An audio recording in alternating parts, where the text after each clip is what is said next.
to the fallout. It's what got us here. Ever changing, some chameleon. Blood, sweat, and tears. We'll never make it if we fall to everything that brings us down. With a comeback is now.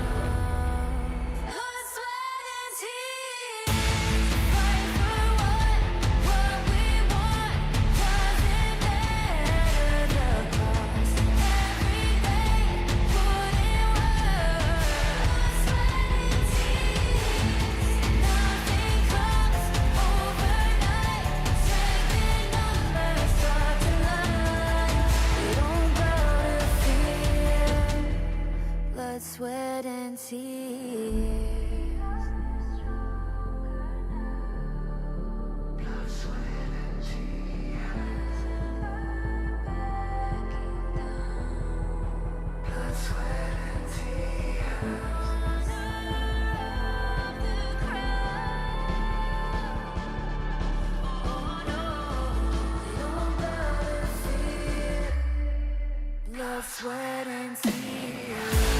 Fight for what we want.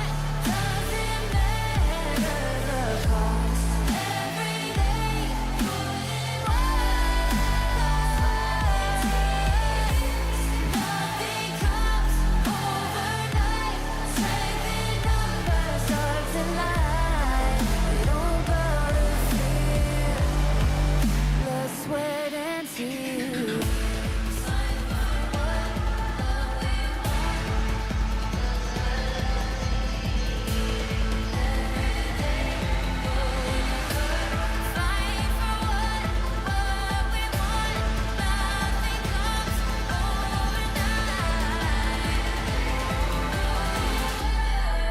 Blood, sweat, and tears. Fight for what we want. Doesn't matter the cost. Every day, put in work.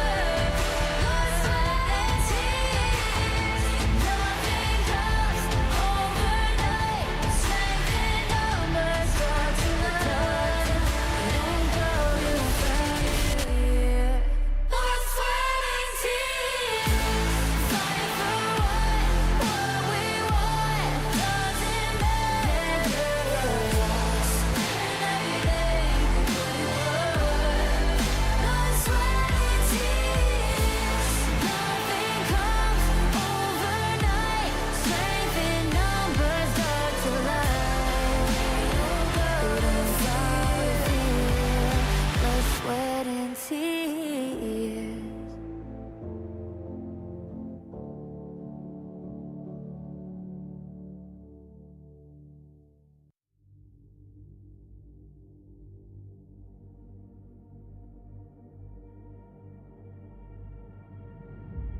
I feel it deep flowing through my blood.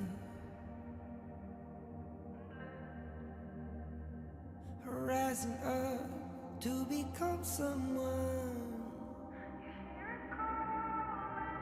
And taking it all on my own. What a sweet victory. And taking all of my control. Awaken something deep in me. Like flames, feel it burning inside. Take a hold of pursuit of the prize. I've been told, ain't no way to survive. Keeping all of this fire that's locked up inside. Is that really your best?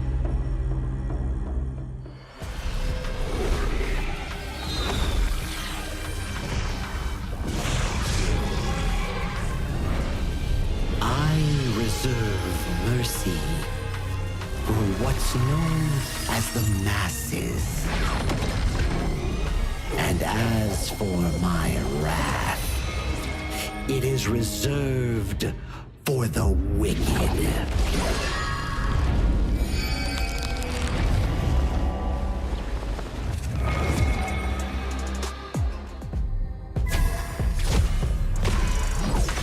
Only after enduring all 81 trials did I see how this world's hardships never end.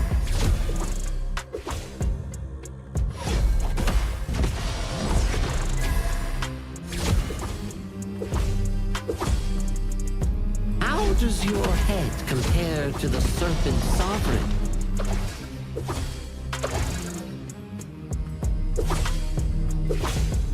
Yeah! Huh?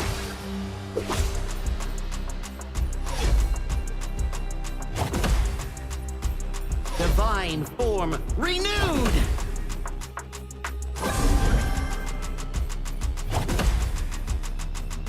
Evil, be gone!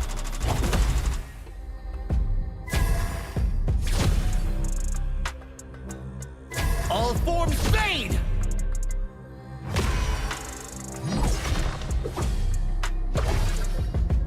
Before the Lotus Podium, all suffering ends!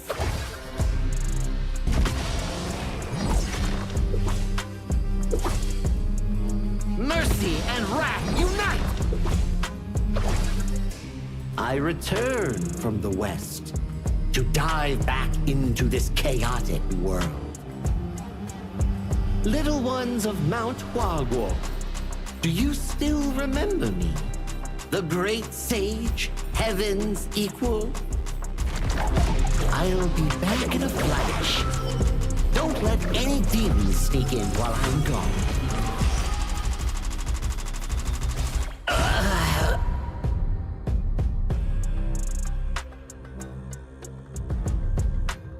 Time to leave the stone behind and see where fate takes me.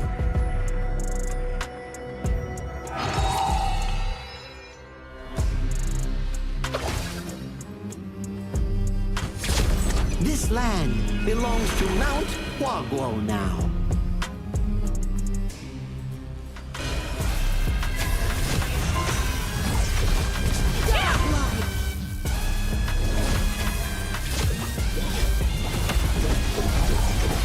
Legendary!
Who will be the next to shine on the Asian Games stage?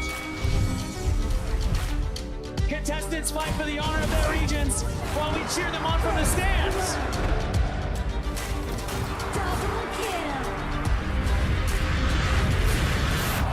Double kill! This is a challenge, but it is also an opportunity. The tide is turned.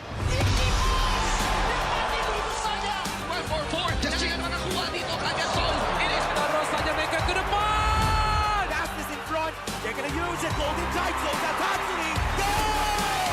Victory! And we pulled it off together.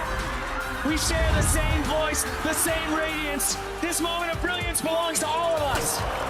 Together, we shine.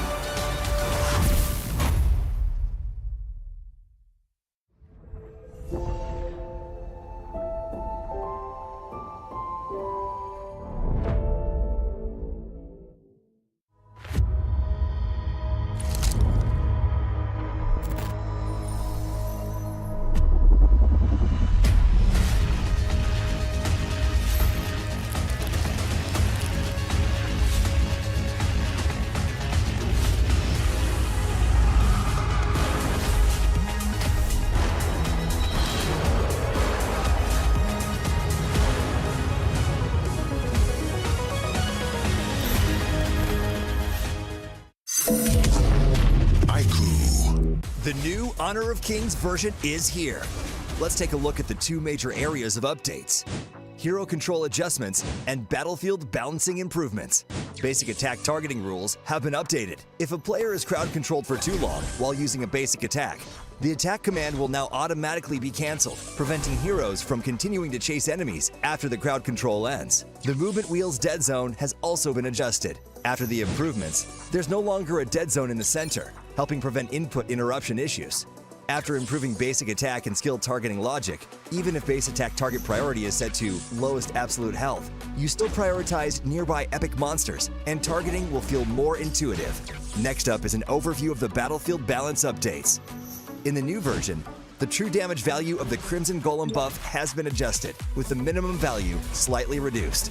The tower destruction slow effect has also been improved. When a tower is destroyed, nearby enemies will now be slowed. The teleportation portal cooldown has been reduced from 45 seconds to 30 seconds, allowing for more flexible tactical choices. A new lizard platform return mechanic has also been added. When a lizard leaves the platform's area, it will automatically climb back onto the platform. There are even more battlefield improvements waiting for you to experience in-game. See you in the Gorge.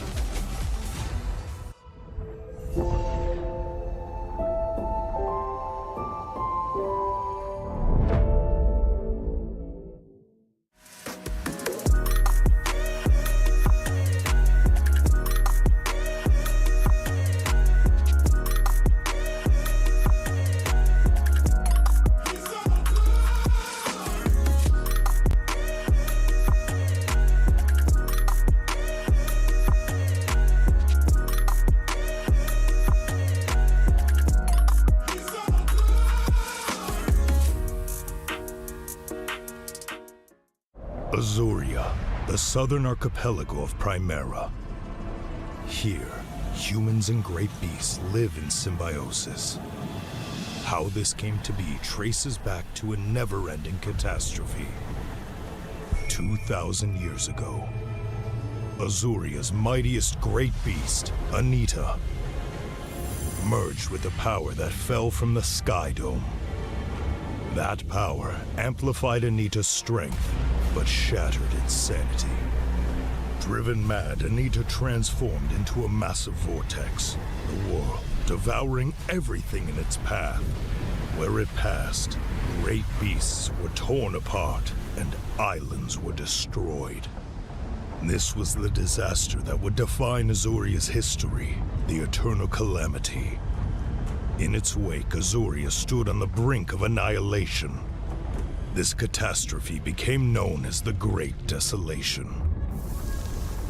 In despair, the humans and great beasts, once mortal enemies, became each other's only hope of survival. The great beast Devita and humanity's greatest champion Devara abandoned their conflict and chose to work together. The great beasts sheathed their fangs, and the humans let go of their hatred. All surviving life grasped at one final power, the churning. Deep beneath the sea lay Amrita, a force brimming with boundless vitality. Through the combined efforts of humans and great beasts, it was awakened, restraining the calamity at the center of Azuria and restoring life to the world. But the calamity was not destroyed, merely sealed within Azuria's center. It erupts from time to time, bringing countless disasters to the land. Devara collected his knowledge and power and passed them down through the generations, hoping that one day the calamity could be ended for good. And so, this has continued for 2,000 years. Chief Elder Devara! The calamity has erupted again! It seems trouble has returned. The secret to life is to just take every punch and keep going.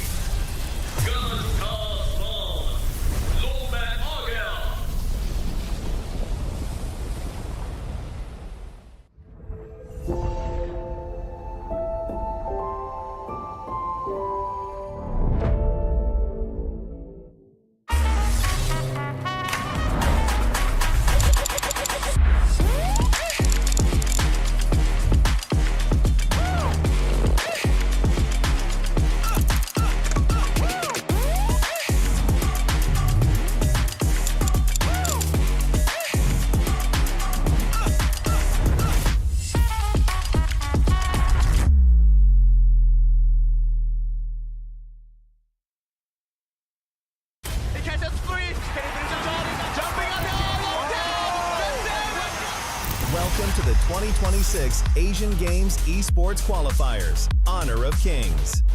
20 regions, one stage, and only the strongest 9 teams will earn the right to shine above the rest. Taking place in Malaysia, June 13th to 21st, 2026. Coming to Malaysia. This is the battleground where teams fight for the right to qualify for the Asian Games. 20 teams enter, but only 9 teams will move on. Apart from the 20 regions, there are 3 regions that have direct qualification. Here is the 2026 Asian Games Esports Qualifiers Honor of Kings format. First, the 20 teams will split into 4 groups of 5. In each group, every team faces every other team once in a single round robin, with every match played in a best-of-3 format. That means every match matters. Every game matters. Every single point matters. The point system is simple. Win the match, earn 1 point. Lose the match, earn none. At the end of the group stage, teams are ranked by the total points they've collected. And from there, the road begins to shine. The top 2 teams from each group qualify directly to the Asian Games main event. That gives us 8 teams advancing straight out of groups. But for those not through yet, the light isn't out. The teams that finish 3rd in each group still have 1 more shot. They move into the last chance stage. There, they battle through one final BO3 single elimination bracket until 2 teams remain. The 2 teams will then face off in a BO3 match to claim the one final qualification slot. So in total, 9 teams will make it through, 8 from the group stage and 1 through the last chance stage. That is the rule. Now it is time to see who can rise through it. From across the world, regions gather here in Malaysia. 20 teams, and only 9 will qualify. The path is set. The stakes are clear. Together, we shine. Stay tuned, and we'll see you at the stage. Itu kan track kita. Relax, bro. Phone aku! Jom kembali. Mountain View, angkatkan kegemaran. Kau boleh. Kat mana pula ni? Water Truck, Kasih boost! Adventure. Dapat pun. Steady, bro. Rancangkan kemana gengmu!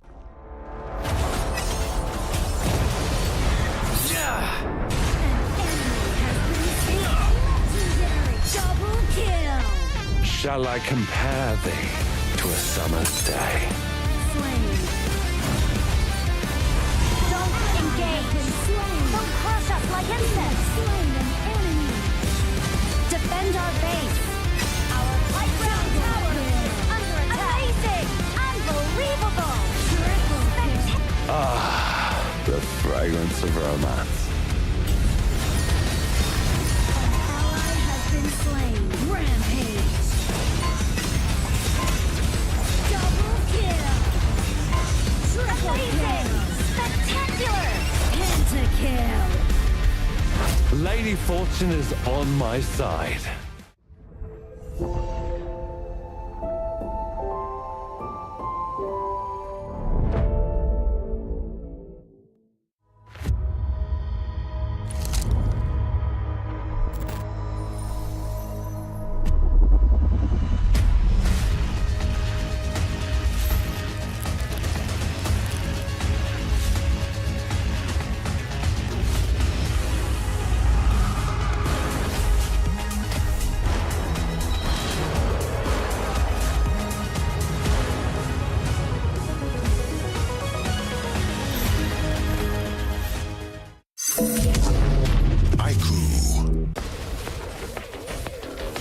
You have been slain.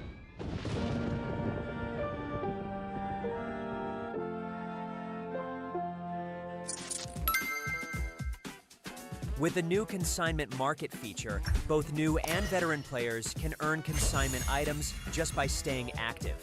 Sell them to earn tokens and purchase the items you've always wanted. Players can head to Dragon's Hoard to get tradable appearances, chests, and more.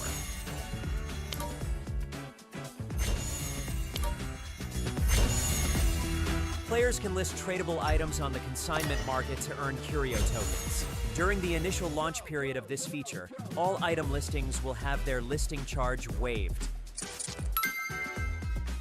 Use your curio tokens to trade on the consignment market, or purchase skins that were available before June 17th directly from the shop. With the new consignment items, players can complete events to earn tradable chests. Choose to open them yourself or list them on the consignment market for sale. Tradable skins can be obtained by opening tradable chests or by redeeming them in Dragon's Hoard. Tradable spritlings can be obtained by opening tradable chests. Tradable cards can be obtained by opening tradable card chests. If you bought an item but did not use it yet, you can still relist it on the consignment market.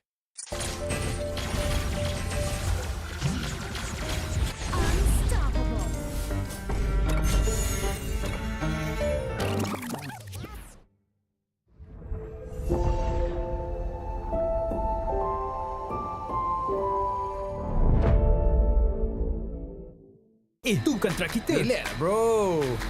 Phone aku! Jom kembara. Mountain View! Angkatkan kegemaran! Kau boleh! Kat mana pula ni? Water truck! Kasih boost! Adventure! Dapat pun. Steady, bro! Rancangkan kegemaran gengmu! Ultimate not ready yet.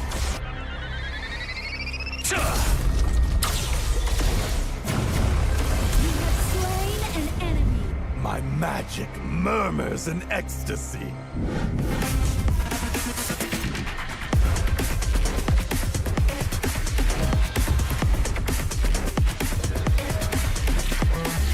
Amazing! There is no escape for you. Killing spree. Double kill. Triple kill. Spectacular kill. Don't worry. I'll be back for your life soon.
see that I got everything I need.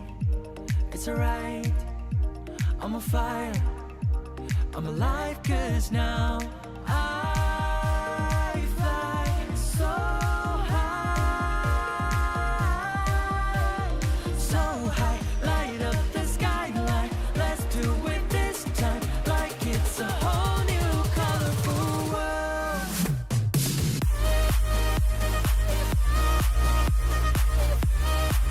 Like we're the only ones in this world. Like we're the only ones in this world. Never thought we'd get this far, burning like the stars. How we get this far, like we're the only ones in this world.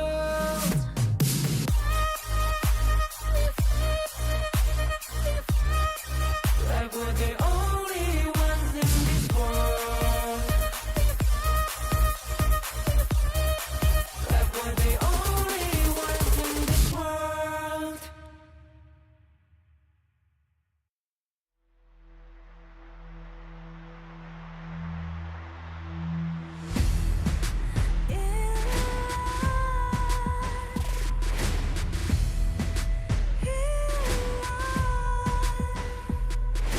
What's a life without its worth? Compromising with what hurts inside. When you let fear decide your fate, you don't choose which path to take in life.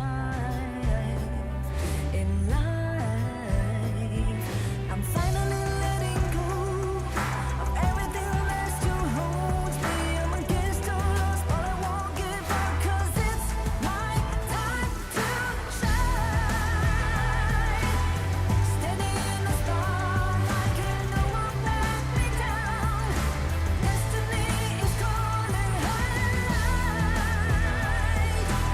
I'm not afraid to fight for everything I love. Victory's on my side.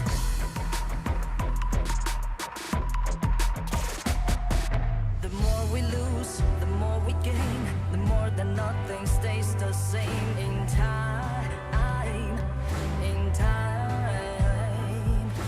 can love ever, can't forget. What you see is what you get. Sometimes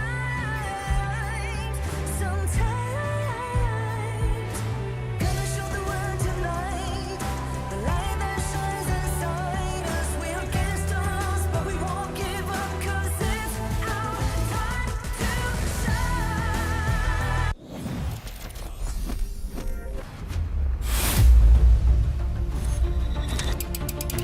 Day 6 of the Asian Games Esports Qualifiers. Honor of Kings saw another round of teams looking to strengthen their position in the race for qualification. Indonesia opened the day against Pakistan and delivered exactly the kind of performance many have come to expect from one of the tournament's strongest contenders, securing a convincing 2-0 victory to continue their impressive campaign.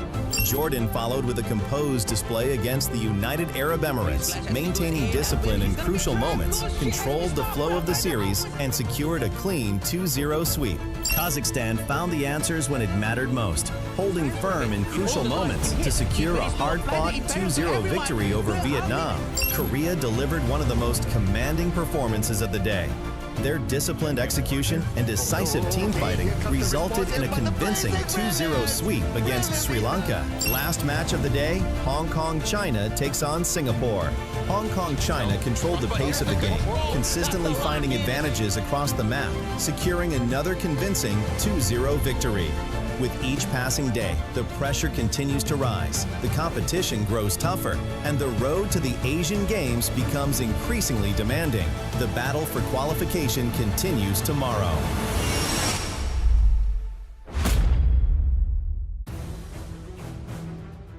Good day to all the esports fans around the world, and welcome to the 7th day of the Asian Games Esports Qualifiers Honor of Kings. Direct qualification to the Asian Games await the top 2 teams in each region. and those outside the top spot may find themselves battling for the second chance clash. Now, we open today with Uzbekistan going up against Mongolia. For Uzbekistan, this is a must-win fight as a victory will ensure their third place spot. And coming in Group B, Myanmar enters the stage as the only team that have yet to lose a single match. But standing in their way is Kyrgyzstan, a region that has steadily climbed the standings. And getting a win today will ensure a top 2 finish. Now in Group C, Vietnam comes in hungry, just one step behind Laos. They want to overtake and change their course. And then there's Republic of Korea. Bold words have been spoken. We will win and we will end it fast. Syria has heard every word, and today they respond. Now we finish the day with Sri Lanka and Singapore still looking for their first match win, and one of them will be victorious at the end of the day. Some teams are protecting their position. Others are looking to extend their journey. This is day 7 of the Asian Games Esports Qualifiers Honor of Kings. Casters, lead the gorge.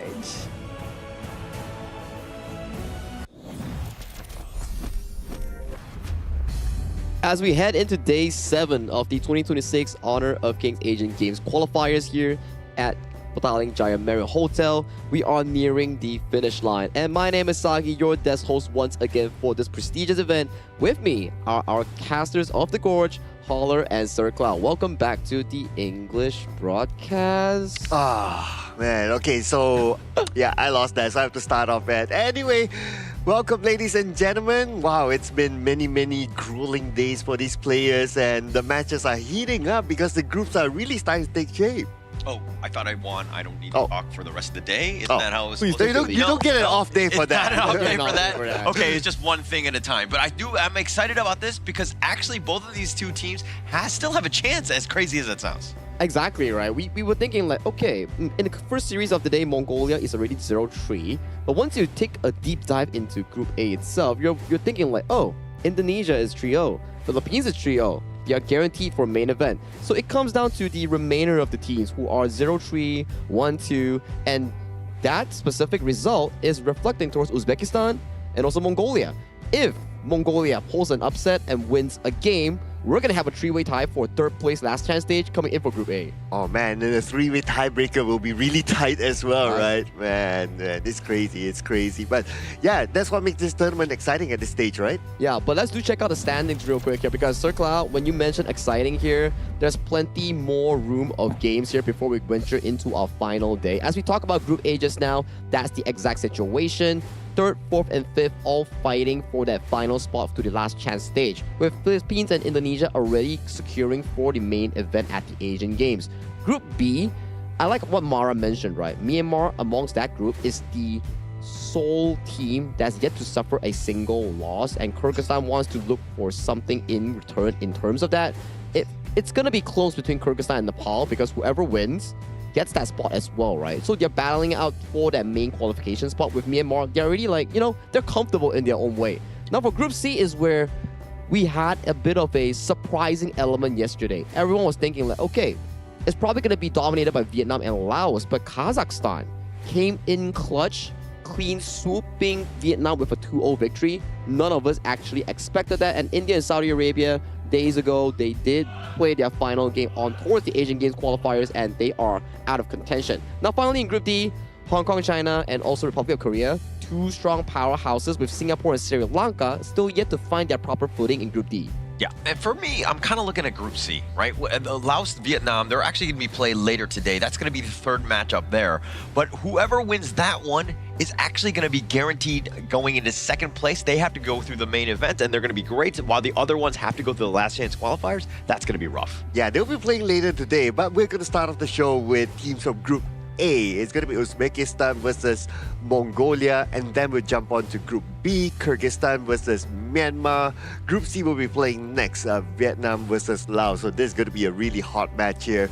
Group D will be Syria versus Republic of Korea, and another Group D match will be between Sri Lanka and Singapore. Yeah, lots of storyline, right? Like the first one coming in from Group A, if Uzbekistan wins, then all is great. No one forces a tiebreaker. Everybody finds the third placer, which is Uzbekistan, going into the main event. And then you look into Group B. Myanmar wants that last win to finalize their group in a 4-0 fashion. And Kyrgyzstan wants to punch their ticket to the main event. And Vietnam-Laos, although Vietnam did lose yesterday, they're still considered one of the favorites coming into Group C. But if Laos wins against Vietnam, they practically sent Vietnam into the last chance stage. So there's so much more storyline coming in for today's games. Actually, there could be even more drama as they're coming in, right? I think that's the craziest part, where like even that series, the Group C, that could kind of get into a little bit of a tie as well. So there's like anything can happen at this moment, and I think that these final 3 days are going to be super exciting. Yeah, I'm pulling out my crystal ball right now, and I think we will see some form of tiebreaker somewhere. Okay, Yeah. I thought you were actually going to pull out a crystal ball, but it was just your hands. But okay. Imagine. Imagine. Use your Okay. imagination. Sorry, I have a terrible imagination. But if you want something realistic, you can always check out Honor of Kings official app itself to get the new Hunchy Playground Hunter skin for free. Just do some missions, do some daily milestone requests, and then you can get this skin for essentially free. Remember to claim those points and claim it when you reach the full bar. Have you got it already? I have not. I've not. Still need a little bit of time, right? I haven't been able to play them all, but this is definitely on my list of things to do here. Oh yes, I've already collected it already. Oh, yeah, so how's the skin? Yeah, it's a nice skin. It's a nice skin. Of course, I'm not a Baichi main, to be fair, so I get it just because it's free. And yeah, I mean, who doesn't like free stuff, right? I mean, everybody around us likes free stuff, right? And especially yesterday, we also saw Hong Kong China's Kahin. He played Baichi jungle. I think back-to-back days he played that, and he had a pretty good setup on the late waves. I think it could be like pretty good study material coming in for players who want to pick up Baichi as a Clash or jungle based on that gameplay. Yeah, he's definitely inspired me, at least to try it out. I've never really played Baichi. I like the Clash, but Baichi is one where, again, you saw the impact that he had yesterday, and I think I just want to kind of lay waste to my opponents as well, and hopefully I can get to that level, but let's be very honest, I'm not going to get that point. I see what you did there. I see what you did there with the wordplay. Yeah. But yeah, I guess we're going to be looking at who's going to be playing after this. Yeah, our first series of the day will feature both teams coming in from Mongolia and also Uzbekistan. A very important one coming in from Group A, as this is important. Let's invite them to the stage with this teaser video.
This is the moment that could define their entire journey. One more victory, and they secure their place in the last chance stage. One more defeat, and their journey becomes uncertain. With everything on the line, they're ready to fight until the end. Entering the arena, Uzbekistan! With nothing left to hold back, they're ready to give everything. Today, they fight for pride, for their fans, and to claim their first victory. Determined to prove they belong among the best in their region, give it for Mongolia! It's a do-or-die situation coming in for both of these squads. Just like you guys mentioned here, a win will separate them from either the last chance or a ticket back to their respective regions here. For this upcoming series here, everything is on the line. Yeah, absolutely right. This is a very, very important match. You want to get every opportunity that you can get to qualify onto the next round. So these are your players representing Uzbekistan. We have Mahmoud, Farouk, Ummitjon, Usmailbek, and also Akbar. Yeah, this is a squad that, I mean, we've seen glimpses of brilliance, right? There are moments where we're like, okay, this is why they're here. Ismailbek has been that type. Farouk is when he's able to get his farm and able to kind of carry from that core role. This is a squad, again, they're looking at those two to really make some sort of value plays and to take over the games. And their general playstyle revolves around comfort picks like the Kaiser, Dolia, and also Futsu that they really like to force out the draft itself, but I'm not sure whether it will actually work out against Mongolia as a whole. Yeah, Mongolia here made up of Yavolan, Dagvadic, Yandu, Batuzuz, and Bakarel. And Batuzuz has kind of been the guy, right? Whenever they have a good game, it's usually because he's kind of finding his place, he's finding his farm on the map.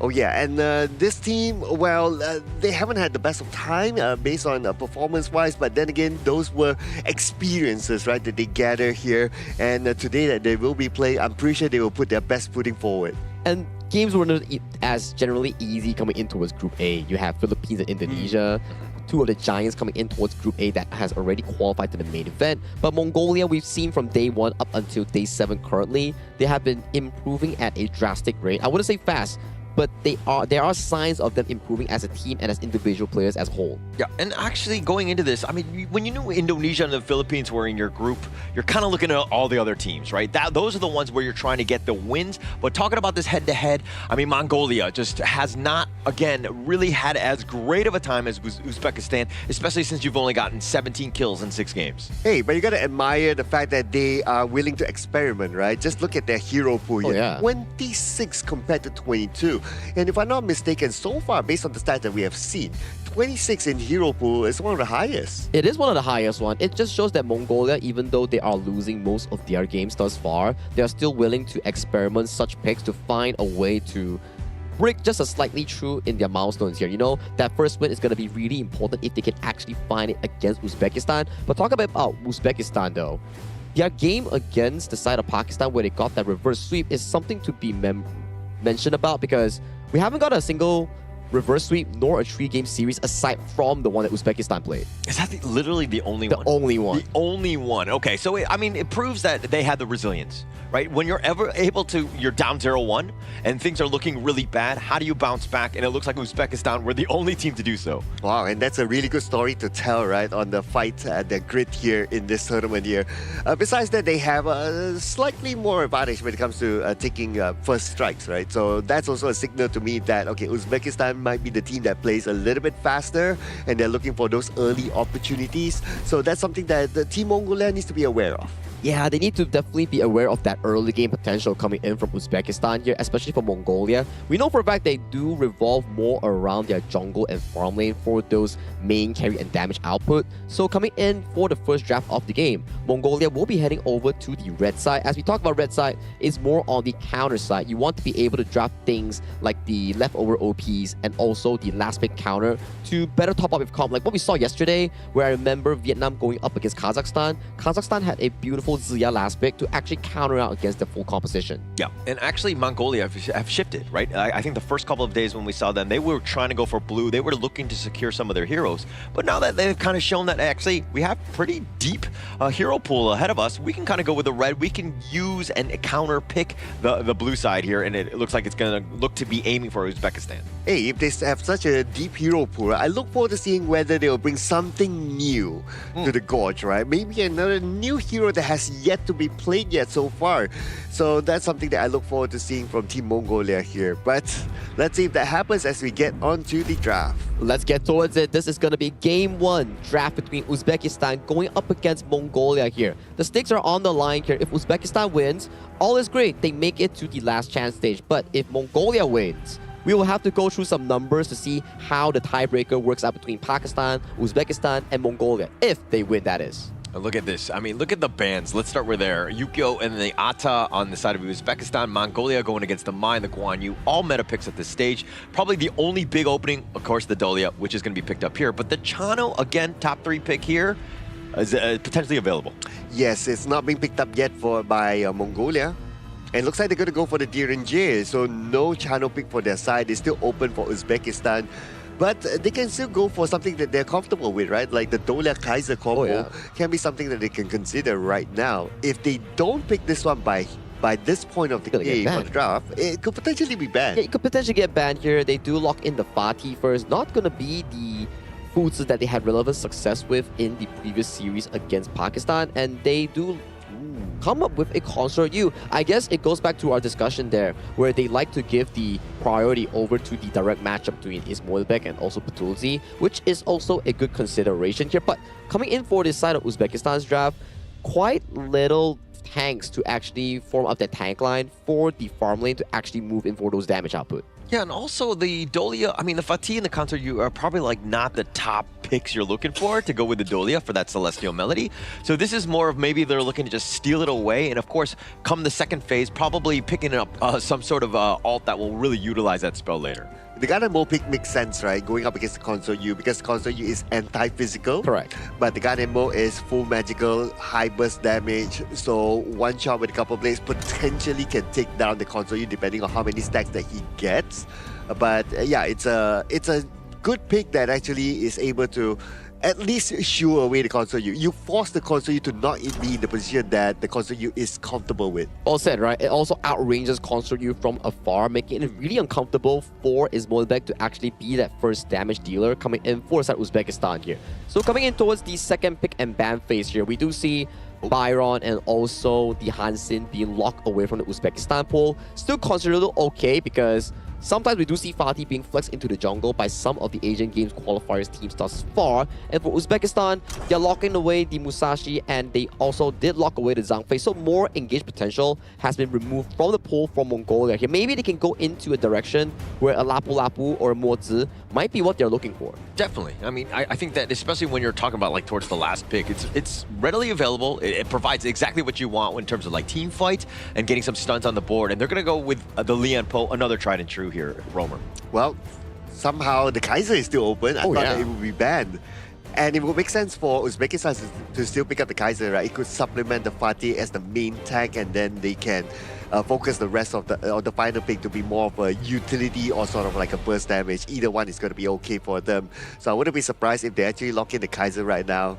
And okay, Garuda, okay, Kaiser, let's go. Let's go with the Kaiser, right? Either Kaiser or the Dune, something to utilize the Celestial Melody here. Oh, they did go with the Dun here. So maybe during the rest coming in for the side of Uzbekistan, they've been practicing, they've been adventuring and exploring certain options to potentially bring them back into a stronger position here. And Mongolia are down to their final pick here. They still lack a jungle hero for the side of Darkwood, so maybe they can consider something like a Ukyotachi Bana, but that has been banned out here. So those are a lot of junglers being removed from the pool. Not a lot of options left here. Potentially the Nako Ruru might be an option here coming in for the Mongolian jungle, but they go with something simple, easy and effective, the Zilong being locked in. Yeah, they're going to lock it down with that last one. But I kind of want to talk about the Dune as opposed to the Kaiser. The Kaiser, I mean, it's like a homing missile. It's going to be on, mini stunning that one guy. But what they were really lacking is that team fight sort of win slash that Dune will provide. And now you have that tried and true. Again, the Dolia and the Dune here. Just a nice little combination. Exactly here. And once we do want to venture into this game, you have to check the draft real quick, right? For Uzbekistan, it's a lot regarding how the mid-jungle roam play around their early game aggression in providing room for Ismoilbek's Consort U and Mahmoud's Fatih to scale in towards that late game. On the flip side, on towards Mongolia, that's a lot of engage and setup coming in from Yahoo Huan and also Darkwood in making sure that these team fights always go in favor of Mongolia, but execution counts, and this also counts towards this important series where both teams want to find their win in their respective group to make it towards the last chance stage. Thank you so much, Saki. As we go into the first match, first game, Uzbekistan, Mongolia. Who are you giving the edge to here, Sir Cloud? Okay, it's kind of like a tough one. I feel that both sides have their own advantages. Like I really like the Garden pick here to try to zone out the Consort U. I think that's really nice, and that will render the Consort U not able to give free damages. And we kind of think about it, Uzbekistan, they're very reliant on the Consort U for those continuous damage, right? So that's one thing. But I do like the teamfight potential from Uzbekistan because they have like the two big boys that can stay in front and allow Consuelo to have that free hit. Yeah, you really like them big boys, right? Yeah, I like the big boys. Yeah, the meaty. Yeah. Okay, yeah, but if we're talking about the mid lane here, I mean, you mentioned this Garuda going up against Yandus, Gan, and Mo. I think for me, it's about like who's got that long range, who's going to be going in with the poke, and to kind of really initiate some of the team fights, because that's like the initial starter of like really getting into it. Because if you're too low, nobody really wants to fight. All right, yeah. Speaking about fights, right? So to specifically answer your question, I know I didn't really answer your question earlier on. I was giving you a 50-50, right? Yeah, but I'm not going to be that guy who sits on the fence, just saying, right? So if Mongolia gets like first strikes and then they follow up with a second, third, like if they win the early game, basically, right?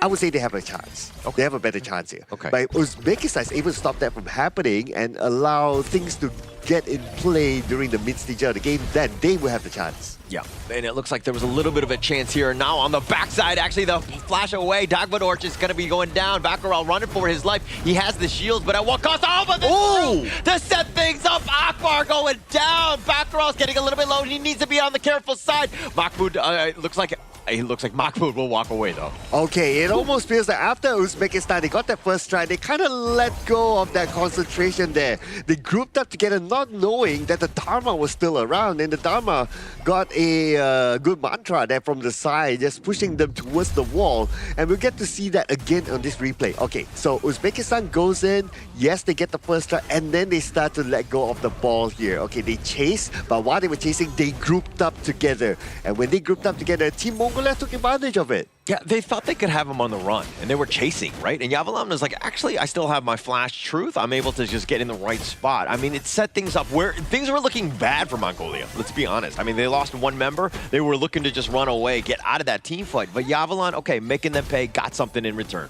Yeah, but the best part about this is that for Team Uzbekistan, they did not give away any form of assist or takedown to the Ganemo, because you don't want him to get those stacks to quickly scale. Now the Ganemo needs to find that. Yeah, and now Yavalan, who made that amazing truth play, he's going to be stuck in this corner, and now it looks like Baby going down in that corner. Okay, would it have changed if he just walked straight back?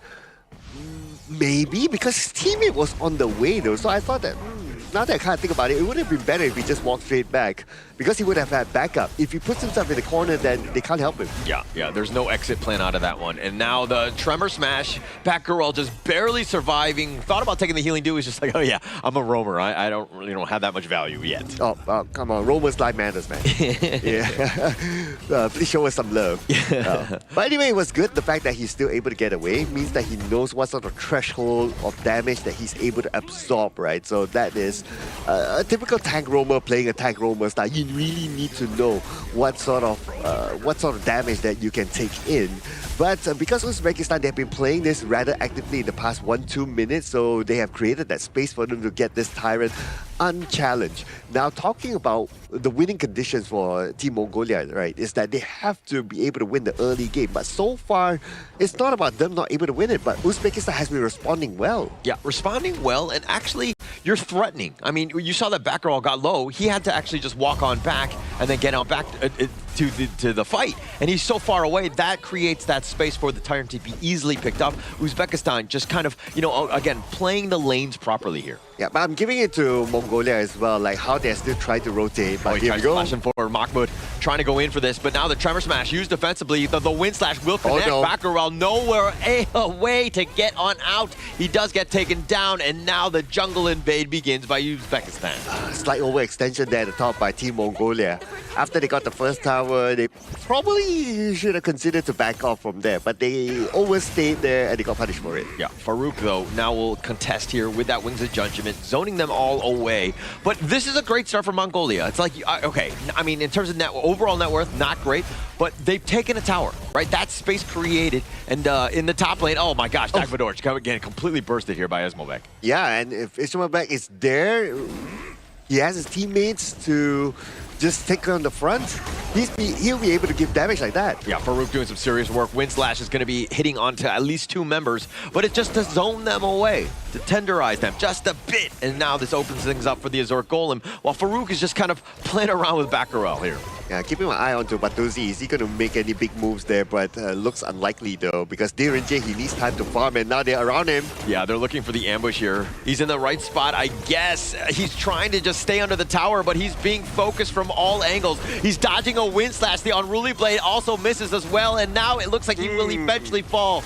But Farouk has done some serious work on the back line. Dagvadorj now running for his life. Just running into Farouk the Dune, if you will. He's been an absolute beast. Oh, it was just unfortunate for Batuzi, right? Like, he went back to his first tower. If only he turned the other way to walk towards his own base side, then he might have survived that one. He wouldn't have put himself in that kind of awkward situation where he's sandwiched by Uzbekistan. So it was just unfortunate that he took that route. I think long term, if he was able to go all the way back to his base, that would have been best case scenario. But you were coming in from all front. Like, you have to be a little bit of a ballerina in the sense of just like trying to dodge some of the attacks and to get under the tower so it does a little bit of work. And Farouk did a good job of just making sure that the tower aggro wasn't on him, and now the Overlord being picked up by Umejan. Oh, okay. No steal there with a couple of blades by the middle. Oh, Cannonball! Oh, the moment he knows that, they found that he launched his couple blades, that's it. They know that it's the opening to go in. Got stuck on the ledge, if you will. Nice little burst ram, the Wings of Judgment on the backside, but this tower is just being focused. Ismolbek is starting to do a little bit of damage in terms of the structures here. Bottom lane is pushing. They did get the bottom T1 in return, though. Oh, while all that is happening, look at what's happening at the top. Mahmoud is pushing, and now Team Mongolia, they realize that they have to like, okay, guys, we have to defend the top, but by defending the top, they leave the bottom open. The blue buff especially stolen away by Uzbekistan. Oh, right on the backside. The Unruly Blade with that wind slash. The nice little combination. But Tuzi, he's getting focused. And Mahmoud taking him down. Akbar on the run. The blades were not enough damage. Mahmoud is still going ham. Farouk as well. They're looking to dive T3s. I think they're trying to make a little bit of a statement as they get the wind slash. Dagvadorj will be picked off, and they will continue with this siege. Mid T3 going down as well. The team by Team Mongolia was very scattered. Yeah, Farouk, he is, again, no mercy, no hold, but the truth on back, and there's no backup. But Yavalon gets focused now. He's going to be taking down the hot streak going the way of Farouk, as he has, again, just been this monster up front. You have to fight as a team. You have to ready all 5 plays before they can go in. Oh, now, nice little burst ramp. Bakurel, a little bit of focus on that one, but Batuzi getting picked off. Farouk doing some work. The crystal is open, but they don't have the minions. So if there's any sort of reprieve, Mongolia will survive, at least for the next minion wave. Okay, that's a lifeline for them, right, Holler? So with that lifeline, they have to reflect on what happened in that last fight. In that last fight, they were scattered. They didn't go in as a team. When the rover engages, like, nobody comes in. Yeah, Farouk, a backside yet again, finding 3. Just doing some serious work, and they all have to scamper off. Uzbekistan just doing they're like such a great job of just controlling this game and finding the right angles to just get on top of their opponents. Okay, they will have another chance though, because all 5 of them are still in the game. Now it's a matter of Bagheera finding that opening to start. Yeah, Unruly Blade starting it up. They find Batuzi yet again. He's going to limp away, gets back to the fountain. Bakurel is not going to be as lucky. The truth hitting him onto the crystal, but they're all going down. There's only 2 more members left. Mongolia is just trying to deal with the minions as Farouk is on the back line, continuing to threaten, but Farouk goes down, but they take the crystal, and Uzbekistan up a game. Good wake-up call here coming in from Team Uzbekistan after their loss going in towards Group A against both Philippines and Indonesia. And right now, with 1 win on the board in this series, they're 1 step closer to be hitting that finish mark of that last chance stage. Oh yeah, they are very close right now to giving themselves a chance to move forward in this tournament. But in overall, I see the draft, the gameplay by Mongolia is like, okay, what might play out, so on and so forth. It's not that they didn't try, right? Like during the early game, yeah, they made those rotations, they made those attacks, which was great. I admire what Mongolia did. But towards the end, when they were pushed back into their own base, when they're forced to like, okay guys, let's make the counter engage now, right? It feels like everybody was not on sync in that sort of fight. I think it's more on towards the experience that Mongolia actually has for such a young squad, where some situations they couldn't find the answers or the plays to actually react towards them. Hence, they just couldn't find any answers for the plays that Uzbekistan was putting up against them. Yeah, I was kind of looking at Farouk. I mean, they really didn't have any answers because they're like, okay, they're trying to defend, but then that supply line essentially gets cut off as they go for that. You know, Farouk is just there, right? And so he's always prowling around the back line. And when you're grouped up like that, it's just like amazing for Dune. Like that's like best case scenario because you can hit that wind slash. So he just made life incredibly tough for Mongolia to find any sort of footing, any sort of defensive hold here. Yeah, and while all that is happening, Consort U, nobody dealt with the Consort U, right? Nobody went to the back line to try to deal with the Consort U. But to be fair, I kind of understand as well. If your goal gap, your experience, your level is that far by that stage of the game, right? You can't even reach the Consort U. By the time you attempt to even reach the Consort U, your life would have been like half gone, or you would have been gone. Yeah, exactly. And there were signs of good plays coming in for the side of Mongolia, where Yao Husang got like the 3-man troop in towards the bottom lane, trying to equalize the play where we saw Batuzi getting picked off. But those sort of plays weren't recreated coming in from Dalgodorj, Yao Husang, or Bagarel, who were the 3 primary damage dealer coming in from the Mongolian squad. Whereas from the Uzbekistan side, after they got that pickoff in that bottom lane, they immediately converted that pickoff into an Azir Golem attempt for the side of Farouk. That's where he started to snowball over his jungle opponent. What a clean game by Uzbekistan, right? I mean, Akbar only dying a single time. Everybody else just understood their assignment. And with they were able to constantly siege, constantly put that, you know, just take advantage of all the space. Mongolia were looking to defend, again, got caught off by Farouk many a times. It just seemed like this was completely in the hands of Uzbekistan here. And at one time when Akbar was taken down, unfortunately, Yondo wasn't there. So he didn't receive any stack from either an assist or a takedown. So he remains at, okay, this is just baseline couple blade damage. But even baseline couple blade damage, he's still able to dish out the most within his team. But that's also because Batuzi was still not ready yet to take fights. Yeah, it was pretty difficult, right? Like, Batuzi just getting aimed down by multiple levels of flank. Like Mahmoud, one moment he's down there, and another moment you see Farouk all the way just flanking him from the backside, making sure that Batuzi didn't have the enough resource to actually find those big moments in the mid to late game with that golden token. We talked about it before. If you can land a golden token on the ultimate coming from Direnjie, you get to reduce the resistance coming in from the tank members, especially on towards Farouk. But the itemization and the gold provided just wasn't there in this short game. And for such a short game, it just kind of like the jungle head-to-head. I mean, Farouk versus Dagvadorj. It didn't seem like Dagvadorj really had some sort of impact. I mean, he didn't have enough time to get that farm to really compete, but he was constantly just like, I mean, Farouk just had such an impact in this one where Dagvadorj was really not even able to fight whatsoever. Yeah, and I guess between a Dune and also an opponent in this game, the Dune is available to play the moment he's level 4. And okay, the dude is available to play the moment he hits level 4 and the Dolia hits level 4. Correct. Like if they're able to start combining with each other, then they're ready to go. So that's why they are able to start things off quicker than Team Mongolia.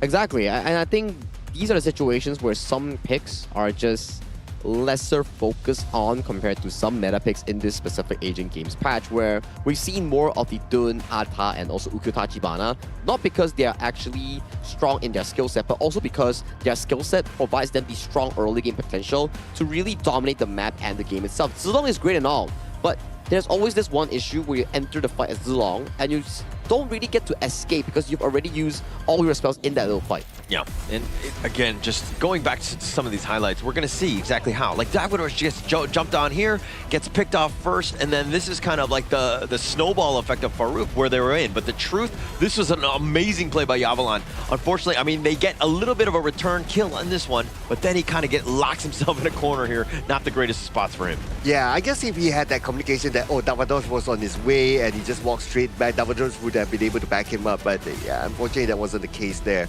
But because of those kind of like small communication mistakes, then things start to snowball from there.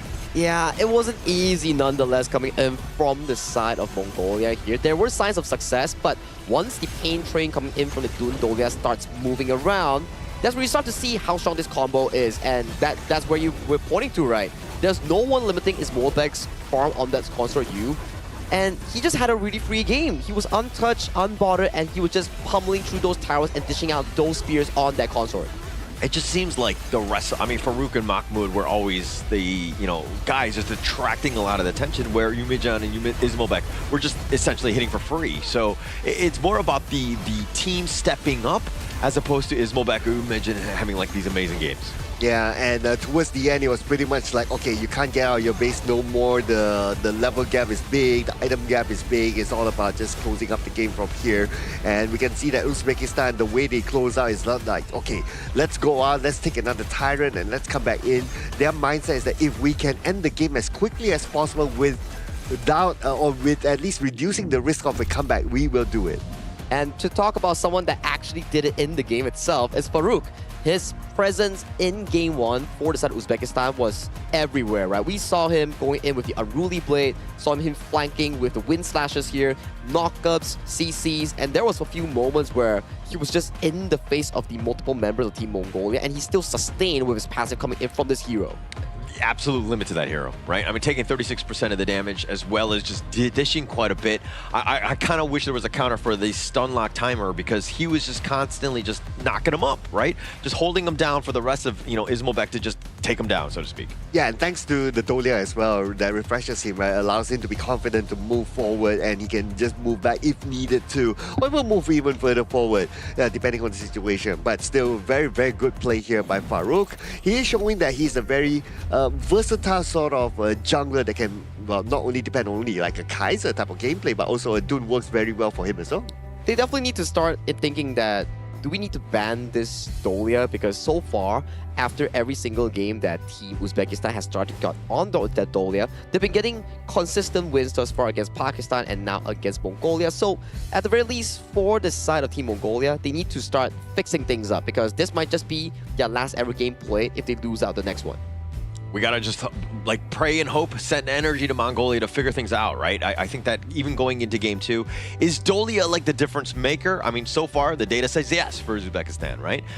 Ride that one out. Don't change things up. I mean, if you're able to win with it, regardless of the other heroes that you might have in terms of like Kaiser or Dune, just run with it. Yeah, and why Dolia is the difference maker here is because, okay, if you only have a Kaiser or only have a Doom without the Dolia, then the effectiveness is not really there, right? Yeah, it's effective in its own way, but not as effective as with the Dolia. But if you take out one Dolia, you just need to use one ban on the Dolia, right? Basically, you render like these two heroes like 50% capacity. Yeah, lesser effectiveness, right? Because at the very least, if you have a solo Dune, one Unruly Blade going in, it doesn't mean you can potentially come out after soaking all the damage. When you have a Dolia, you have so much more options where you can just continue on with another one towards the backline, where you're like, okay, poke's done, job's done, let's head out, let's throw another one back home. That works too. And talk about Kaiser as well. Usually 7 seconds of effectiveness, double down with Dolia becomes 14 seconds. So maybe the Dolia is the same thing that they have to venture into. They think like, okay, do we take this away, or do we actually ban it away from the side of Team Uzbekistan? Yeah, we're gonna have to see if Mongolia decides to do that. But I mean, to kind of answer your question in terms of like why the Dune over the Kaiser, I mean, you're kind of seeing exactly why, right? Dune, it's more about the stuns. It's more about the control. You're still a tank up front. He's still able to play his playstyle as Farouk, but he can do it in a different way. And I think that they had a lot more success with the Dune as opposed to the Kaiser in this one. And you know what makes them successful? Is because these players, they are having a good time here at our official venue, which is the Petaling Jaya Marriott Hotel, ladies and gentlemen.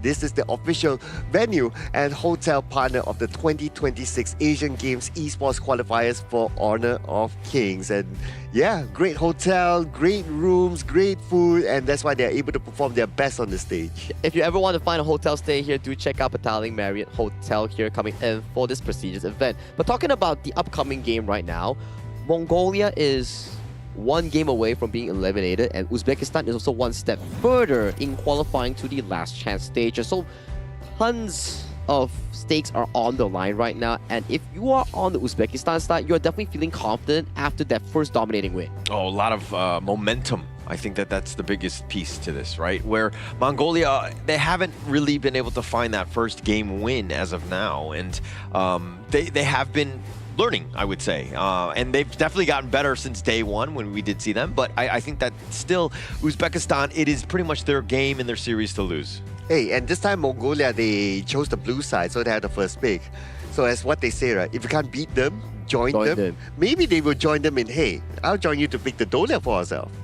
maybe that could work out coming in from the side of Team Mongolia, but we do know Team Mongolia's experience is considerably lesser compared to the side of Uzbekistan here. So hero pool-wise, for me, at the very least, this potential last game, Mongolia might want to consider picks that they are more comfortable with, so they can actually have a comfortable game in going in for those 5v5s, those stable early games. So we don't see much of a snowball being generated from Team Uzbekistan coming in from the previous game just now. Yeah, well, Mongolia shifting things up, right? They're going to go with the Mai. They want to go fast and furious in the early game, take a little tempo play, if you will, but Uzbekistan, they're going to respond in kind. Is this the first Donghuang?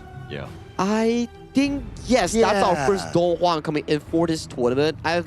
We've been having a few exquisite picks recently in the past few days. Yaria roams, Donghuang roams, and things like the Hansen Wukong and also the Xuan Ce. So adding in towards the flavor pool is pretty cool coming in from Team Uzbekistan as well. Nice, nice. This is something that we like to see, right? But we talked about the Kaiser a fair bit, right? So it looks like Team Mongolia, they're going to take the Kaiser for themselves, but without the Dolia, because they banned the Dolia, which is absolutely fine. We did talk about how the Dolia should be kind of respected here going up against Uzbekistan.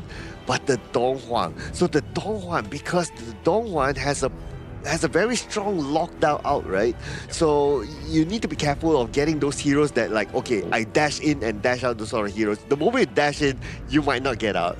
And to top on towards that, that's a Donghuang's ultimate plus a Angela burst. Because arguably one of the highest burst damage mages you have in Honor of Kings. So you have the combo where the Kaiser comes in, sure, my Donghuang's gonna Forsaken Contract on towards you, and then you will be face on with the Angela ultimate here. So even if the Donghuang falls in that 1-for-1 trade, it's gonna be very detrimental for Mongolia because that's their main front line gone from the team fight.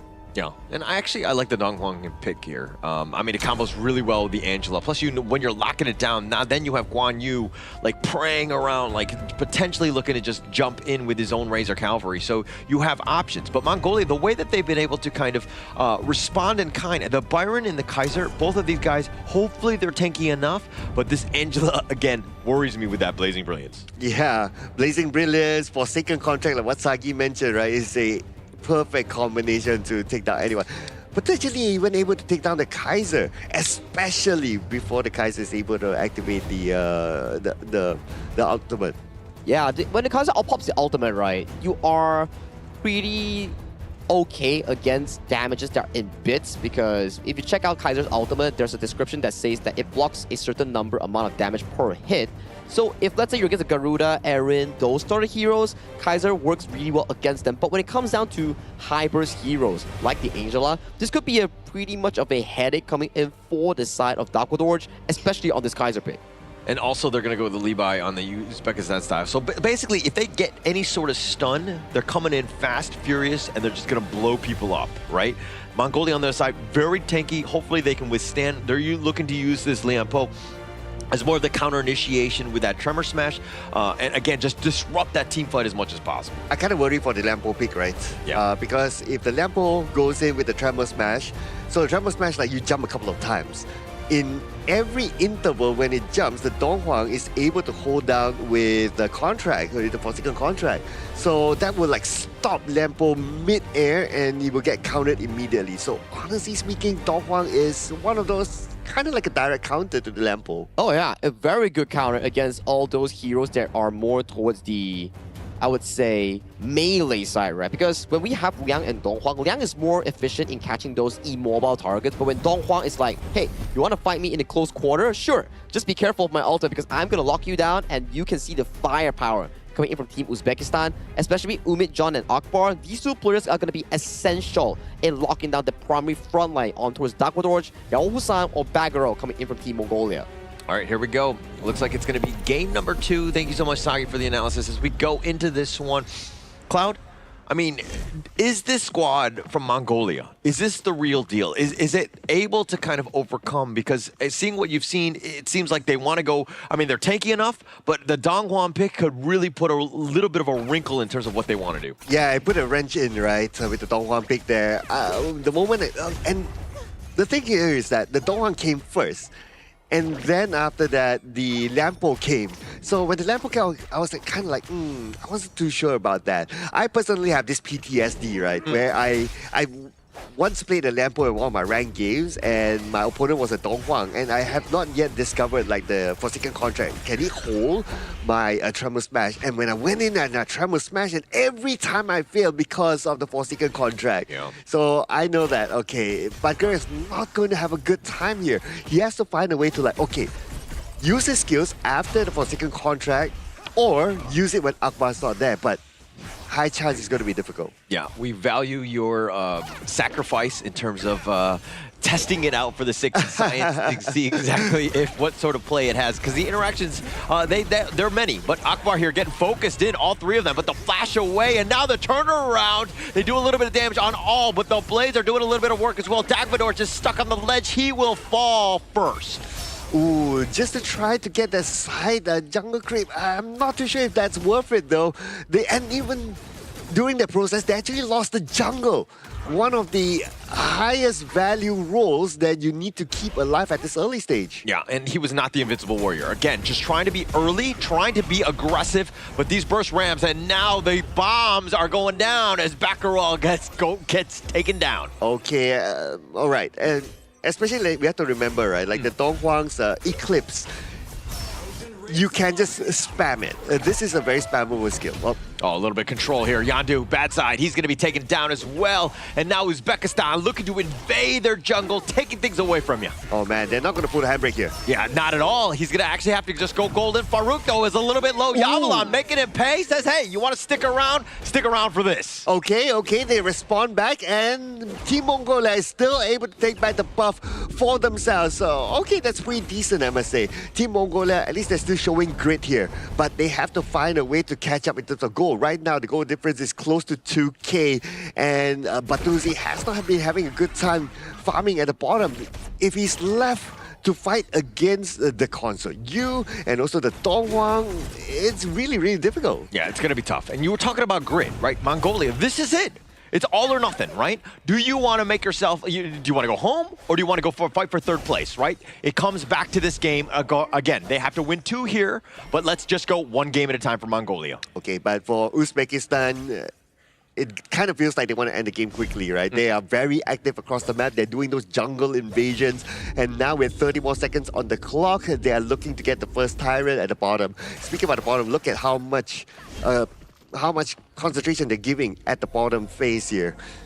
They want to try to suppress the 2 players at the bottom, because if they're even though, that's what they do. Contract, boom, with that blazing brilliance, and it's just enough. Baccarat getting picked off. That is the combination that we were worried about in Uzbekistan. Use it with great success here. Yeah, we talked about that, right? The Forsaken contract, Suppress comes in, follow up with the Blazing Brilliance. It's an instant boom, and that's an easy takedown for them. And because of them getting that takedown, this Tyrant is going to be theirs for free. Yeah, it's going to be for free. And Farouk, not scared whatsoever, almost gets a pick off. He does, because cool people don't watch explosions as he walks away. Oh, cool people? Yeah, cool people. Only cool people, not you, man. Oh, okay, yeah.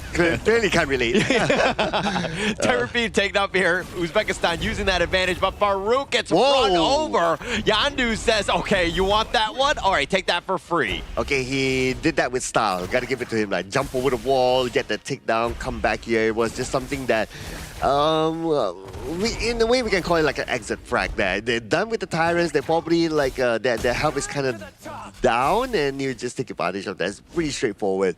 But right now, okay, winning condition for Team Mongolia, right, is they have to find these kind of pickups. But, again, for second contract. The dash away, right? I mean, Baccarat, this is one thing that they were looking at. They know that the burst was there if they have that control, and that's why they were kind of looking for tankier heroes to potentially counter that. Okay, right now I'm thinking of like team fights, not easy for Mongolia, but that's away. They find it. The flash, Akbar getting back to safety. The Tremor Smash only onto one. Farouk does his own work, and now with these ores, Baccarat will just dodge those. Guys, stop fighting. Allow me to finish my sentence.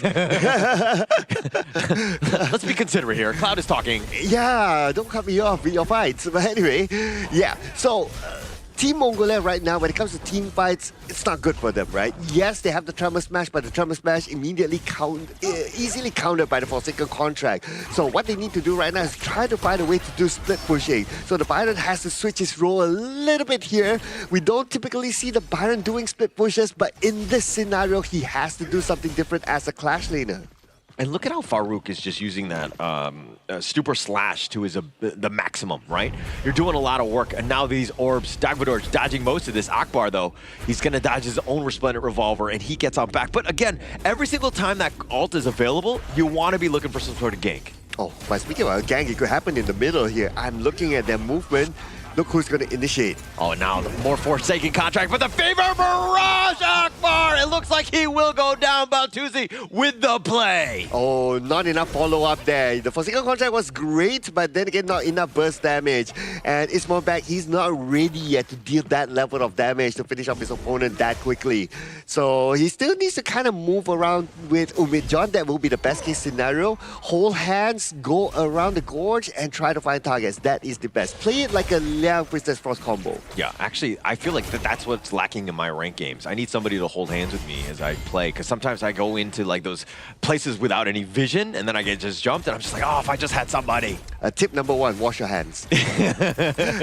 No. Maybe that's why I don't have anybody to hold hands with. Yeah, but anyway, now we can see Uzbekistan, they're starting to gather together again, especially the two players that we mentioned, right? Akbar and Umid-John.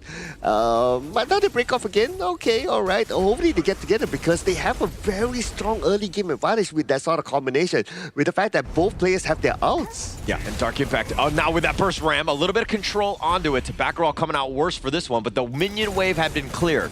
Let's talk a little bit about Mongolia here, because this game, I mean, yes, they're down about 3K, but they've got some towers up, and now the assault is on with that Forsaken contract, and they push him back. He's not going anywhere. Invincible Warrior, you are not. And now Backroll, he too will fall. The Fever Barrage going in, doing a little bit of work, but he gets run over by Mahmoud. Right, we are talking so much about Umid-John and Akbar, we almost forgot to talk about Mahmoud and his dispositioning skills, and they're probably going to get another one. Yeah, a little bit of damage onto Yavalan, but that's the toughest one, right? He's probably the tankiest of them all. So, but a great Fever Barrage to really kind of salvage some of this because things were looking rough here. Yeah, we have to break this down again, right? Look at this. Forsaken contract comes in, just textbook gameplay combined together with the Eclipse and also the Blazing Brilliance, and that's where they got their big target. Yes, good attempt to come in by Batuzi, but yeah, not enough damage overall because he has had a good time farming at the bottom. Well, he did take down 3, okay? Yeah, Batuzi, I would say that's been his highlight of, you know, at the Asian Games qualifier thus far, the way that he was able to do that. And now this Tyrant looks like it's going to be taken here, and Farouk does get that take. Mongolia are left wanting yet again. Okay, and Tyrant to the hands of Uzbekistan. That means that's the signal for them to continue on their aggression. Yeah, and Akbar, again, he's been super annoying on this Dongwon, right? Any sort of time that you're kind of nearby, he's got those, now a little dash in forward, he gets stuck under the tower, and they're going to walk away. Dude, look at Mahmoud at the top. He's just waiting for the opportunity, right? He's just waiting in the brush. If there's an opportunity, he comes from behind like what he's doing right now. Yeah, I mean, Backroll will just stay alive. They're grouping up Uzbekistan. This is a problem for Mongolia now. They need a split push. They need to kind of, again, cut the wave, if anything, buy themselves time. But Uzbekistan are starting to roll and making things tough, and Yandu getting picked off. He was looking to split. Yeah, and I was about to say that he's the best person to do that because of mobility, right? But Farouk was there to stop him. And once he's taken out, who else is able to split push? Yes, I did talk about like, yeah, maybe Yavalan needs to adapt to doing split pushing, but the Byron is not the best hero to do that.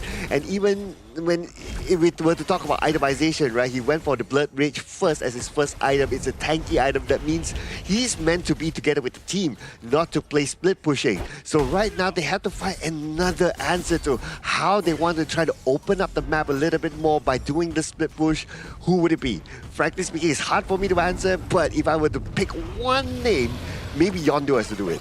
Yeah, I mean, it's not the draft is definitely not in their favor for split pushing, right? I think that this is more of like a team fighting early game to kind of set things up, because when you're looking for split pushers, yeah, mobility is definitely high on the list, but you also need wave clear, right? Yandu is not, I mean, you have burst, but it's like a single one. It's not like that AoE style of damage where you're able to take down minion waves very quickly, but they find Mahmoud under the tower. He takes it down. He's trying to gallop away, but he gets caught. It looks like the reinforcements have arrived, and Mahmoud will be taken down. I was half amazed that he was able to survive that one underneath the tower. Yeah. I thought he would have been like, okay, tower gone. But he's still able to walk away. Still gets the tower. not too bad, I would say. That's all right. But it just shows what sort of gap they're having right now, right? Team Mongolia having difficulty taking down one Gonyu. Yeah, and now with those orbs, they're trying to potentially steal Uzbekistan. Just saw it. Any single time it's on, it's available, they're going to contest. And that makes life a lot more difficult for Mongolia here as they have to just fight for any sort of buff. It's a 50-50 even when it comes down to everything in their jungle. You know, in project management, there's this thing called risk management, right? Yeah. So right now, for Team Mongolia, they don't have any risk management plan. Yeah. Like, what's plan B for them? Yeah. Their only plan A is like team fight, team fight, team fight. But everything is cancelled by the Donghuang, especially. If you cannot get a good team fight because of the Donghuang, what else are you going to do? Honestly, I don't know. They have to... And this is one of those times where it's all about your opponent making those mistakes and you capitalize on it. Yeah, finding somebody out, right? I think that, they've lost some towers, which is a bit of a problem. These T3s, they need to hold here. Find somebody that they can get some sort of pick off. Who's like happen to be a little bit by themselves. Ismobek seems to be that guy. Obviously, they don't have this omnipotent knowledge like we do here, as we see everything. But now Yandu, he's on the chase, misses the Kachusa, and he dives in, and he dashes away with that protecting wind. Yeah, easy for him, right? And they can't chase him because they don't have that level of mobility. You can argue that Yondu can, but Yondu doesn't want to overextend as well because they don't know who else is behind him that could potentially counter. Yeah, and now just clear the wave. Again, Batuzi is that late game hero, right? You just got to buy him a little bit more time. We're at 13 minutes. As long as you're surviving like 17, 18 minutes, you're giving yourself a chance. He had a nice triple kill to start things off, and he's been farming. He's relatively been safe in that sense. But again, the target, once they focus him down, you're going to have a problem. Okay, on the positive note, right? Goal-wise, considering like how they have been they go down. We're taking a contract right under the tower. Dagvadorj is down. The Blazing Brilliance covering the retreat. The Tremor Smash is all the way in the back, but he's all by himself trying to fight. Two members are already down. They find the return on Uzbekistan side as well, but Yandu, he too will fall, and it looks like it's going to be a 3 for 2, at least for now. Make that 4 for 2. Oh, and it's now only Yaoshan, the final player for Team Mongolia. The minions are marching down the mid lane, and the tower will be taken out easily by Team Uzbekistan. They should be able to get the second one, but looks like they're gonna chill for now because they know that they don't have two players together with them. But again, the Forsaken contract. Very well done by Akbar. Even though he's underneath the tower, he's not afraid of going in and starting fights for his team. And the team understands when to follow up as well. This is the communication that Team Uzbekistan has in these sort of fights.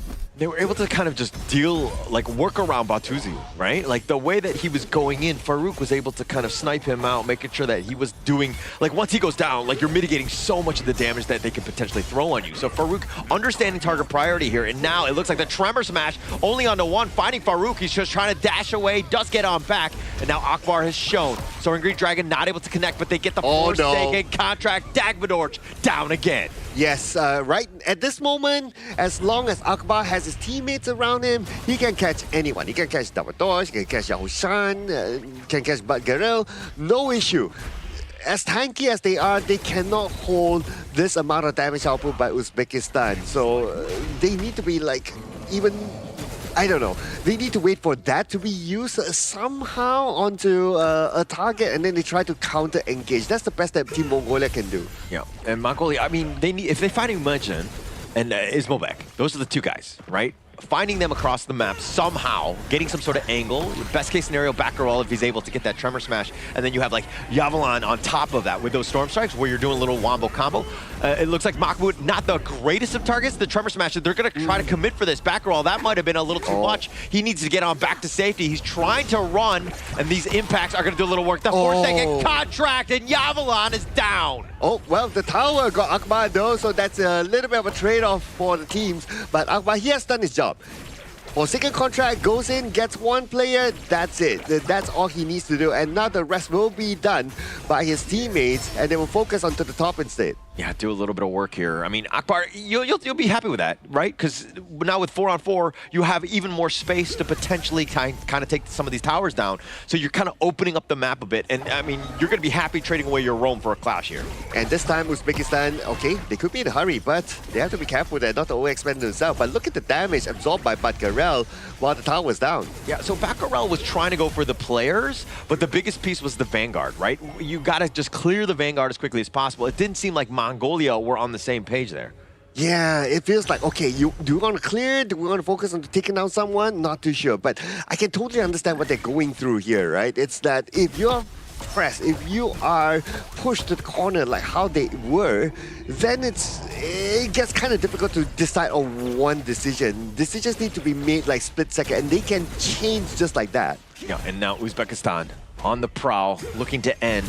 They decide to just go in, a little bit of work here. Akbar searching for his prey. You could see him looking to go. Who does he go for? Not able to find a right target at this point. Plus, they don't have minions to continue this push. Oh, everybody's just afraid of Akbar right now. Like, the moment they know that they step out, Akbar will go in for second contract. One person gets taken down, the rest will follow up from there.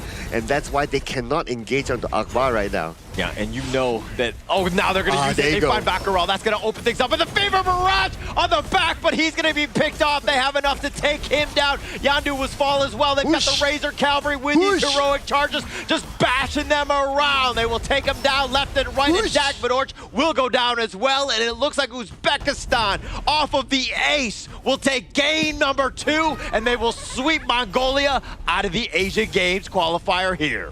Through that sweep itself, Uzbekistan do also aim their rights going into the last chance stage. We'll have to check the scoring between Uzbekistan and Pakistan later on, but this is where Mongolia's road meets the end. This is their final game that they'll be playing here at the Asia Games Esports Qualifiers for Honor of Kings. Yes, thank you so much to Team Mongolia, but what a game that was for the debut of Dong Huang. And because Dong Huang is his first debut here in this tournament, right? So maybe some of the teams will be looking at it as like, maybe we can kind of use the Dong Huang in the future, because there have been a lot of Lianpo picks that a lot of teams not able to counter. I mean, for me, I whenever see the Dong Huan like running at me, and he's like, you know that the Forsaken contract is coming. It's like, I'm not signing that. I'm gonna run for safety. No, come I don't want back, to deal sign with the papers. No, I'm not. I'm gonna run for the hills, so to speak. But the way that Akbar was able to play that, he was so threatening. Sometimes he didn't even use it, but people would be pushed off, and that creates more space for your team to find different angles and to take some of those outside towers. And it's about a numbers game here coming in for the side of Team Mongolia, where Forsaken Contract connects on towards the side of one of their front lines, but the remaining members just wasn't ready to actually respond immediately to those team fights. So going in for Mongolia in towards future games, maybe it's about the cohesion, moving as 5, moving as a frontline unit. But we gotta give them props. Batuzi had an amazing game on the Marco Polo here. Early triple strikes, mid-game pickoffs, and then going in for the backline for the takedowns. He played a pretty good Marco Polo, I would say. Yeah, I agree on Batuzi having a good game with the Marco Polo, right? Like, he still held on to his, although he was like very pressured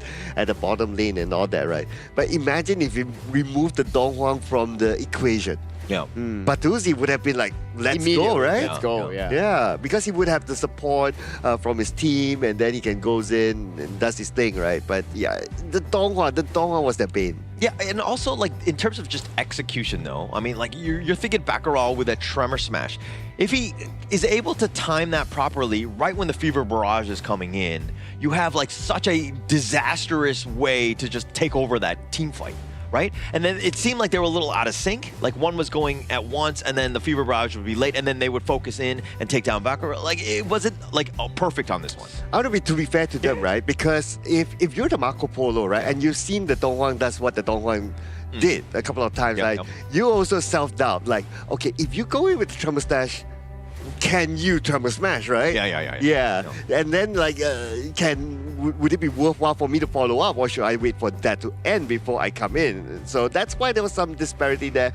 Also because of what the opponents could do. It's about timing, right? If everybody went in at the same time, one of the front lines coming in for the side of Team Mongolia took the Forsaken contract, then maybe there's going to be more targets for Mongolia to actually be venturing into those team fights, giving Batuzi more of an aggressive approach on that aggressive Fever Barrage. But it's just like what Holler mentioned, right?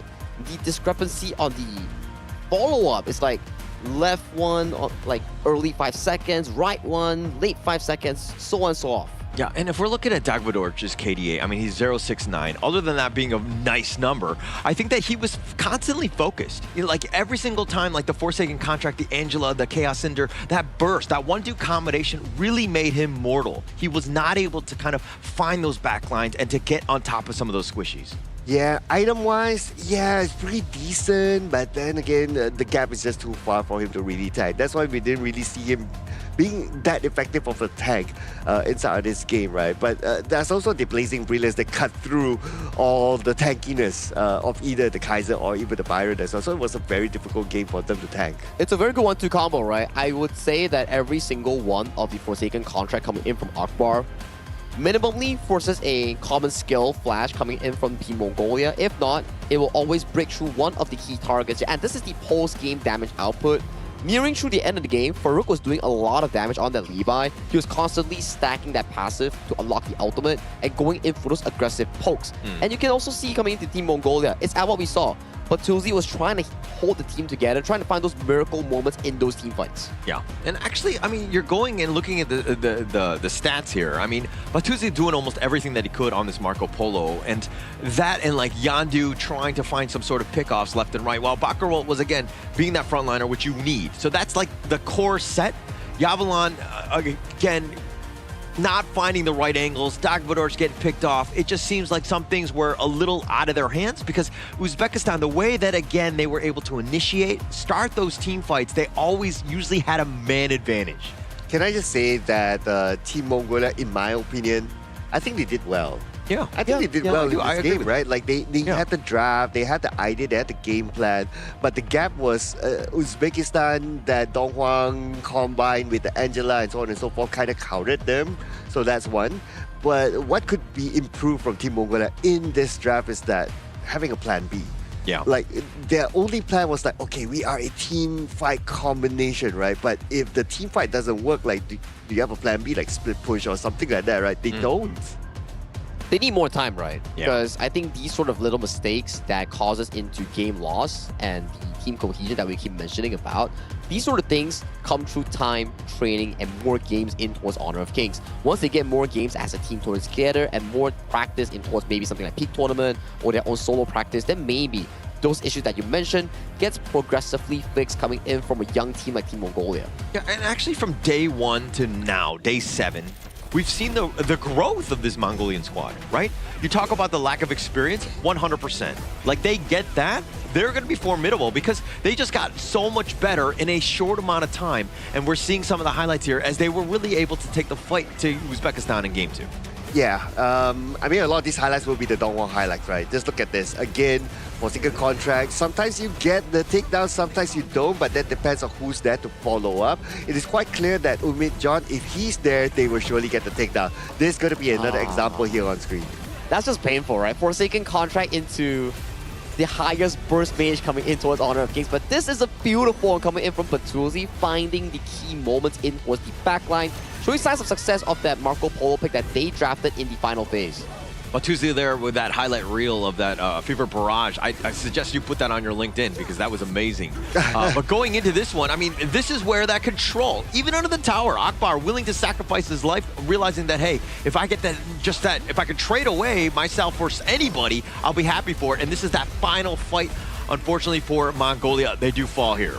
I think for Batuzzi, if he was just a bit more patient, allow Dakwadorj and Yahusang to be that frontline meat shield, absorb some spells, then he goes in with the Fever Barrage and double stun combination, then maybe it could have been much better here. But those are just guesses and predictions that may happen here. But Farouk, coming back once again with 4-2 and 10 KDA and a 30.7% damage there on that Levi. I think this is back-to-back MVP coming in for him, right? It is. It is. And yeah, I mean, being able to just, he did so much damage and constantly poking and doing it from afar and never really putting himself at risk, especially with that 15.8 damage taken.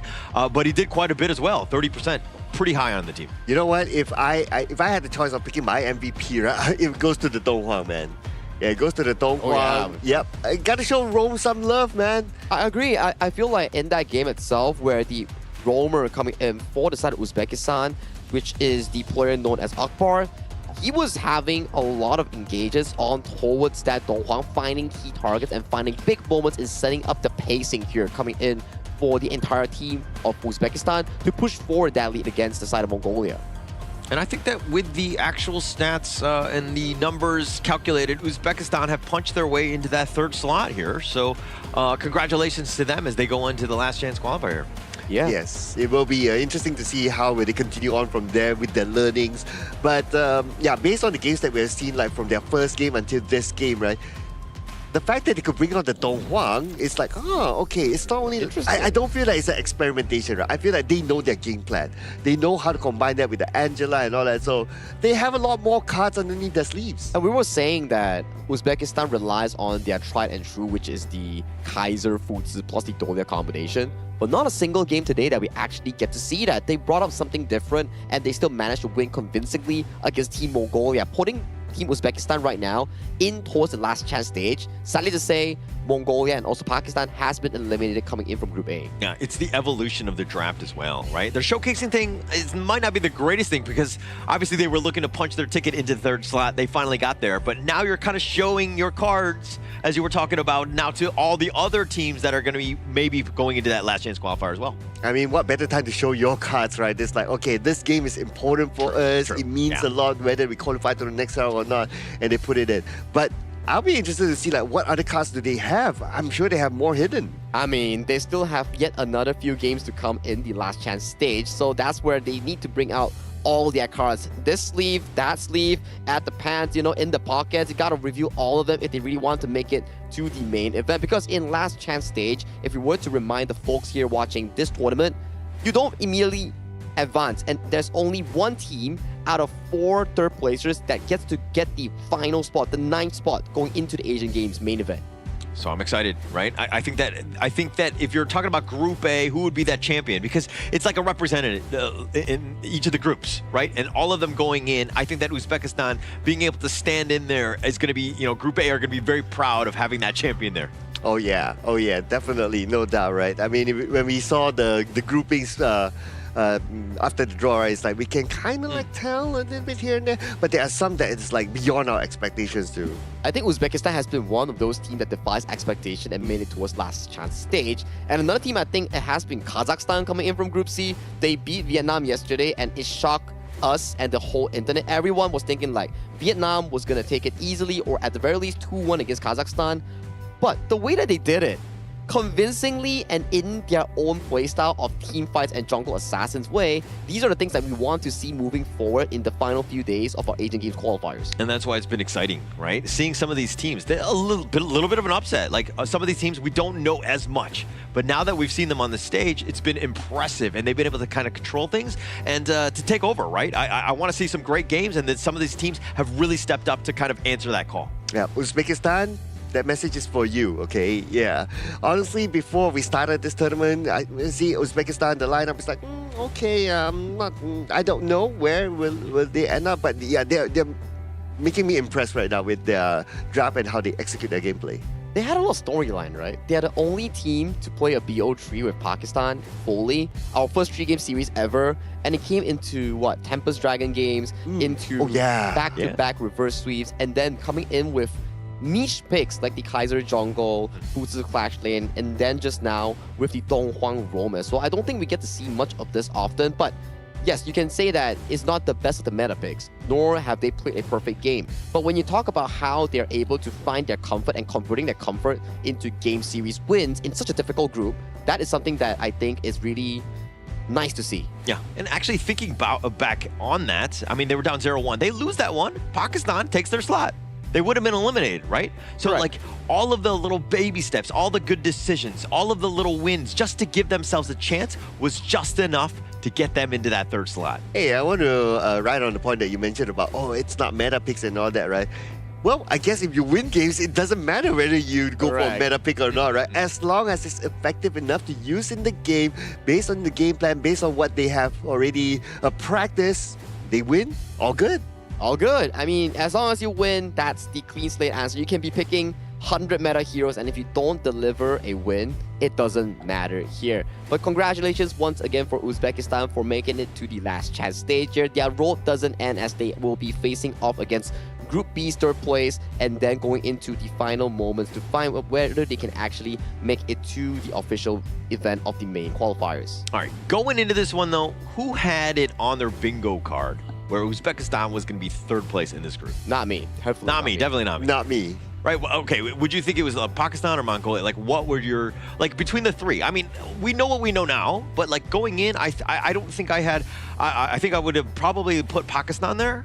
Yeah, likewise. Likewise, I think, yeah. I think I only predicted the first and second one because it was kind of obvious coming in from the game. Yeah, it was a gimme, right? Yeah, and then coming towards third place, maybe it was, like, a bit more close, but I didn't expect it to be this close. Yeah. Like, that one series against Pakistan coming in from Uzbekistan, that was the most important series that they actually played in this group itself. Okay.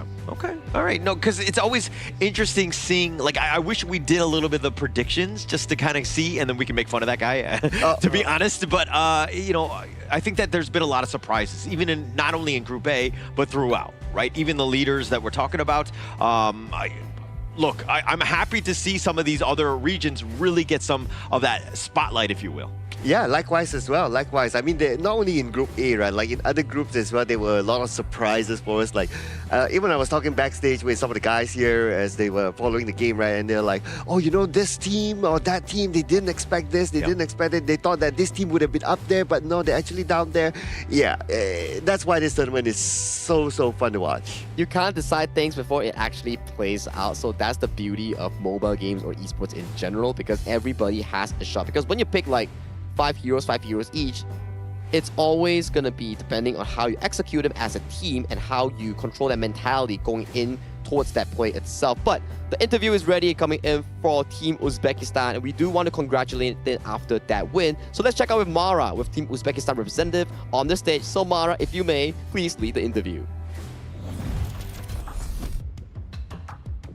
We're here with a jungler from Team Uzbekistan. Congratulations for Rook MVP Game 1 and Game 2. Though when I told you you were also MVP in Game 2, you were surprised. How come?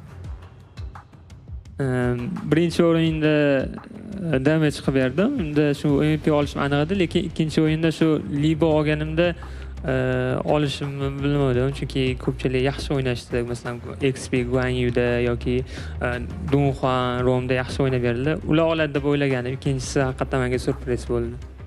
So in the first pick, he was confident that he gonna take MVP, but in the second pick, in the second match, he wasn't like he wasn't weighted that he gonna be MVP, you know, because of the pick. Yeah, he picked another hero, and so that's why he thought that another players from our team was ready to take that MVP. But regardless what your thoughts were, everybody was impressed with your performance, hence why you were MVP. And congratulations, because with this win, it means that Team Uzbekistan now has their dream alive for the Asian Games. You get to battle in the last chance stage. So how did this dominant win contribute to the confidence, and what does this do to the confidence of Team Uzbekistan? Xo'p, demak, mana shu ishonchli g'alaba sizlarda qanaqadir demak yana qo'shimcha ishonch paydo qilyaptimi yoki qanaqa hissiyotlar beradi oldindagi demak last chance o'yindan oldin? Albatta bizga ancha motivatsiya beradi bu narsa, chunki biz O'zbekistondan kelayotganda shu hech bo'lmasa shu 1-2 yoki eng kamida 3-o'rinni olib, shu last chance'da o'z imkoniyatimizni ko'rsatib, xudo xolasa shu Yaponiyaga slot olishga harakat qilib ko'ramiz. Bolada ishonch juda yuqori. Xudo xolasa O'zbekistonning yuzini yorug' qilamiz. Winning in this match, it means a lot for us, because when we were arriving to Kuala Lumpur, we were thinking our goal was at least third place in our group, because we know that Philippines and other teams in our group are really strong, and wish good luck for Mongolia, Pakistan and other teams as well. Yeah, like this. You had your eyes on third, you got it, but you know, there's 3 other regions in the other groups that have been watching today's match, specifically studying Team Uzbekistan. What would you like to say to your future opponents? Qolgan keyingi demak raqiblarimizga, bizni o'rganayotgan raqiblarga qanaqa fikrlar bor? Kutib turishsin, xudo xolasa surpriz qilamiz ularga. Wait us, you will be surprised. And what would you like to say to everybody that's watching from Uzbekistan? Invite them to support you for that last chance. O'zbekistondan kuzatib borayotgan muxlislarga qanaqa fikrlaringiz bor? Ularni demak jonli efirlarni ko'rishga taklif qilsangiz bo'ladi. O'zbekistonda bizani haqiqatan ko'pchilik kuzatyapti. Rahmat deb qolamiz bizni qo'llab-quvvatlaganlarga, mag'lubiyatda ham, yutganimizda ham. Xudo xolasa, last chance ham yutib, Yaponiyaga sut olishga harakat qilamiz. Rahmat aka. We hope that we're gonna get that last slot for Aichi Nagoya Games, Asian Games main stage, and for sure, thank you for everyone who's watching via live stream and supporting us. Keep doing it. I hope today gave you the confidence. Anything is possible. You guys did amazing today. And you heard it from Team Uzbekistan. For the opponents, watch out. They might just surprise you. We'll be back and go to our casters. Lead the gorge. I don't think we have to wait for Farouk to surprise us because we have already seen the surprise coming in towards that series itself and how they're able to qualify in towards the last chance stage. But that confidence is what I want to be seeing coming in from our players. Not really confidence. I'm thinking almost like the trash talk level. Everybody's been so humble. It's nice to kind of have a different angle on these things where you're kind of calling out some of their teams. Like, all right, let's go. I'll be prepared for us. Hey, but he's just speaking facts, right? Like when he says about like, you'll be surprised, right? I mean, the Donghuang pick. Nobody expected that. And I personally am a fan of like, every time we call out, I want to see a new hero. I want to see how it's played out. And it's not only just a new hero just because, right? It's a new hero that works. And they have a game plan around it. And that's what I love to see. So Uzbekistan continue to put out more surprises because I love them. Yeah, we've been having a lot of tournament niche picks thus far, like the Yaria, like the Donghuang. And those have had sufficient success, I would say, and the Donghuang today, definitely an eye-opener here when it was paired up with the Angela here. But talking about yet another interview, we have to invite the side of Team Mongolia to the stage to do their exit interview, as that was the last game that they will be playing in the Asian Games qualifiers. So Mara, please take it away. From Team Mongolia, we're here with Dark Vidorj. You know, in this type of competition, we bring the best of the regions around Asia. Now, Mongolia didn't get the results that was desired, but what do you think Mongolia needs to do to close the gap so you can come back stronger for the next international tournament? Сая одоо энэ Азийн хүчтэй багууд ерөнхийдөө оролцлоо энэ тэмцээнд. Тэгээ одоо танаа баг эргэж ирэхдээ ерөнхийдөө ямар бэлтгэлтэй байна гэж бодож байгаа вэ? Ерөнхийдөө Монголын HOK сценд бол Монгол баг цөөхөн. Тэгээд нэг 2-3хан баг үүдэг. Тэгээд тэднэр нь хоорондоо тоглоо ерөөсөө дээшгээ ахиц гардггүй гэж боддог. Нэмээд тоглогч цөөхөн болохоор анхаарал хандуултан баг гэж боддог тоглоомны хувьд. Харин бидний хувьд дараа нь ирэхдээ илүү сайн бэлтгээд илүү өөр олон улсын багуудтай тоглоод орчлог солилцож ерөнхий дараа ирье гэж бодож байгаа. In Mongolia, there are not many teams, so we are considering to play more of international games with the other experienced teams, and then get more experience, and then we come back strong. I hope you got to observe and see and have the experience that you truly desire. In every victory, there needs to be humble beginnings, and I believe Mongolia was able to experience that. But would you like to say to everybody who's behind you and who's continuously supporting Mongolia? Монголоос одоо үзэж байгаа хүмүүстээ дэмжигчтэй юу гэж хэлмээр байна? Дэмжиж үзсэн та бүхэндээ баярлалаа. Тэгээ үргэлжлүүлэн дэмжээрэй. Нэмж хэлэх зүйл гэвэл урмигч явуулсан бол уучлаарай. Thank you for the support, And then we also want to express our apology to if we couldn't achieve what you expected, and then we will try our best next time. Team Mongolia, there's no need to apologize. You were here, you did your best, and every champion, every future victory, it needs to have this kind of experience. We're glad you're here for the Asian Games qualifiers, and we hope to see you stronger next time. And now we'll head back to the casters. Lead the gorge. Indeed, well said, Mara. There's no need to apologize here. We are proud of Team Mongolia and Dogwadors in how far they were able to come as a team. You know for a fact that they lack the experience, but throughout the 4 series that they played, every single one of them progressively started getting better and better and better. And undoubtedly, I think the last game that they played was one of their best.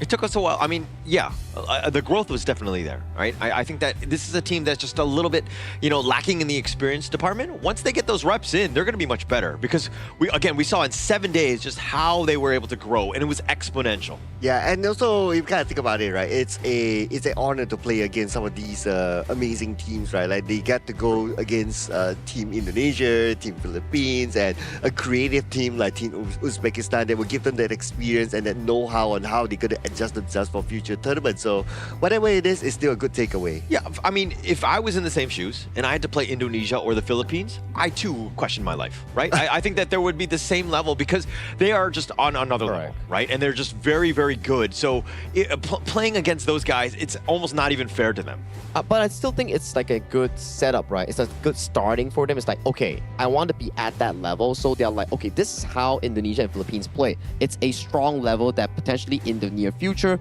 Mongolia is able to aim on towards that. But thank you once again, Mongolia, for participating in the Asian Games qualifier this time around. Hope you come back stronger next time, along with Pakistan coming in from Group A. But the next upcoming series is the battle of first place and qualifier spot towards the main event. It'll be Kyrgyzstan going up against Myanmar, coming in for Group B.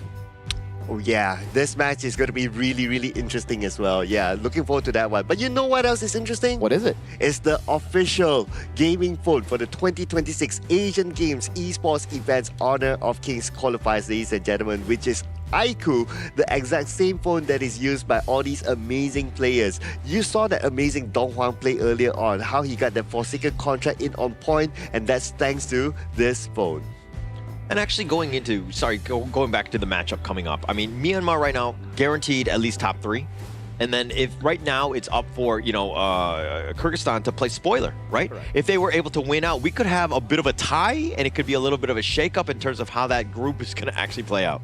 Things are going to get messy when tiebreaker starts coming in, because as we pace on towards day 7 and day 8, lesser and lesser days for teams to actually lock in their spot towards the main event. And so far, we only have like 2 confirmed teams coming in from Group A, which is Indonesia and Philippines. But coming in for the next series, we'll definitely have to go to a short break before we bring you more Honor of Kings action. Whether or not Kyrgyzstan can stop Myanmar's dominance in Group B is what we want to find out. So see you after this break.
Contestants fight for the honor of their regions while we cheer them on from the stands.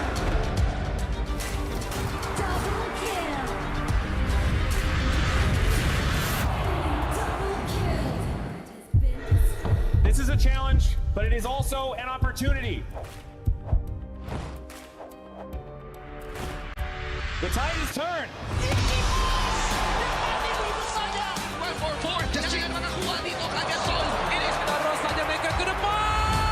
Fastness in front. They're going to use it. Golden Tide slows down Tatsumi. And we pulled it off together. We share the same voice, the same radiance. This moment of brilliance belongs to all of us. Together, we shine.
Welcome to the 2026 Asian Games Esports Qualifiers, Honor of Kings. 20 regions, one stage, and only the strongest 9 teams will earn the right to shine above the rest. Taking place in Malaysia, June 13th to 21st, 2026. Coming to Malaysia, this is the battleground where teams fight for the right to qualify for the Asian Games. 20 teams enter, but only 9 teams will move on. Apart from the 20 regions, there are 3 regions that have direct qualification. Here is the 2026 Asian Games Esports Qualifiers Honor of Kings format. First, the 20 teams will split into 4 groups of 5. In each group, every team faces every other team once in a single round robin, with every match played in a best-of-3 format. That means every match matters. Every game matters. Every single point matters. The point system is simple. Win the match, earn 1 point. Lose the match, earn none. At the end of the group stage, teams are ranked by the total points they've collected. And from there, the road begins to shine. The top 2 teams from each group qualify directly to the Asian Games main event. That gives us 8 teams advancing straight out of groups. But for those not through yet, the light isn't out. The teams that finish 3rd in each group still have 1 more shot. They move into the last chance stage. There, they battle through one final BO3 single elimination bracket until 2 teams remain. The 2 teams will then face off in a BO3 match to claim the one final qualification slot. So in total, 9 teams will make it through, 8 from the group stage and 1 through the last chance stage. That is the rule. Now it is time to see who can rise through it. From across the world, regions gather here in Malaysia. 20 teams, and only 9 will qualify. The path is set. The stakes are clear. Together, we shine. Stay tuned, and we'll see you at the stage.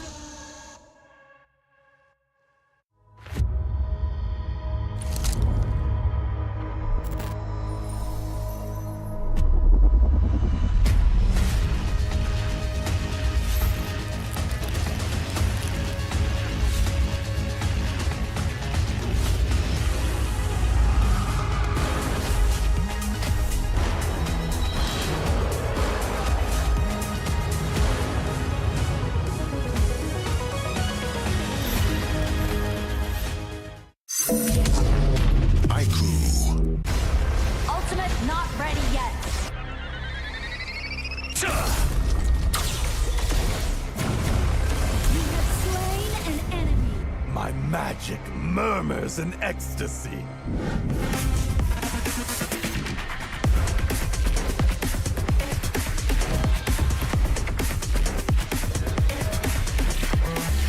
Amazing! There is no escape for you. Killing spree! Double kill! Triple kill! Spectacular! Kill! Don't worry. I'll be back for your life soon.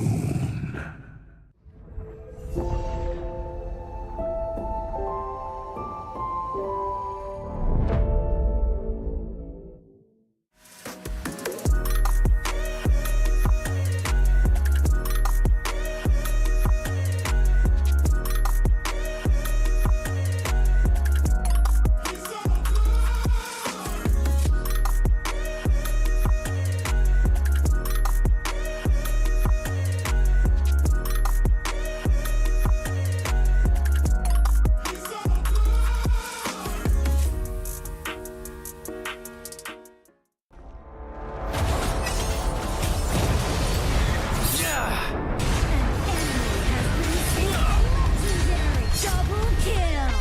Shall I compare thee to a summer's day? Slain.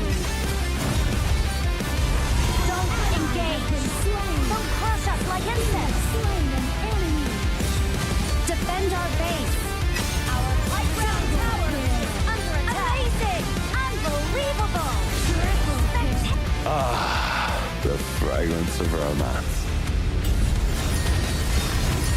Ally has been slain. Rampage. Double kill. Triple kill. Spectacular. Pentakill. Lady Fortune is on my side.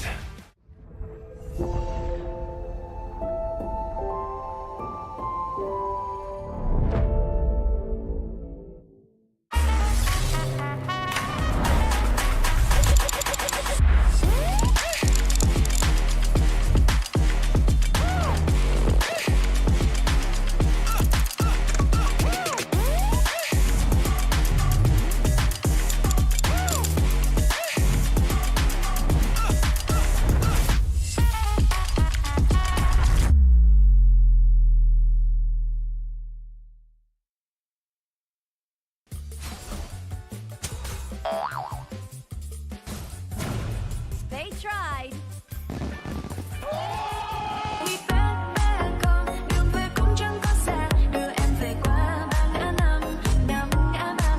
The new Spritling skill, Dig It, is a passive skill, which will automatically trigger at fixed times each match, up to a maximum of 10 times. The skill grants guaranteed standard rewards like gold, XP, shield, health recovery, and more. There's also a small chance to uncover mysterious grand prize effects during the match. Dig It may also produce tradable high-value treasures. Detailed information about acquired treasures will be shown after the match ends. Each treasure has its own rarity and storage size, and obtained treasures will be automatically stored in your warehouse. If you want more high-quality treasures, make good use of the Treasure Fusion feature. You can also copy and share your code so friends can help speed things up.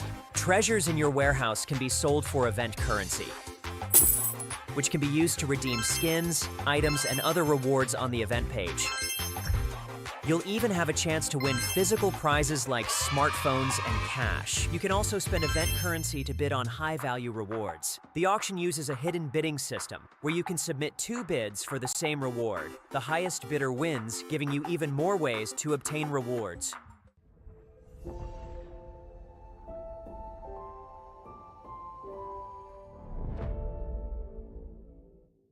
Itu kontrak kita. Relax bro. Phone aku! Jom kembara. Mountain View!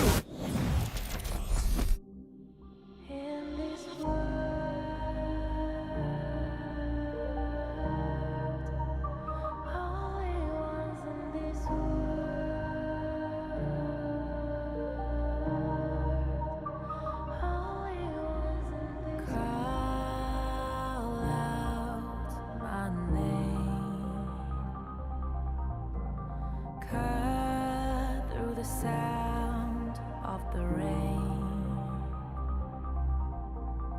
No matter how I feed the flame, you know I feel the darkness and the pain. All of the ways we tried to break free from the night, you know we made it out, we found the light. I fly so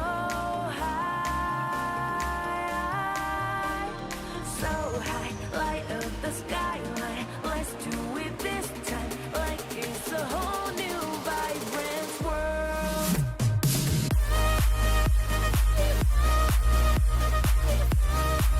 Like we're the only ones in this world. Like we're the only ones in this world. Now I see that I got everything I need. It's alright, I'm on fire, I'm alive, 'cause now I fly so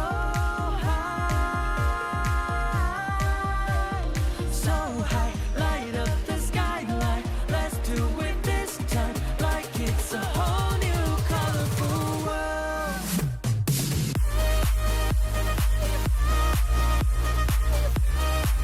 Like we're the only ones in this world. Like we're the only ones in this world. Never thought we'd get this far, burning like the stars. How we get this far? Like we're the only ones in this world.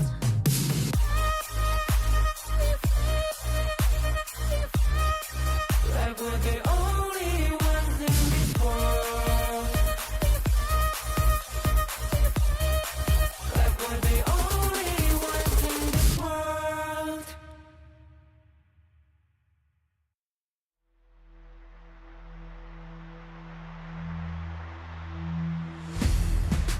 In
Welcome back once again after that short break. This is day 7 of our Asian Games Esports Qualifiers for the Honor of Kings official event. My name is Sagi here, and I'm proud to be hosting once again this prestigious event. And with me on the English broadcast will be none other than Sir Cloud and also Holler. Welcome back to the English broadcast again. Oh, no. Okay. I didn't get the memo. But yes, I'm actually excited about the second series of the day because, again, there's a lot at stake at this one. The top 3 potentially going into this one. And now it's about seeding which of the 2 move on to the main event, which one plays in that third place last chance stage. And this one for me is really hard to tell, right? Because these 2 teams have been showing really good games here in our tournament so far. So it's going to be a tough one.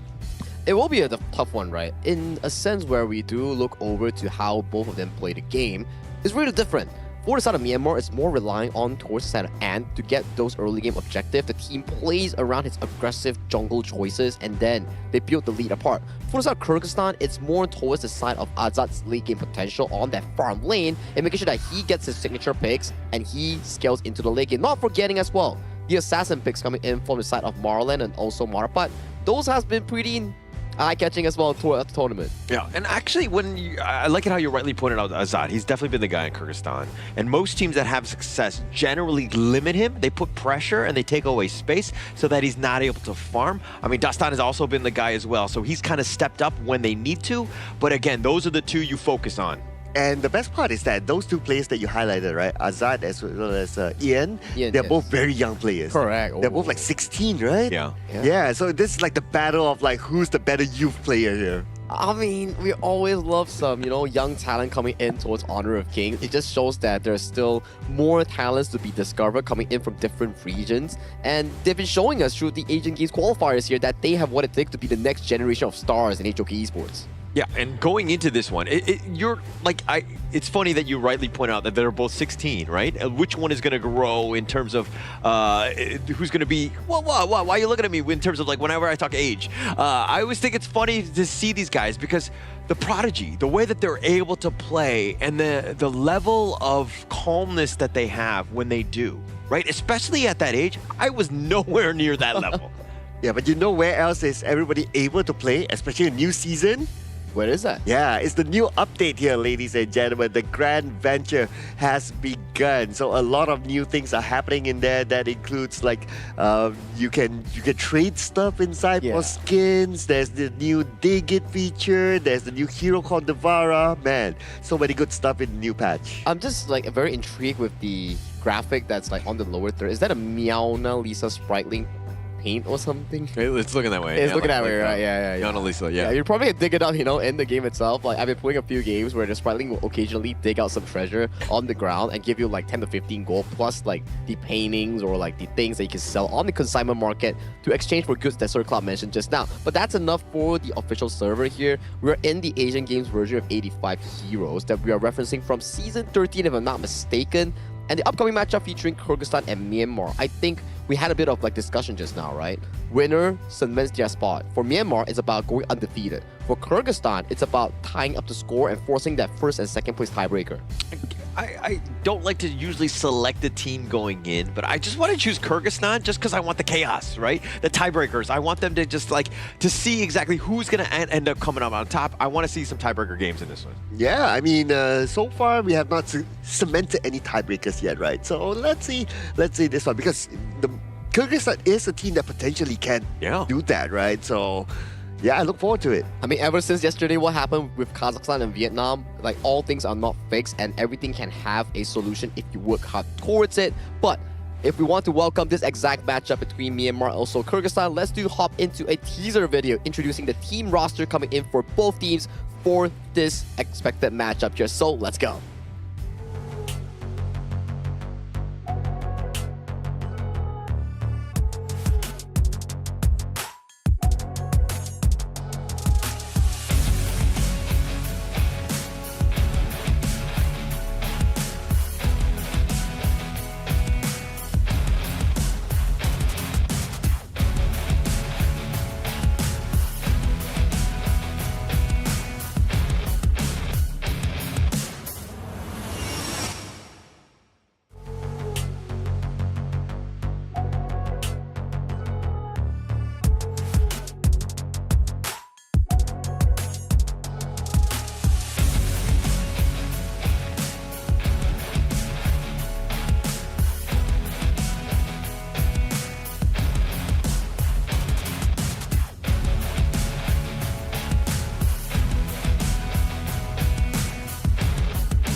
path is right in front of them.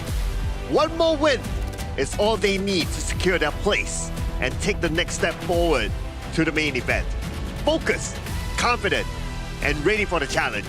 Please welcome Kyrgyzstan!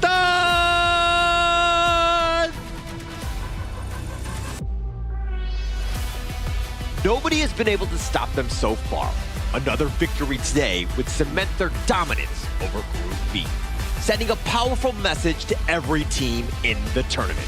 Looking stronger with every match, make some way for Myanmar! This is history itself. Both sides suffered early exits in the quarterfinals of the 2022 Asian Games, and now they meet once again on this big stage. But this time, it's for Myanmar's unbreakable streak, and for Kyrgyzstan, it's their step towards that main event.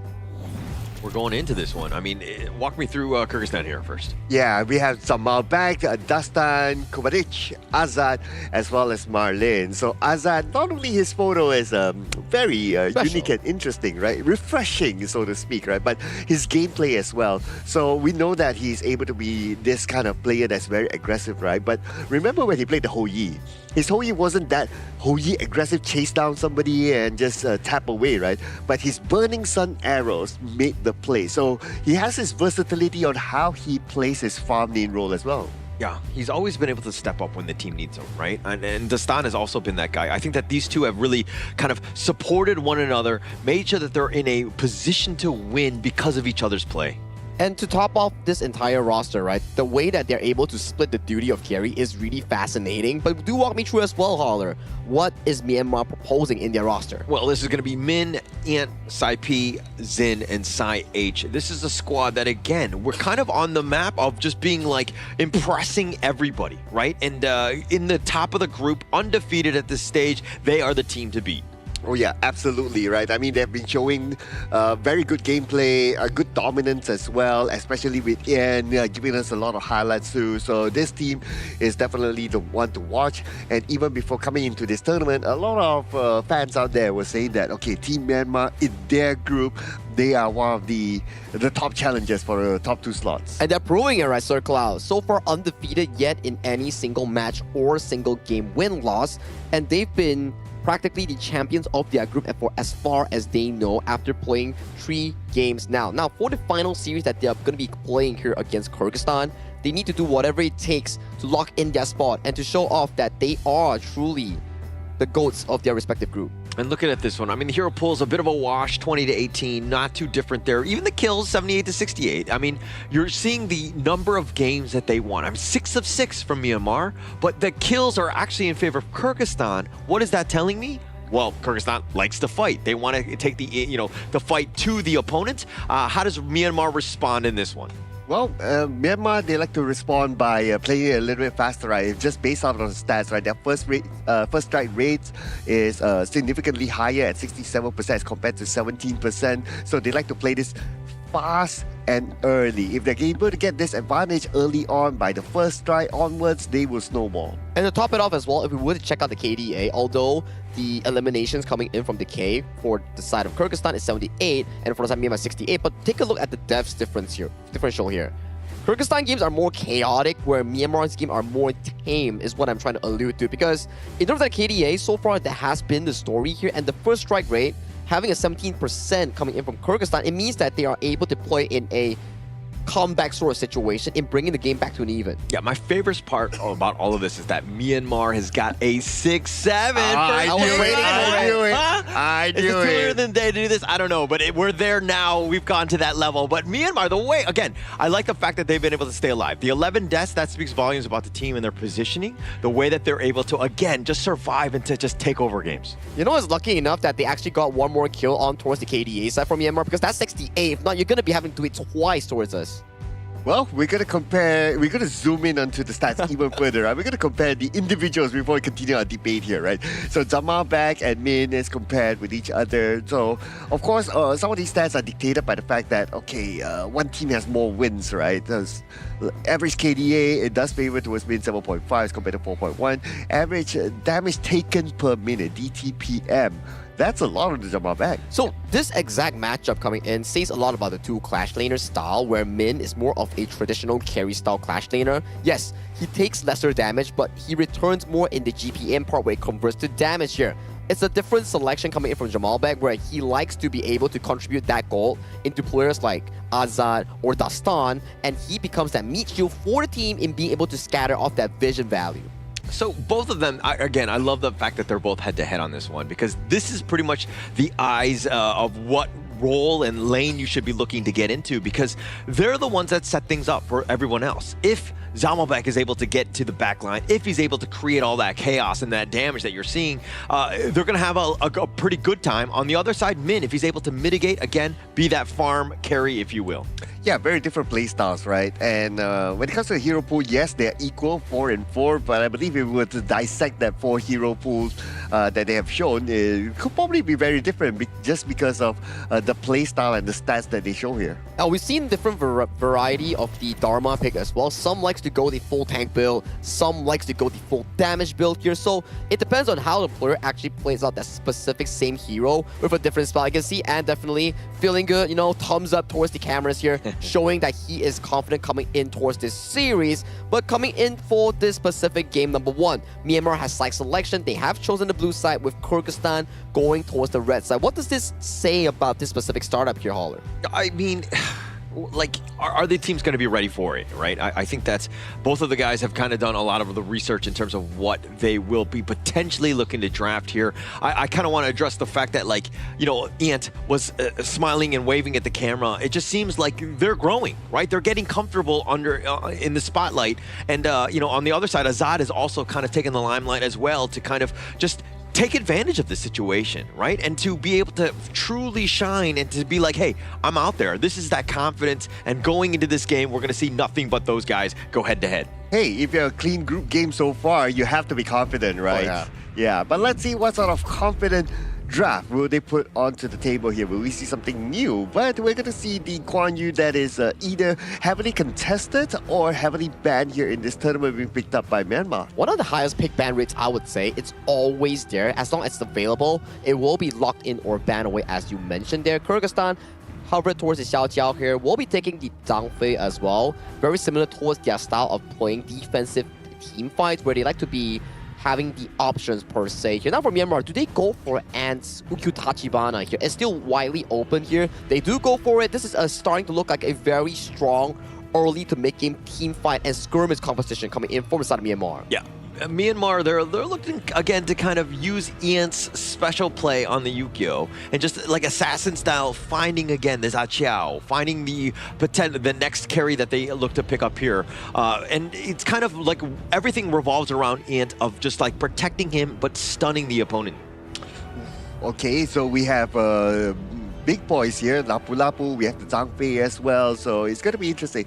The Zhang Fei, of course, as compared to the Lapu Lapu, is the ult especially is it costs a lot more, right, as compared to the Lapu Lapu, but the range or the width of Lapu Lapu's Raging Sea is not as big, so both has its own pros and cons. But what is more important is that how and what kind of timing they're going to be used. Now, I do like the fact that we are seeing a Guan Yu and the Lapu Lapu together for now, because these two type of heroes are able to set things up. One can come from the back and one can come from the front, so they make a really good combination together. Many more options, right, coming in for the side of Team Myanmar, and Kyrgyzstan locking in the Xiang Yu pick here, coming in for the side of Jamalbek in that Clash lane. We don't really get to see this a lot. I think this is our second pick of the tournament here with a 0% win rate, and for now, we'll have to see whether Jamalbek can actually bring this pick to live. And that's going to be an errant pick being locked in by Kyrgyzstan here, as we see towards the bans, Arlie, Direnjie, and also the likes of the channel are removed from the pool. Giving over to the side of Xin H, not a lot of options aside from the Lady Sun or things like the Shou Yue, for example. So Xiang Yu, I think that we've kind of not had the greatest impression of it because we saw it earlier and it was more in the roam, and we always joke about how the Hegemon Slash being very slow. But I think that in this one, it's all about the repositioning of the Guan Yu that jumps on. You're looking not only for the laning phase, but also the fact that Jamalbek loves to brawl. If you want to fight, let's go. He's going to be ready to go. And Zhang Yu, it just kind of helps. It will just be up to that and the Umbrella Outburst. You're looking at a nice little combination, plus the Honey Sweet Breeze, just a little cherry on top, if you will. But this is what I worry about the Zhang Yu pick, Greg, is that it's not a good hero to track down where the Guan Yu is. Guan Yu is way faster. The moment he leaves his lane, it's like, oh, Zhang Yu won't be able to catch. And if you don't know the position of the Guan Yu, when it comes to team fights, right, then you won't have that where is it going to come from, the awareness, and you're prepared for it. So I'm kind of worried about the Zhang Yu pick, though. I am worried as well here, Sir Cloud, especially like you rightfully mentioned out. Heroes like the Aaron and Xiao Qiao, they don't really have lots of crowd control nor mobility to actually counteract against the side of the Guan Yu that has been locked in by Min here. So the roamer and clash laner's duty coming in from Kyrgyzstan will be so detrimentally important in making sure that these two carries coming from Kyrgyzstan has the room to actually do damage. But let's hop on into game 1 of this important series between Myanmar, the undefeated in Group B, and Kyrgyzstan, looking to find their spot in towards the main event. And this is going to be it, right? I think that, Kyrgyzstan, are they able to kind of find a way to stop the undefeated beasts that have been Myanmar, where they've been 6-0 and literally taking over the group?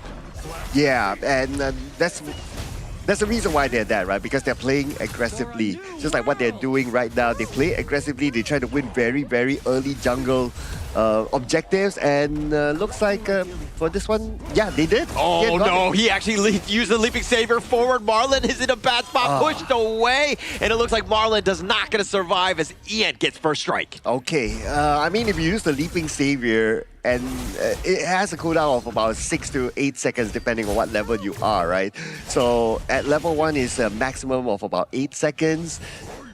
You're basically caught. Yeah, you're in an awkward definitely a misclick. There's no way you can walk back. Yeah, definitely a misclick, definitely a misplay. Marlon paying with his life there. Not a great start. All of them are right there, and you could hear the cheers because they're like, oh, he messed up. No, yeah. But I was kind of surprised as well that he picked Leaping Savior as his first skill. Normally you pick that as a second skill because you want to clear off the lanes quicker for your teammates, but yeah, I guess that's a choice. I think it was more of just like the fight was happening, maybe I can kind of save, or I need to get to my teammates as quickly as possible. I mean, again, I'm not 100% sure. I'm not in his brain, but I'm assuming he's, again, looking to kind of make the save more than anything else. Yeah, but whatever it is, right, it is only the first strike, right? And it is against a roam, all right? I know Roman's life matters, no, but they don't. You get the gist, right? Yeah, but it's okay, right? They can still come back from this one. They just need to refocus back again and get back to their game plan of clearing the waves in the middle, make those side lane rotations, just be annoying back towards Myanmar. But it's one thing to get first strike, but now they're invading, right? They're up about 1.8k. It's not even 3 minutes, right? Again, the aggression from Myanmar and why they're one of the favorites here, because the way that they're able to dismantle teams, and the Crimson Golem look to be taken away. The Razor Cavalry is going to be used, but the Heroic Charge pushing them all the way in the back, and now it looks like Myanmar will run away and get away scot-free with that theft. Yeah, and they got what they wanted, right? They came for the buff, they got the buff, they leave. They don't overextend themselves. And this is the discipline that Team Myanmar is showing. They know, okay, early game, we don't really need to push it yet. If anyone misclicks, okay, cool, right? But if not, we already got what we wanted. Their next focus is going to be the Tyrant, and that is where Team Myanmar, they're opening up the map right now at the bottom. Okay, they're contesting, right? And just, again, this is uncomfortable, right? It takes a village just to secure your own blue buff. That's not a good spot to be in. They've lost the Spike Tail as well. So more in the coffers of Myanmar, and they're taking it away from Kyrgyzstan here. Okay, I'm counting down, right? So we have about 35 more seconds. In a moment's time, we will see the rotation from the jungler, from maybe even the mid to move towards the bottom. Because right now, side H is already setting things up, right? He's opening up the map. He's making himself a target man. And he knows that he can be the target man because he can still easily escape. And he does not need to expand the Raging Sea, which is an important skill for him to keep at this moment to contest for the Tyrant. Yeah, and actually that's the biggest problem, right? If you're looking at the Myanmar squad, Marco Polo, he's going to have a field day, right?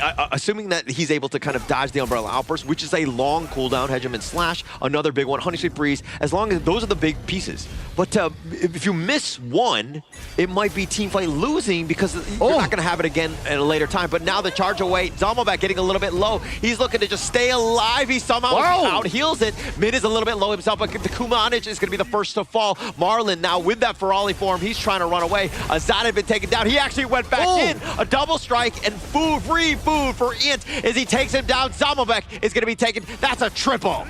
I'm not sure why he actually went back in though.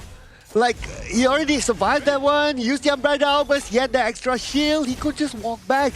But he somehow turned back. Okay, I would get it if you still have Azad there, if you still have Kubanich there. Cool, right? Because you have the damage output. Okay, let's have a good look at this, right? Okay, firstly, Zamovac surviving this one, that's great, right? And this is where Marlon, he's absorbing the damage, he has used the Umbrella Albus, but he turns back. But there's only Dastan there, and Zamovac not the biggest damage dealer. Dastan does not have his items yet, so what were the chances of actually winning that U-turn? It wasn't great. And I think that also Marlon was looking at this just more of like, hey, they've got 3 members, we've got 3 members, right? We're equal in that sense. Obviously, Azad going down, he's like the main difference maker. He was not alive to go into that team fight. So a mistake overall, and Kyrgyzstan pays with that one, and they get aced off the table. Okay, if Azad was still there, if Kubanich was there, cool, right? Because Kubanich can give extra CC, Azad obviously can just throw skills, right? And just deal damage, right?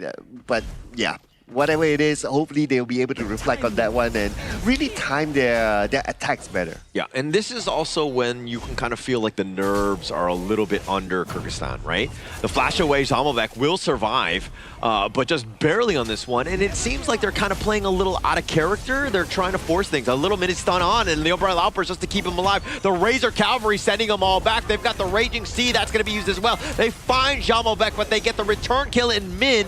Marlon is down as well. The chase is on. Azat running for his life. Not able to get away from Ian, who's chasing them. That's a Quadra Strike, and it looks like it's the Penta Strike for Ian.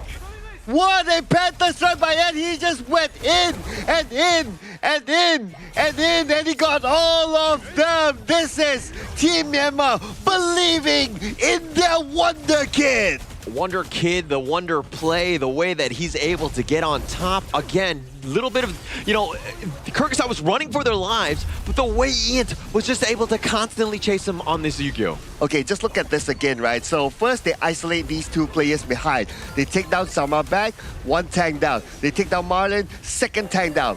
No tank, everyone else is a squishy, and Ian loves squishies. He goes in, he just takes down 1 by 1, and it became a Penta Strike like that for him. And the rest of the Myanmar was just like hands off, right? Don't even touch your phone, right? Your IQ phone.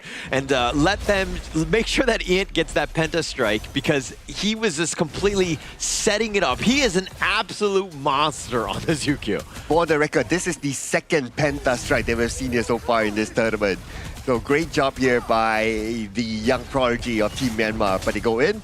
Yeah, a little bit just into the bottom T3, zoning them away. Marlon just got enough madness to potentially use this ult, but I don't think he's going to expend it here. Bottom T3 is down. No, he has to keep that one. He does not have the right opportunity yet to actually use it, and then his teammates are able to follow up. They're not in position yet. But it's not only about position right now. The gap is starting to show. Look at the difference of level. It's almost an average of like 2 levels depending on which hero that you're looking at. So for them to really find a good one, they need assistance from the tower at the same time. Yeah, and if anything, Ant like has a 4-level differential over Dasan, right? That's how much he's rolling. He's absolutely taking over this game.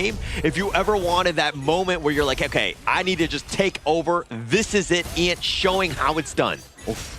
And now they have absolute control. Look at this. All towers taken down.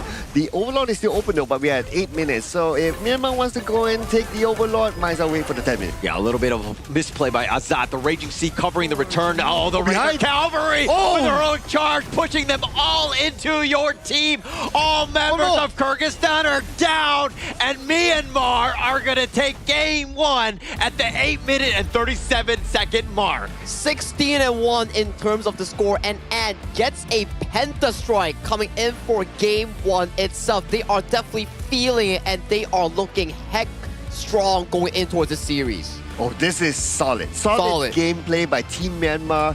From the first buff, the first red buff, they went all the way up, and then they stole away that buff.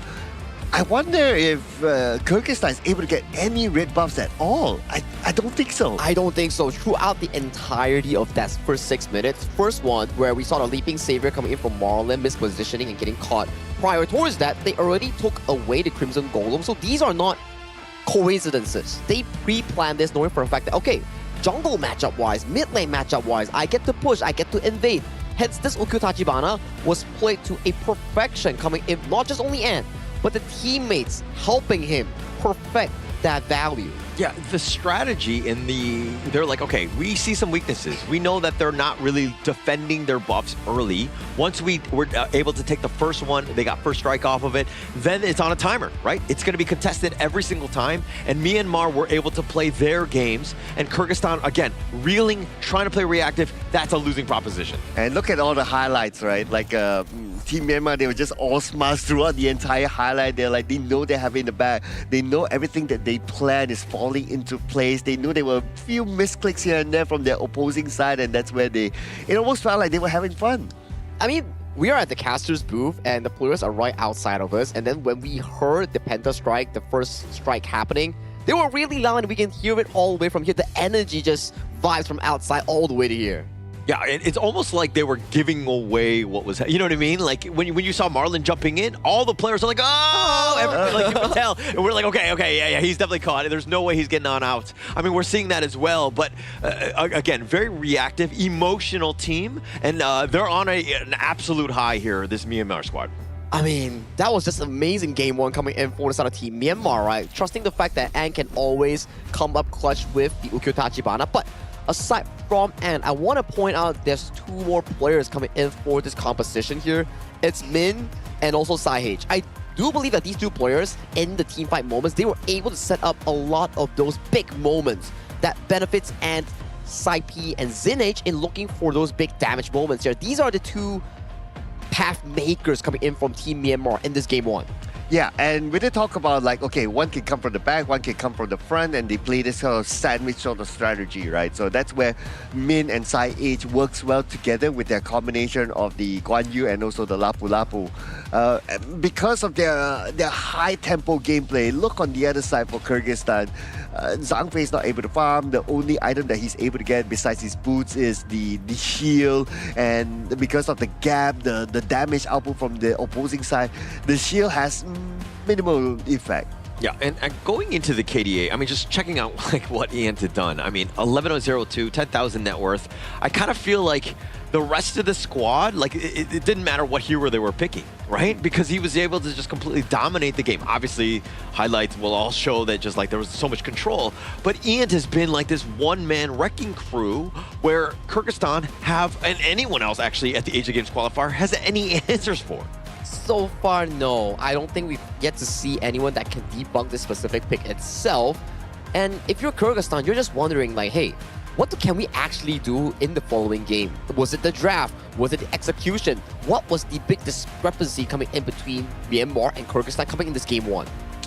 Oh man, I mean, I want to look more at these stats, right? Like any other significant numbers here that we can see. Damage dealt from Kyrgyzstan everyone is pretty much the same. So look at this, right? If a Zhang Fei is able to deal 17.9k, and then if you look at your jungle, right? Dasta is able to deal 16.2k. So if a support is able to deal more damage than the jungle, this tells a lot. This does tell a lot where Dastan didn't get any sort of farm going, you know, like level 1, you already see Ant, Min, Sai-P, and Sai-H are all in your jungle and they took away your Crimson Golem plus the first strike on towards Marlon. And then every few minutes, you have Min just standbying in the red side jungle, waiting for them to appear. And once they show, immediately Razor Cavalry coming in from the back and setting up more plays, more takedowns for the side of Team Myanmar. And that snowball kept going and going and going until the 6-minute mark. Penta strike coming in from Ant, 8-minute mark, game-winning push. So clean stuff all around from Myanmar, from game planning all the way to execution. Yeah, perfect game. I mean,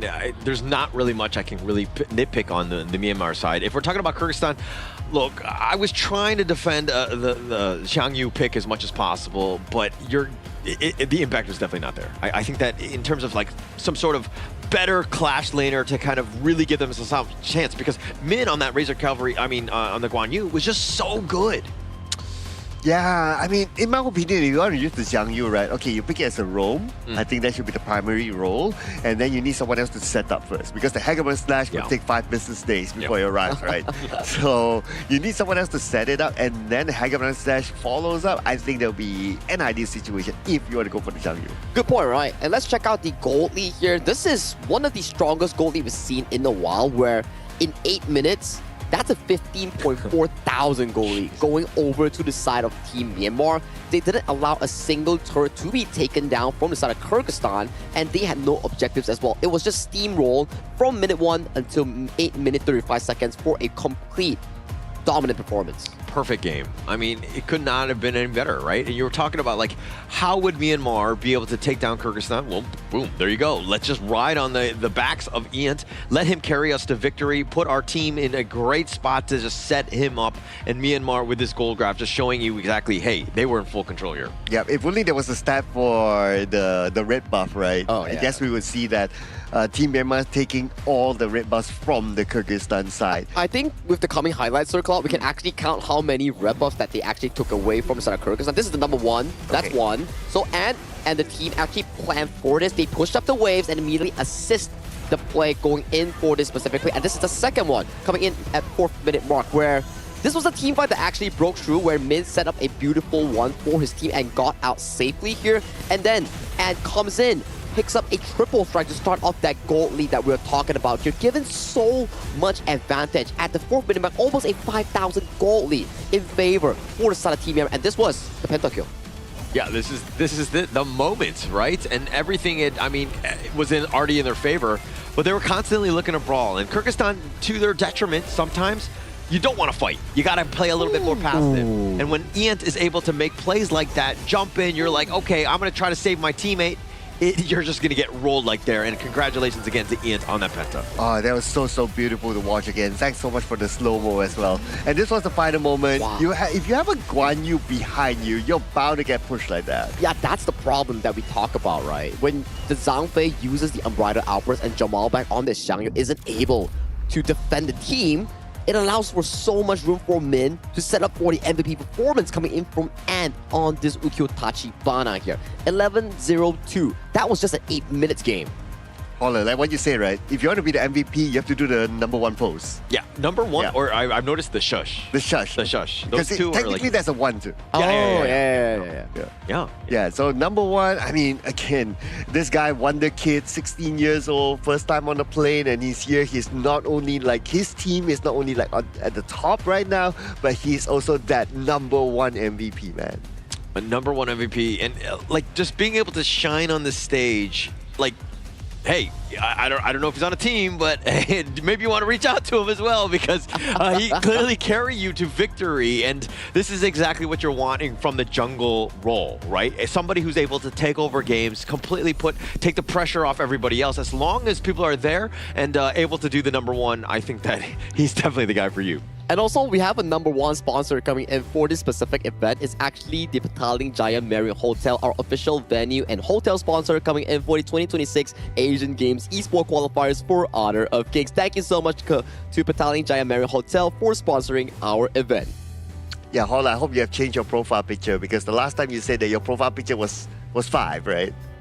5? Yeah. You said that your profile picture was 5. That's why you're never number 1. Yeah, well, because I had to take that one down because I'm trying to manifest better, ratings, hopefully, to be that MVP. Maybe I need to start doing the 1 as well. Yeah. I've been doing like the finger gun thing with. That's 2. That's like 2. A 1. That's 2. Is it 2? 1. You put 1 down. That's Put 1 down. 1 plus 1. Okay. All right. Yeah, I see what I'm doing wrong. No wonder. Yeah, that's why. You need to do this, then you get your MVP poster. And talking about 1 as well, right? That 1 win coming in for the side of Team Myanmar solidifies their space in towards the side of Group B, where they are like qualified for the main event, and there will be no tiebreaker coming in for the side of Kyrgyzstan to be able to force that first place spot. So now for Kyrgyzstan, it's about trying to smooth out this series here. If they can win, that's the best case scenario. But if they do lose, they still have to figure out how they can make it towards the last chance or the second main stage event slot. Yeah, so it's only 1 of 2. Obviously, you want to be second place. You don't want to have to play in those last exactly, because it's just more games. It's a lot more stress. But going into this one, I think that Kyrgyzstan, like, they need to just forget about that game one, right? If anything, they need to just be like, okay, let's find out where Ant is. Let's try to invade, maybe take away some of his farm because you got to stop the snowball somehow. Yeah, that game one never happened, right? All those misclicks never happened and all that. Well, they had the opportunity to select first because Kyrgyzstan will be on the blue side and Team Myanmar will be on the red side, so they'll be able to respond. Now, Ukyo Tachibana, should this be given the respect ban? It has to be banned. I feel like as of this point, Ant has showed too many times alongside Team Myanmar that they could actually pilot this hero to a high extent. And a bit of a trivia as well. Kyrgyzstan and Team Myanmar are the only two teams to have each a jungler having a pentastrike on both sides. Oh yeah! Dastan on the Hansen the other day, and then now Myanmar coming in with the Ukyo-Tachibana on the hands of Ant. So kind of a bit of a coincidence, I would say. Challenge accepted now for Dastan to just one-up Ant in this one, game 2. Another one? Yeah, Another pentastrike? another. Yeah. Well, first thing they have to actually figure out is how they can stop the Myanmar pain train, where they have been really, I would say, dominant in their early game. Those jungle invasions, those Crimson Golem invades, that's something that Kyrgyzstan needs to figure out if they actually want to figure out the Game 2 draft. Now, let's go into the Game 2 draft with Kyrgyzstan on towards the blue side as they do lock in that D-Ranger while banning out things like the Guan Yu and the Mage Runway. Some heavy setups have been removed away, but if you pan over to the right side, that Ukyo-Tachibana is led freely into the hands of Ant. Oh, okay, but the Ukyo-Tachibana is going to go up against the Hansin. So these two heroes got pentastrikes. So both of these might be like, okay, let's see who will one-up each other here with that particular hero when they got that pentastrike itself. But Aaron this time will be moved over to Myanmar though. I would say that it's still pretty okay. You just need a good tank in front to kind of soak things up for Aaron. All right, I really don't like the fact that Kyrgyzstan didn't ban out the Ukyo. I think that, I mean, the Mai has impact, but let somebody else carry, right? Target Ant as much as possible. Take away clearly his comfort hero. He'll pick it into anything. So if you're able to kind of target that one out, maybe he plays something that he's not S tier on, and he's like S minus tier on these other heroes, but at least you're giving yourself a little bit of a chance. I think it makes sense, right? As of this point, if you don't have an answer to a specific pick, for now, there's no harm or shame in actually banning the hero because that's what bans are for. You can't handle it, you gotta remove it from the draft itself. And talking about draft, Pati has been locked in by Myanmar. They proceed to ban away things like the Dharma and Byron. They don't want to handle against that, while Kyrgyzstan removing picks like the Garuda and also Lianpo. This does signify that Myanmar can still pick up the things that are lesser on the tank side because tanks has been removed from the pool. Maybe something like a Mozi, something like a Liang per se, or even venturing into another path of the Donghuang again. Ooh, okay, yeah, the Donghuang. Would that be interesting though? Yeah, the Hansin likes to get into your face, right? So having the Donghuang does make sense. So that could be one. Any other options? The options are actually very thin here. But what if they go a bit creative? Like, what if they go for like a Mozer, for example? You have a Mozer and a Hano, just... A lot of projectiles. Yeah, just throwing projectiles in front. And there's no way that Kyrgyzstan is going to go for an Ali no more. Yeah, that seems to be the case, right? As of now, we can see there are a few picks left coming in for Kyrgyzstan. Need a clash lane, something to equalize out that top side. That's going to be the Xiao Xiao locked in and also a Charlotte here. Comfortable picks thus far coming in from Kyrgyzstan. This is exactly what allowed them to win several games thus far in Group B. Just wondering, what is Myanmar going to lock in here? They don't really have a solid front line, so it's going to be the Mozi here. I like it. Very aggressive stuff in the jungle and roam synergy. One cannon blast and immediately Ant's going to jump on you with the Unleashed Sword and just going to be taken down flat. So for Kyrgyzstan, same thing like last game. How do you handle the early game? How do you defend the buffs away from the Ukyo-Tachibana? Yeah, and I think Myanmar are going to look to just kind of play very confidently, right? And the lineup that they have isn't about the wombo combos. It's about just winning the laning phase, getting an advantage, and then surgically removing your team, right? And they're not, again, looking for those big ults like the Raging Sea that you're seeing on the Kyrgyzstan style. And come these fights, it's going to be very fast. Again, Kyrgyzstan have to do a better job of the laning phase to give themselves a chance in this one. And if anybody's wondering, like, oh, you don't have a tank, who's going to open up the map and try to do jungle invasions like how they did before this? Well, you have the Mozer. And though Moses is not a natural tank, but every time he dashes, he gets a shield. And first you get mobility. Second, you get the slight amount of shield that allows you to survive even longer. But look at the pressure at the bottom lane here by Zid. Azad is not having a good time. Yeah, completely zoned away. This is a rough one, right? He might be losing some, and now it's under the tower, and it will eventually push. He wasn't even able to take the pheasant away. So a little bit of a rough start. He takes another shot from this Aaron Zin, and he is just like teetering on Cannon Blast. SIH. He's looking around. Oh, he's fishing. Azad was like, haha, I'm not there, but now he's going to be spotted here. Joke's on you. Yeah, but here comes Marlin. But yeah, it's more of like a distraction, right? But still the Cannon Blast is really, really annoying towards Azad. And Azad now with this level of health, he cannot move forward. He has no choice, but he needs to reset. Yeah, needs to reset or do the Walk of Shame, depending on how you look at it here, because that's going to get him out of the lane. He's only level 2. Zin H, this is a huge win. Now he's taking the Firehawk Phoenix for free. He's taking that away, and this bottom lane has just completely crumbled for Kyrgyzstan. Yeah, Azad needs more protection, and that's why the mid lane, Kobanic actually rotated towards the bottom to give him that extra boost there. Dastan is still clearing. They need to play this a little bit faster, in my opinion, right? Because if you play it late, then we know that the late game potential from Team Myanmar is kind of big. So Kyrgyzstan, with the fact that they have managed to still maintain this as a 50-50, start thinking about how they're going to get into the jungle. Yeah, a boar for boar, right? And Myanmar had kind of counter-moved based on what Dastan was doing, which was stealing their boars. So they got their the opposing teams. These are good calls, right? When you're not in position, Dastan was farming, Sai saw it, and he let Ian know that, hey, you got to go to their side. So the rotations setting themselves up for this 4-minute tyrant that's coming up. Okay, they were setting up. Looks like they were setting up at the bottom, but Sai H, not the easiest target to take down, especially when he dashes. He does have the extra shield, so he will be safe for now. Yeah, you got to protect that Hell Brush. If Moat's Sai H is able to just camp there, but now they're looking to dive in. They do a little bit of work, not able enough damage to take down Zin H. The dash away, Dastan playing with fire, and he is on the very edge. Oh, that was a really close one for Dastan. He was taking damage from the tower, and with only one more shot, the tower would have taken him down, but he was very lucky there. Yeah, Jumblebeck, though, he's having to just watch his own jungle just get decimated and taken away from him. He's all by himself, and this is the clash lane at times. Sometimes it's you're completely outnumbered. Oh, okay. So looks like Kyrgyzstan, they're going for the blue buff. The range you see. Azad, a little bit low. He eats a scepter. He's getting careful, but Dastan running for his life, and he gets picked off. He's going to give him a first strike. Marlin trying to stay alive too, but he too will fall. It's a disaster for Kyrgyzstan. Okay, the one that started the buff was Marlin, so I wasn't sure it was that the best choice, but Ian now in chase. Oh, Ian, you can't get away from him. But look at Sai H. He's got both of the buffs. He's just like, haha, I'm the jungler now. Oh, that Cannon Blast. The Cannon Blast was blocked by the minions. If the minions weren't there, they would have gotten another takedown. So it was combination was very, very lucky there. Lucky in that sense, definitely just being able to stay alive, and Azad just showing up. He's gonna pop the legal immunity just to kind of get to those waves before they get taken down by that tower. But now this Tyrant being started by Myanmar, full control here.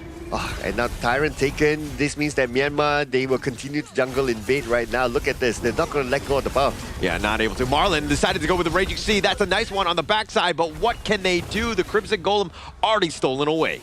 And this almost feels like deja vu, right?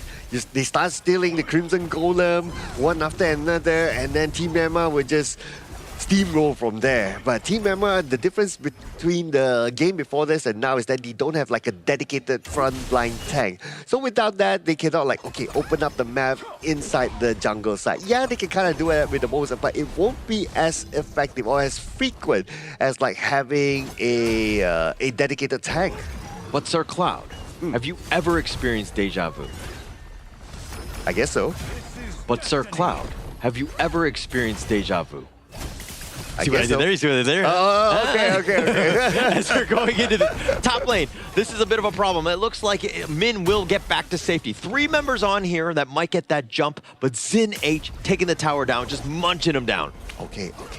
Right now they're looking at the bottom. Here you go. Dastan, he's stuck around. The box had been used just in case, but the bottom T1 will be traded away for Dastan's life. Oof. a bit of an overextension there at the bottom. The comms should have came like, okay, the rotation's happening because they kind of had information that there was movement from the middle to the bottom, but I'm not sure. I kind of feel that there's a bit of a disconnection there.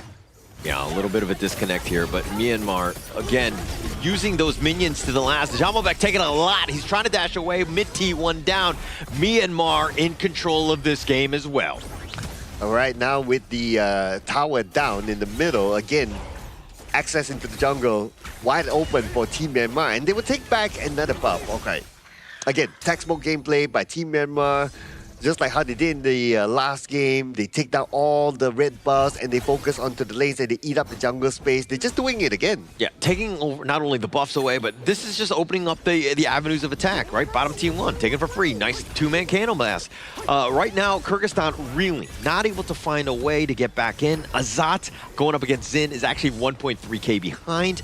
He's struggled just because of how much pressure Zin has taken upon himself to put onto Azat here. Yeah, and also Sai H as well, right? With the cannon blast putting pressure onto him at the bottom. And he doesn't need to show up all the time. Like, Sai doesn't need to show up all the time. He needs to put in, okay, 1-2 cannon blasters. Okay, that's good. He just leaves. Because when he leaves, Azat wouldn't really know if he's still there because of how far the cannon blast ranges, right? So as long as, okay, he puts 2 cannon blasts, he leaves, he does something else somewhere, and then he comes back, and then 2 cannon blasts, this will put Azat in the position of like, I don't know whether it's clear for me to come out and farm or not. Yeah, so, which is a problem, right? Because Azat is your win condition. He needs to stay, again, farmed, constantly just being jungle efficient as well whenever he moves around. And Iant, this is the guy that has been efficient as they find the backline. They find Azat. That was the target priority, and they take him down. Bottom T2 is under siege as well. Right now, Myanmar absolutely rolling as they find Kubanich as well. Okay, and Dustan's on his way back though, but looks like he decided not to because there's nothing he can do even if he turns back right now. So myself focus on getting the tower at the top. That's fine. And now he's considering to come back because his teammates are going to be back on the gorge as well. Oh, Marlon, that charge forward about Half-Life. I mean, he was looking to just clear the wave, but if anything, like Dustan, you were saying that, like, oh, he's in the top lane. He probably should have stayed there. He probably should look to trade that away, but now he's looking to go fire for the back line. Jamobek is going to be picked off. Marlon is a little bit low himself. Azat just barely hanging on. He's going to use his heal, and Myanmar will take Jamobek at least to the grave for now. How dare Team Myanmar? They had fun without Ian there. Ian was at the top, he was pushing, he was doing the dirty work of like, okay, you guys don't want to push out the lanes, okay, I'll do it myself, and all of a sudden you guys having fun. Oh man, it's okay. Most importantly, objectively, all the lanes now are being shoved in. Yeah, and I mean, you're thinking about, the mini stun, the box, on the side, they find a stun. He's not able to run away. Just a nice pickup again with this huge advantage. The finger wind, not fast enough. Sai P going down as well. Okay, that was a closer. I thought Sai P would have got away, but yeah. Still got taken out, but that's okay. One player sacrifice, but still enough room for Team Myanmar to get the double objective. So Kyrgyzstan on the other side, now they have enough damage. Again, when you're not able to go fast enough to use that Fate Rewind to get on back with that time travel Fate Rewind, this is a situation now where, again, Myanmar have to play a little bit careful. They're definitely in control. I mean, they're up almost about 8k at this stage, but still, you don't want to be throwing a kill here or there in favor of Kyrgyzstan. Yeah, though to be fair, it was only one so far, right? Yeah, but I get where you're coming from, right? You don't let that one snowball to the other and so on and so forth. Yeah, and now the dash away, the Honey Sweet Freeze covering it, but now Min M doing a little bit of work, finding Marlon. The box is going to look to lock down Dastan and Azat on the run. Min with a last slash, taking him down. Jamobek is the only man standing. Myanmar looking to end this game at the 10-minute mark. I gotta tell you, this is clean, well-executed gameplay coming in from Team Myanmar. You gotta pay respect towards that Ukyo Tachibana. It's just such a destructive early game pick that, yes, we saw signs of Dastan trying to go for the aggressive invade, but he got punished for it. Went into deep, got taken down, got the bottom tower, got taken down again, and then if you're on such a resource-heavy pick like the Hansen and you're unable to get that snowball running, you're going to be paying a lot of price back towards your opponent because they're not going to let you breathe. And this time around, Myanmar utilizing the Ukyutachibana plus multi combo, it really made Dastan suffer in that jungle department. So Dastan, I think that in terms of just gameplay, like not just with the Hanshin, it was more of like a basic or a different jungler. I think that he would have had a little bit more impact. And the reason for that is that he was aggressive. He was looking to take fights, right? But Hanshin is so greedy. He needs that farm to really take him over the top, where if you're not finding that farm through kills, then you're kind of wasting time and you're not putting yourself in a position to win. Yeah, as compared to the opposing side, right? Like they don't need as much farm. So that's one thing, and that's why they are able to play this a little bit faster. But compared to game one, this game took a little bit more time just because of the roam pick. Because of the Moser, the playstyle of the Moser is not to be like, okay, I'm always in the jungle and opening up that map and setting things up through there. It's not that, but it's more of his Cannon Blast. And his Cannon Blast was used really, really well at the bottom to suppress Azad. And like what we talked during the cast, right? Like Azad is the main winning condition here for Kyrgyzstan, and if he's not able to farm, if he doesn't have a good lane, then it doesn't fall through. Myanmar successfully shut down Azad and also Dastan, the two main performers coming in for the side of Kyrgyzstan, and we saw how they were able to perform in their previous series, but coming today, Myanmar shut down all doors, even the windows. There was just no chance at all for Kyrgyzstan to make a potential comeback. Yeah, doors, windows, they put the curtains down. They just did everything. They were like, okay, you're just going to be locked in here forever. You're in my world, right? And Myanmar able to play, again, the game that they wanted, shutting down all those cores, just completely controlling the map, giving zero space whatsoever. Again, a flawless series by Myanmar. Actually, the entire flawless Asian Games qualifier, if I'm going to be completely clear. I gotta agree, man. So far, they are, I think that's their fourth game thus far, and they have cleaned up the entire group. Yeah. You know, props to Myanmar. That's a 4-0 clean slate coming in the side of Group B, and they've defeated every single opponent: Jordan, UAE, Kyrgyzstan, and Nepal in a clean 2-0 fashion. Yeah, definitely a team to look forward for in the main event later on. And besides that, they didn't start, right? They had a Penta Strike. With the Ukyutachibana. So Penta Strike also to introduce that, hey, this is our prodigy, right? Our 16-year-old prodigy pulling off a Penta Strike with the Ukyutachibana. That will go down in history. Yeah. And I mean, I think that, like, we expect to see even more, right? I think that this is just the beginning of his play, right? And his ability to just shine on stage, nothing is phasing him. And he's playing way beyond his years. I think it's also a progressive thing where the first few days, he's like slowly, you know, waking up as a player. And when he gets more attention, more growth, the scrims are coming in, it's applying towards the game. I do think the Ant and the side of Team Myanmar has been progressively improving as days go on. And this is the entire itemization chart here coming in for Team Myanmar in Game 2 against Kyrgyzstan, where you can see Dastan really tried to go for those early game aggression invades and ganks. There was one that was really close that he jumped on towards Zinhage, and he barely got that takedown on towards him, but Zinhage managed to limp away towards safety, and ever since then, jungle invades just didn't work out for Dastan. Yeah, it was very difficult for him, right, if he cannot snowball from the beginning, because like what we discussed, right, he's a hero that requires a lot of items. He's a greedy hero, and if you don't start off good early, then it's hard to reach that peak moment towards the later stages of the game quicker than your opponent. Because let's also remember that Team Myanmar, yes, they started off a little bit slower just because of how their draft is, but the core still remains. They will jungle invade you when it's the time. Yeah, and also, I mean, the biggest thing to me is the deaths, right? Sai P, that one time he got caught out where he wasn't able to get the Fate Rewind off in time. That was his only death. That was the only team's death, right? They were playing a flawless game, completely controlling. And again, with the way that they do things, where Kyrgyzstan are trying to respond. They're trying to find, you know, Ant, but they can't get on top of him because they can't find him. It almost sounds like you're saying it's Sai P's fault now. I am. I mean, previously there was also a suffer death coming in for the side of Min as well, right? If I'm not mistaken. And back-to-back games, they only suffer one takedown coming in for their team. And for this game, for the side of Myanmar, the stats are really similar, even in terms of damage output. Everyone is really neck and neck but only Zinich has a bit of an edge over his teammates. Yeah, just a small one, but everybody contributing, right? Even Sai H with those cannon blasts. We were talking about this last pick modes. You know, how would it do?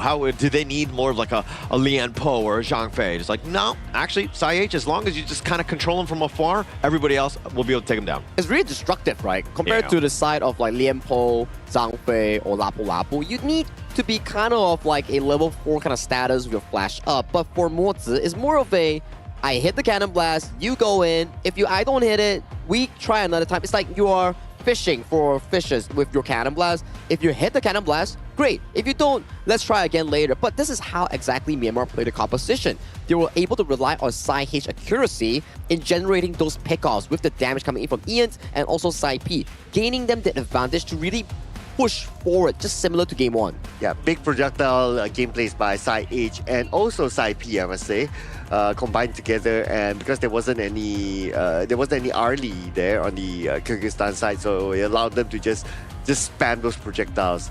But looking at this graph here, yes, this one, it was a big control game here by Team Myanmar, and that's when it's shown by the graph, it goes towards them all the way down.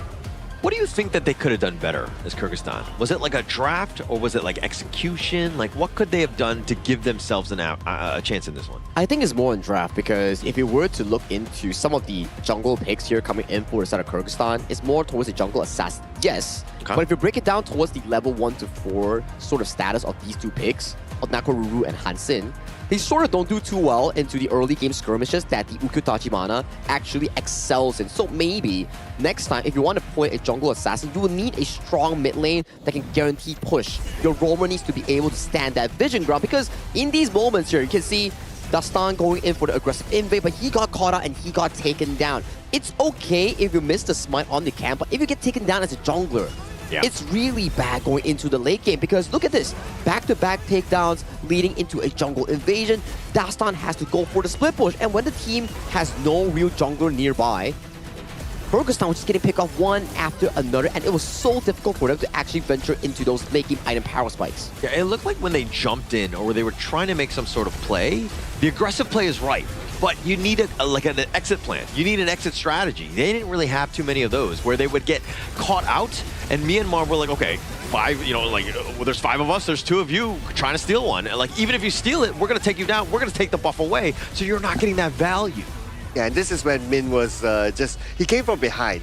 And then when he landed a few slashes, he dealt damage, he chased down. This is basically just Team Myanmar overpowering Kyrgyzstan because of their level and goal gap and dominance in the game overall. But our MVP, of course, double MVP, our player prodigy, Ian.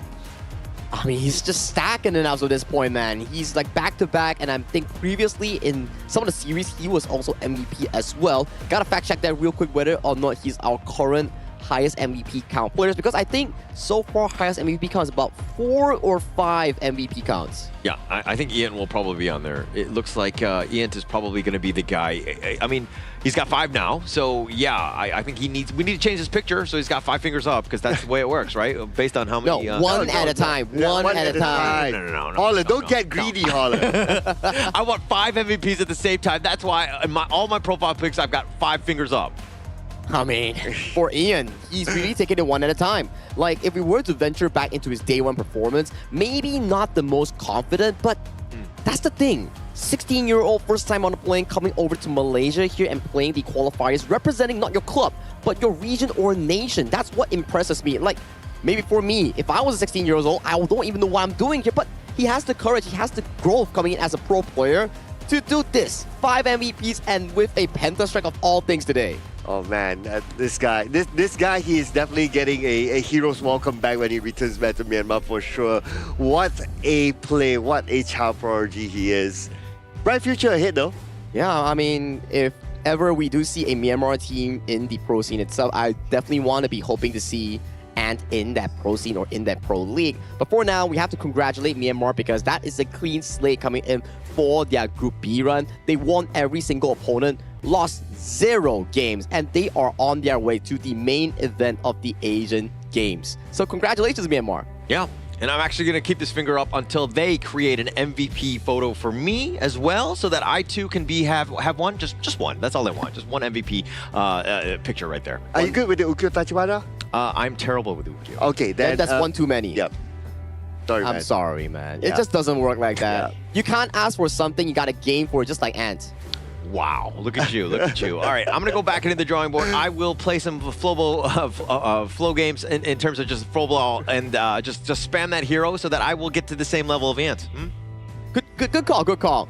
And you gotta be wondering for the side of Kyrgyzstan, right? I think this is a good wake-up call. Whether or not they make it to the main event or they make it to the last chance stage, this is a defeat that will wake them up. If they take this in a positive note, they can start to dissect down like what happened in that draft, what exactly they need to be improving in moving on to the main event if that's their ultimate goal, right? Because that loss wasn't any single one's fault in the side of Team Kyrgyzstan. It's a collaborative mistake that they did that caused the jungle to falter, that caused the draft to not function in their favor, whereas previously Dastan had a fantastic Penta Strike on the Hansen, but today it's just on a different note.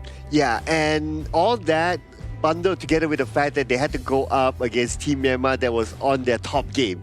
Going up against Ian was at his top game with that Penta Strike as well. So all together, it was difficult for them. Yeah, definitely difficult. I mean, if we're looking at the standings, I mean, Kyrgyzstan, they're going to be 2-2. Probably does not look like they're going to get into the top two. They're going to have to go the more arduous path, if you will. But they still have a chance. I think that, hey, use what you learned in that series to kind of get better, grow. You still have time and you still have an opportunity. Now, if we were to venture into Group B's result, right? Okay, Nepal is currently 2-1. Yes. They have one more game going up against Jordan, if I'm not mistaken. Yep. So if, and only if, Jordan beats the side of, hang on a moment.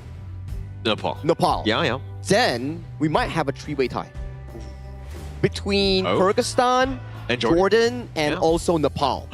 So they have to duke it out to see who goes on towards the main event on second place and who between the last two teams makes it towards the last chance stage. So it's a bit complicated if Jordan takes down Nepal in a 2-0 fashion. Yeah. We wanted to see some tiebreakers, and this could be a little bit of a shift. I was only looking at the top three. I was not really looking at Jordan. My apologies, Jordan. But you still have a chance. Getting yourself to 2-2, right? And you could definitely play spoiler, so that will be an interesting series. More pressure on now Nepal, huh? Correct. If Nepal wins it, they guarantee their spot into the main event, and Jordan will be sent away. And then the side of the team known as Kyrgyzstan will be going into last chance stage. So it really depends on the following stage on how Jordan takes on against their series, against that later on. But that was a good one so far coming in for the side of Team Myanmar. And of course, we want to be hearing more from Mara to see who she's going to be interviewing next on the broadcast. So Mara, if you may, please show us who you are at that stage. Team Myanmar remains undefeated. Gong Yu Bade and job well done. You know, there's one thing I have to say. Penta Strike. Congratulations with that one. You got it. Game number 1, 6-minute mark. Tell us what was going through your mind as soon as you got it and what was the reaction right after it was done and with your teammates as well. ဒီမှာပေါ့ Penta Strike ရတဲ့အခါမှာညီလေးစိတ်ထဲမှာဘယ်လိုဖြစ်တယ်ပေါ့ဖြေရပြီးရင်ဘယ်လိုခံစားရလဲအားလေးချက်ပြောပြပေးပါတယ် ပြောပါဒါကျွန်တော်ရဲ့ပထမဆုံးပန်နာဂိတ်ပေါ့ဒီတောင်းတမမှာကျွန်တော်တို့မြန်မာအသင်းအတွက်ရောပထမဆုံးပန်နာဂိတ်ဆိုတော့Penta Strike. He said he's very happy about it. It's the first Penta Strike he ever get on the stage, and it's also first Penta game for the team, so he's very happy about it. You know, you're really making a mark. A lot of people are starting to notice you with your Ukyo Tachibana.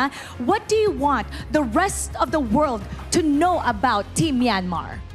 ညီလေးပေါ့ဒီ Ukyo Tachibana နဲ့ကင်တာကိုတခြားလူတွေကလည်းသိပါပြီညီလေးရဲ့ skill ကိုလည်းတော်တော်ကြိုက်ကြရပေါ့အဲ့ဒါနဲ့တကဘာလုံးသိအောင်ညီလေးကဗာပြောချင်တယ်ပေါ့ဒီညီလေးပေါ့ကျွန်တော်တို့မြန်မာအသင်းကအန်ဒါတော့အသင်းလည်းမဟုတ်လို့ short တော့ရမယ်အသင်းလည်းမဟုတ်ပါဘူးအဲ့ဒါကိုကဘာကြီးကိုသိစေချင်တယ် He said don't underestimate Myanmar and it's not an underdog team like he want to know the world about it I don't think anybody will ever underestimate Team Myanmar after what your team has shown in this tournament.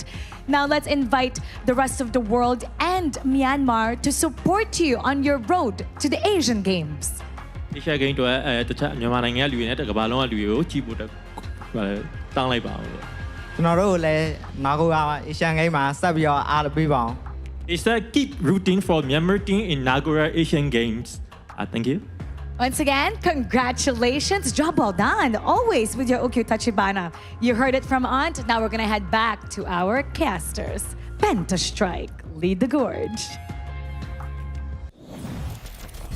Penta Strike indeed. Thank you, Mara, and also Ant for that interview. You can see him progressively getting more confident, not only in game, but also in interview segments with Mara as well, as he's more expressive now as an individual. Well, when you keep getting MVPs and you keep getting winner interviews, you're only going to get better and better, right? I think that just he's able to dominate in the way he's doing it. He's dominating the interviews now, huh? I'm pretty sure his TikTok dance with Mara as well is getting better. Yeah.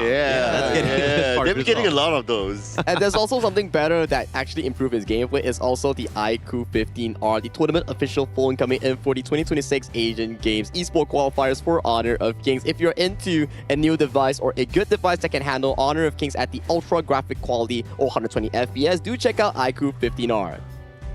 I mean, I think that we've all kind of seen some of the all-star highlight plays off of that IQ phone, and they will only continue. But we've got Vietnam, Laos coming up. This series is going to be a banger. Oh yeah, absolutely, right? And I know who's casting this one. And you know when that person casts this one, you always get like Tempest games. Yes, sir. And it's going to be interesting coming in for this specific series between Vietnam and also Laos here, because Laos is currently, if I'm not mistaken, clean in their respective group, yet to suffer a single loss, and Vietnam is 2-1. There will be a situation if Vietnam wins against Laos, we will be having 3 sets of 3-1 teams between Kazakhstan, Laos, and also Vietnam. So that is going to be another 3-way tiebreaker for first and second slot to main event, and also the third slot going into the last chance stage. Yeah, guarantee those 3 are going to be top 3. Correct. Right? So to some level, they have a little bit of a lifeline in that sense, but it comes back to winning this game because it's about seeding. You want to be top 2. You don't want to be third place. Let me tell you, it's just too stressful. You want to just get in when you can. Oh yeah, absolutely. You don't want to play the last chance qualifiers, right? Especially when it is a single elimination. Like if you get eliminated because of the draw and it doesn't favor you, you don't have a second chance, so you don't want to go through that. Yeah, for now, as we can see, if Laos wins against Vietnam, there's not going to be a tiebreaker. It's only going to be Laos having a clean slate 4-0 going into the main event. But if Vietnam wins against Laos, that's where it gets complicated, and the tiebreaker that we mentioned might be coming up if the numbers just don't match between some of the teams here. So Laos also has to have one more match, but judging from paper strength itself, they have a higher chance. But that's just guessing, that's just like predictions that I have in here. But it's going to be a very important match coming in from Vietnam because they don't want to be giving over to the side of Laos the rights to decide their fate going into second, first, or third place. Yeah, Vietnam is probably looking at this one as more of like a bounce back series, especially against Kazakhstan, which got the one up on them. And I think that for this piece, how are they going to respond against Laos? I think we're going to see fireworks in this next one. Yeah, the next one will be coming out real quick after this short break that we'll be actually having here. So grab some snacks, grab some drinks. We'll be coming back real quick after this short break, and we will be bringing you more Honor of Kings action between Vietnam and also Laos. See you later.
will be the next to shine on the Asian Games stage. Contestants fight for the honor of their regions while we cheer them on from the stands. Double kill.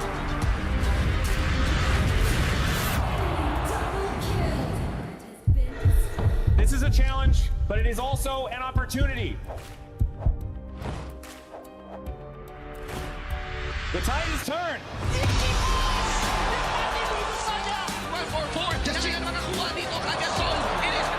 Mereka ke depan. Aspas in front. They're going to use it. Golden Tight slows down Tatsumi.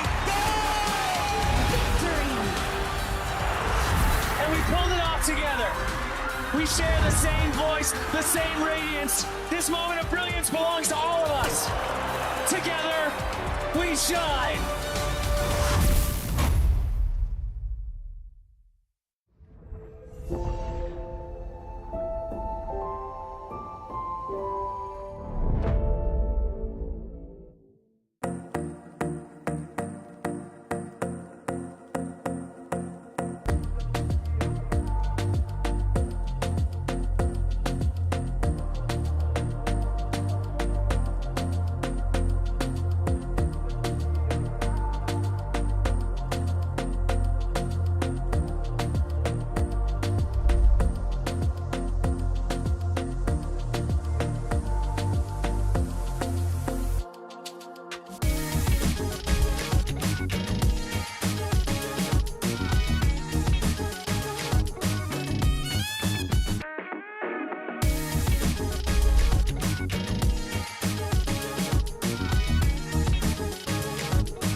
Welcome to the 2026 Asian Games Esports Qualifiers, Honor of Kings. 20 regions, one stage, and only the strongest 9 teams will earn the right to shine above the rest. Taking place in Malaysia, June 13th to 21st, 2026. Coming to Malaysia. This is the battleground where teams fight for the right to qualify for the Asian Games. 20 teams enter, but only 9 teams will move on. Apart from the 20 regions, there are 3 regions that have direct qualification. Here is the 2026 Asian Games Esports Qualifiers Honor of Kings format. First, the 20 teams will split into 4 groups of 5. In each group, every team faces every other team once in a single round robin, with every match played in a best-of-3 format. That means every match matters. Every game matters. Every single point matters. The point system is simple. Win the match, earn 1 point. Lose the match, earn none. At the end of the group stage, teams are ranked by the total points they've collected. And from there, the road begins to shine. The top 2 teams from each group qualify directly to the Asian Games main event. That gives us 8 teams advancing straight out of groups. But for those not through yet, the light isn't out. The teams that finish 3rd in each group still have 1 more shot. They move into the last chance stage. There, they battle through one final BO3 single elimination bracket until 2 teams remain. The 2 teams will then face off in a BO3 match to claim the one final qualification slot. So in total, 9 teams will make it through, 8 from the group stage and 1 through the last chance stage. That is the rule. Now it is time to see who can rise through it. From across the world, regions gather here in Malaysia. 20 teams, and only 9 will qualify. The path is set. The stakes are clear. Together, we shine. Stay tuned, and we'll see you at the stage.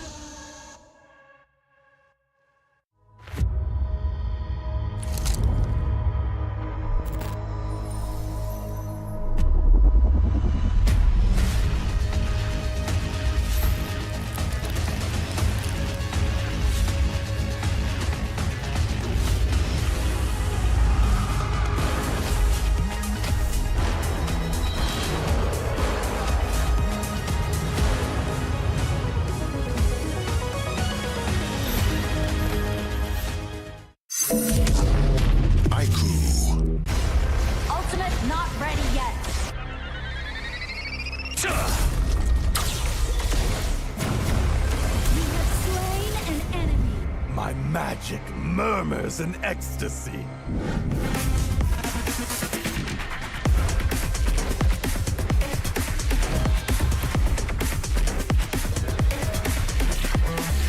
Amazing. There is no escape for you. Killing spree. Double kill. Triple kill. Spectacular. Kill. Don't worry. I'll be back for your life soon.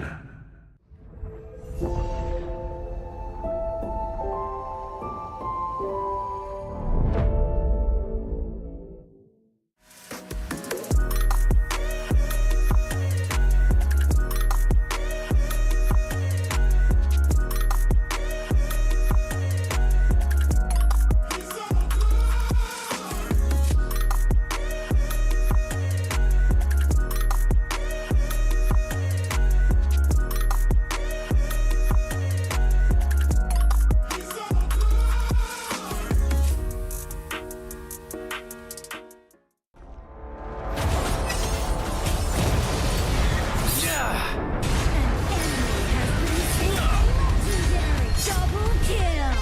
Shall I compare thee to a summer's day? Slain. Don't engage. Slain. Don't crush us like insects. Slain an enemy. Defend our base. Our playground tower is under attack. Amazing. Unbelievable. Ah, the fragrance of romance. Ally has been slain. Rampage. Double kill. Triple kill. Spectacular. Pentakill. Lady Fortune is on my side.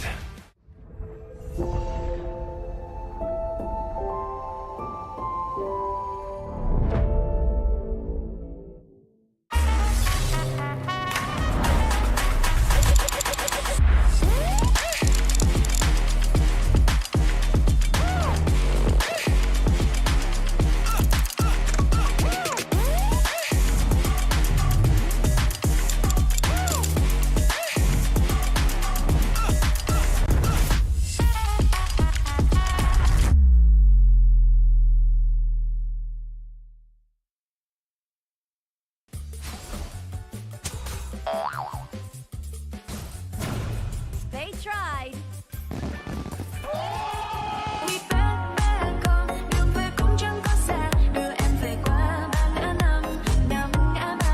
The new Spritling skill, Dig It, is a passive skill which will automatically trigger at fixed times each match, up to a maximum of 10 times. The skill grants guaranteed standard rewards like gold, XP, shield, health recovery, and more. There's also a small chance to uncover mysterious grand prize effects during the match. Dig It may also produce tradable high-value treasures. Detailed information about acquired treasures will be shown after the match ends. Each treasure has its own rarity and storage size, and obtained treasures will be automatically stored in your warehouse. If you want more high-quality treasures, make good use of the Treasure Fusion feature. You can also copy and share your code so friends can help speed things up.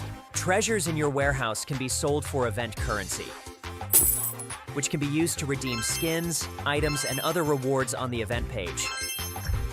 You'll even have a chance to win physical prizes like smartphones and cash. You can also spend event currency to bid on high-value rewards. The auction uses a hidden bidding system, where you can submit 2 bids for the same reward. The highest bidder wins, giving you even more ways to obtain rewards.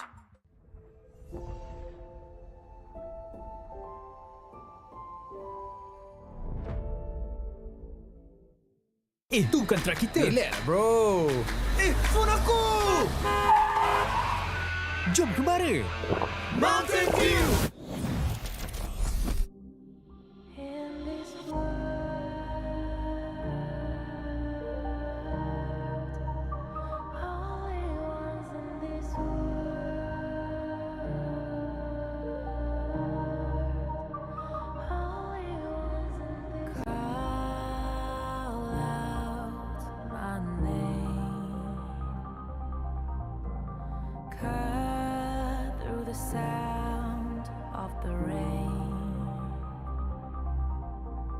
No matter how I feed the flame, you know I feel the darkness and the pain. All of the ways we tried to break free from the night, you know we made it out, we found the light. I fly so high, light up the skyline. Let's do it this time, like it's a whole new vibrant world.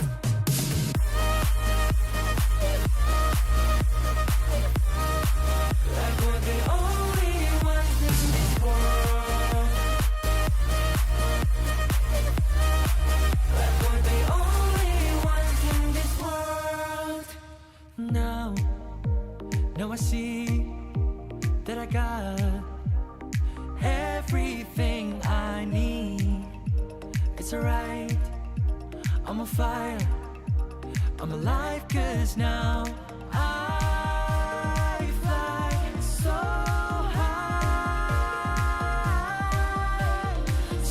high, light up the skyline. Let's do it this time, like it's a whole new colorful world.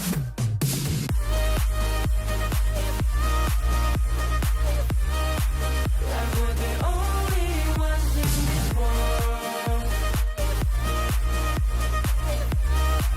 Like we're the only ones in this world. Never thought we'd get this far, burning like the stars.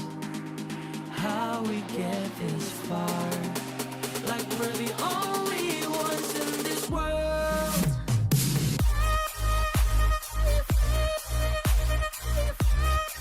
Like we're the only ones in this world. Like we're the only ones in this world.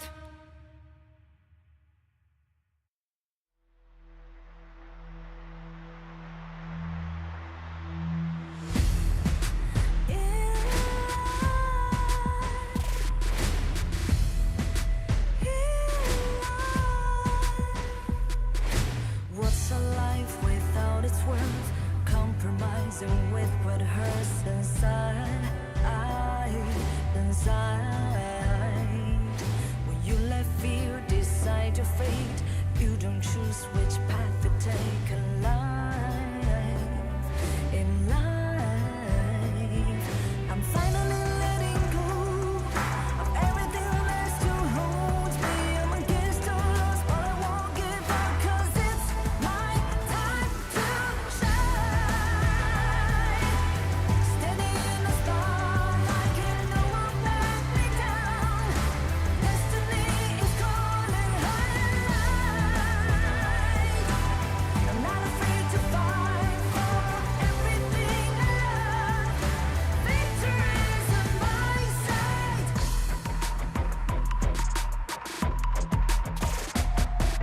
The more we lose, the more we gain. The more that nothing stays the same. In time, can love ever, can't forget.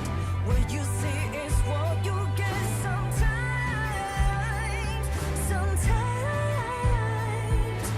gonna show the world tonight.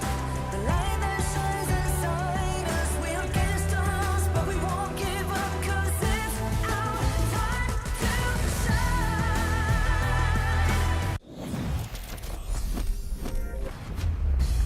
Hello and welcome back to the 2026 Asian Games Esports Qualifiers for Honor of Kings. This is day 7 and we had back-to-back 2-0 dominations here coming in for some of our teams, and I am your desk host for today, Sagi here, and we have an emergency substitution here. Sir Cloud took a little bit of a break and we are welcoming Adam Spartanko here back on the broadcast with his partner, Aller. Welcome back. Yeah, Thank you for having me. I'm sorry, I just interrupted. It's fine. You. It's fine. No, because I was so used to winning like the rock paper scissors, and then we were like doing the little duos of like which one would go first.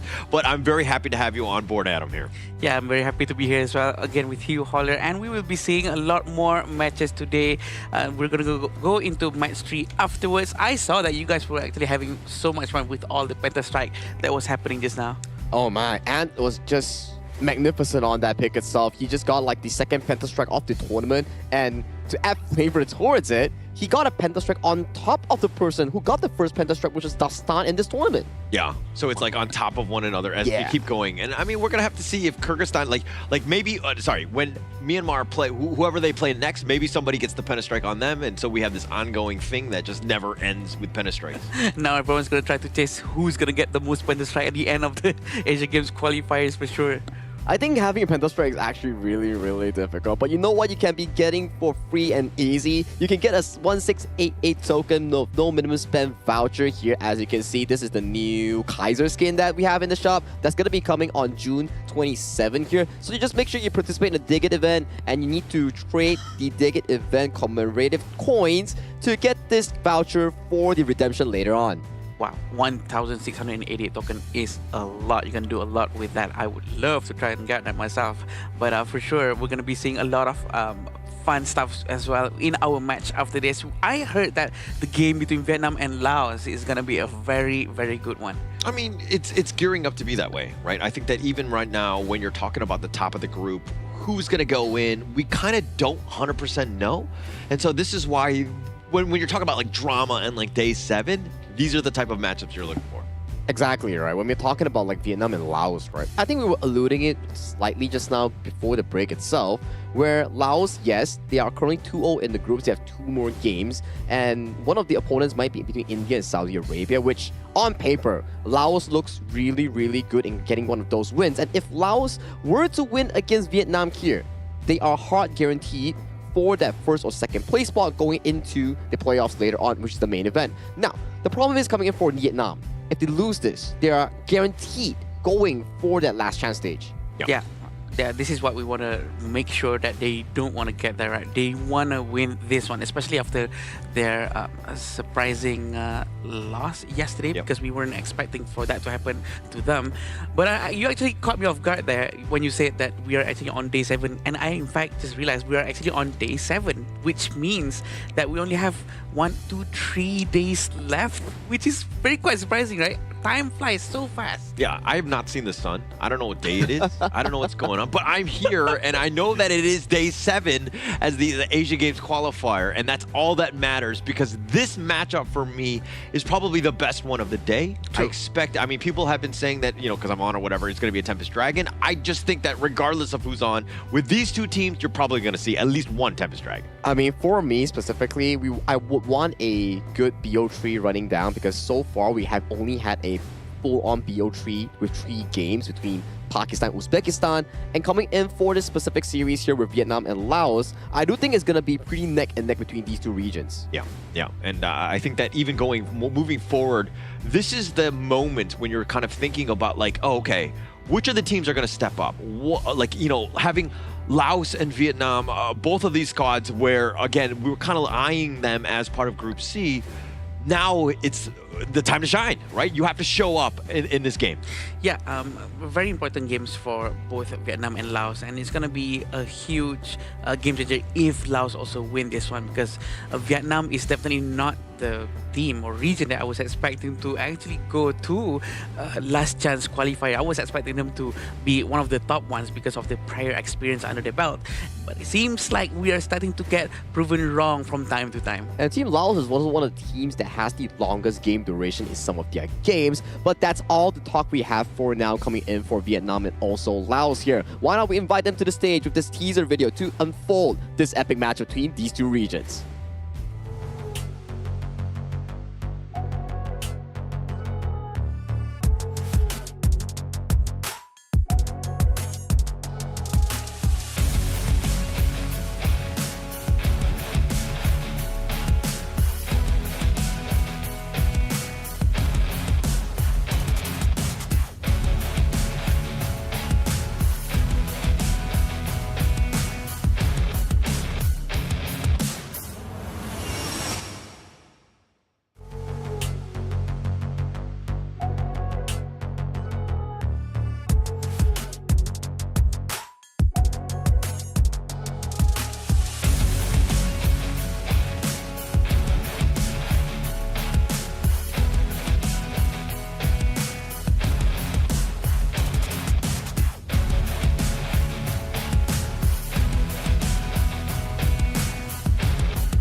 everything they've worked for comes down to this match. This is their final opportunity to keep the dream alive and secure qualification. The pressure is immense, but they're ready to give it everything they have. Give it up for Vietnam!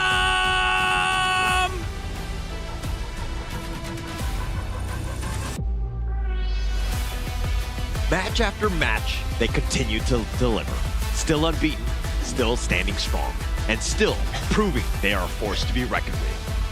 With momentum on their side, they're looking to take another step to qualification. Please welcome Laos!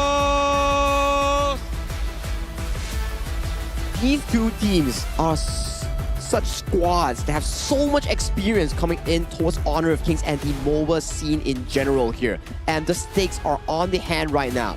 For Laos, it's about one step closer in locking that spot into top 2. For Vietnam, it's reclaiming that loss from yesterday and turning it into an experience for today. It's going to take immense amount of effort to reclaim for sure. For this lineup, Huy Duc, Bao Huang, Lin Van, Huy Tan, and Nam Phuong is going to be a very hard match for them as well. We know that they might have been a little bit demoralized from yesterday's games, but can they manage to reset their mentality as soon as they can? Because today's game is very important. Like Sagi said, if they lose today's game, they're gonna go down towards position 3 and gonna go through the last chance qualifier.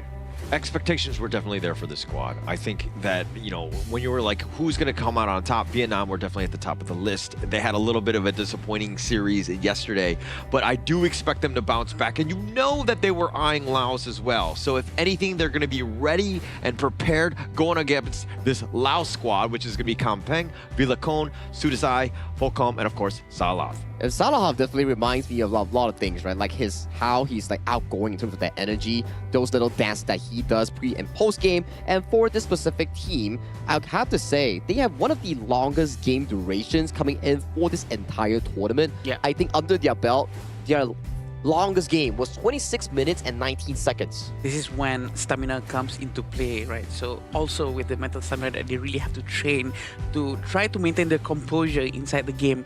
Laos would probably be considered as one of the team that actually has the most experience in that one. Now, this is going to be interesting. If Laos loses to Vietnam, then there's going to be this circular chain. Kazakhstan beats Vietnam, Vietnam beats Laos, and Laos beats against Kazakhstan. So that's going to be a very interesting circular motion if this exactly happens here. But do walk me through the head-to-head between these two teams. Yeah, the only thing that really sticks out to me is, of course, the 6-7 first strike rate, huh? Every single time. Oh my gosh, we've been blessed by the 6-7 gods as we see it yet again in the first strike rate. Guys, why are you just telling me to go? Wait, can I stay over there? No, I want to stay here. Don't kick me out. Well, that's a very high first strike rate for sure coming in from Laos, and we do have this total game wins which is coming in from Laos. They have been winning all of their games. Yeah, all of it. All of it, and it wasn't easy, right? Remember going back to Laos' game over against Kazakhstan, both games were Tempest Dragons, and both went to the certain extent of almost making it being a comeback coming in from the team Kazakhstan as well. Hence, Group C, to me, has been shaping into one of the most difficult groups coming in for Asian Games qualifiers. You say difficult, I say entertaining. I like the way, when they're more competitive like this is definitely more fun to watch. You're seeing just like, you know, epic games that they had. I mean, Laos came in firing. We saw like that epic series on, I think, day 3. Last match. Yeah, absolutely insane one. And I want to see that continue here going up against Vietnam. It's just so entertaining for us to watch, right? But oh my God, we're going with Holler's number here. Go ahead. Wait, why are they muting my mic? Guy, give me a chance. 6777.7 average DPM. Lingva, living the dream. Just stop playing because you got to keep that number, my friend. 3 average KDA, which is very high. Going with an average goal per minute, which is 726, almost close to the top tier, which is 800. I think aside from the 6-7 that we are spamming right now, I think if we were to analyze the head-to-head match between these two players, you can definitely see that Ling Vang is given more of the resource in general to become the secondary or primary carry coming in for the team Vietnam. And for Sudasai, he's more towards the side of being the setup and also the main provider, at, let's say, for the side of their jungle or farming Fulham to get those resources under his belt. Yeah, it seems like Sotisai is much more comfortable playing with more towards a supporting mid lane as well, because he, well, definitely not doing the most damage out of his entire team. Even his average KDA is not the highest, but he's definitely going alongside with the utility mid lanes. But I have one question actually, Holler. Do you actually tell the production to actually change this 6.7 just so that it fits your narrative?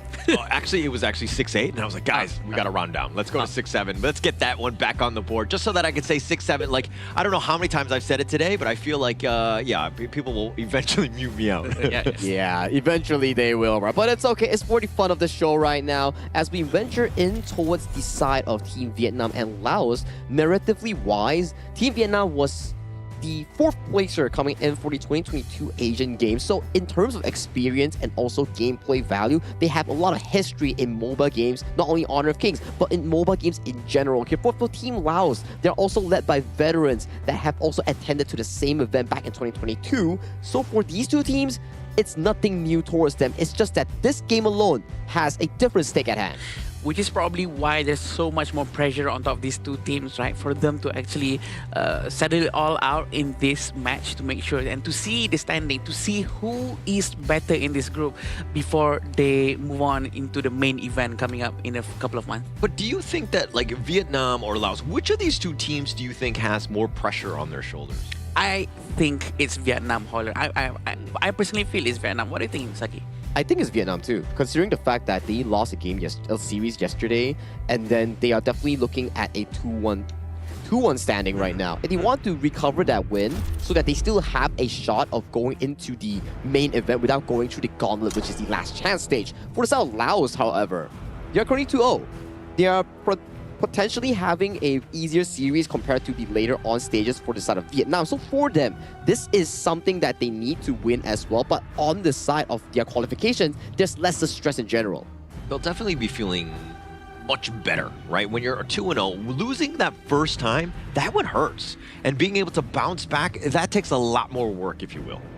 Yep, definitely. With the first couple of picks coming in from Laos, with the Mai Shiranui, for surely he's going to be doing a lot of crowd control and having Erin and Nakoruru, even before they see any tanks whatsoever from Laos, is an interesting pick for sure. Yeah, I'm starting to wonder what's the idea coming in from the Erin Nakoruru here, but there you go. That's the Dundolia here being locked in for the side of Team Laos on the side of Villacon in that jungle here, which the Nakoruru has a lot of success against these certain pickups here. Now for Team Vietnam, do they go for the mid lane here or the side of the roamer pool here, potentially like a Zhang Fei, Lapu Lapu? Those seem to work pretty well in towards this draft. Yeah, and I do think that these kind of picks would be good for the lineup, but they're going with Lianpo instead, probably because Zhang Fei has a lot of prerequisites before he can actually use his ultimate. And at the same time, also it's to at least balance out the amount of lacking of crowd control coming in from Vietnam. I do think that they need more crowd control afterwards. Yeah, and also Lianpo kind of negates some of it. The Mai, as you rightly pointed out, will definitely be a problem. Plus you have your own tanky frontliner who is, again, you need somebody, because that Dune, when it's coming in, if you don't have somebody to crowd control the Dune, he's going to have a field day on that backline. Yeah, and coming to the second phase here, since the farm laner has been selected coming in for the side of Team Vietnam, they do ban away the early here. But yet again, there's still the picks like the Chano and DRNG available for the side of Fulham to actually pick it up, and also his Marco Polo that he had success with in that crazy Tempest game where he actually managed to use a double Fever Barrage to defend the base here. And it's a decent matchup going into the side of Vietnam, considering the fact that they don't really have that much solid crowd control. So for Fulham, it's definitely down to him. Does he want to play the DRNG, the solid pickup here? Can be defending against knockups coming in from Vietnam, or the Marco Polo. More agile, but lesser on the aggressive end. Yeah, that's all the questions that we have right now. And Bai Chi has been taken by Laos. It's going to be giving a lot more tankiness for the team. It all depends on their farm lane afterwards. If they're going to go with something that scales much better or starts earlier on. And DRNG, exactly like what Sagi said, is going to be picked by Laos, trying to melt down all the HP-based heroes such as Lianpo and Dharma down to the ground afterwards. A pretty balanced draft. I mean, you've got the Dundolia, that's always great. You've got the Mai, the Bai Chi in the top lane with the helping secure that clash lane. Plus, you have a many different ways to deal with the CCs that are being thrown on you, as with the repositioning, late waste. This is, I mean, anyone's game here, though. Yeah, 50-50 draft coming in from both sides here. We have to see how Team Laos is able to utilize the Dundolia and also the Maestro Nui in getting those early game wins here. If they can get the early game wins, it's definitely going to choke out the side of Huitan and also their jungle in being able to make those aggressive plays and scale into that late game marker here. But hey, let's pass it over to the teams here to duke it out for the slot of Group C heading over to the main event.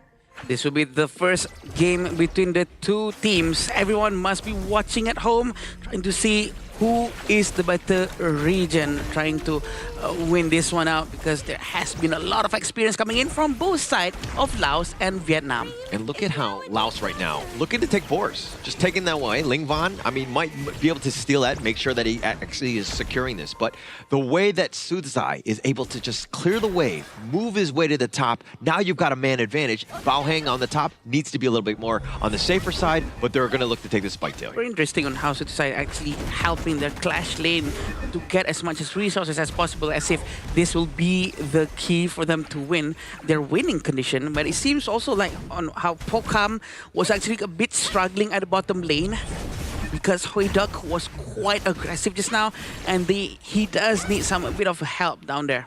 But I think Folcom is going to be all right on the D-Ren J, especially against the Hayduk. It's not like a huge edge to either of the farm laners here, but I think that it's all about the supports. And if you're seeing how Namfong and, of course, Salath are rotating around, right? They're keeping eyes and tabs on one another so that nobody gets that man advantage come any sort of skirmish. Still waiting for Huitan to actually get his level 4 with this mid-wave clearance, help him out to get all of his passive and his ultimate to start flying around and try to snipe anyone else who is nearby. But look at Dun Villacon is trying to force this one out towards the Lianpo. But Nampuang is a very thick hero, very tough to go down. Yeah, and of course you like him thick, so I think that's Villacon always being that annoying guy, you know, and they're doing such a great job with the gold sharing, right? Yeah, and they're not, if they're under threat, look at how quickly they respond. They react and they defend.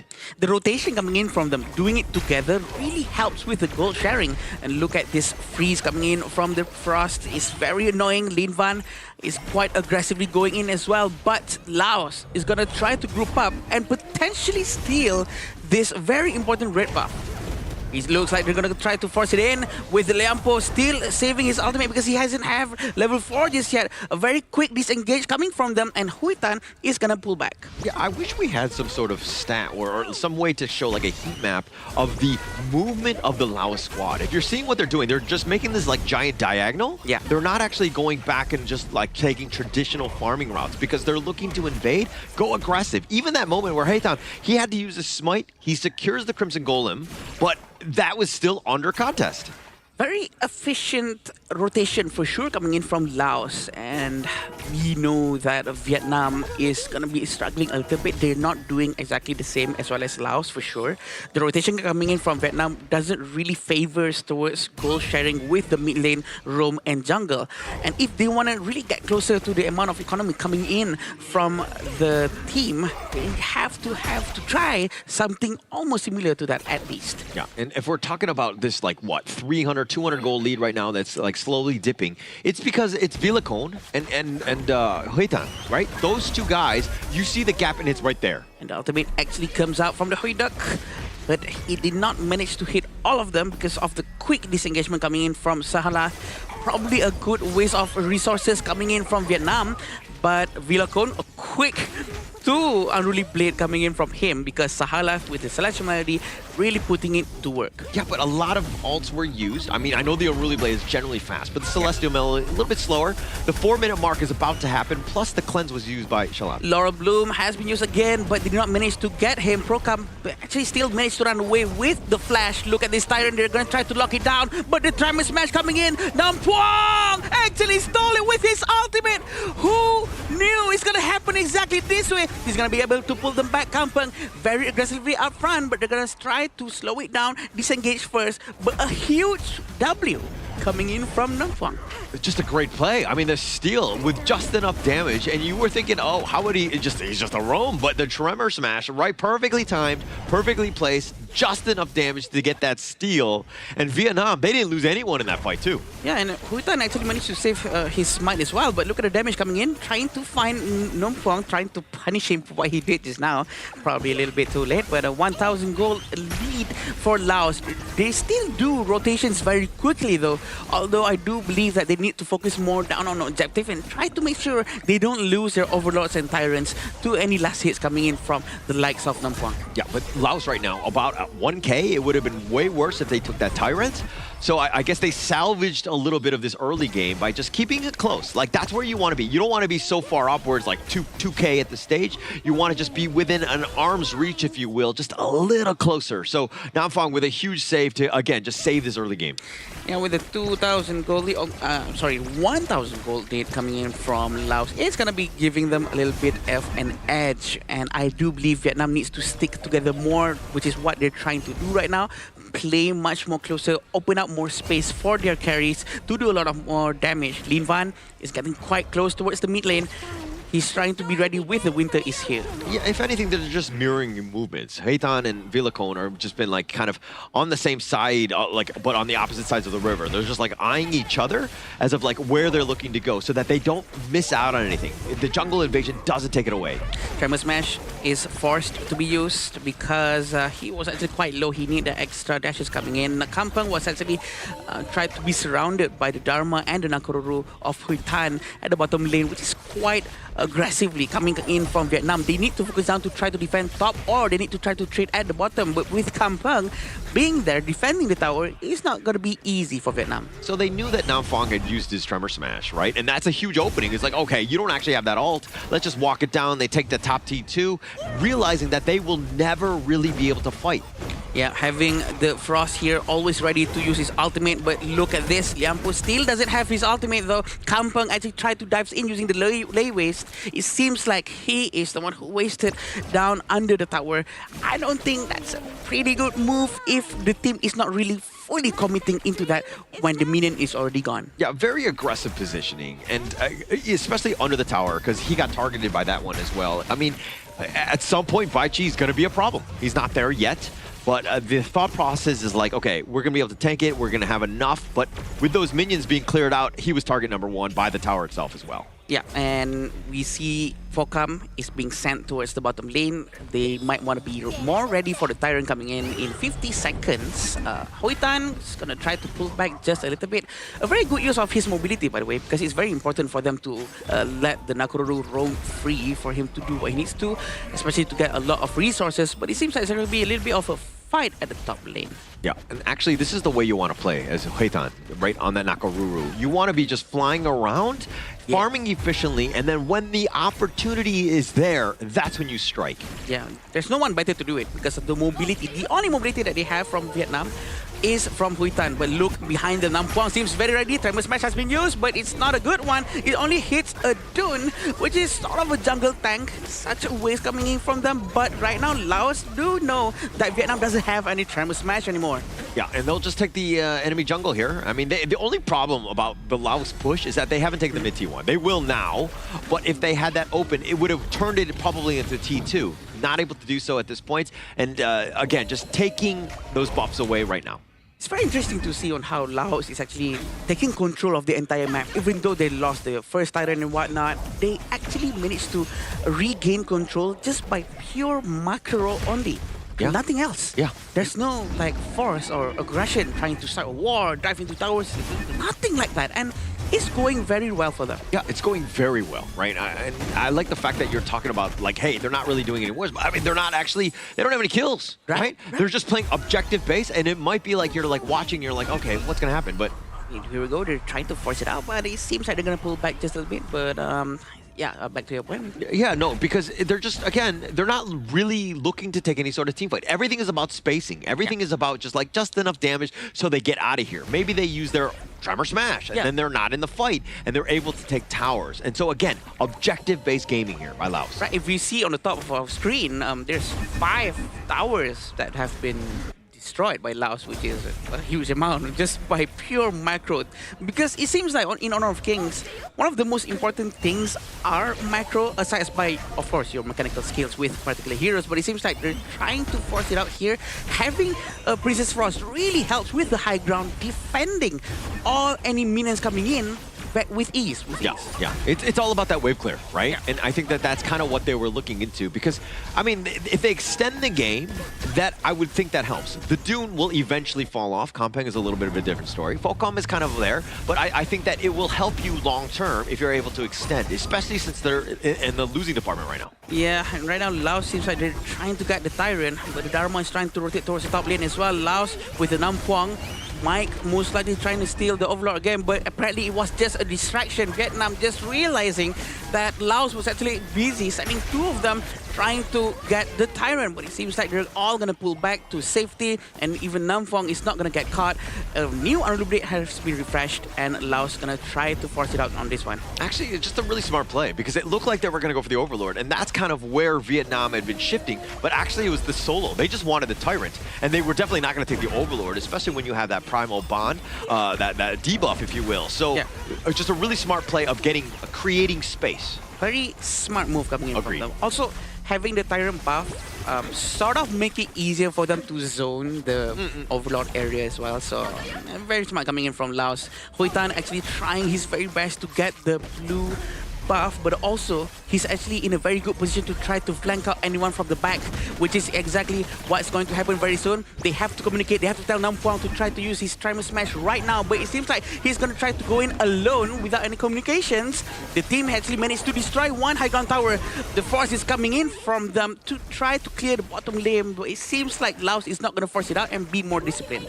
I mean, he could have gone for the flank, but the way that Laos are moving, it's a death ball. It's very difficult to crack into this nut, if you will, because Dune is there, then you have Kompeng is like, okay, somebody jumps in, like, those guys are going to be completely controlled. You have big bruisers that make it very scary for Heitan to really make any sort of ambush play. That's true. I was actually hoping for Nampuang or someone to actually start something so that it distracts them away from Huitan, but unfortunately that is not the case. Villacon actually manages to get the Overlord, and the Shadow Vanguard is being held by Villacon.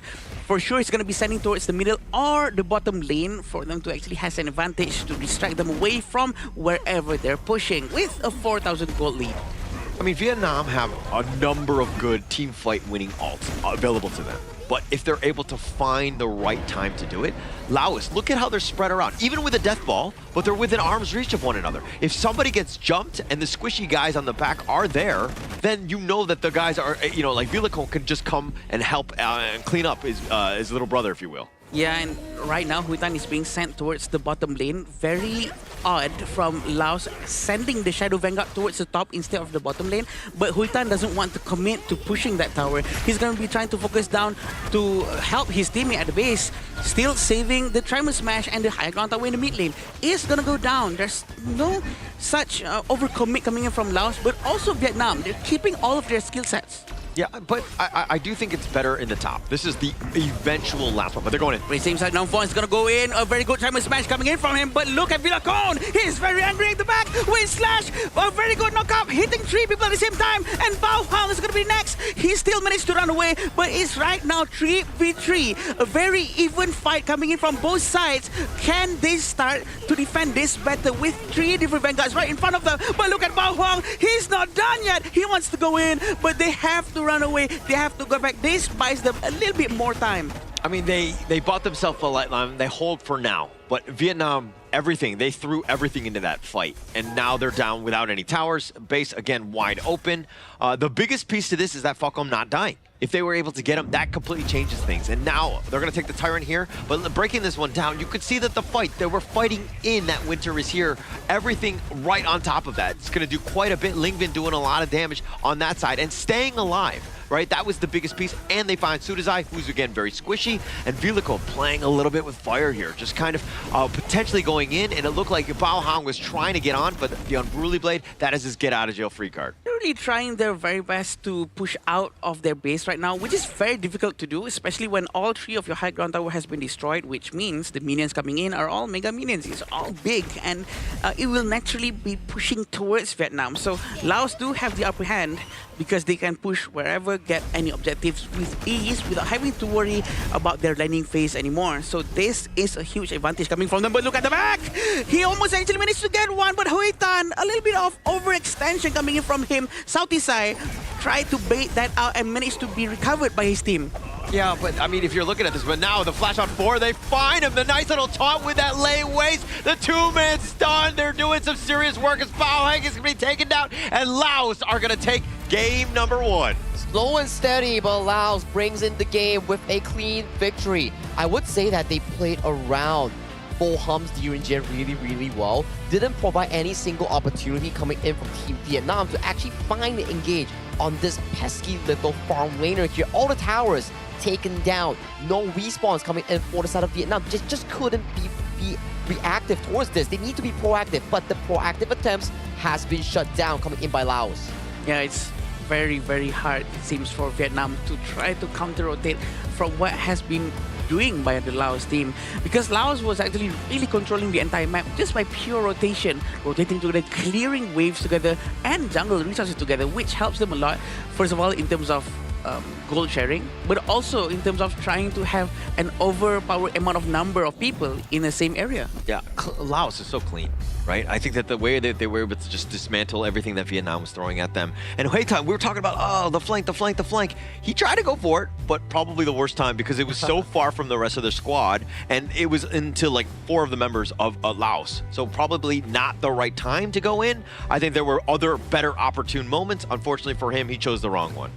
And I feel that although, yes, for the side of Team Laos, they play it slow and steady, but Team Vietnam, they were just following the pacing coming in for the side of Team Laos. They didn't take any risk. They were afraid of doing something wrong, which is really different compared to the first 2 series that Team Vietnam actually played. Prior to that Kazakhstan series, I understand that they lost, but it's really different compared to those games.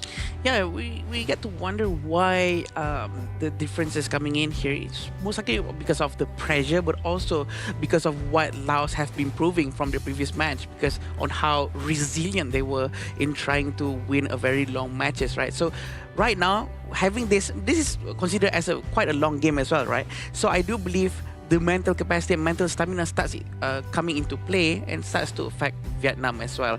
And Laos is very much used to a very long game. Yeah, I think you need to start playing to win instead of playing to not lose. Correct. Yeah. Right? And I think that the way that they've been kind of pushed back and forced to play a game where they're like, you could tell they're not comfortable. They don't like this, but you're not playing to the strengths of the Vietnamese squad. Which is a bit worrying, I would say. And you do see a form of a lane swap coming in for the side of Team Vietnam, where you have Bao Huang, original jungle, going into the Clash lane role, Hui Da being the original Clash lane playing the farm lane role, and Hui Tan being the original farm lane playing the jungle role. So there seems to be a bit of a experimentation here coming in from Team Vietnam after their loss yesterday against Team Kazakhstan. But I would say, coming in for Team Laos, they played around the DRNG composition really well. And quick shout out towards Kampeng 034.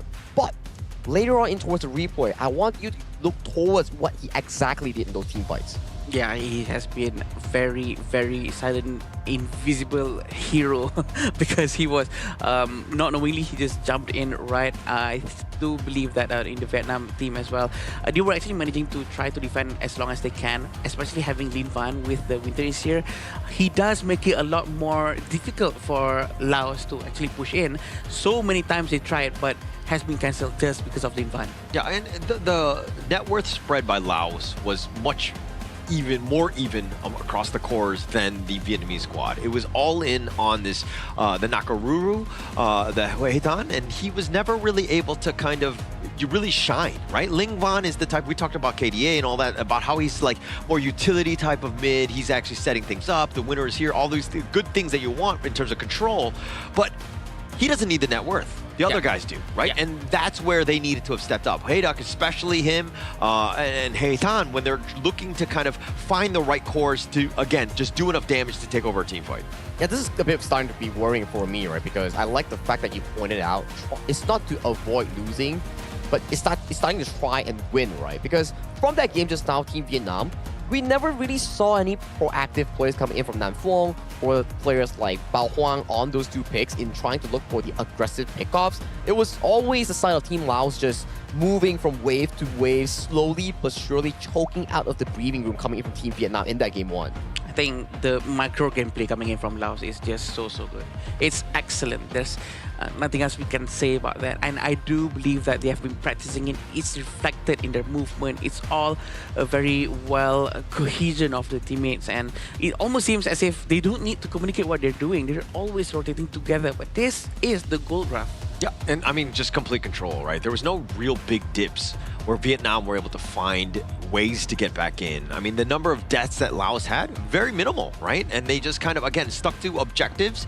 They mowed down all the towers, made things very difficult for them to take any sort of team fight because this death ball lineup, so hard to get into.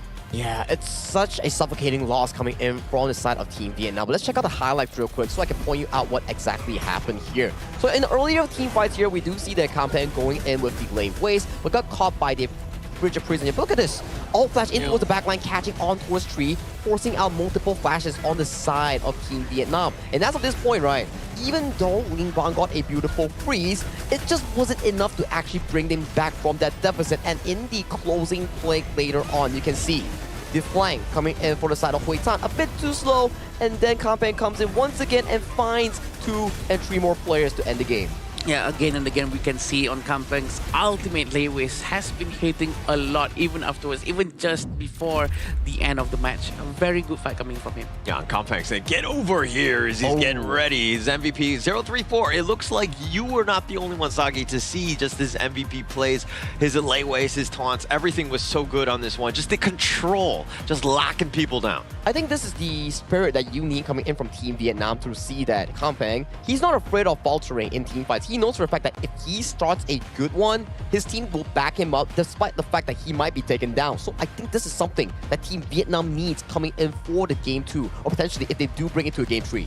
Yeah, even though the damage is just 10%, but that's not what Baichi is for, right? It's for the amount of crowd control coming in from it. The taunt is just so annoying to handle with.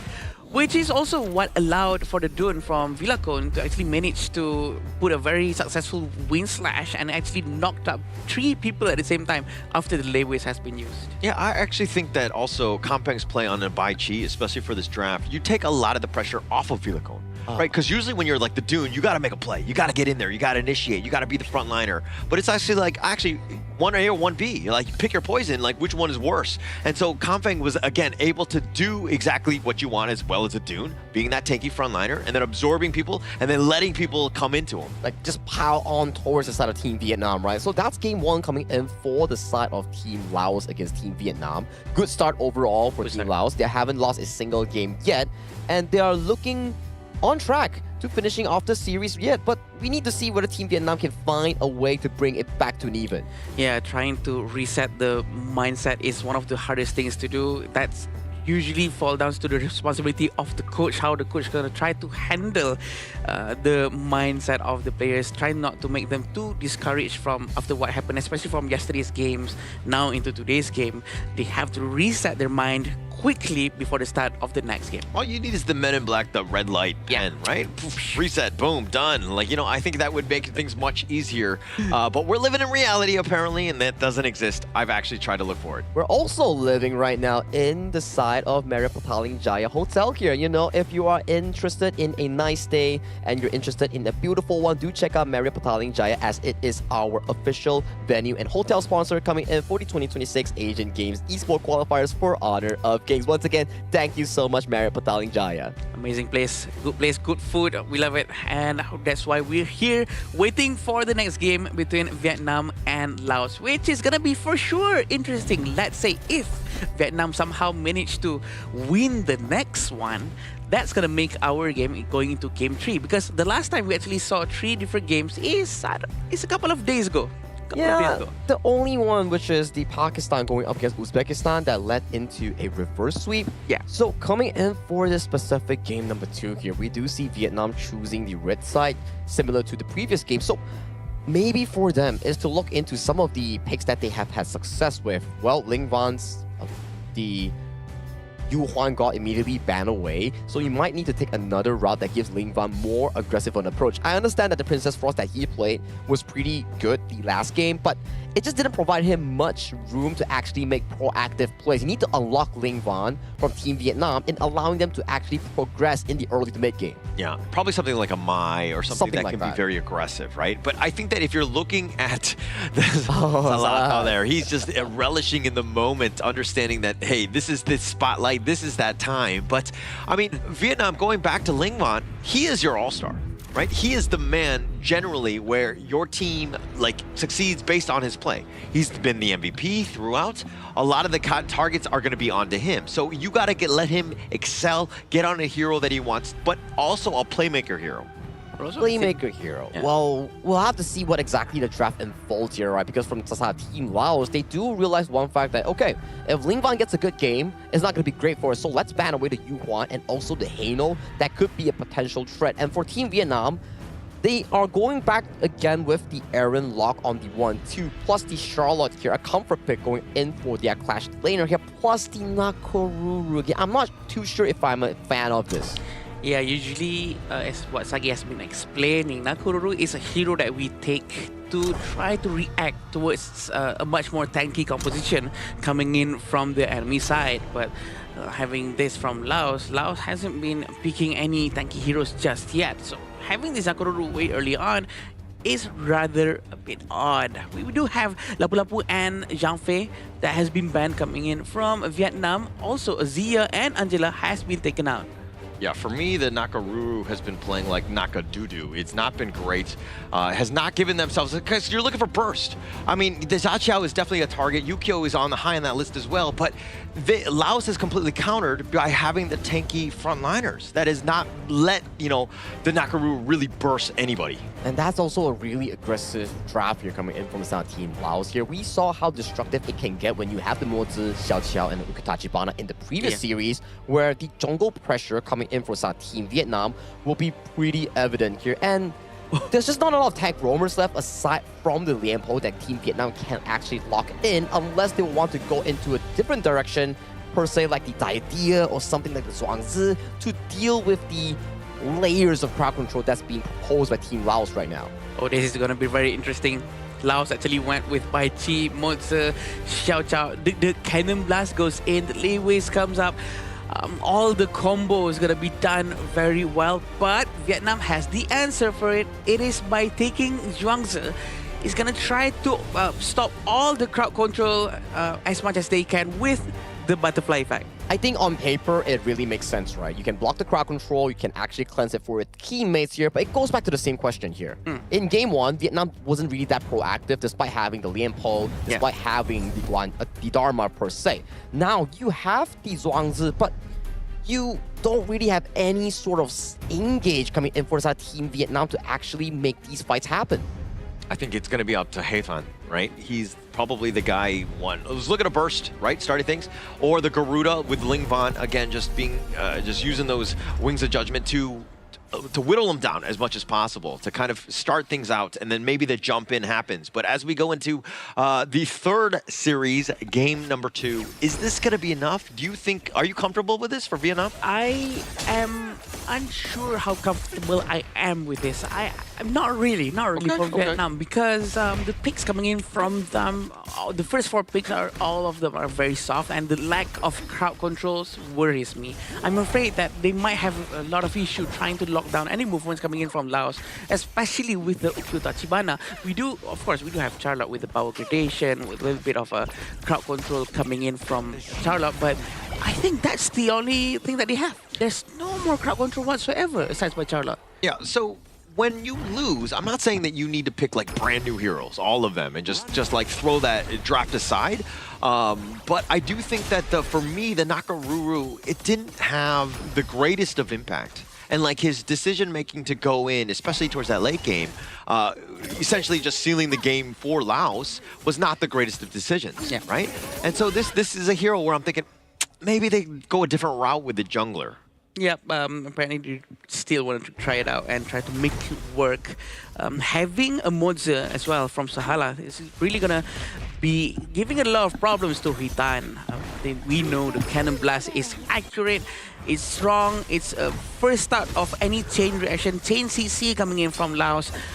I'm afraid they're gonna have a pretty hard time, but it all depends on the rotation coming in from Laos and Vietnam at the same time. But you saw what they did last in game one, where Laos were looking to invade, right? They were looking to contest. And in this one, it doesn't seem like they're going as deep. Right now, they've been kind of thwarted. Bao Hang actually made a giant rotation to help seal off that entrance so that nobody's getting in. And now Laos, you're forced to play on your side.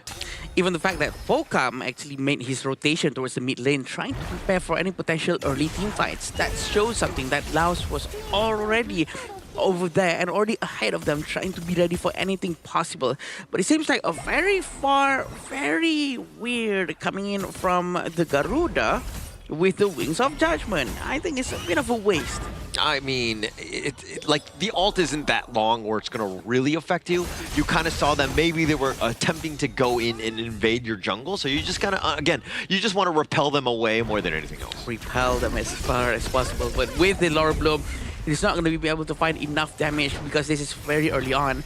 But having Focam, Huitan is still behind. They were trying to wait for this particular moment. Southeast side almost got trapped by Hutan, very patient coming in from the jungle of Vietnam. Yeah, but Sudasai actually just able to flash away. That was actually kind of close. If he didn't, he probably would have died. Got fast fingers, make sure that he stays alive. But a good gank attempt. These are all things that you put on the board. Now Vietnam a little bit scared as they move around this map.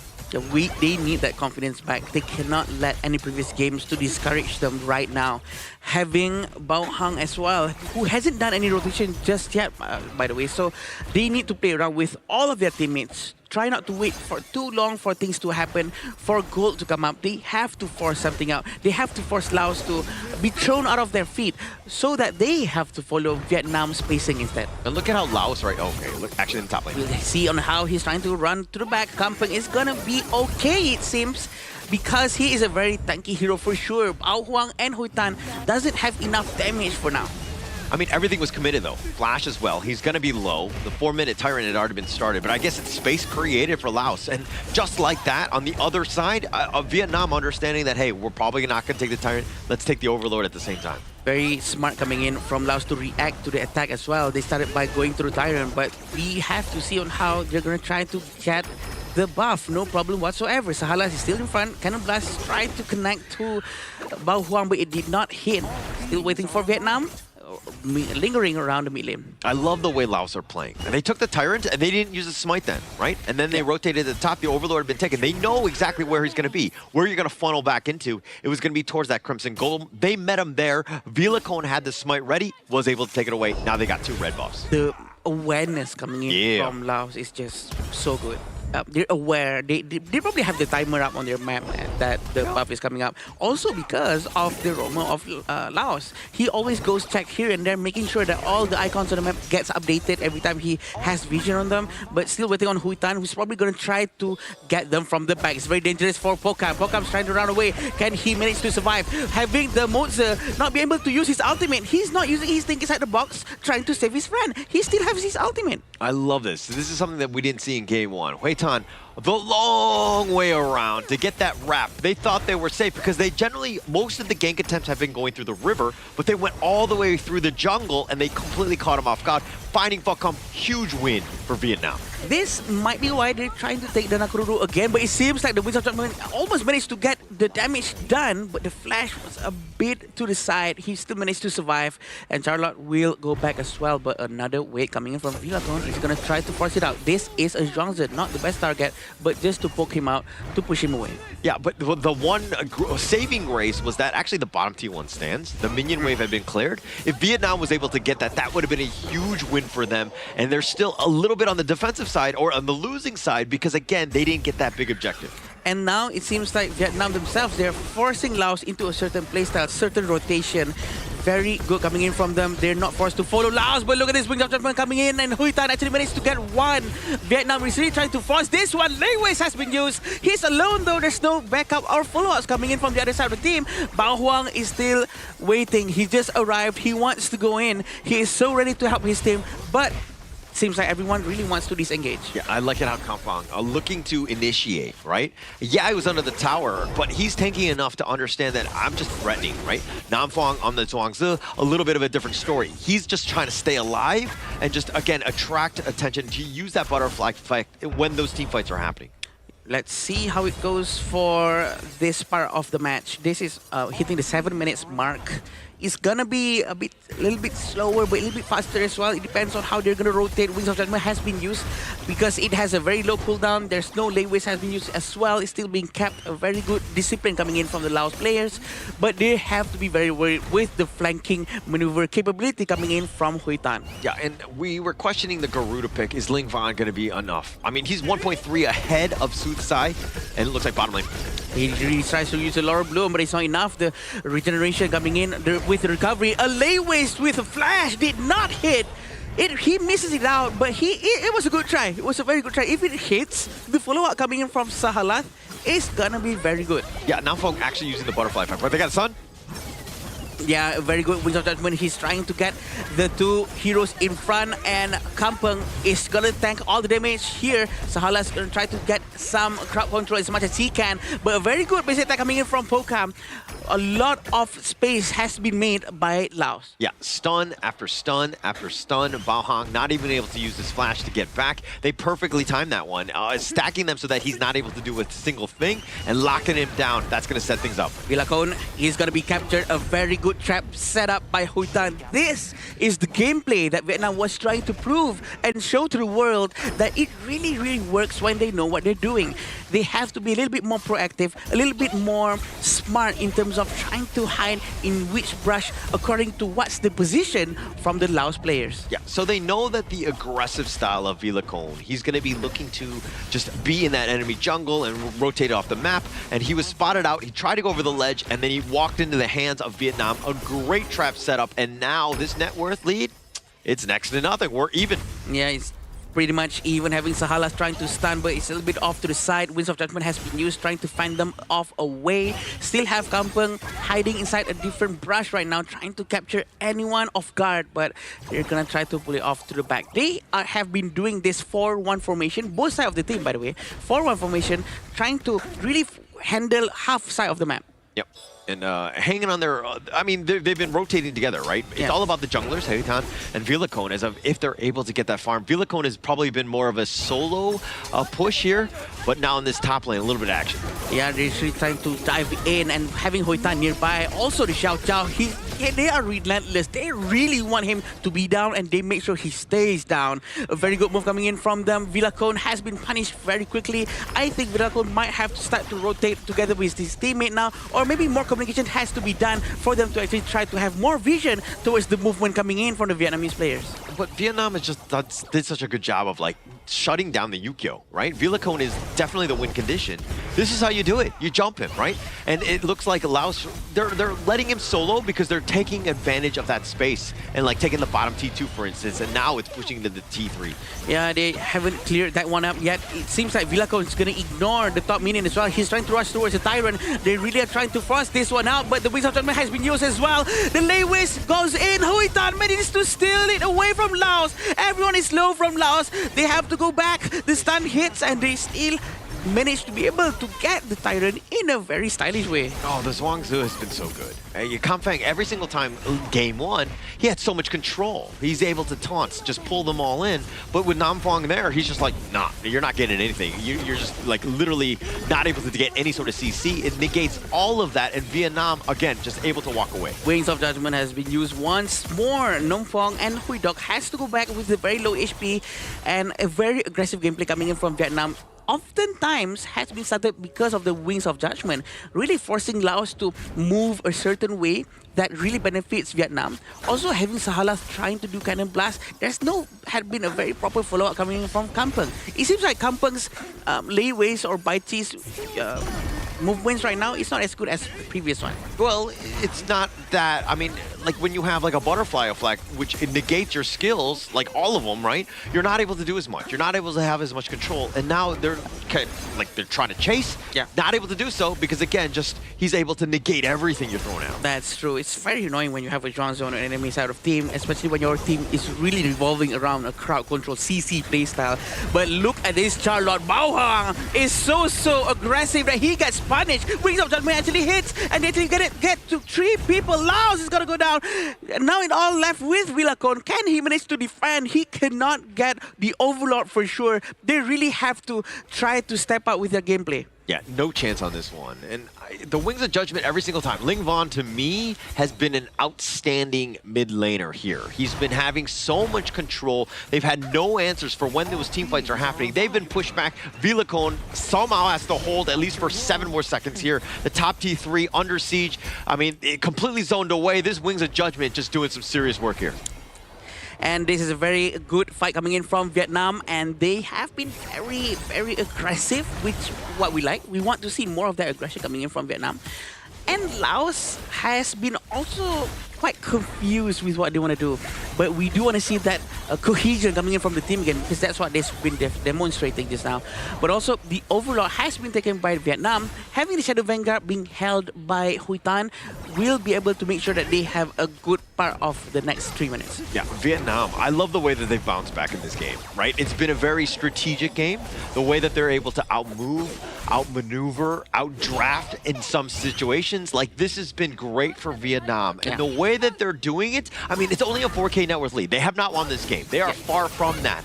But they're in the driver's seat, which we have not seen a team be against Laos here. Here's the good thing about this, right? Because we don't know which one's going to win. Even though there's only 3,000 to 4,000 gold difference, still, the amount of showmanship and sportsmanship coming in from Laos and Vietnam is just so high that they are still trying to be composed with this. Lei Waste is still trying to find his target, but it seems like the Ukyo cannot manage to find a good ultimate. All ultimate has been used quite a bit, leaving Sahalath and Kampung with their last few ultimates. Yeah, I mean, taking down this mid T3, just walking away. You can't go into the team fight.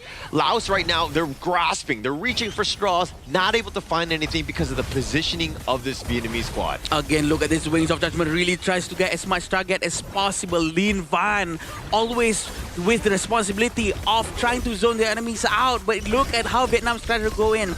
Can they do this without having Lin Van's Wings of Judgment? Are they gonna try to force it out once more? Waiting for a proper cannon blast and a Lei Waste. He still have his flash. He's still trying to force it out. He dives right in from Charlotte, and Bao Huang is still okay. Wings of Judgment is trying to force them to the back with that last dragon.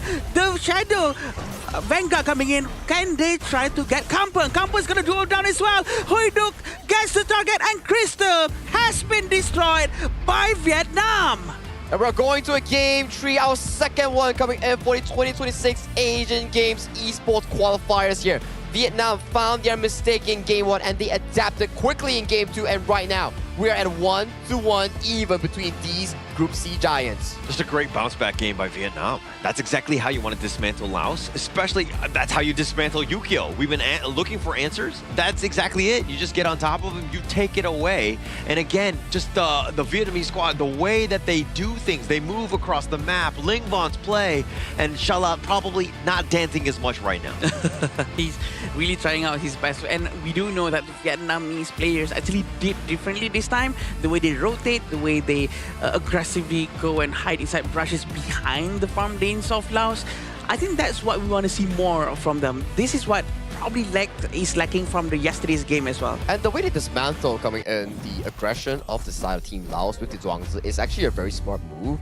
Like, we did say, like, yes, there's not a lot of proactive takes coming in for the side of the Vietnamese team, but the way that they baited out Team Laos' aggression is like Campaign continuously jumped in, wants to find those catches that he got in game 1, but when he goes overly deep with the Lei Waste, Zhuangzi cleanses it, and then everyone focus fires on the first member that's like out of position here. So the hard engaged style from Team Laos got dismantled coming in for the side of Team Vietnam. Going to game 3, the draft will be more interesting for both teams because each one of their tried and true drafts has been dismantled each one time by both sides. Yeah, and I think it's the chess match, not only from the draft, also in terms of execution. The way that they were able to go, they're like, okay, Kampang, he was the MVP, right? Yeah. On the Bai Chi, he had a tremendous amount of value in that game, almost controlling it, and that was why he was MVP. But now the Zhuangzi negates everything, right? Yeah. And now you got to go back to the drawing board. Now we got a game 3. Well, we were all sort of quite questioning if the Zhuangzi is going to be working or not, but they have proven that it works very well in the right hands. It's all about the timing. It's all about mirroring the movement coming in from Kampang, and this is the itemization coming out from them. Clean, right? Clean game coming from Team Vietnam, right? They play over to the side of Team Laos aggression and punish them for being overly zealous in some of these plays. We saw a few moments where Kampang just jumped in without the assistance of his team, and then he mispositioned heavily, while Namfo just casually dropped the butterfly effect, and all of the players coming into Team Vietnam just focused fire down on that one single player here. And Foham, yes, he had his high moments in this game itself, but when you're outranged severely coming in by the Wings of Judgment, before the fight even happens, you are suffering so much damage loss because Foham gets continuously poked out by the ultimate coming in from Ling Van. And their target priority from Vietnam was very good. Bao Hang, when he needs to go in, and he is 0-2-5, you're thinking very pedestrian, but his initiations started all of the team fights. That was how they were able to win and overcome. Everybody else didn't pretty much die except because he was sacrificing to make those sorts of plays. Yeah, I was actually worried that no one's going to start to initiate the fight, but it usually starts with Lin Van's ultimate, with the Wings of Judgment, and then Bao Huang's diving in with all of his skill sets, trying to make sure that at least they get one. And actually, they pull it off very well with Bao Hang's presence. And that can be reflected towards the side of Ling Van and Hui Duck's damage dealt, right? Given so much room to actually be able to push forward with those cannon blasts and also the damage output, every time there's a cannon blast coming from Sahalaf, Namfong casually blocks it, and then you lose so much of the aggression from the side of Team Laos to actually utilize Vilacon and Sudasai in that strong mid jungle here. Yes, early game wise, we've been seeing some good plays coming from Team Laos, but as the game progresses, you look at the 5 heroes for the side of Team Laos. They don't have much late game to actually tear down the defense line coming in from Team Vietnam. Yeah, I want to just, if they Laos took the draft that they had in game 1 and brought it into game 2, would they have had more success in this one going up against this Vietnamese squad, this lineup here? Probably going to be able to have a little bit more success with the unruly blade of Dun and the Dahlia, right? Because we do know that he's much more tankier that way. Because the way they rotate with Dahlia and Dun seems like they are much more cohesive rather than a bit detached to one another. It does seem like with having Moser, Ukyo and Xiao Chao, the way they rotate is a little bit all over the place, not really moving as one. It seems like the farm lane is doing their thing, the mid lane is doing their thing. What do you think, Saki? Well, it goes back to your point, right? Like game 1, where we did see that Team Laos grabs the game firmly in their hand and force Team Vietnam to react to every single play. In game 2, Team Vietnam used that psychology that they actually got from game 1. It's like, okay, you like to engage, sure, come on in. We have the Zhuangzi, we cleanse it, we make you be impatient. That's where we start to see Kampang, Sahalaf starts mispositioning in some of these plays, and Vilacon, without any front line, he was constantly being caught in the side lane, doing side lane things. And then as the game progresses, Vietnam getting pickoffs after pickoffs after pickoffs, because Team Laos, they're starting to get a bit frustrated because their plays were just mitigated by a single button on towards Namfong's ultimate. Yeah, and that's something that we didn't really see from the Laos squad. You rightly pointed out, they were frustrated, right? And it seemed like they were playing an unconventional game. They've never been in this spot before where they were losing. And Vilacon, again, he was trying to split push, trying to create a little bit of space, but he got punished. So there was really nothing that they could have done. Again, Vietnam completely shut down what Laos wanted to do, and you see it in the goal graph here. Yeah, this is what happens when we hit around the 8 minutes mark, is when the Huitan is really trying his very best to really turn the game around. Huitan and his team together moving forward and trying to catch off people behind off guard. But I think also thanks to a little bit disorganization coming in from Laos positioning, because I think they themselves are not really moving as one. Like these are the moments, right, where Foham still has the flush but didn't use it because he overestimated his tankiness, and Sahalaf getting casually checked out in the side lanes here. And yes, you do get the mid turret here. These were signs of success coming in from Team Laos, where they got the mid tower and got the game in control. But Vilacon getting caught in the silent, this was really big. You can see the quadrant of their jungles. Every single camp was available after that pickoff. They proceeded to another pickoff towards Vilacon, and this is a crucial timer. 30 seconds until this objective. Take a look at where is Vilacon. he's nowhere near this objective. A 3-1 going over to the side of Team Vietnam, further pushing that gold lead into a much larger lead here. Even though you pick up Bao Huang here, the backside being accessed by Hui Duc. Hui Duc is so fed on this Aaron as of this point. Yeah, and when Villicon was just running to the tyrant, he just spawned, right? He was running as fast as he could, but getting picked off, I mean, that was that snowball effect and why they were not really able to compete. But Vietnam, look at how just they navigate everything. The mobility, the back and forth, finding the pickoffs, taking them down, and then going back out. The re-engaging, disengaging is incredibly smart by Vietnam. And this will be the most valuable player coming in from Vietnam, Hui Duc, with 604 and a whopping 33.4% damage with 21% damage taken and a total goal of 22.8. Definitely one of the most effective Aaron gameplays we've seen with the Laura Bloom. We've seen him actually just spamming Laura Bloom as soon as he gets level 4 against the Laos farm laner. Yeah, clean performance, right? Coming in from the side of Hui Duc, coming in from game 1 on his Aaron performance, then bringing that deficit and turning into an offensive strategy coming in game number 2 with a clean slate on the KDA here. He was the cannon, the consistent DPS coming in for the Team Vietnam in allowing them to back this win coming in on game 2. Now, the focus is who gets game 3. If Team Laos gets game 3, they're soft secured. If Team Vietnam gets game 3, they can force a tiebreaker for first and second. Actually, for myself, I don't have a horse in this race, if you will, but I do like the way that Vietnam was able to bounce back. I think that speaks volumes about a team. Losing the way that they did, it looked bad, right? Yeah. Constantly jumping you, that's incredibly scary. But they're like, no, it's a draft issue. We're going to deal with it. We know that you have this mechanical skill to be able to take on this team. Let's just fix the draft and then put our team in a position to win, and they were able to do so in game 2. I do think that if they actually managed to perform like game 2 just now against the team yesterday, I think Vietnam can actually pull it off and actually win that one. But if only they have that mindset and that kind of cohesion and that movement that is so good. It almost as if Laos and Vietnam actually switched their playstyle just now for a bit.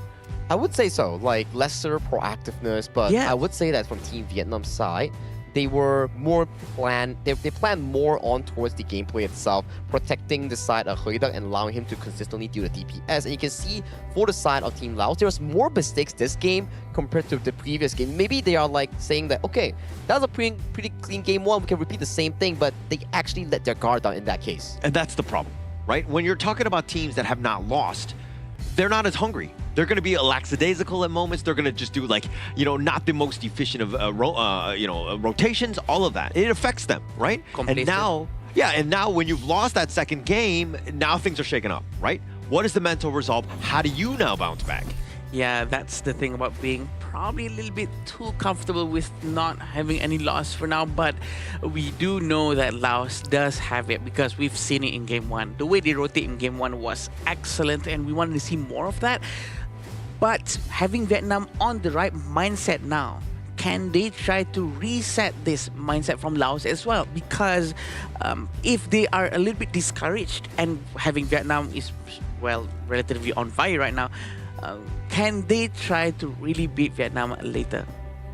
Only time could tell, right? I think the drafting phase coming in for both coaches in the series of Vietnam and Laos has shown signs of back and forth, like a chess match that Hollow likes to mention, whereby if Vietnam found a way to counter out against Kampeng's Bai Chi, I don't think as a side of Team Laos, you need to revisit back the same thing. I believe the Direnjie, the Xiao Qiao Mozi, those are okay.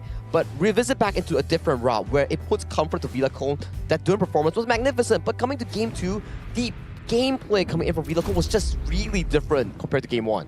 Yeah, it almost seems as if Villicon's performance is strongly tied towards Dun Dolia just now.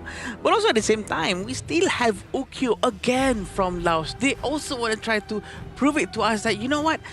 The Okyo can work and it will work. We will prove it to you no matter what. The Arlie and the Fatih has been picked. A very fast hero picks coming in from both sides of the team, right? We just got in, they keep on picking 1 and 1 and 1 and 1. So quick.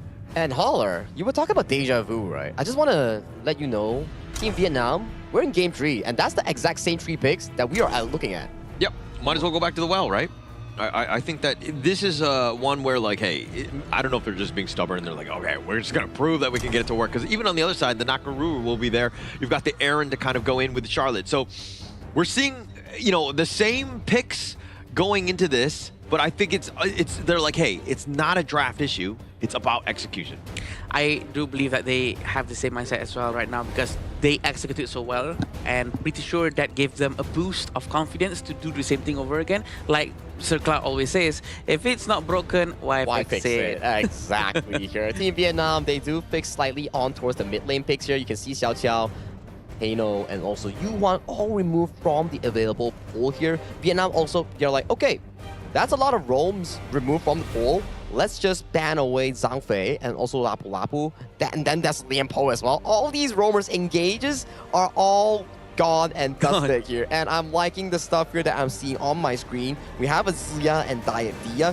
Lesser on the aggressive side here, but remember what I said about unlocking Ling Vang, allowing him to have control of the game.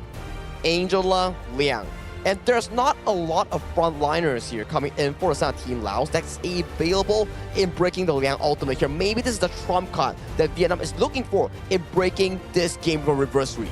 Yo, that was the fastest draft I think we've So seen fast, at the right? Asian Games qualifier. I am not gonna lie, they were just like, it was like a speed run. They're like, okay, I know what they're picking, let's just go. I mean, because they're going into this one. But as we go into the third series of the day, Game 3, we haven't seen too many of Game 3s here, but is this enough? Who are you giving the edge to, Sagi?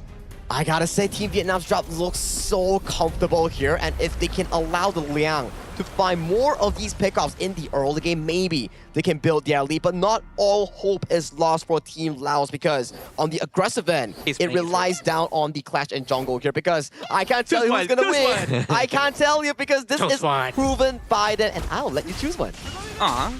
That's not fair. We're gonna be seeing the battle between Laos and Vietnam is 1-1. We want to see who's gonna get the last game because this is very important for them to prove to the world who will be better in this group. So having all of these hero picks coming in from both sides of Laos and Vietnam, both of them do not have any tanks whatsoever. They have to depend on Kampung with the Fatih, and they also have to depend on the Charlotte coming in from Bao Huang. So I don't think that they both are going to go with a full tank build for sure. I think they still will go with like a semi-tank build. And this is going to be a very interesting one. An explosive match. Yeah. There's no tank, there's no front line. Yep. The best word you use for that, explaining this, is the explosive part, right? When the teamfights are happening, you get caught out one time, right? And Nam Phuong is able to lock it down with that control. This is going to be a problem, if you're, especially with the Angela from Lingvan. This is a nice little 1-2 combination. I mean, it's not like brand new or anything, obviously, but having that control barrier and then the Chaos Cinder from Lingvan with that Blazing Brilliance, you're basically just burn everybody down. Yeah, the power word coming in from Nam Phuong, it's gonna be devastating, not because of the power word itself, it's because of what's coming next. And having Lingvan behind him is gonna be helping a lot. Blazing Brilliance has been used so early on, but where's the backup from his team? There's no backup whatsoever, and he lives to see the day. We still have Hoi Tan quite nearby, but look at Villacon. He's not going back. He's very brave, and they're still going to try to get the Hoi Tan. And the farm lane actually jumps in and tries to help the team. All right, it was looking like a Marvel movie with everybody fighting and nobody dying. Exactly. But in the end, the rotation from Falcom all the way from the south side, making his way an appearance there, had the mobility to ensure that they got that pick off. Falcom was like, I have to do this myself, really, guys? He actually went in and tried to do things, and he actually managed to do so because he hasn't used his common skill just yet. And eventually, with the Frenzy, he managed to get a very high amount of damage. That's the thing about Arlie, right? The damage coming in from her is so much, especially when you have the Frenzy from beginning. It really gives you a lot of edge in the first 3 minutes. Yeah, and actually first strike on, of course, Heitan. That's best case scenario, right? You're slowing him down. You want that edge. Villacon, he kind of fell off because he got caught out. He started to fall behind. And Vietnam made him pay for making any sort of rotation. So taking down Heitan, he is definitely the #1 target for you. Spark Force Dagger has been bought by Pokam. This is very good. He hasn't bought any shoes as well. This shows on how confident he is to survive without any shoes because he has his Parasola, the umbrella that's going to be bringing him around the entire map. We also have this gold lead a little bit by Laos, and we want to see the same kind of rotation coming in from Laos to rotate from bottom to mid to top to mid to bottom all the way into trying to invade the jungle of Vietnam like the game 1. But we haven't been seeing that anymore.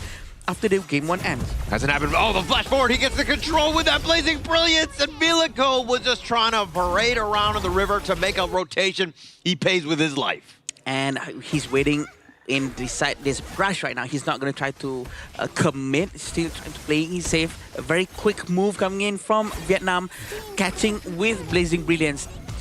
We know that this is going to happen a lot of times, right, with Lin Van, for sure, but the power is still dead. Lore Bloom is being used. They're trying to run away. Blazing Blaze has to be used once more, but a very quick smite coming in from Huy Tan manages to secure the Tyrant quickly away from Laos. Actually pretty scary. Shalat almost going over the wall, almost doing enough damage to take down Haydock, but he gets on back to safety. But Vietnam, they're playing with fire. It's on the edge, and we're talking about, hey, both these guys don't really have tanky frontliners. The flash away, Lingban. He made a mistake. Oh no, that's the first one he emotes because he knows what shame it was.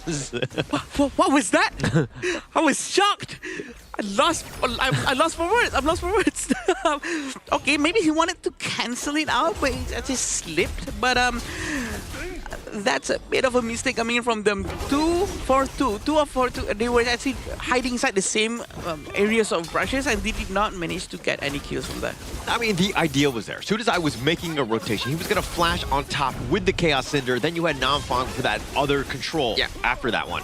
But seeing as that he flashed the wrong way, it's a bit of a Roadrunner, a Coyote moment where he just kind of face plants into the wall there. If it actually worked just now, he would have got 2 free kills most likely. True.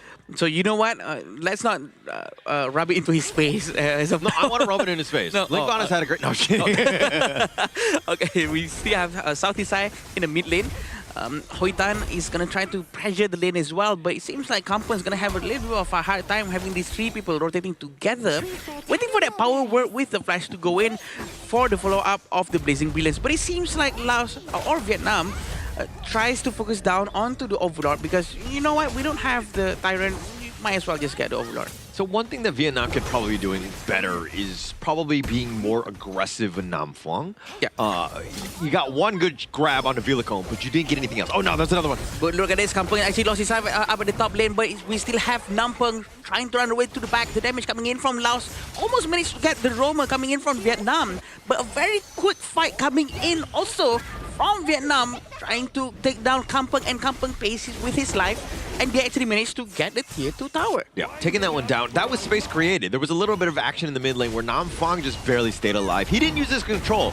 I think some other Liang players might have just like stood their ground and just locked him down, but he's like, no, I gotta stay alive. He flashes back onto the tower, stays alive, and that was another little bit of space in the top lane where Kampang goes down. Bao Hang is trying to rotate from the bottom to the mid lane. Still want to see a lot more rotations coming in from both sides of the team. Since like Kampung was really locked in with trying to stay on the top lane for too much, he hasn't been able to really join the team fight, the main team fight, much more than he should be. I think he has to try to be ready with his teammate much more. Power word has been used. This is a very good one. They get Sahalas very quickly, but so does Villacone. He's gonna go down, but Kampung is really trying to slash his way towards Huy Tan. Huy Tan managed to run away. Huy Tan is still alive, but he's still very nearby. Kampung is still quite greedy right here, but Bao Hang manages to find him away. Yeah, but it was a 2 for 2. I mean, it looked good. It would have been even worse if Huy Tan just somehow got picked off.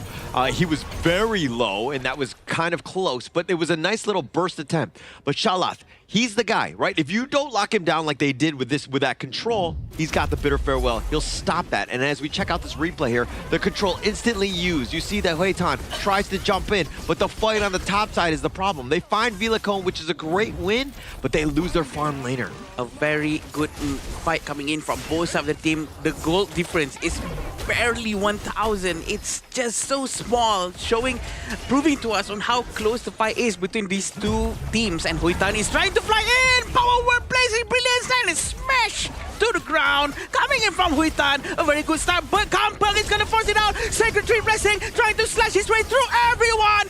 2 of them goes down, and Venom's gonna lose their turn after very soon.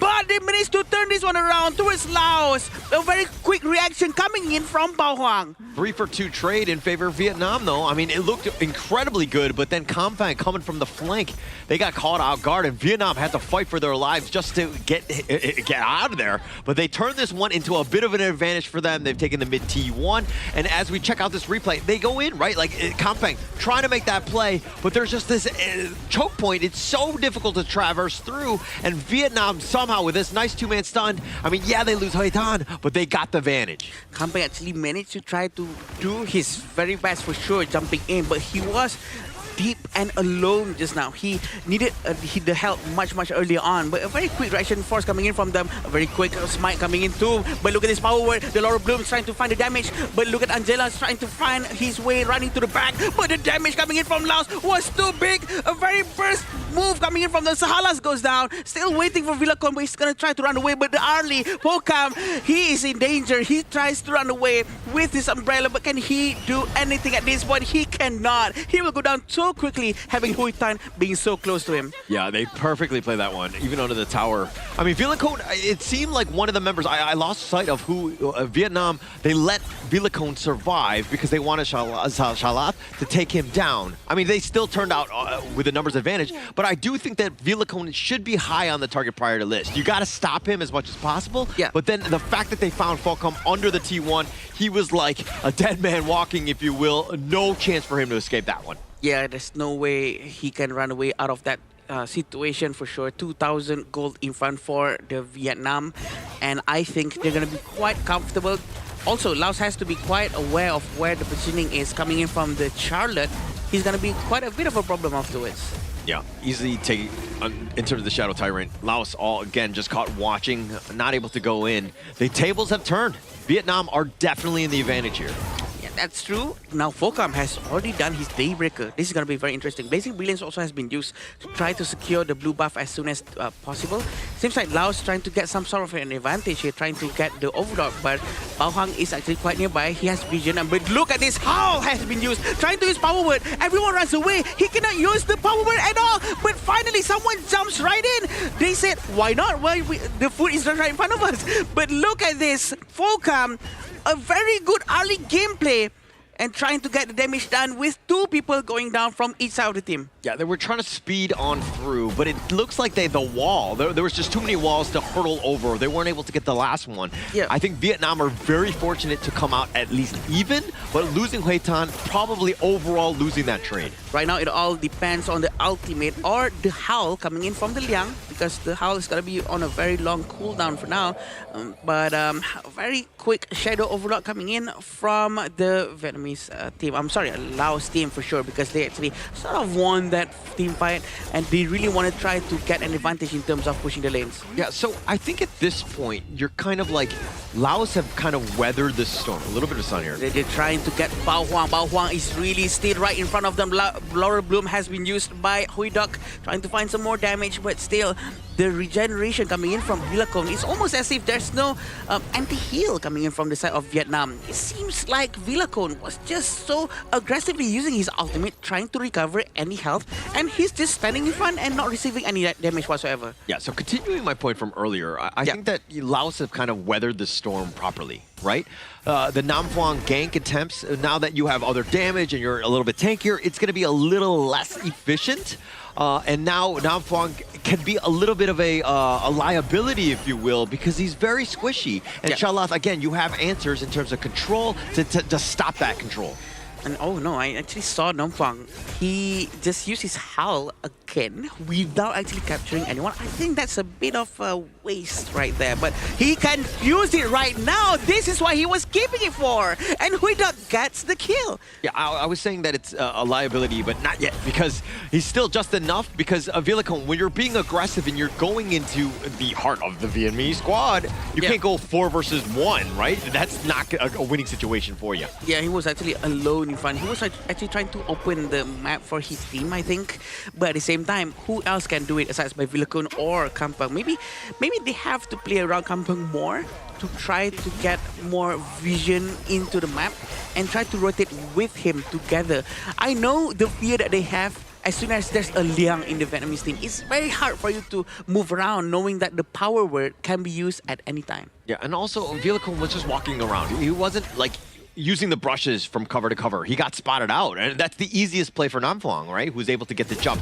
Now they're going. A very good power word here, but the Blazing Brilliance just in time trying to deal more damage. Hoidak is always ready. Laurel Bloom has been used, but he still tried to run away to the back because they actually lost their Namfang, and the Blood Rage has still not been used by Hoidak. He can still go to the next one with no problem whatsoever.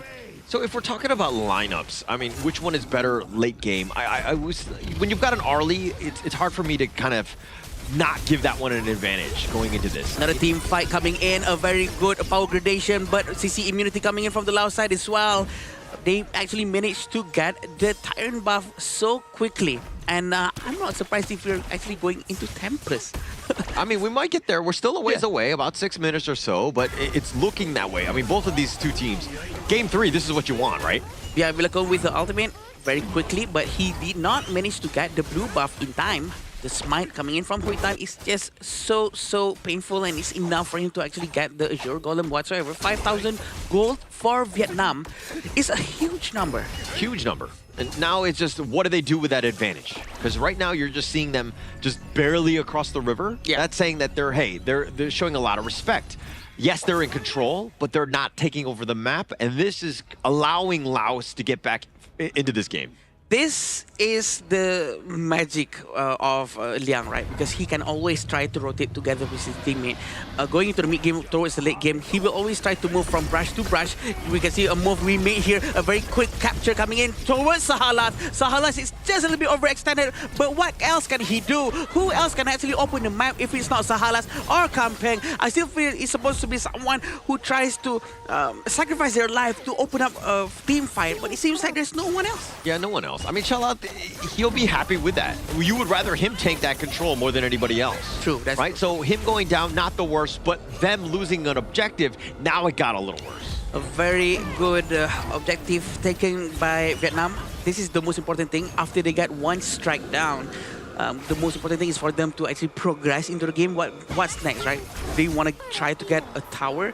Is that the objective right now? Or do they want to get an Overlord or Tyrant? They went with Overlord without wasting any time. They try to rotate together once more. Very soon, Namfang is going to have the Howl. He has the Howl right now. They will be able to move very quickly and capture anyone by surprise. Yeah, this is about the map control. And now you're seeing Vietnam, it's just like, okay, this Crimson Golem, let's get some numbers on it in terms of just like when the respawn is about to happen, potentially looking at that as some sort of ambush.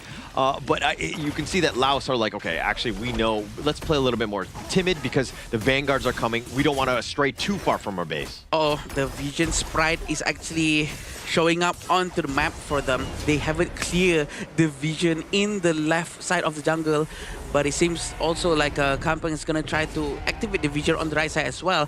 I wish the roam actually goes in and check if there's any eye icon inside the map, but they're not doing that just yet. Yeah, they're not going to do it. I mean, again, it's about the Vanguards. It's all hands on deck right now in terms of this defense. But Howl has been used once more, but it's sort of wasted one more time. No power is going to be used, but at least they get a high ground tower. Are they going to try to force it out into the mid lane? The Vanguard is still here, but it's going to be clear with the high ground capability coming in from the Zia of Laos. They still have one Vanguard, small one in the top lane. The Shadow Vanguard is still at the bottom. I don't think they're going to force it out this one. Yeah, they're not going to. The Shadow Vanguard will push in this bottom lane, and the top lane had been completely wide open, right? So this is where they go slow and steady. Vietnam can kind of just deal with it from afar. Vanguard has arrived. They try to get a lot of damage, but he manages to survive. A very quick flash coming in from the Zia, but it seems like Villico is going to go down as well. He cannot withstand the amount of damage coming in from Vietnam, but look at Kampeng with the secondary blasting. Double strike coming in from Pokam, and Huitan is what's left. Can Laos try to win something over this team fight? Can they try to get an objective? Can they destroy at least one high ground tower? I mean, that was absolutely amazing by Kampeng. He saved that game. It looked rough for them. I mean, they were down a member, and then all of a sudden, Kampeng completely catching everybody off guard. They were all lining up properly for him to get those AoE strikes down, and now they're looking to turn things. They might be going high ground. Yeah, Huitan's going to be trying to stop the minion. Very smart from him, going to the back and smite the minion, but there's still one left. they decide not to push the tower, Howler. Because the respawn timers are so quick. I don't think that it had enough. Plus, it was very slowed down. I mean, there was only one siege catapult, maybe take a couple shots or so. It's not enough time. And now Laos taking the Tyrant here, finding ways to come back, especially when we're talking about net worth. But towers, they speak a whole different story. Gosh, I honestly thought that they have enough time to at least destroy one high ground tower. But it's a very good choice for them to actually pull back, to be disciplined, and to not overextend. Yeah. I think in our ranked games, we would have gone for it. Or we would probably have died. In ranked games, yeah, for but sure. yeah, it was under 10 seconds for the respawn. It would have been very risky. True, extremely risky, especially having Hoitan still available from the back. Managing to do a flank is going to be a big problem for Laos. But look at this reward of coming in from the discipline that they're doing. They're trying to take over control of the map again, but they really need this overlord as soon as they can. They do have Ramon though. This is going to be a problem because the bottom lane of Laos is being pushed by the big minions. Oh, this seems like a power word has been used one more time with the Zia at the back, trying to help with the huge damage. Villaco is going to go in, but Villaco is going to go down as well. But he's down to 6 Century. He's trying to regenerate his HP. Recovery from the saber-tooth sword. And they actually managed to get all of them. Aced. 5-4-0. What a fight coming in from Laos. And we were talking, like Namfong, right? He completely falls off late game. This is that time. Laos with all 5 members looking to just march and end this game in the middle. They are screaming right now. They're trying to end the game, streaming up on the stage. So happy with their win. Focus is down on the crystal. And Laos will be able to take the win. And that's an absolute cinema here. One of our highest takedown games involved between two teams. Things were looking so good coming in from Vietnam. Power control into Angela Ultimates here. Pickoffs left, right, center. But the late game potential coming in from Kampeng, coming in from Foham. These two side laners, every single clutch play, they found it and they delivered a comeback win. Yeah, Laos, it's one of those, it's like the meme where it's like, I didn't hear no bell. Like, they were continuing to fight. They got punched, they got uppercutted, they got knocked down multiple times, but they got back up, realizing that the late game, if they were able to survive to it, they would win. It's always the Laos with the long game. It's always them turning out all right at the end of any 3 games matches. And they've proven one more time their resilience, their defense was just so good with that discipline. And probably, Howler, if they actually try to force out the mid lane high ground tower too early, they might have regretted it if something goes wrong. Yeah, and you could tell that everything was kind of in the favor of Laos, right? Yeah. Especially when they were when they got the Tyrants and they were wrapping around the Overlord. They were looking to take control. And then that was kind of a situation where you're like, as Vietnam, do we want to be aggressive? We probably should have just held the fort a little bit, maybe wait for the Tempest Dragon, and then when they go for it, then we can jump. I think this is such a game where a specific individual performance stands out to me the most. Coming in for the side of Team Laos is Kampeng on the Lafati, and also Foham on the RLA. I think these two are the heroes of the game for the side of Team Laos. If there is ever a moment I can give double MVP, this is one of those games. It's gonna be hard for the to this side, these two side lanes. Yeah, it's gonna be hard for the team to choose for sure, because both of them looks very impactful in the fight just now. And having the Fatih using Secretary Blessing and the Focam was so ready with the umbrella to just dive in and go out and just deal damage non-stop. It's just so beautiful coming out from both sides of the team. Yeah, the resilience, right? And Laos be able to just kind of weather that storm. Things are not good. I mean, anytime you're up against the Liang and they're going on that gank train and just taking people down, it's so demoralizing, right? And then it's just like, okay, we just slow the game down, we get our items, we're able to survive. And then you saw that 15-minute mark. Everything changed. Namfong, he was basically like a melee creep, if anything, just very non-factor. I mean, yeah, he had that control, but it wasn't really as much as what he was doing in like the 5-minute mark. I mean, the first few minutes, the side of the Charlotte as well, he was finding a lot of plays coming in for Team Vietnam. The Team First were very explosive in both sides of the jungle, but in the end, the late game factor here, yes, we did see the Liang Angela come into fruition, but the problem is, if you can't close the game convincingly, you open up the game for your opponent to do so. Like we saw in the blue side Laos base, Team Vietnam was finding that chance. They traded 1-for-1. Liang for a frontline coming in for the side of Team Laos, but they weren't composed enough to end the game. Yeah, it's very hard for them to close the game, right? I think they tried their very best to really go in, but again, the discipline from Laos still, trying to put the right person in front, trying to tank as much damage, trying to have their mid lane at the back, trying to put out all the skill set that they have, trying to stop all the waves coming in.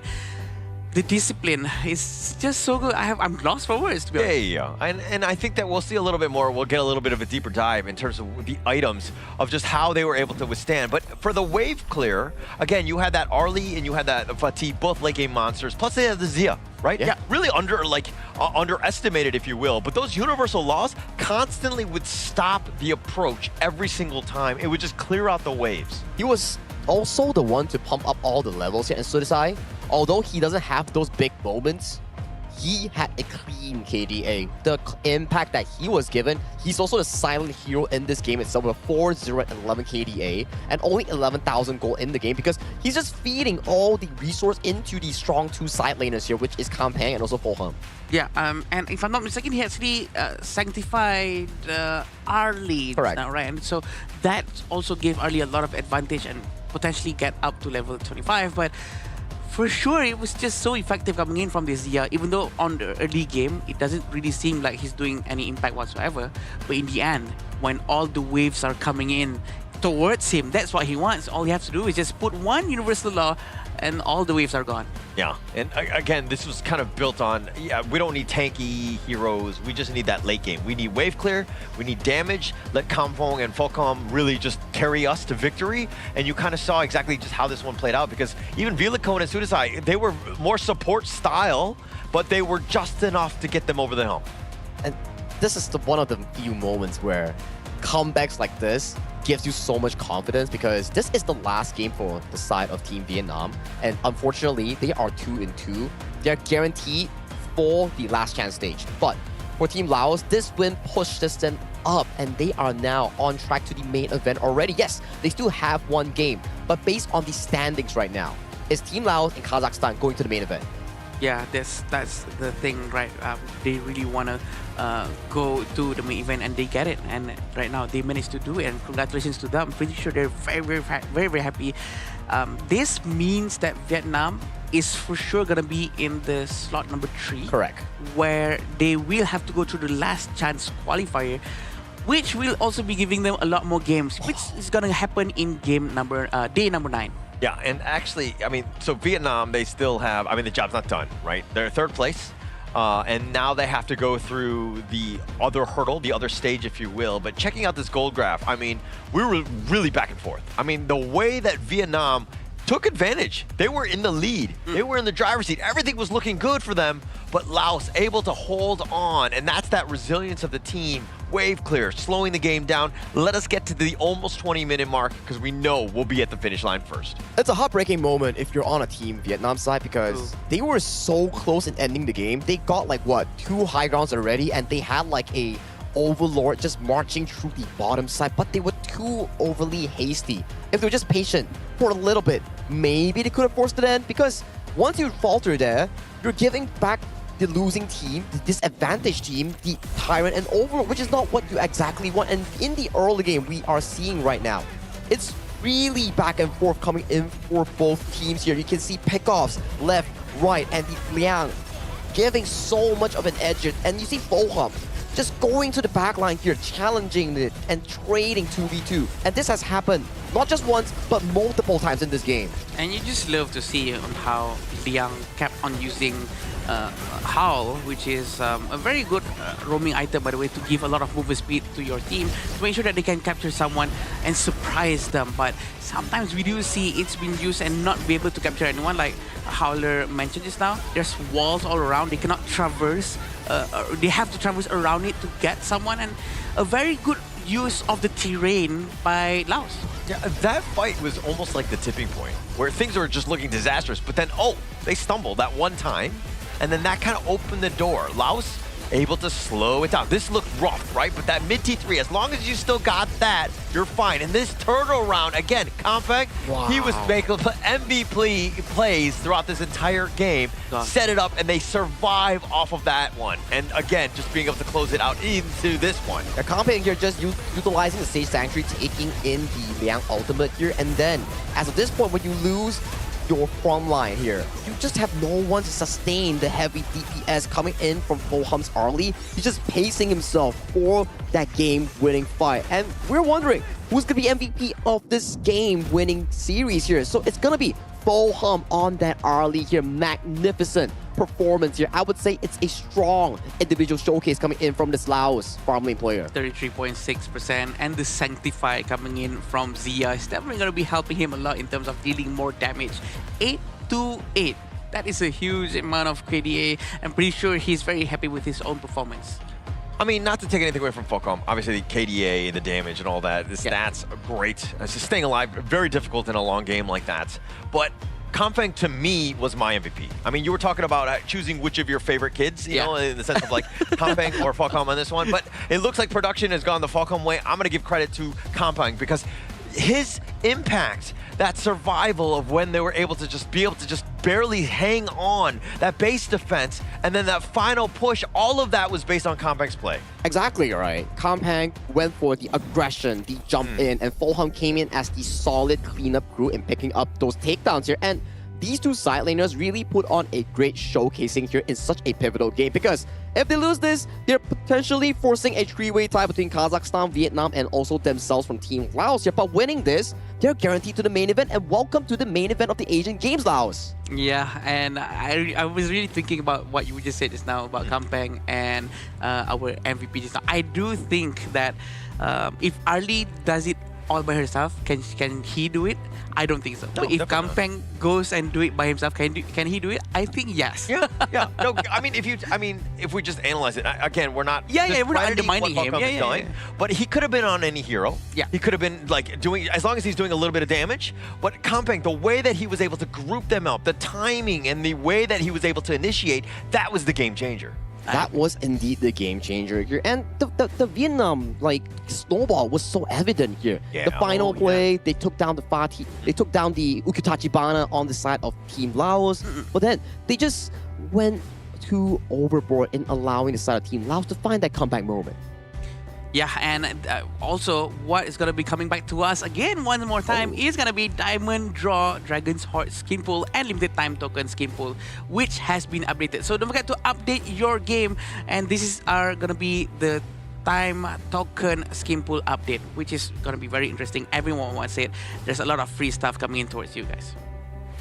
All right, so as we go into not only update on that one, I think that we've seen 3 amazing series. Finally, it's great to kind of go into that. But first off, I mean, just what a great game there. I mean, a great game also comes with an important interview that Team Laos will be having there on stage with Mara here. And I know, Mara, you're ready? All right, Mara, take it away. Nindinam Sahalat, congratulations to Team Laos. Game number 1, you guys took control of the game. And then game 2, your opponent, Team Vietnam, looked for the right moments to strike back. They studied your pattern. And ultimately, game number 3, you've won. So tell us what happened in between game 2 and 3 to make sure that you guys got this win. What happened back there? What did this team discuss behind the scenes?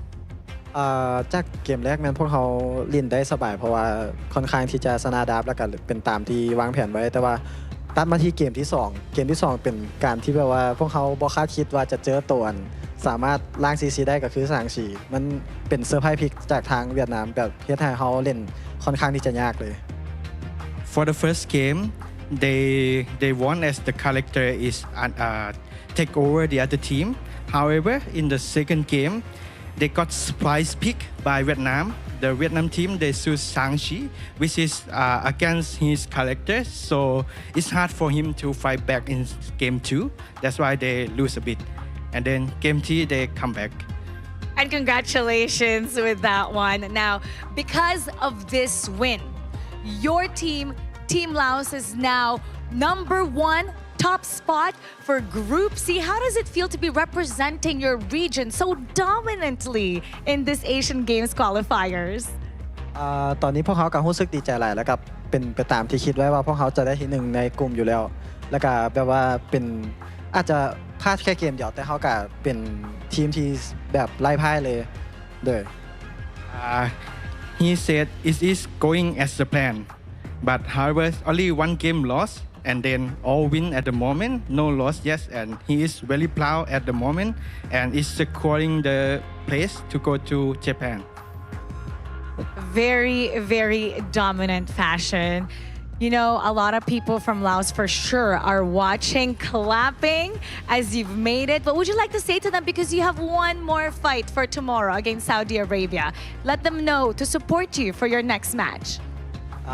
สำหรับซาอุดีอาระเบียแมนก็เจอกับทีมหมู่ของพวกเขาเองเนาะแต่พวกเขาก็คิดว่าพวกเขาจะชนะภายในมื้ออื่นเลยเกมมื้ออื่นก็น่าจะเป็นเกมที่แบบว่าพวกเขาอาจจะเล่นชิวๆก่อนเลยก่อนสิเป็นชิวกว่ามื้อนี้หลายเลย As tomorrow games, they has practiced with Saudi Arabia before, and then as they said, they are very confident to defeat the team tomorrow. And for the message to Lao people, please enjoy and watch them to go to Japan.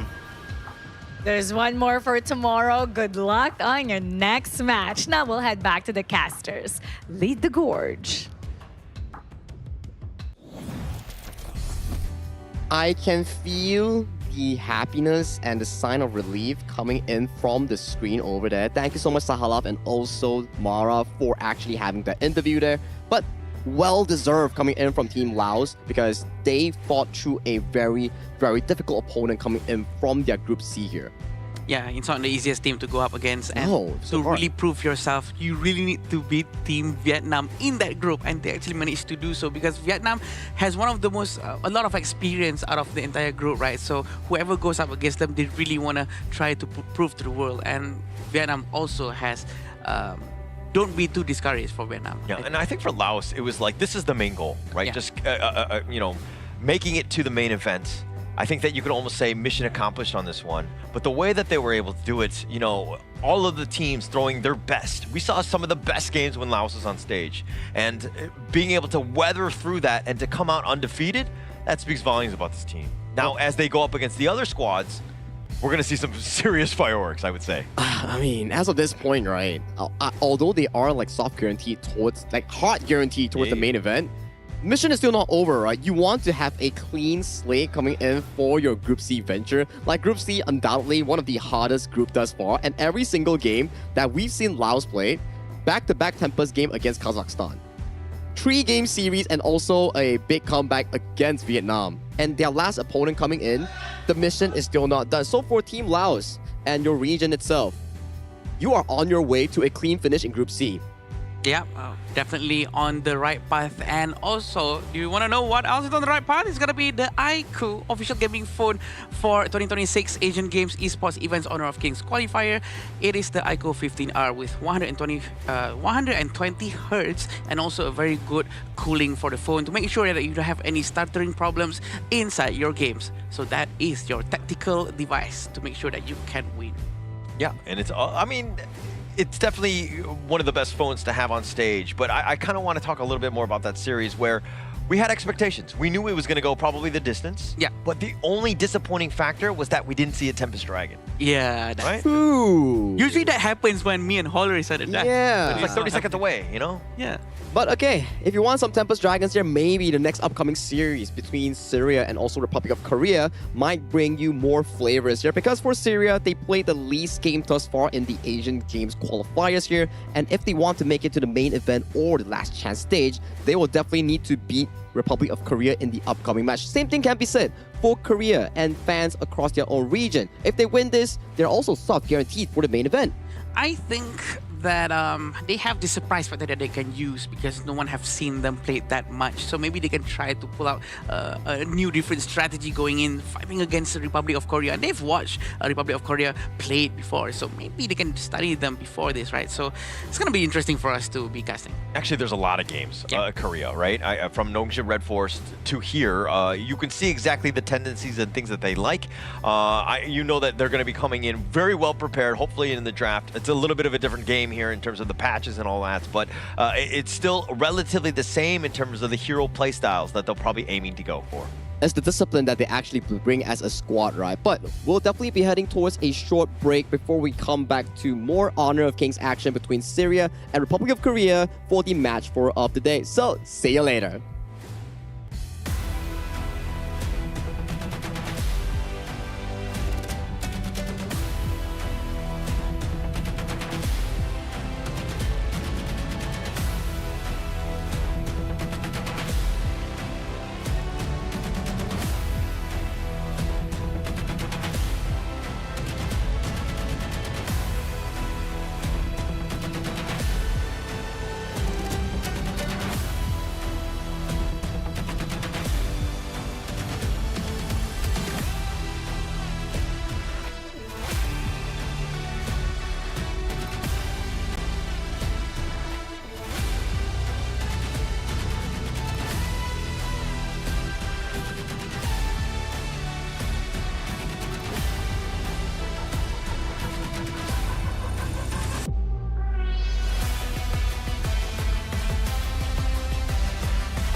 Contestants fight for the honor of their regions while we cheer them on from the stands. Double kill.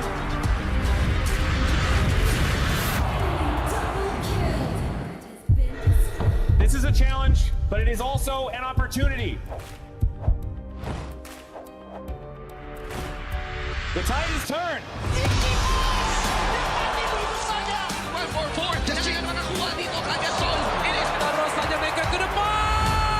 Aspas in front. They're going to use it. Golden Tides goes out. Tatsumi. Victory. And we pulled it off together. We share the same voice, the same radiance. This moment of brilliance belongs to all of us. Together, we shine.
Welcome to the 2026 Asian Games Esports Qualifiers, Honor of Kings. 20 regions, 1 stage, and only the strongest 9 teams will earn the right to shine above the rest. Taking place in Malaysia, June 13th to 21st, 2026. Coming to Malaysia, this is the battleground where teams fight for the right to qualify for the Asian Games. 20 teams enter, but only 9 teams will move on. Apart from the 20 regions, there are 3 regions that have direct qualification. Here is the 2026 Asian Games Esports Qualifiers Honor of Kings format. First, the 20 teams will split into 4 groups of 5. In each group, every team faces every other team once in a single round robin, with every match played in a best-of-3 format. That means every match matters. Every game matters. Every single point matters. The point system is simple. Win the match, earn 1 point. Lose the match, earn none. At the end of the group stage, teams are ranked by the total points they've collected. And from there, the road begins to shine. The top 2 teams from each group qualify directly to the Asian Games main event. That gives us 8 teams advancing straight out of groups. But for those not through yet, the light isn't out. The teams that finish 3rd in each group still have 1 more shot. They move into the last chance stage. There, they battle through one final BO3 single elimination bracket until 2 teams remain. The 2 teams will then face off in a BO3 match to claim the one final qualification slot.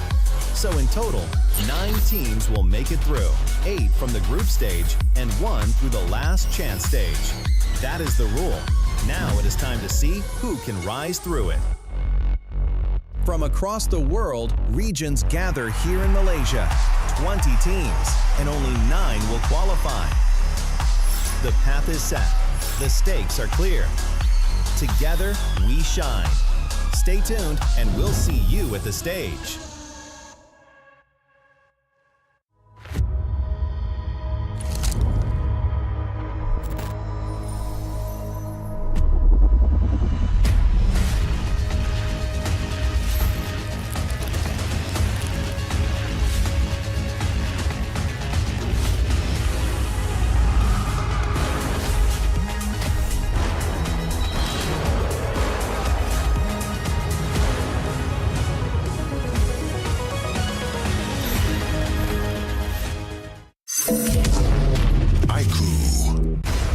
Ultimate not ready yet.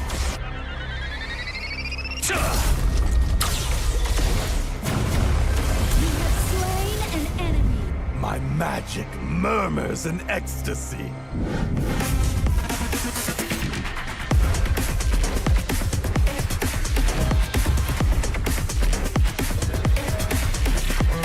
Amazing! There is no escape for you. Killing spree. Double kill. Triple kill. Spectacular kill. Don't worry. I'll be back for your life soon.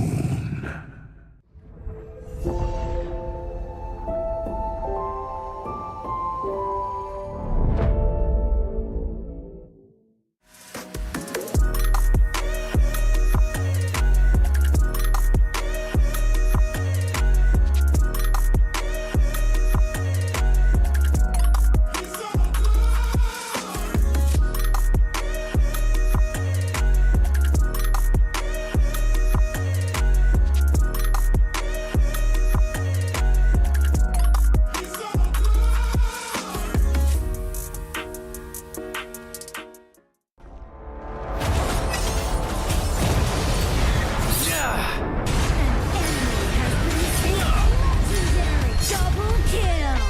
Shall I compare thee to a summer's day? Slain. Don't engage. Slain. Don't crush us like insects. Slain an enemy. Defend our base. Our playground tower is under attack. Amazing. Unbelievable. Triple Ah, the fragrance of romance. ally has been slain. Rampage. Double kill. Triple kill. Spectacular. Pentakill. Lady Fortune is on my side.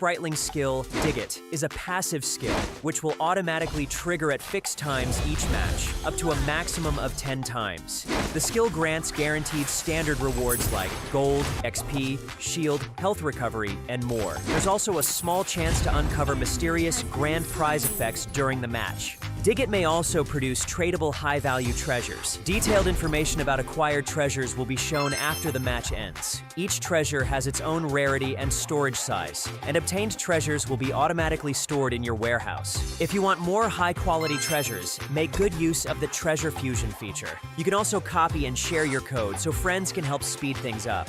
Treasures in your warehouse can be sold for event currency, which can be used to redeem skins, items, and other rewards on the event page.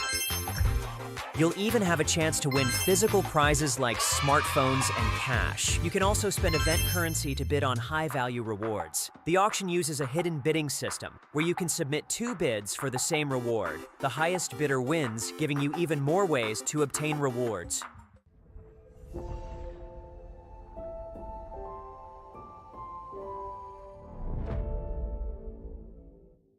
Itu bukan track kita. Relax bro.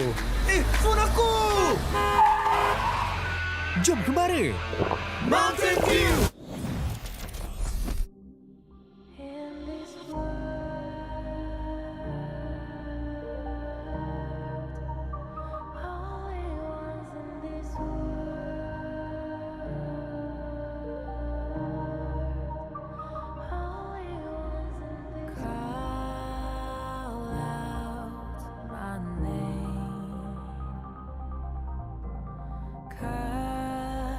Sound of the rain.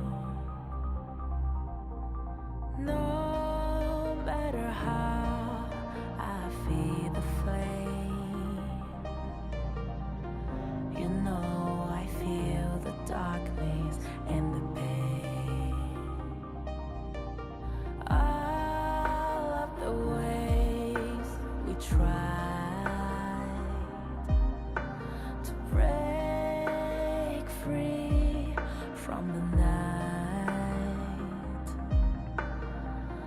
You know we made it out, we found the light. I fly so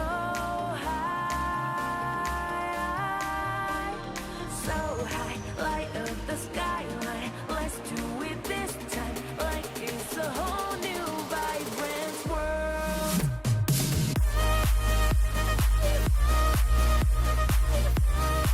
Like we're the only ones in this world.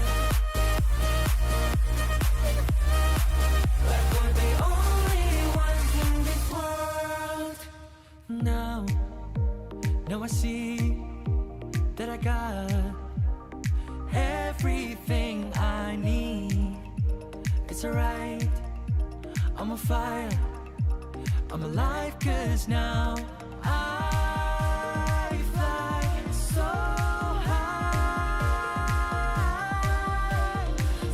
high, light up the skyline. Let's do it this time, like it's a whole new colorful world.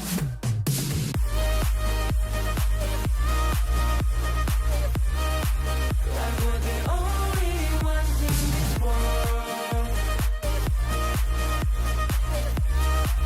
Like we're the only ones in this world.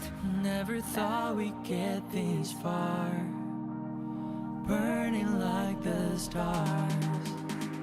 How we get this far, like we're the only ones in this world.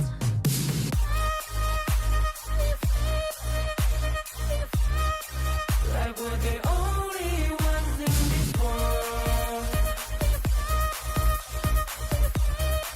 Like we're the only ones in this world.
After that banger series between both Vietnam and also Laos, we're back at it once again at the 7th day of the 2026 Asian Games Esports Qualifiers for Honor of Kings. My name is Agi, your desk host for today, and we will be inviting back Sir Cloud and also Adam to be our casters for the Gorge. Are we playing this? One, no. Mana, where's the synergy? Yeah. I'm sorry. But yes, we are back, and I'm with Cloud right now. So usually when I'm with Cloud, the game is gonna be very short. I don't know why, but usually when I'm with Mr. Holler, it's gonna be very, very long. Yeah, Mr. Holler, yeah. Mr. Holler. Yeah. I was at the backstage watching that game, and that was a banger of a series. It was. I'm telling you, when I'm like just watching it at the backstage there, I heard like when they won the team fight as Team Laos, they were cheering so loud. Like Shouting. they were shouting, the energy was just there, and then they knew for a fact that that comeback was sweet. Oh yeah. Absolute big comeback there, right? I was like watching the games. Can they come back here? Oh, they have a Zia. They can still clear, but clearing is not enough. But yeah. Yeah, they proved me wrong for sure, because I wasn't expecting that Zia's lane clearance is gonna be really useful, especially according to Laos gameplay, because they really love to defend a lot, and their stamina, the mental stamina, is really, really high up there.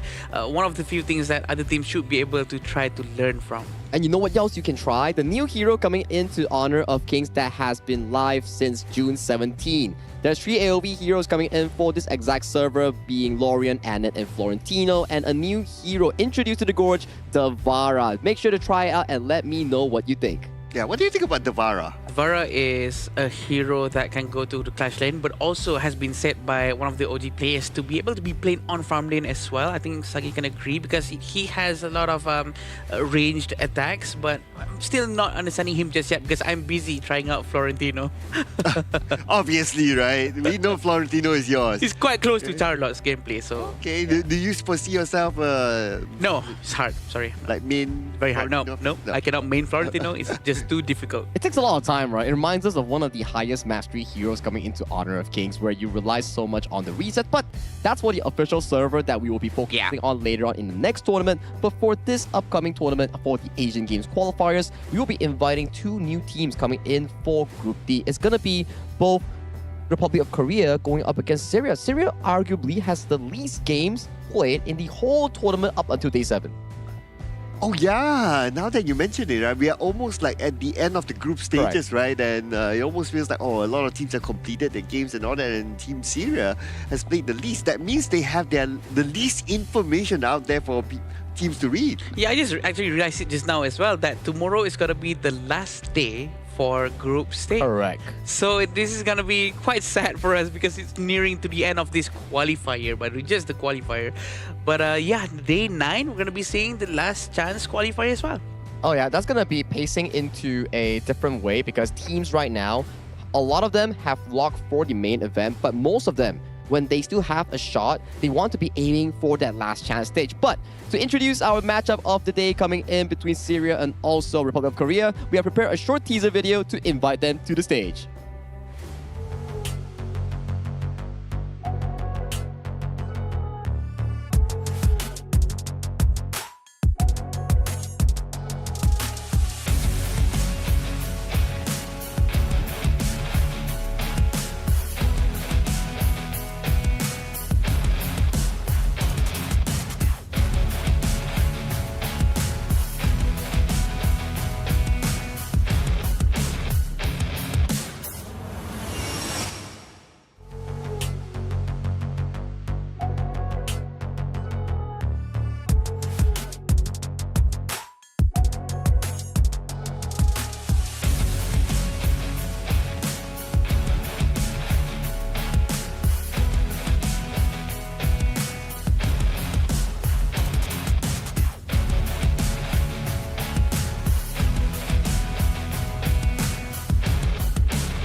Their path to qualification remains wide open.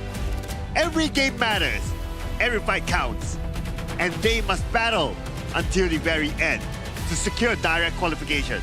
With everything at stake, they refuse to back down, ready to fight for every opportunity. Syria! Every time they step onto the stage, they make a statement. With flawless record and commanding performances, they have become one of the standout teams of the tournament, determined to keep their winning streak intact. Please welcome Republic of Korea!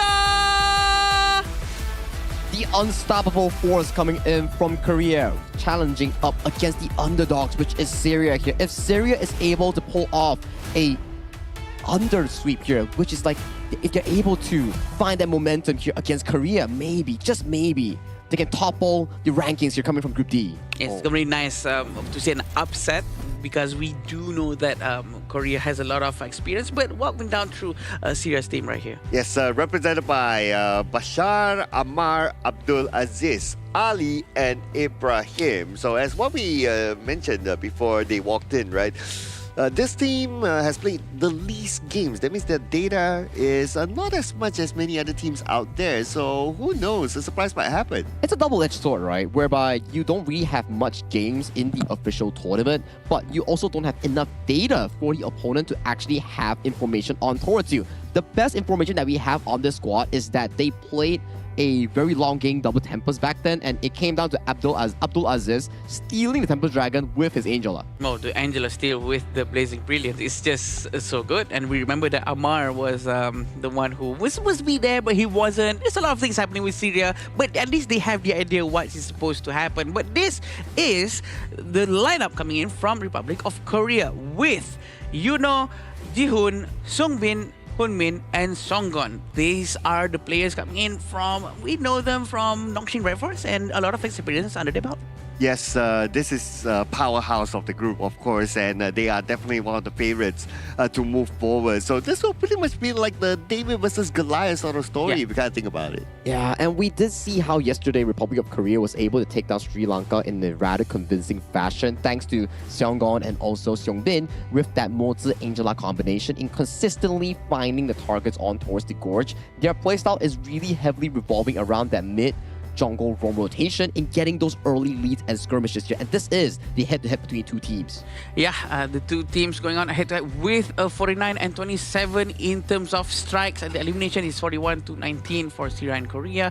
But the amount of assists coming in from Korea is going to be so much more. It's because the fact that they have went through a lot of team fights, and this shows that they love to play as a team much more compared to Syria. But the hero pool here is not too far off, right? Like, even though Republic of Korea, they played more games, but they are still keeping their hero pools pretty tight. So it looks like they might be the kind of team that likes to play things by the textbook, or a little bit safer, or something that's tried and true. Nothing too risky yet. It's more in the pacing, right? Like, we went through some of their games. They are more on towards the control mage side for their specific mid laner, lesser on the aggressive end. They like to play games where team fights are slow and steady, non-pressure. But for the side of Team Republic of Korea, the way that they play is through dominant picks, through heavy crowd control, setups coming in from the mid and roll. So it's gonna be a rather difficult situation coming in for the side of Syria to actually respond to Korea's playstyle.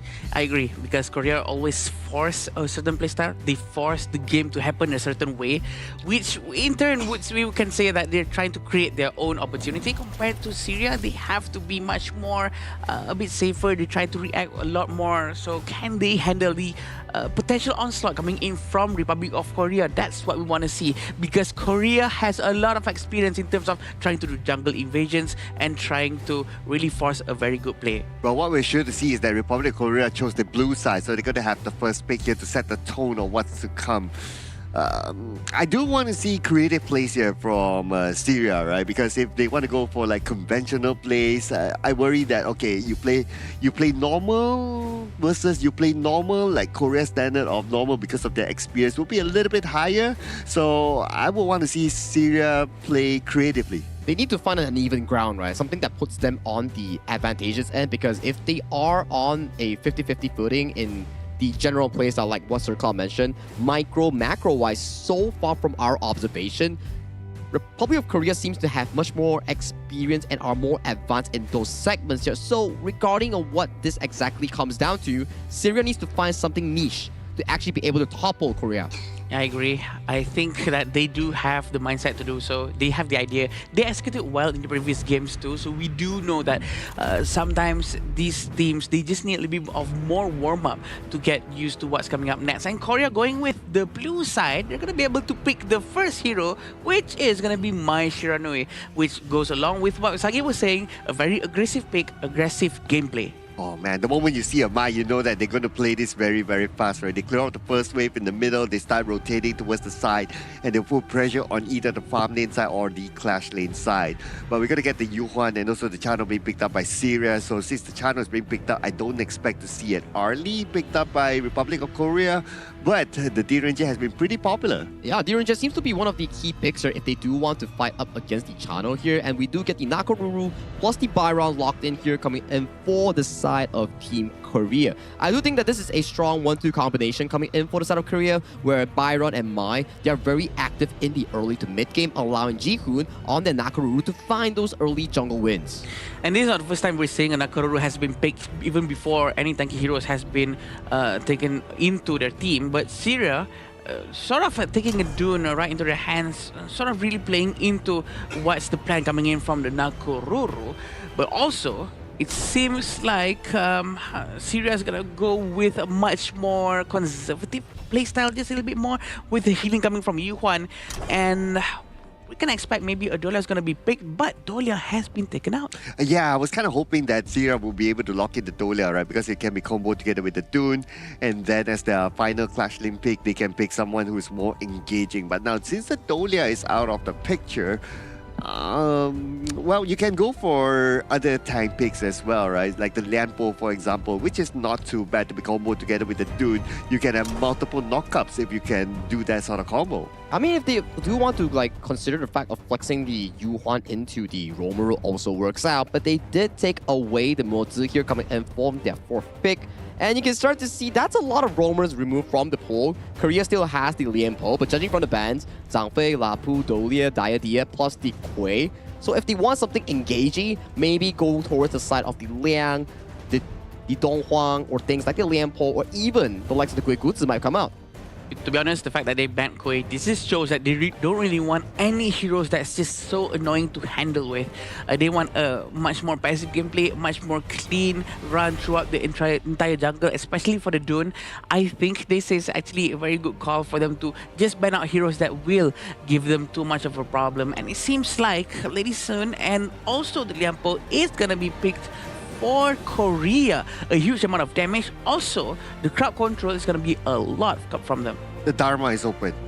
You have the Dharma, you can engage, you can try to find opportunities with the Lady Sun because there will be a lot of protection needed for the Lady Sun. But looks like they went for the party instead, which is not too bad because the party can play from a front to back and try to just shoo away the Lady Sun. Don't allow Lady Sun to get free hits from behind. That is only if they can actually scale towards the late game, right? My worry coming in for the side of Team Syria, yes, the late game scenario is really beautiful, but under the circumstances that they actually scale into that late game, because we know for a fact, Fatih, Chano, these two heroes, they need a lot of farm to start coming online. However, take a look at the lane matchups here coming in from the side of Team Korea. Byron, Lady Sun, direct lane counters against them. So if Syria falls behind in lane, Korea's gonna step on the pedal gas and make sure that this is gonna be a snowball. Yeah, Sagi, before I let you go, which team do you think have a better team comp? Oh, I gotta say it's Korea, man. Their composition looks so solid. They have engaged, they have late game, they have everything it takes to snowball the game from the early get-go here. But let's see how Syria is able to counteract that with the draft that they have listed out on the red side. I think I have to agree with him as well because the damage coming in from the Korea is going to be a lot, especially when we have the Songbin on the Mai Shiranui. It's going to be able to deal a lot of damage towards the minion at first and then do a lot of rotations. Seems like Syria is trying to do something similar, sending Moza and also Abdulaziz on the Yuhuan towards the bottom lane. Yeah, in fact, they cleared the mid lane first before the Mai is able to clear it. So they had the first move towards the bottom lane, and that signal was given towards the farm lane area, and that's why they had to back off. But great for Syria. I really like what they're doing here. They did that quicker, and because of that, they're able to secure more resources at the farm lane. And it seems like both sides of the team is really trying to play at their own pace, not really trying to steal too much of any jungle for resources. waiting for Amar to finish his first cycle in the jungle. He's gonna be reaching at the bottom lane in about 140 seconds. 1 minute 40 seconds is gonna be the mark for him, but seems like Nakoruru has started to appear in the mid lane very early on.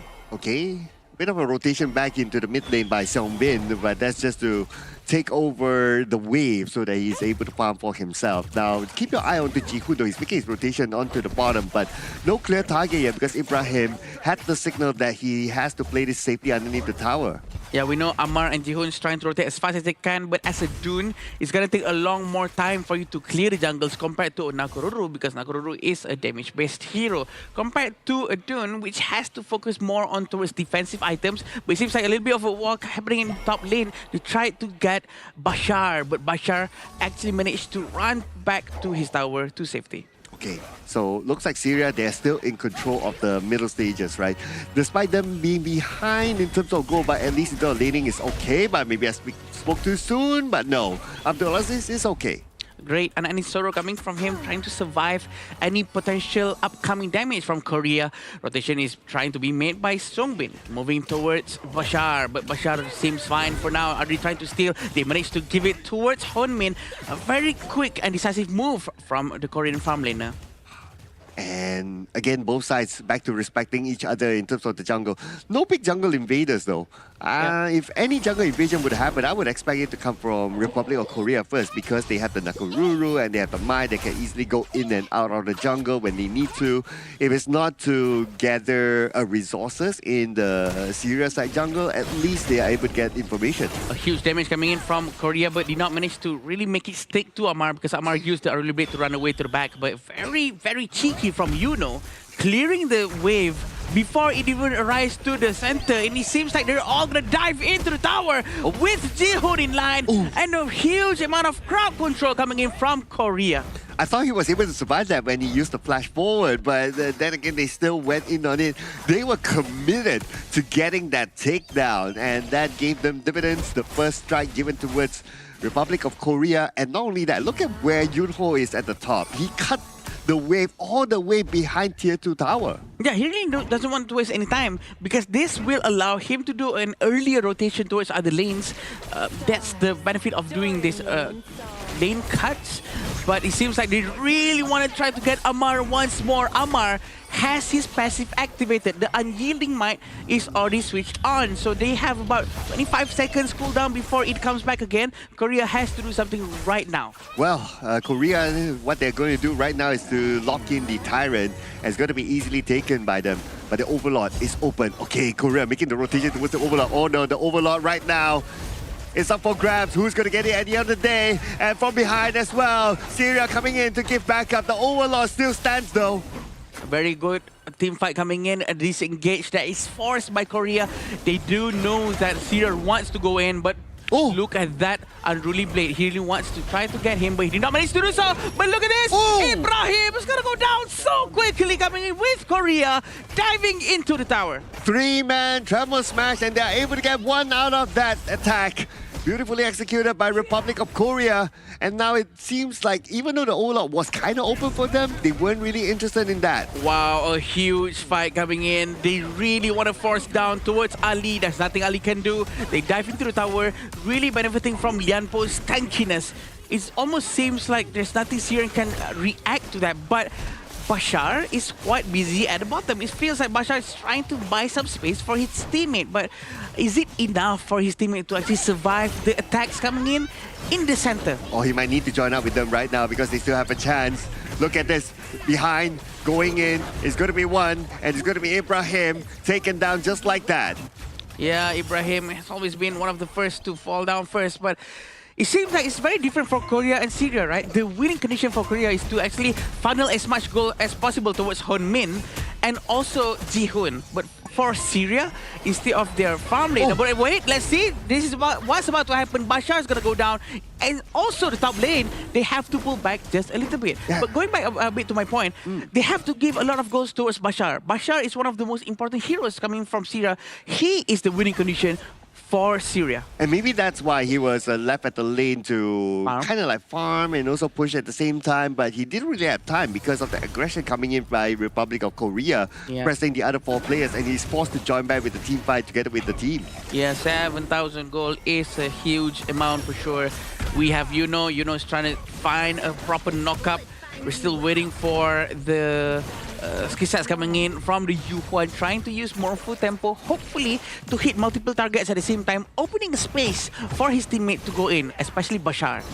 And now all the towers are almost down. Looking at this situation, it's going to be pretty hard for Syria. They are pinned back inside of their own base, but Amar at the top got a solo takedown. Very quick takedown there. Jihoon actually probably most likely overextended in their area, still trying to destroy the high ground tower in the bottom lane with Honmin, but Honmin has to go back just a little bit. Marvel Temple connects, but they did not want to force this one out because the presence of Jihoon is very important, right? So Jihoon is not around anymore. They have to go back. Yeah, and Jihoon is the one that you can play at the top lane by yourself and then quickly transition to join together with your teammates because of the level of mobility that the Nakaruru has. So without Jihoon, this gives a little bit more space for Syria to come out and farm, and that is what they need. Like what you said, Adam, they need to funnel the farm towards Bashar, hence they need to create that space. True. Right now, Dune being played by Amar, he has one strike, but still with 0 eliminations, which is very nice for him. So they still have a good chance to try to fight things out properly. Even though the 7,000 gold lead is going to be extended way more towards 8,000 now, thanks to Jihoon getting the Tyrant.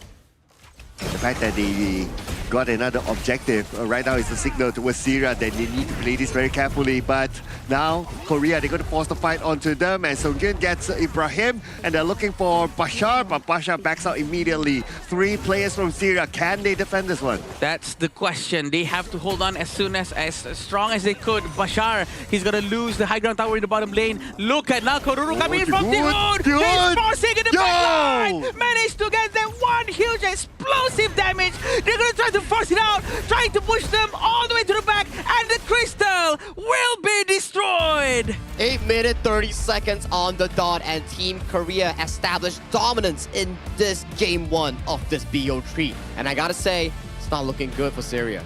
Oh man, but it's looking really good for Team Republic of Korea though. I mean, look at the kind of performance that they put in. Okay, at the first 1, 2, 3 minutes, I thought that, okay, it looks kind of balanced. Sure, but after that 2, 3 minutes, it just goes Republic of Korea all the way. Yep, definitely. I think Republic of Korea just know exactly how to win against Syria because they used to watch Syria's gameplay as well, but Syria has been a little bit too passive. I think if they try to be more proactive, to try to force something out, they can at least even out the energy level between these 2 different teams. I think it's difficult, right? Where Team Korea, the way that they move is such far more efficient compared to Team Syria. They waste no time in trying to go for the side lane plays, which allows Team Korea to capitalize on side lane members for the side of Syria much more faster. Like we saw, the first gang on towards the Fatih coming in on the side of Team Syria, it was smooth as butter coming in for the side of Seongbin. Yep, definitely. And I think Xiaobing was so playing very well. Also, the fact that they had a lot of space being given out by his entire team also allowed him to actually really perform very well throughout the entire match. Oh yeah, absolutely, right? I mean, this is a total domination kind of gameplay, right, from Republic of Korea. And it is also something that we see during the draft, right? Like what you mentioned, Sagi. For serious draft, they are set up for late game. If it goes late game, okay, maybe we might see something like how we saw the Laos game earlier on, right? But because the draft is set up for late game, Republic of Korea sees that opportunity. They know that we have to end the game fast, and that's exactly what they did. And they snowballed so crazily, right, coming in for the side of Team Korea, where we saw Jihoon's Nakoruru went all the way to the back of the crystal, popped one member coming in on the side of Abdulaziz, and then he backed off fully, which allowed the game to be smoothly ended by the side of Korea. And as you can see towards the KDA, only Jihoon suffered a casualty death coming in for the side of Team Korea, while others were crystal clean in this game alone. Yeah, definitely. And these are the itemization coming in from everyone. We do see a Blazing Cape coming in from Amar, who's going to be stopping a little bit of the damage coming in from Korea. Also, the healing from them. But probably not the best thing to do as well, because there's not too much of a health recovery coming in from Korea, and Korea's soul trying to really rotate throughout the entire map. The way they really rotate throughout the entire map is just so successfully done. So simple. Super smooth. Especially when you have like a Dakukururu and a Mai, right? These two heroes are able to rotate across the map very, very quickly, and they utilize it very well. As compared to Syria, right? If you look at like the level of mobility that they have, actually it's not much. It's slower, right, compared to what Korea is actually able to provide. Hence, you need to be moving faster as a whole. The mid lane control needs to be better coming in from Syria, because if you can control mid lane, Yuan and Moses can definitely match the 3v3 to whichever lane that they're bringing people towards to. So this is something maybe Syria needs to be venturing into and try to fix going into game 2. Yeah, and this will be the stats shown to us from the side of Korea. The amount of damage contribution coming in from them, all of them are quite evenly spread out. This shows that everyone really contributes the same amount of damage output, while Byron not only dealing damage, but he is the initiator, right? Alongside with Lianpo, really helping for Hunmin to have a lot of space to go in. And looking at the stats here, well, it's obviously quite heavily towards Republic of Korea. Damage output, I would say it didn't really go that far, because this game ended rather fast and they were very objective of how they play this game. When it comes to like even the takedowns, right? Those takedowns were like very objective kind of takedowns. It's like, okay, because we want to win your farm lane, for example, that's why we rotate there and we take you down. It's not like we purposely see you open there and we want to take you down, that sort of mindset. So it's slightly different than how, let's say, we play rank and we just see one person alone. We just want to get the takedown for whatever, right? To your point, right, Sir Cloud, it's like every time a takedown happens for the side of Team Korea on towards Syria, it leads to something in return. Let's say one takedown, then a tower, one takedown, then a piece of the jungle, one takedown, then a tyrant, for example, which allows Team Korea to build this steadily goal lead with no wavering towards any side back to Syria, right? See, it's a slow curve over to that 10,000 mark just at a bare 8 minutes 25 seconds. It's all about the next objective, right? After having that takedowns, what's next? What do you do to actually make good use of this extra space that we have before the cooldown, before the respawn of that person that we just got down just now? Yeah, you know what? This is almost like watching, like how we say, right? The Hong Kong China gameplay, they're very textbook, very dictionary. Yeah. Just follow and then they will eventually win. This is like, okay, similar to that, it's just faster. Faster and more aggressive, right? You can see, like, when we see through the Hong Kong China games, it's like they don't take any unnecessary fights, but when Korea finds your location and they're like, this guy's alone, let me just dive in right now and take him down and make sure that it's a 4v5 in favor for my team, which allows the lead to be explosively faster in a sense. Yeah, they don't wait for opportunity. They definitely create their own opportunity to really try to get any heroes in front of them. This is what makes them a bit much more scarier, a bit fearless coming in from Korea. I do feel that they're on the right track. One of the most aggressive gameplays that we've seen here. Of course, we still have Indonesia and Philippines, but it's gonna be very interesting if some fine day they actually go up against each other. Korea against the two Southeast Asian teams. Well, we're gonna award the MVP this time to Song Bin with the Mai, with a KDA of 305, damage output 25.6%, and damage taken 16.3%, and a total goal of 18.5%. He utilized it fully, right? You can see, although he's not the main benefactor of the goal lead here, but he's definitely able to convert his map presence on this strong pick into pickoffs, into setups coming in for the team, in allowing for a smooth and seamless transaction into that late game marker here. It wasn't really much of a late game, but it's a smooth and fast game where, thanks to this player right here, they were able to accelerate that game. All the Kachosen that has been thrown by Songbin, all of them connect so well with the Cho Hisaso Shinobi Bachi ultimate trying to push everyone into one direction. That buys a tremendous amount of time for his teams to do a lot of damage, right? So I think they're just going to be playing consistently with these kind of heroes that really complements their playstyle. And maybe that slight bit, right, was during the first wave when the game started, is that Mai didn't really win or clear off that wave as quickly as the map would have liked. In fact, it was Syria that actually cleared first. But after that, it's like, okay, I learned what they're capable of doing. Now I'm going to take this seriously, and it just went all the way from there. Mid control is really important, right? That's why it actually affects the two side lanes there. But if anyone is wondering where are we having our current event for the 2026 Asian Games Esports Qualifiers for Honor of Kings, you can definitely check out Petaling Jaya Marriott Hotel. It's our official venue and hotel partner for this prestigious event. Once again, thank you so much. Yeah, thank you, Petaling Jaya Marriott Hotel. We love it here. And going back to the game after this, we're going to be seeing the second game between Syria and Republic of Korea. It's going to be very interesting to watch if Syria would be able to maybe find a secret sauce to beat this team from Korea. Well, a bit of a change this time. Republic of Korea, they will be on the blue side. And this is the choice of Team Syria that they want to be on the red side. So they will have the second pick. They get to see what sort of first pick will Republic of Korea will be taking and try to play with their pace. I think blue side opens up a lot of potential, right? Like we saw how Seongbin prioritized the first pick Maestro coming in for their team, and then most of the teams have had a lot of success with the Ukyu Tachibana or things like the Guan Yu. These are the available options coming in for the side of Republic of Korea if they want to look for those first picks. Yeah, it seems like the Korean teams are being very comfortable on the stage. We can see they're smiling, they are still discussing amongst each other, trying to make sure that there's no mistake whatsoever. That's the best kind of sportsmanship that we want. We want them to play as best as they can, no matter who they're up against.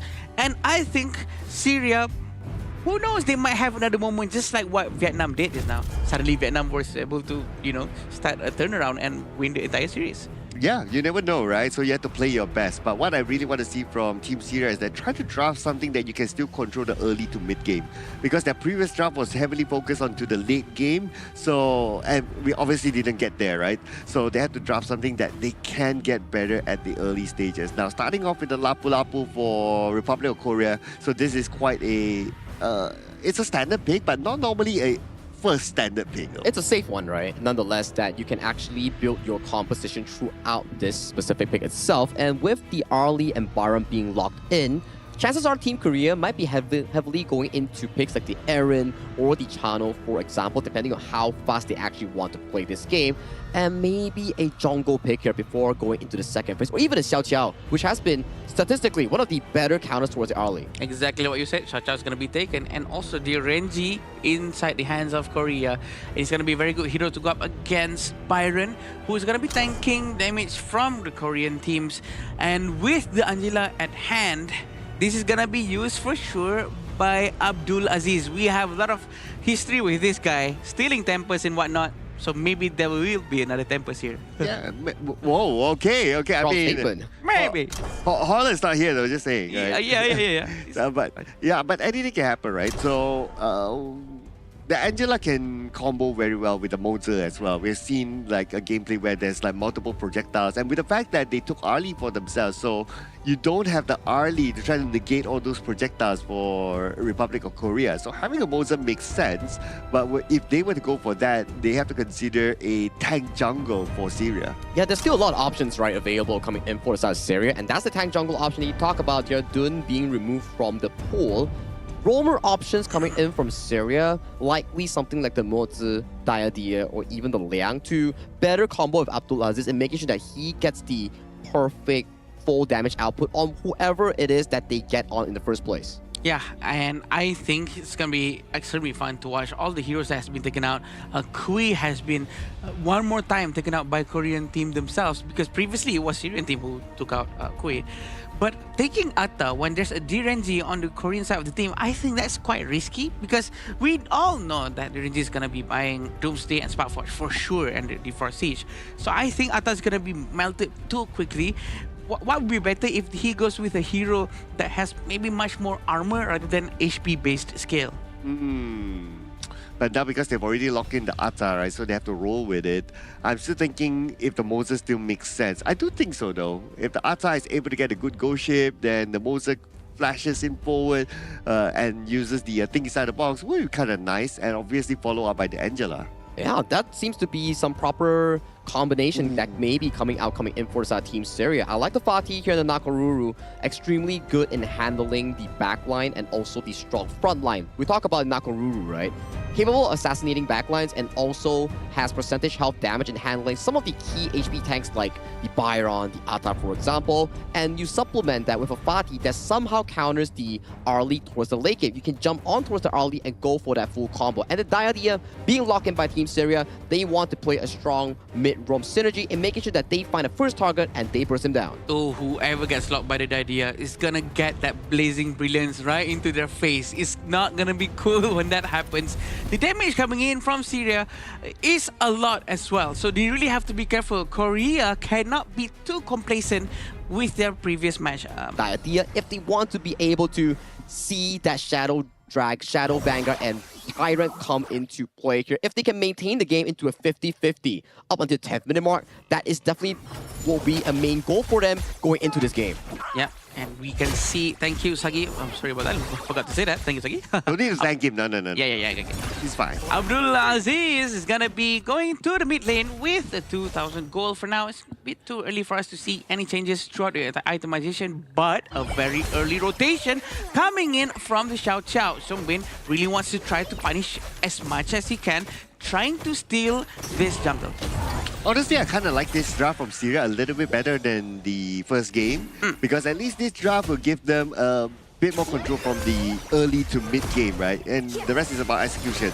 If they're able to execute it well, able to control Republic of Korea from the early to mid or late game, then the Arlie, once he gets his items, might be able to wreak havoc.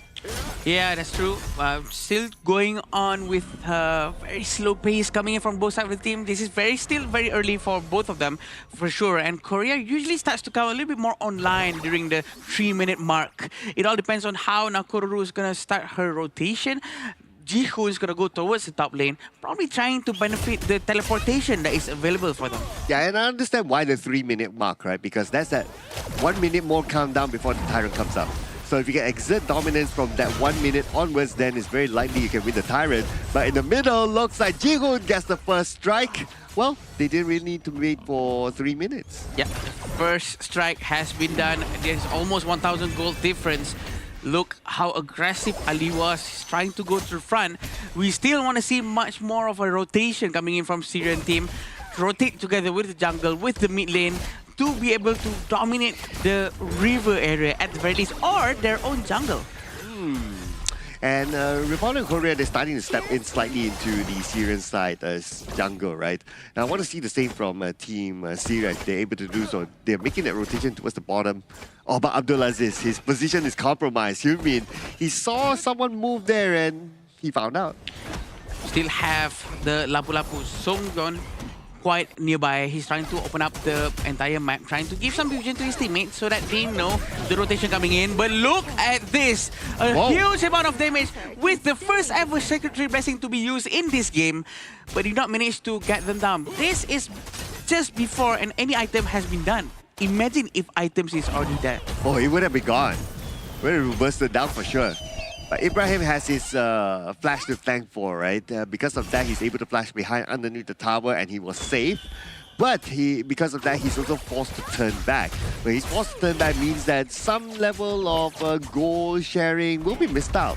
Definitely, that's very important. Raging Sea has been used. All of them trying to follow up, bursting down Abdulaziz. Very nice focus fire coming out from them, and they're still trying to go for Atta, but I don't think they should be wasting too much skills on Atta. Atta don't really have a huge amount of damage early on.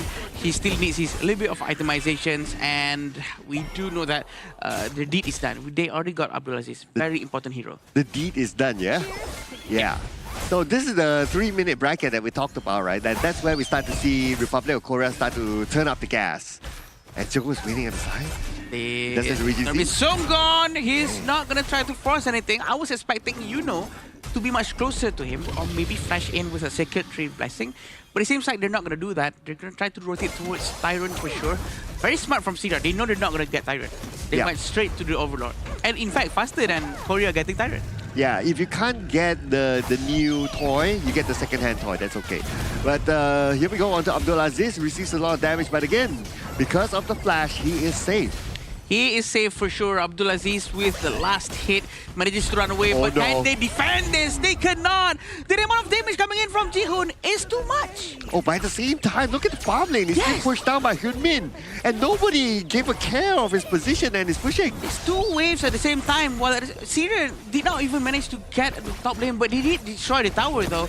Teleportation coming in from the Atta. Can he do something? They tried to dive in with the 2 minions left. They can destroy another tower at the bottom lane. Wow, in about 5 minutes they've destroyed 3 towers.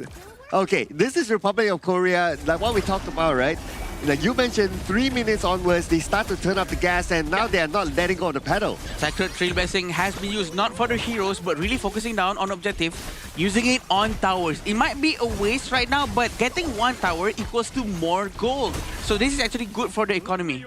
Oh yeah, but okay, they have to give a little bit of attention to what's happening at the top there, but that's a slight push. The bigger push is happening from Republic of Korea towards Syria.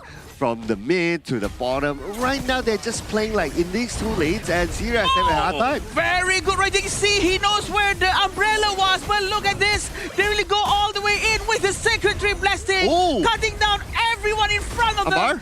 And Jihoon just arrived just to have a little bit of the taste of the last few seconds of the team fight. And they got ace. Syria got ace, unfortunately, and because of this ace, okay, we don't have enough time though to end the game. The minions are marching in. Minions, okay, coming. Is there the time? They're trying to destroy the crystal as soon as they can. They go. They focus down onto the minions, but will they get a huge war comeback? That might be it. Ali managed to get 1 at the very least, and now they try to disengage as soon as they can. I thought they're gonna end within 6 minutes. I thought they wouldn't be able to make it, but because of the respawn time was too short, because the lower level you are, the faster you respawn. That just helps them in a way. Yeah, and also what helps Syria is that after you just exploded the tower, right? Yeah. The minions will move slow. Yes. Yeah, for a moment. If the minions didn't move slow, this game would have ended. So that's why some teams out there, what they would try to do, they would try to destroy the tower before the minion comes close. But this is what happened in the previous war. They literally just dive all the way in, but this is the new one. This is a very good blazing minions coming in. This might be a huge comeback coming in from Syria. A very good fight coming out from them. Abdulaziz with that blazing brilliance, helping out his teammates with Ibrahim in the front, knowing that Ammar was also tanking a lot of damage for the team. Oh, this is Syria not going down without a fight.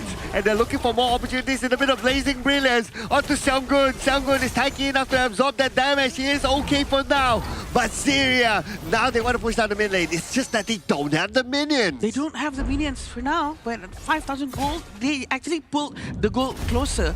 And I do think this might be because of a little bit of overextension coming in from the blazing brilliance was just so nice. Again, with the damage coming in from the Fatih, but that was just so much. That's just so much, but actually still managed to go down so quickly because of the consecutive damage coming in from the Syria side. Yeah, and for Republic of Korea, they're realizing that, okay, only 2 lane advantage is not going to be enough for them. Now they're looking to take down more towers at the top. They're opening up more opportunities for them to push into the base later on. Now they are right in front of the doorstep of Syria, and Syria is full on defense for them again. Tier 2 tower has been destroyed. Blazing Brilliance just to shoo them away from the area. Raging Sea hits they got it. They really want more. Ibrahim goes down That's first. it. Abdulaziz manages to survive. Fatih also manages to go down because of Ali. A very good defense coming in from them. Oh, Republic of Korea is starting to lose discipline here. They're looking all the way to the back line. Well, it would have been a different story if they actually got their target, but the fact that it did not happen. But that's also thanks to the Blazing Brilliance that bought a little bit more time to take down those small minions. And because of no minions, the tower is free hitting, will free hit onto those heroes. 6,000 gold in front, and they still cannot try to finish the game. But this is because of Atta. Ammar is gonna go down. The damage is just too high. Thanks to the presence of Hyunmin, they're gonna try to find a lot more damage here. But see how Jihu has been stuck behind, and the Byron manages to survive. Bashar is always prepared to try to stop the movements of Jihoon. you know what? The Blazing Brilliance right now is almost like the Fire Brigade, right? It's trying to put off the fires here whenever they come into the base. But now all the towers are down. And with the towers down, it's all in here for Republic of Korea. Juno will get Bashar and the Crystal will be their focus. And they will end the game 2-0. And that's the trio score coming in for the side of the Republic of Korea in towards Group D, booking their slot into the main event. But valiant effort as well coming in from Syria. They did not allow the game to be the landslide coming in for that specific case. We saw how Korea, they were trying to go for that specific time limit, but Syria came back and they immediately shut it down. And then after that play in the high ground, in towards the mid lane, they punished Korea for being overly zealous. But these are the things that makes a good team. Korea, when they face a play that has been failed, they find another way to make it come back towards that. They pace themselves well. They make a comeback well. They improvised and adapted within a short period of time. I think assessing the situation, okay, you know what happened just now, I think we can manage this and we can change the way we try to engage into the next team fight, and they actually proved them very well. But of course, I think the fact that they were a little bit overextending because they really want to end the game quick. Sort of punish themselves, right? I was just looking at the reaction of the coach and the management of Syria, right? It's like they were, they look pretty happy with like, oh, it almost looked like they had the opportunity to like, we can fight back, we can maybe do a comeback here. But yeah, I do agree with you both gentlemen, right? Is that I am impressed with how Syria played this game. Normally, if you got beaten down in game 1 so badly, game 2 you'll be like, you know what, let's just go through the motions. But Syria is like, game 1 they were beaten down, game 2 they tried to rise back up again, and this is something that I applaud. I agree, and I think that they actually did it so well just now. Syria, even though they actually lost the match just now, I think they were on the right track. They know what they were doing. They tried their very best. Abdulaziz with his Angela, he knows that he has a good track record with a hero. Pretty good, but well, he did not manage to do it once more because they are going up against a giant who has been playing together for years. And that's the worrying part, right? Considering the fact that they still managed to find some hole coming in for the hastiness of the side of the Republic of Korea. Maybe in the next few matchups coming in from Syria, they still have, like, if I'm not mistaken, one more match. Potentially against Singapore, if I'm not mistaken here. So currently, in the top part, you have Hong Kong, China, and Republic of Korea sitting comfortably in the top 1 and top 2. So the bottom side is where it gets really messy, I would say. Yeah. If one team wins another team and that team loses to another team, we might have a three-way tie at the bottom there. But that's for later on, because another Group D game that we'll be covering later on is definitely Singapore and also Sri Lanka. So this is a lot of Group D scoring that's going to be entirely messing up the entire standings here coming in for this respective group. Yeah, for sure. And I think Group D has a lot of dynamic and extremely saturated in terms of performance, but that's what makes it very interesting to see how these potential underdogs are going to try to really maul onto the big giants. And I think it's very interesting to see how they start to progress and adapt into the next stages of their gameplay. Wow, Group D is starting to shape out to be a very exciting group. I really can't wait to see how things will turn out. Of course, we have one more match for Group D after this, like what you mentioned, and then we have a clearer idea. But for Team Syria, even though they lost, I didn't feel that it was a loss. I feel that it was a good improvement by Syria, and it was a good showing of a fight by them, and it shows that they want to keep their hopes and dreams up to at least qualify to the last chance qualifiers. Which is why the positive growth coming in from Syria from Game 1 and Game 2 is really well cherished, because if you put this momentum that Syria actually generated for themselves and move on towards the later stages of the tournament, then maybe they can punch a ticket towards the last chance. Yeah, definitely, and I think they would still be able to do so if they keep up with their performance like this, because they are on the right track. Korea with a 2-0, their itemization is, you know what, rather straightforward. Nothing too odd coming in from both sides. Just that. What do you mean?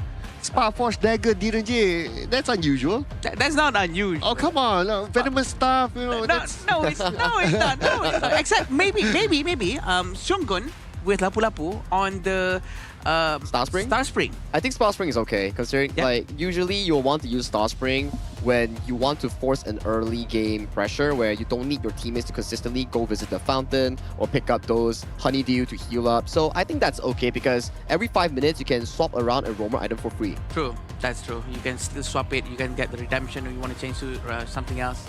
It's also fine. And yeah, I think it's a very interesting gameplay for sure.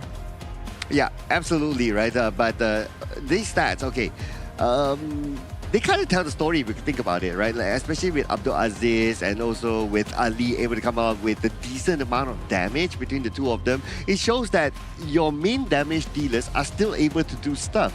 It's not like in some games where we see that, oh, you're supposed to be the main damage dealer, but your damage dealt is like very, very low. This shows that they fought.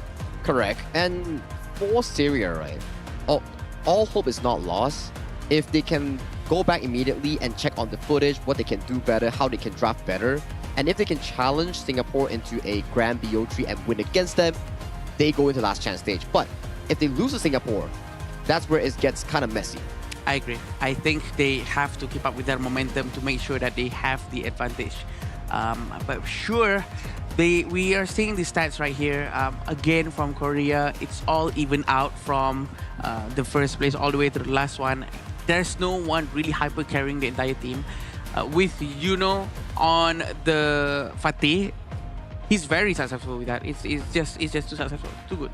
Well, speaking about success, right, just to illustrate even further of the success of Syria, able to slightly fight back there is by this goal graph here. That was when they were able to win that fight in the middle, and it starts to look like, wow, they win this one fight. Are they going to win the second one? Are they going to win the third one? Are they going to win the fourth one? Are they going to snowball from there, right, basically? So I kind of got a little bit excited there, right? Yeah. But obviously, Republic of Korea, they are very experienced. They know how to bounce back very quickly from one small drop. But hey, it's the proactiveness coming in from Team Syria that counts, right? You want these sort of plays when you're on the losing end to be able to find opportunities in coming back towards the game. So applause towards them, but we need to celebrate the victors as well. With this win, Korea and also Hong Kong, China are guaranteed to go towards the main event. Now, it comes down to Group D.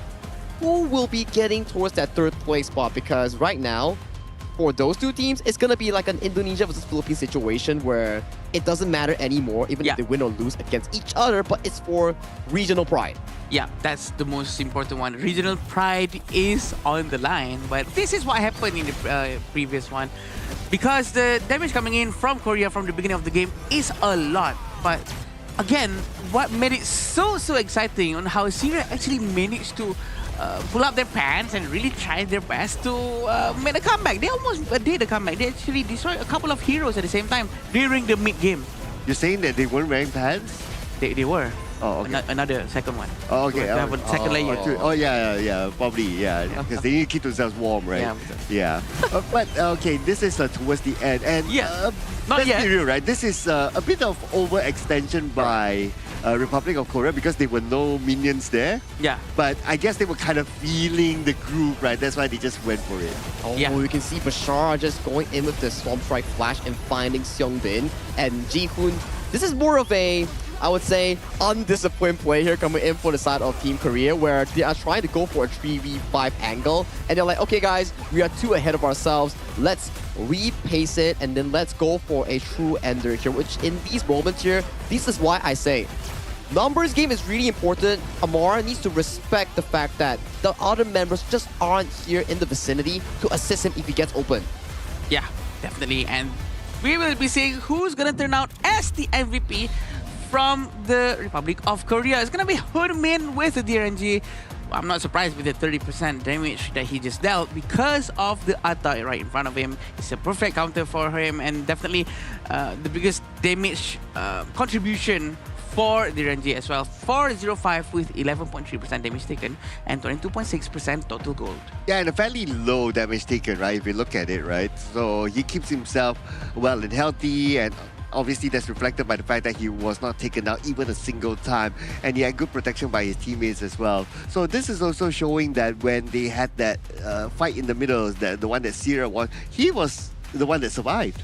And yeah, and when you think about it back towards the game itself, right, when there's like accidental stuff happening left and right, he was the main guy coming in from the side of Republic of Korea to be consistent enough to not falter any single time, making sure that, hey guys, I know you guys are a bit hasty, but remember, we can pace ourselves back and still send a good and clean win coming in from Republic of Korea. So that's a 2-0 coming in from Korea, and they are comfortable right now. Very comfortable for sure. And Korea, they're on the right path, even though we would say that their gameplay is also rather textbook.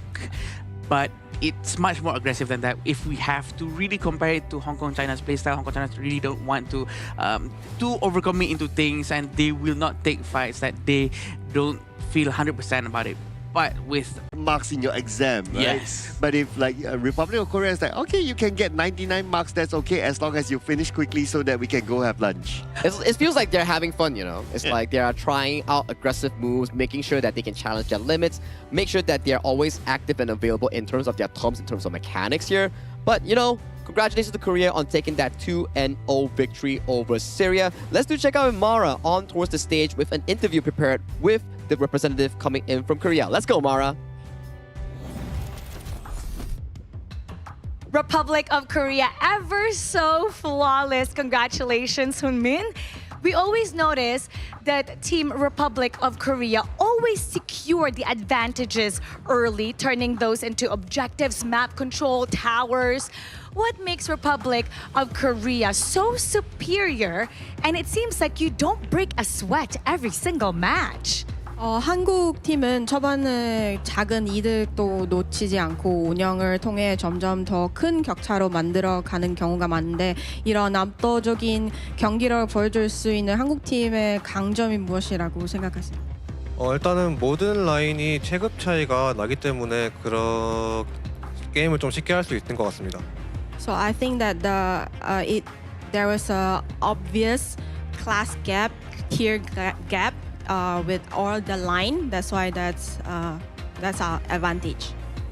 But tomorrow it might be a narrower gap, because here it goes. Your team captain, Sung Bin, yesterday predicted that the match today will end really fast. That was his promise. So how do you predict the match tomorrow against Hong Kong China will go down?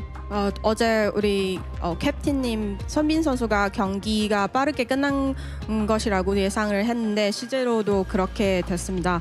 그렇다면 내일 홍콩과의 경기에 대해서는 어떤 예상이나 각오를 가지고 계신가요? 내일 홍콩 상대 같은 경우는 굉장히 조금 이제 강한 팀이라고 생각을 해서 빨리 끝내기 쉽지 않을 것 같은데 최대한 빨리 끝내려고 노력을 한번 해보겠습니다. So we understand that tomorrow opponent Hong Kong is very strong team. So we know that it's not easy to finish the game very fast, and so but still we will try our best to finish it quickly. It's gonna be one of the most anticipated matchups here in the Asian Games qualifiers. Let's invite everybody to tune in tomorrow. It's gonna be very exciting. 응원한 팬한테 말씀 한번. 일단은 응원해주시는 팬분들 되게 감사드리고요. 꼭 내일 경기 2대0으로 이겨서 전승으로 1등을 한번 진출하는 모습 보여드리도록 하겠습니다. So thank you for supporting us, and then we'll make sure tomorrow game we will win by 2-0, and then we hope you continue to supporting us. Wow, once again, congratulations. 감사합니다. 감사합니다. 2-0 for tomorrow. Bold prediction. What do you have to say about that, casters? Lead the gorge. Well, Mara, what do I have to say about that? That's definitely a very confident statement coming in from Hyunmin, the farm laner of the side of Korea. But like Mara said, right, it's the most anticipated matches, one of the matches coming in for tomorrow, because we have some things pretty much lined up, right? Yeah. Philippines versus Indonesia, Korea going up against Hong Kong, China. Yeah. You know it's gonna be spicy tomorrow. And I'm not sure if it's gonna be a quick game, but it's gonna be very interesting between South Korea and Hong Kong, China, because we can say that it's between the unstoppable force versus the immovable force, right? It's very, very hard because Hong Kong, China it's very hard for them to move. it's very hard for them to react or to actually commit to something. But Korea, they are already very relentless. They want to go in and force everything into the fight. Yeah, but Hong Kong, China, we have seen their gameplay. They're so disciplined. They won't be easily baited for sure. So I would say that I don't think it will be a fast game. I don't Definitely think so. not. Definitely not. Based on the play style coming in for both Hong Kong, China, and also Korea, I feel that it's gonna be quite a while for them to actually settle the score. But talking about settling the score, our upcoming match will feature Sri Lanka and also Singapore taking the final match of the day. For Sri Lanka, it's definitely for them their final match. They need to win this if they want to stay alive in their respective group itself. For Singapore, it's the same thing. If they want to make sure that they can break it out and have a higher chance towards the last chance stage, it's a must-win for both teams. Yeah, most likely people are really gonna try to expect that it's gonna be a smooth run coming out from Singapore after this. But you know what else is smooth? It's gonna be our iQOO 15R, the official gaming phone for 2026 Asian Games Esports Events Honor of Kings qualifiers. So thank you, iQOO, for becoming our tactical gaming devices sponsor. I like the term tactical gaming devices. Wow, that's pretty nice. That's pretty nice. Yeah, it's the same phone used by our players up on stage as well. And because of this smooth 120 FPS phone, they're able to end the games as fast as what you saw. I mean, if I have a good phone like that, I mean, thank you, please, iQOO, please sponsor me. We would love to sponsor as well as casters, you know, like, you know, this iQOO right in front of me. But, you know, having a good device is really important as well. But coming in for the upcoming series, we'll have to go to a short break later. But before we go to short break, right, what are your expectations for Singapore versus the Sri Lanka squad? Yeah, I think the expectation is going to be very towards the Singapore side. That's why I think. What about you, But Bob? Sri Lanka might be able to turn it around. Yeah. Well, I think that after Singapore having gone through the two group favorites, they would have learned something and they will be ready to show their best here in the next game. Well, it's about adaptation, right? Well, before you actually are able to witness the finale between these two teams, let's head to a short break before we bring you the final match of the day.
Who will be the next to shine on the Asian Games stage?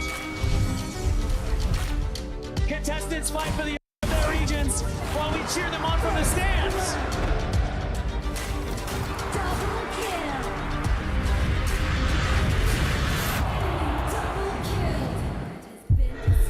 This is a challenge, but it is also an opportunity. The tide is turned.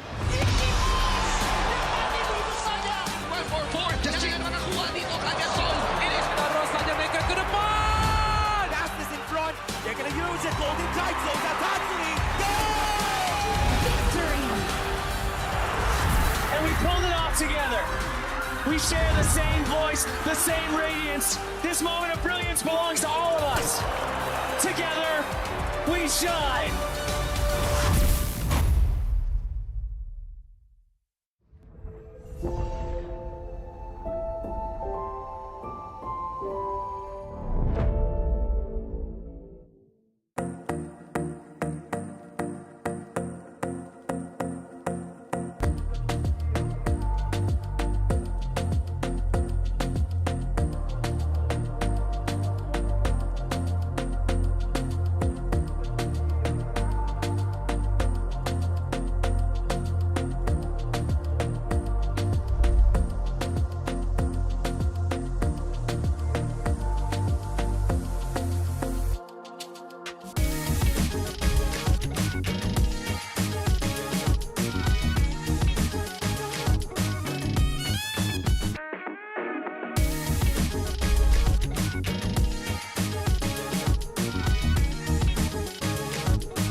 Welcome to the 2026 Asian Games Esports Qualifiers, Honor of Kings.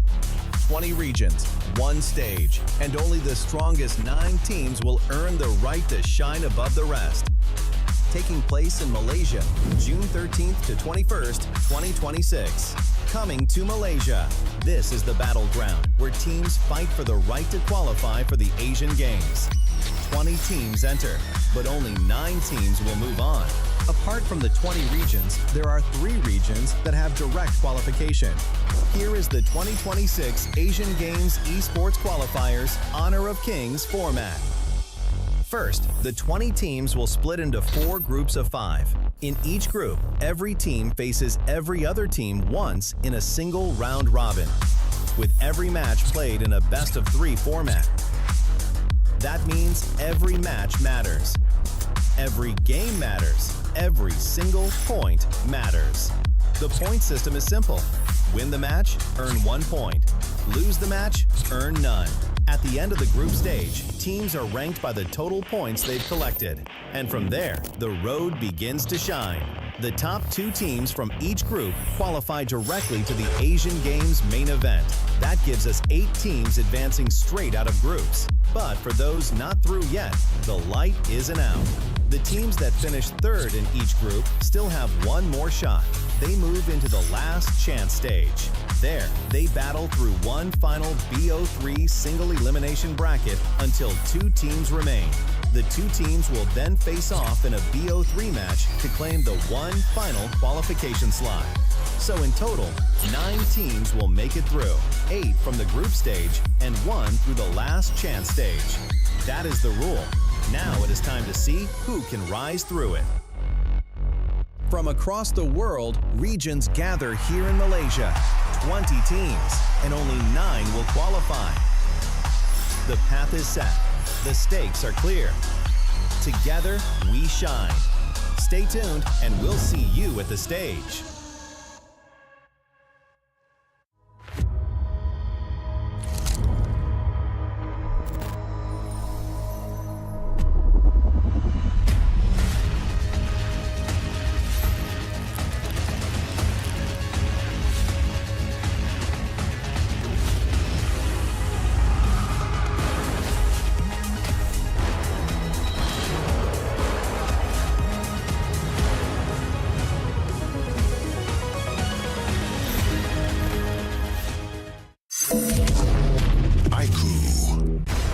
Ultimate not ready yet.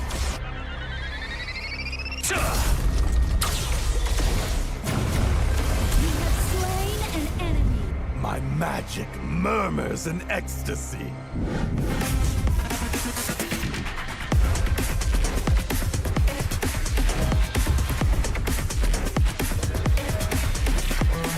Amazing! There is no escape for you. Killing spree. Double kill. Triple kill. Spectacular kill. Don't worry. I'll be back for your life soon.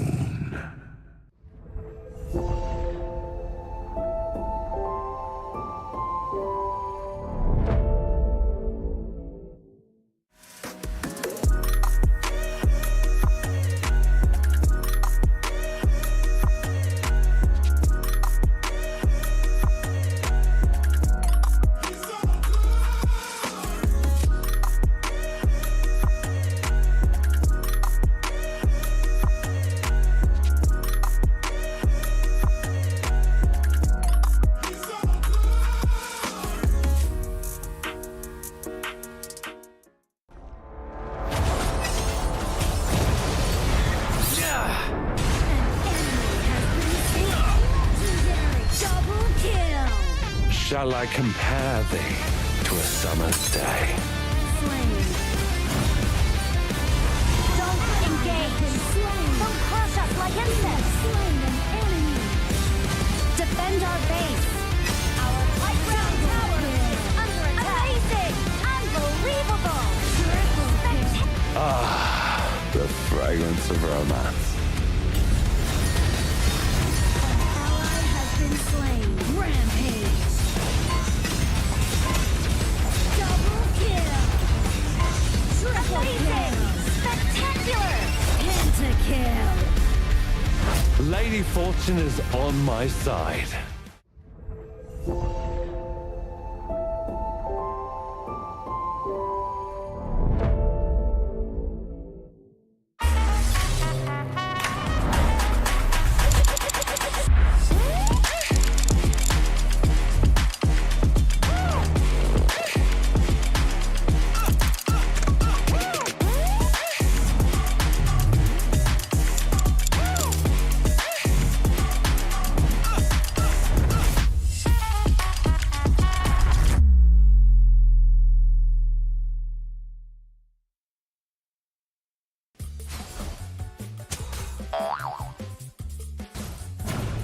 They tried.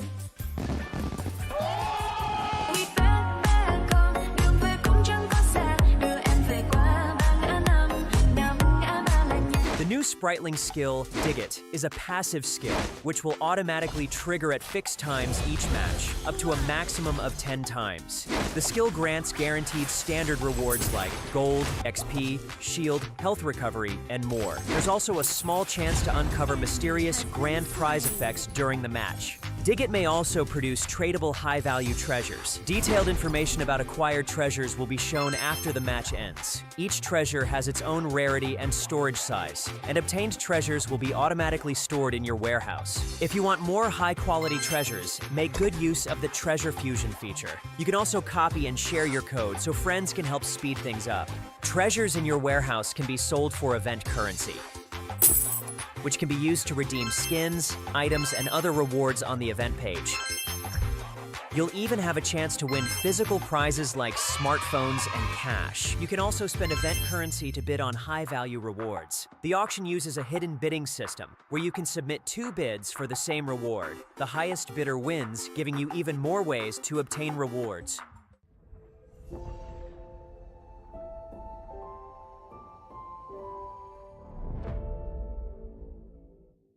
Itu bukan track kita. Relax bro. Phone aku! Jom ke mana? Mountain View!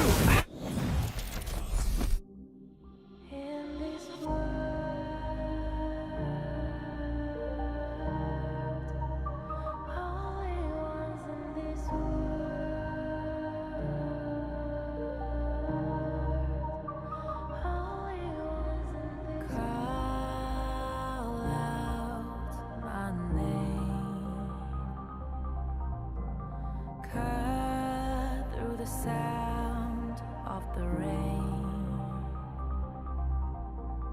No matter how I feel the flame,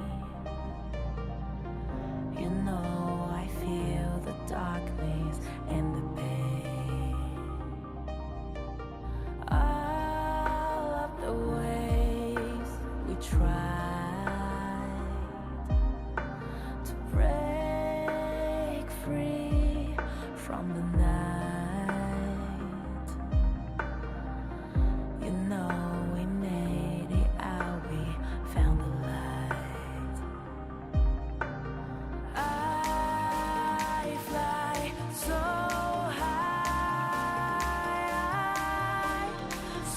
high, light up the skyline. Let's do it this time, like it's a whole new vibrant world.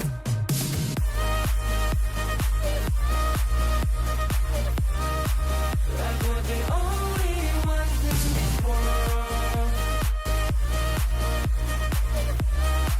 Like we're the only ones in this world. Now I see that I got everything I need. It's alright, I'm on fire, I'm alive, 'cause now I fly so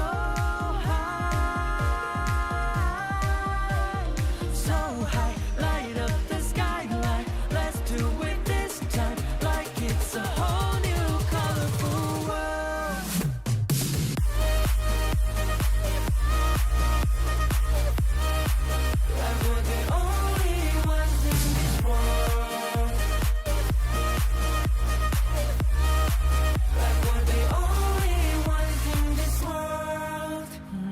thought we'd get this far, burning like the stars. How we get this far, like we're the only ones in this world.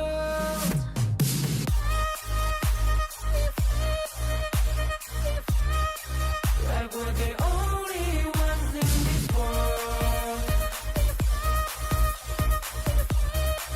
Like we're the only ones in this world.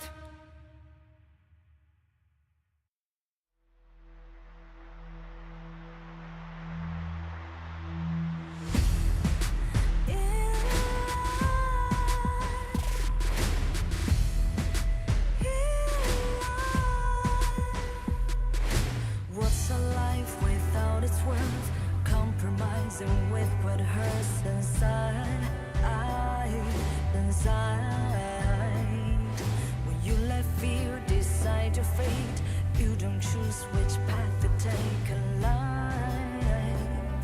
In life, I'm finally letting go of everything that still holds me. I'm against all odds, but I won't give up, 'cause it's my time to shine. Standing in the spotlight, and no one let me down. Destiny is calling high. I'm not afraid to fight for everything I love. Victory's on my side.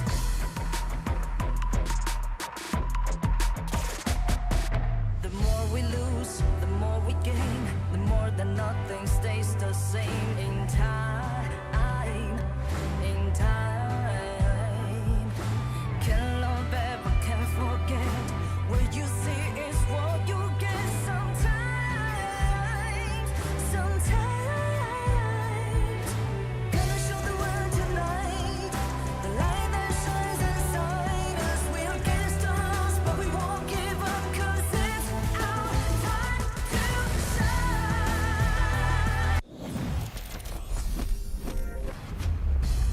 Quick break, and we are back at it for more Honor of Kings action at the Asian Games Qualifiers here. My name is Sangi, your desk host for tonight, and with me are the casters, the voice of the Gorge, Sir Cloud, and Adam Spartanko. Once again, welcome back to the broadcast. Welcome back. Thank you so much, Sagi. Happy to be here with Cloud as well. And we're going to be seeing the last match of the day, Sri Lanka and Singapore. It's going to be fun for us to watch for sure. And a lot of experience coming in from Singaporean side. But Sri Lanka have a lot of things to prove as well. Oh yeah, absolutely, right? Both sides have things to prove here because it's still open for this group, right? Who may qualify onto the last chance qualifier and all that. So there's a lot of stake at play here. Especially when Singapore, they're done with the group favorites. Now they can, well, put their focus onto maybe winning. Yeah, I mean, as of this point, coming in for the side of Singapore, if they can pass through Sri Lanka and then challenge Syria tomorrow for the slot finisher at the last chance stage, then they can go on to challenge Vietnam in the last chance stage matchup there. Because last chance stage, there's only one team out of 4 that can actually make it to the main event. But if you're looking for something fun, you can check out the Super Flow Brawl mode with all the new amazing talents and also the random events that will be happening in the particular mode itself. If you're tired of ranked games, this is where you need to go. Yeah, and this is where all the fun begins and all the crazy little talents that you guys have to play around with. And you can actually buy those talents, so don't forget to check them out. A lot of updates coming in alongside with the new heroes and whatnot. But we want to shift our focus back to the tournament, Sri Lanka and Singapore. It's going to be very, very interesting to watch. And yeah, we've been saying that maybe Singapore is supposed to be the one that wins, but we'll never know because Sri Lanka has been showing proofs that they've been quite adaptable. Hey, what you been talking about? I would say maybe Sri Lanka has a chance here. Yeah, come on. I never doubted you. Oh, yeah. I mean, like I always mention, I feel like an old man when I'm saying this. You know, like I'm nagging you guys. You can't determine things before it happens on the Gorge. Any beef you have to settle, send it to the 5v5, send it to the Gorge later on. Let them do the talking in the playground, so that we can actually see on how they're gonna try to do their own metas and whatnot. It's gonna be fun to watch because throughout this entire qualifier, there's a lot of things that have went on. We've seen a Levi, we've seen Dr. Bian in the farm lane. All sorts of things has happened here. You see the Donghuang today. Yeah, with Donghuang, the Yaria, the Xuanche, Wukong, all these are like amazing picks that we actually have in our Asian Games qualifiers. So you can argue, it's Asian Games version patch. Lesser heroes, yes, 85 heroes, but it doesn't stop the creativity of our players trying to find ways in getting those wins in representing their nation and region in this tournament. Yeah, I agree. This is the most important thing, right? The regional pride that they're bringing, especially with all the family members who's watching at home. It means a lot for them to be up on the stage. So regardless if they win or lose, at the very least, they can bring their regional pride and represent their region. It's the most important part. It's what they say, right? There's no losing. It's Correct. just learning, right? Yes. Whatever it is, it's a learning process, right? If you do well, it's also a learning as well because it's not over yet. Whoever who has qualified, there's still the main stage to play for, and that obviously is going to be a lot more at stake. I wish I could have that mentality when I lose my rank games, Like Right? when I play that rank games, I don't feel like I'm learning. I just feel like, man, I lost another rank game. That's why you're not playing pro anymore, right? It's the mentality that counts, But the teams are ready, coming in for our first and last series of the day between Sri Lanka and Singapore. So let's kickstart off it with this teaser video.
Their journey may not have gone as planned, but their spirit remains unshaken. Still searching for their first win, they continue to fight with pride, passion, and the determination to represent their region on the international stage.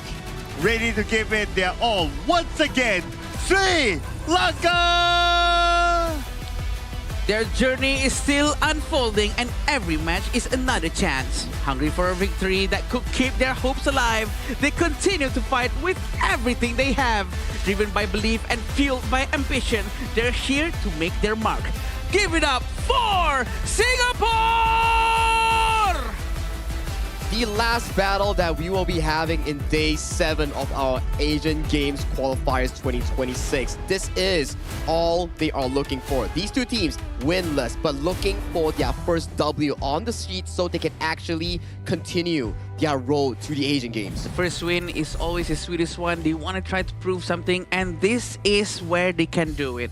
Yes, the players representing Sri Lanka, Nasanda, Tarusha, Janif, Anjana, and Amalka. So this is an important match for them to keep their hopes and dreams alive. Very important as well, yeah. Talking about this specific lineup, right? The way that they like to play is funnel all the gold and the resource over to the side of Tarusha so you can command those early game plays. But they need to be more specific on their hero picks here. I understand that funneling gold into tank heroes, it can be pretty tanky, it can be pretty unstoppable, but if you don't end the game fast, it could be pretty difficult against Team Singapore.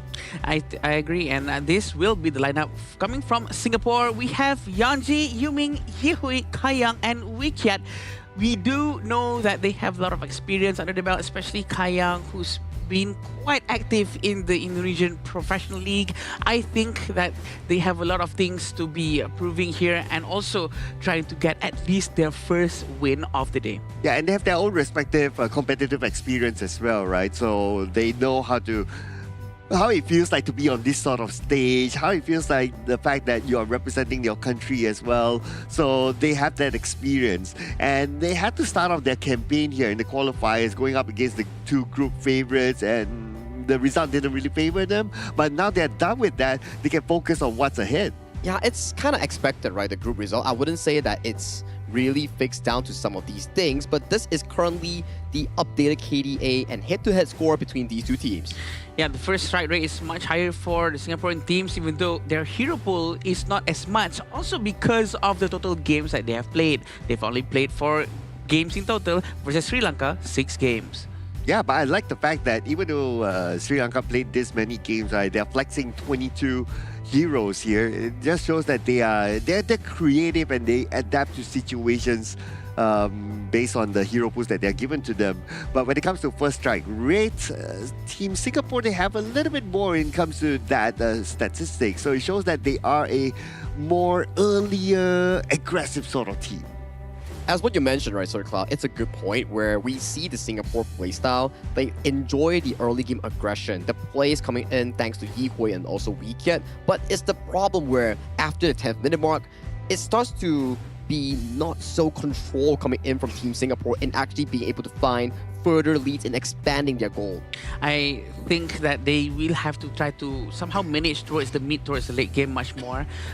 I do understand on how difficult it is to try to close down a game. Closing down a game has been a big challenge for anyone because we get closer and closer to a narrower part of the base. So the rotation coming in from the enemy side is going to be much quicker for them to react to anything. Well, looking at the side selection, looks like Team Singapore, they themselves choose to get the first pick by being on the blue side, whereas on Sri Lanka, they will be on the red side as the second pick. So Singapore, in their mind, they want to try to set the tone of how the draft will look like. Yeah, and based on our knowledge on Singapore's pick and bans thus far, on the blue side, they have yet to receive any single form of channel pick in this particular group because everybody is respecting on towards Kai Young's ability in playing those hyper carries here. And usually what they will actually pick if the channel is banned is something probably like the Dharma, like the Lapu Lapu, or even the likes of the Guan Yu, enabling Yanzi to be the primary playmaker coming in from Team Singapore. It's all about that winning condition. Who do you want to put it on? Is it onto the channel, onto Kai Yang, or is it onto the Clash? It all depends on what's going to be done by the entire team, if their coach is going to be picking that one out for them. But it all depends on these picks, which is very important. As we all always say, drafting will help you to win at least half of the game. Wow, I'm surprised. Team Singapore, they start off by banning off the 2 main tank supports, which is the Lapu Lapu and also the Zhang Fei. So now the options will narrow down, right? So let's see, are they going to go for a tank support first? Because if they don't, then Sri Lanka better grab it. Yeah, or they could go for the Mai Shiranui on the hands of Yi Hui. Those are available options here, and there we go. That's the Mai Shiranui here, and going in towards the side of Sri Lanka, they have options here. Things like the Ukutachibana, things like the Yu Huan to counter out against the Mai Shiranui. These are decent pickups here that could potentially go 50-50 in this matchup. Yeah, a lot of crowd control capability coming in from just the Mai Shiranui alone. So this is a very strong pick. A lot of still heroes that still very much open. Dolia is still around. He can do a combo with a Dune as well. But they're going with a Guan Yu and a Lianpo. A huge amount of crowd control to react against this Mai Shiranui. Yeah, I love the fact that Sri Lanka went for the Lianpo, right? Because now tank supports are no longer available. But of course, there are other options. You can go for the Mozer and so on and so forth. But that will be a second discussion depending on what Team Singapore wants to go for. They're going to go for the Fatih and the Aaron instead. And they're going to leave heroes like the Mozer open. So it could be banned out by Sri Lanka on the second phase ban. Or they could go venture into the pick known as the Zhuangzi that we've seen back in the Vietnam against Laos series, because that's a lot of crowd control. Yeah. And if you can make sure that your farm lane and clash lane is safe in that DPS zone, especially on Kai and also Yanzi, then maybe it pretty much works out, right? And for this Fatih pick, potentially it will be flexed between Yanzi and Yu Ming. We still don't know where this specific pick is going as we head on towards the second side of the draft, the second phase. More rumors will be expected to ban out from the side of Sri Lanka, targeting towards weekend. Yeah, also Singapore's probably going to be banning a lot of the junglers and maybe the farm lane as well, because Sri Lanka hasn't picked those heroes just yet. I think trying to reduce or just get Zhuangzi out from the Sri Lanka side would be a very good choice for them. But removing Neja is also a good choice. Why would you say so? because it is a hero that can really tank all the damage coming in from Sri Lanka, and that's what Singaporean teams need, because their lineup right now doesn't have anyone who's tanky enough. And I'd like to add one point, right? It's pretty smart from Sri Lanka. You ban away the Nerta because you're threatening Singapore to make sure that they ban the Ata as well, because that's the general counter in the 1v1 matchup that we usually see. And I like the Nakoruru ban because Nakoruru, it generally does really well into tanky targets like the Liam Po, like the Guan Yu that likes to build HP items here. So that's more of the jungle heroes here being banned in the second phase. I'm still wondering, this party might be going into the hands of Yu Ming, and then Yanzi might be picking into more of a favorable clash name matchup into this specific Guan Yu. Yeah, that's the beauty of picking those heroes that are flexible, right? That, especially early on, so that you kind of throw your opponents off. It's like, where is he actually going to go at the end of the day? Are they going to waste bans, banning the role that is not supposed to be? Yeah, there are question marks until it's fully revealed later on. But now for Sri Lanka, okay, it's probably time for them to pick a farm laner. So the Dhiran J is still available, and that's not too bad, but they're going to leave that for later because they're going to focus onto the ever-popular Ukyo Tachibana for this tournament. Very interesting pick, and also I want to point out that the ban on Nakoruru is very smart because it really helps the Guan Yu and also the Lempo to survive a little bit longer, because Nakoruru is no longer around and the Garuda cannot get flanked that easily anymore. Waiting for the last two picks from Singapore. They are looking for their roam and their jungle, which is going to be Dune and Moza. Oh well, that's one way of actually like completing the lineup here coming in from Team Singapore. We don't really usually get Weekend coming in with a utility roam. More of the times we see him more on the engaged sort of style. So this is something more different coming in from Team Singapore's draft planning here. And coming in for the final pick on the South Sri Lanka, maybe they're going to go for the Dhiran J. I think it's a very safe pick. You go 50-50 against the Aaron. You can also threaten the Dune as one of the frontline melters that you like to say about his build. Yeah, I think it's definitely a very, very good pick for right here. I was wishing for a Dolia actually to go wild with the Dune, but probably not the best hero pick. But this Garo is gonna be very interesting. He counters shield, so Garo counters a lot of shield. Probably very good to go up against Dune and Moza. But we do know there's an Ukyo. I'm sorry, not Ukyo. The Dune can try to dive all the way through back to find the Garo. Yeah, same with the Maestro Nui, right? So it's gonna require a lot of help and healing here coming in from the Sri Lanka draft. Because if we look at this specific draft, right, they have a lot of crowd control, they have a lot of range. And for Team Singapore, a lot of the engaged potential relies on Yi Hui, Yanzi, and Weekend, and making sure that if they can't find a Garo, this game will be extremely difficult for them.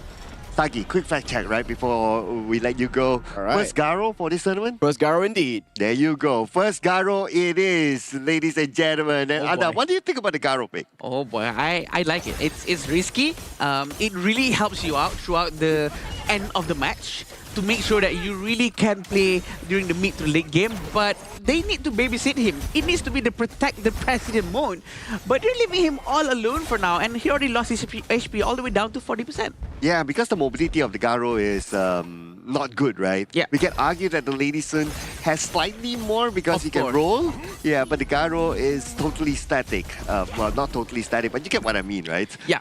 Yeah, so they need to be able to protect this one. Is it enough protection with the Guan Yu and also the Lampo? I hope it is, because they have to go through with a Moza with a Cannon Blast coming in non-stop, and they will try their best to get Garo. But we have to remember, if Garo has her itemization, they're going to be running away from Garo. Because the shield on Liampo, the shield redeems, they're really going to try to get Anjana, but Anjana is still okay. Haven't seen any aggression coming in from Imalka. Dude, look at the Cannon Blast, right? And the Cannon Blast came in at right timing. Anjana is now really low. This is a wave that he potentially may lose, if not all, half of it. Yeah, right now, they're really trying to make sure Kai Yang, who's playing Erin, can have all of the items that he needs before they can start to really focus on snowballing the entire match. We still see Kai Yang trying to bully a Malka. Although Garo has just arrived, him alone playing Erin can handle 2 heroes. I like what Imalka just did, right? He actually tried to hold the wave as long as possible for Ajana to come so that Ajana doesn't lose any waves. But something might be lost here as Tarusha receives a lot of damage, and the first time will be given towards Yuming. But Sri Lanka, they're looking for a trade-off. They're looking to go all the way to the back line. And can he get it? No! Wait! What a kind! And Yihui with the U-turn gets that takedown! The dodge from Yihui is so good, and he turned around to get that strike. A very good move coming in from the Singaporean mid laner. We'd love to see more of that afterwards, but sure, a very good commitment coming in from Nisandra. Nisandra actually tried to open a space for his teammate to go in, but Janice did not manage to open the Wings of Judgment way earlier on, which could have helped him to secure a couple of kills. Clip that, ladies and gentlemen. Clip that Yihui moment. That kind move towards the right just to dodge. Towards the Overlord pit. Wow, yeah, towards the Overlord pit. And then U-turn, get that takedown. Man, that is epic. Yeah, a very good move coming in from him. 1,100 in front for the Singaporean team. They are feeling quite confident for sure and comfortable. Very close being to the jungle. We can see Malka is quite nearby, opening the vision for Janeth. Janeth can use his ultimate. It's not going to hit. It's not going to connect too much as of now. Kaiyang can avoid that damage quite easily. We're still waiting for the Frozen Breath to be bought by Janeth. I'm keeping my eye on the top lane as well, right? Because Yihui rotated there, but it's not easy for them to catch in the Sunda. So they're going to rotate back into the middle just to make sure that they don't lose out on the wave there. And from the bottom, they're starting to rotate as well for Team Singapore. Now they're looking for an opportunity in the middle. Yeah, right now they have a very good connection coming in from the start of the Cannon Blast. Trying to find a space to go in, waiting for Tarusha to also make a move, but it seems like they choose to send Yanji towards the bottom lane. They're not going to try to force anything out just yet. Focusing down towards the Tyrant. Singapore is expected to be able to control this area, but look at this. The Tremor Smash is going to be used right now. It's a bit too late because Tarusha has already went down. Wings of Judgment has been let off, and Anjana is going to go down as well. 3 of the players of Sri Lanka has been striked. Like what you said, right? The Tremor Smash was too late there. But gotta give it to also how they kind of position themselves. And that's the reason why the Tremor Smash did not come out that quickly. Okay, we're gonna have a look at this again, right? What I love is that Yihui starts from behind. Yeah. When he starts from behind, Sri Lanka almost like, oh, do we want to look behind? Do we want to look front? Where do we look at? And that's what kind of messes up their formation. That's why the Tremor Smash was there. Here comes another team fight. A very good ultimate coming in from the Guan Yu. He's trying to push into the tower. Yanji gets down immediately. A very good move coming in from Sri Lanka. This is the play that I love to see. Nisanda trying to be as aggressive as possible. He saw the chance for him to actually do something in that situation, and he took it. Yes. You see an opportunity, you take it, and you get something out of it, so that is good. So they still fight back though. By the top of Nisanda receiving this damage. Surely won't be able to survive that one. Even if he's able to escape, Yihui can still chase. It's too painful, Cloud. Too painful. They have to move just to the back a little bit, and we still have Wikiat with a Cannon Blast trying to open a vision for his teammates. Also, Kaiyang is probably online right now. He needs more space to go in. Still waiting for Tarusha to do something. A very good Cannon Blast. Is there any follow-up? Not just yet. But look at this force coming in from the Liampo. It seems like he's going to go down. Taking too much damage from the Lauren Bloom. They're trying to get the last touch. And there we go. Double strike for Kaiyang. It was just unfortunate. Emalka, he went in, but nobody followed up on him. It was almost like they were playing in 2 separate worlds earlier on. Communication wasn't there, the understanding wasn't there, and how to execute the plan was lacking from Sri Lanka. They have to find their synergy again. Yeah, Anjana is still waiting for his itemization to be done. It's very hard for him to farm for sure. It's not an easy hero to use. He needs a lot of babysit coming in from his side of the team, and I think they need more time. They need to slow down the tempo and try to be more safe and focus more towards farming safely.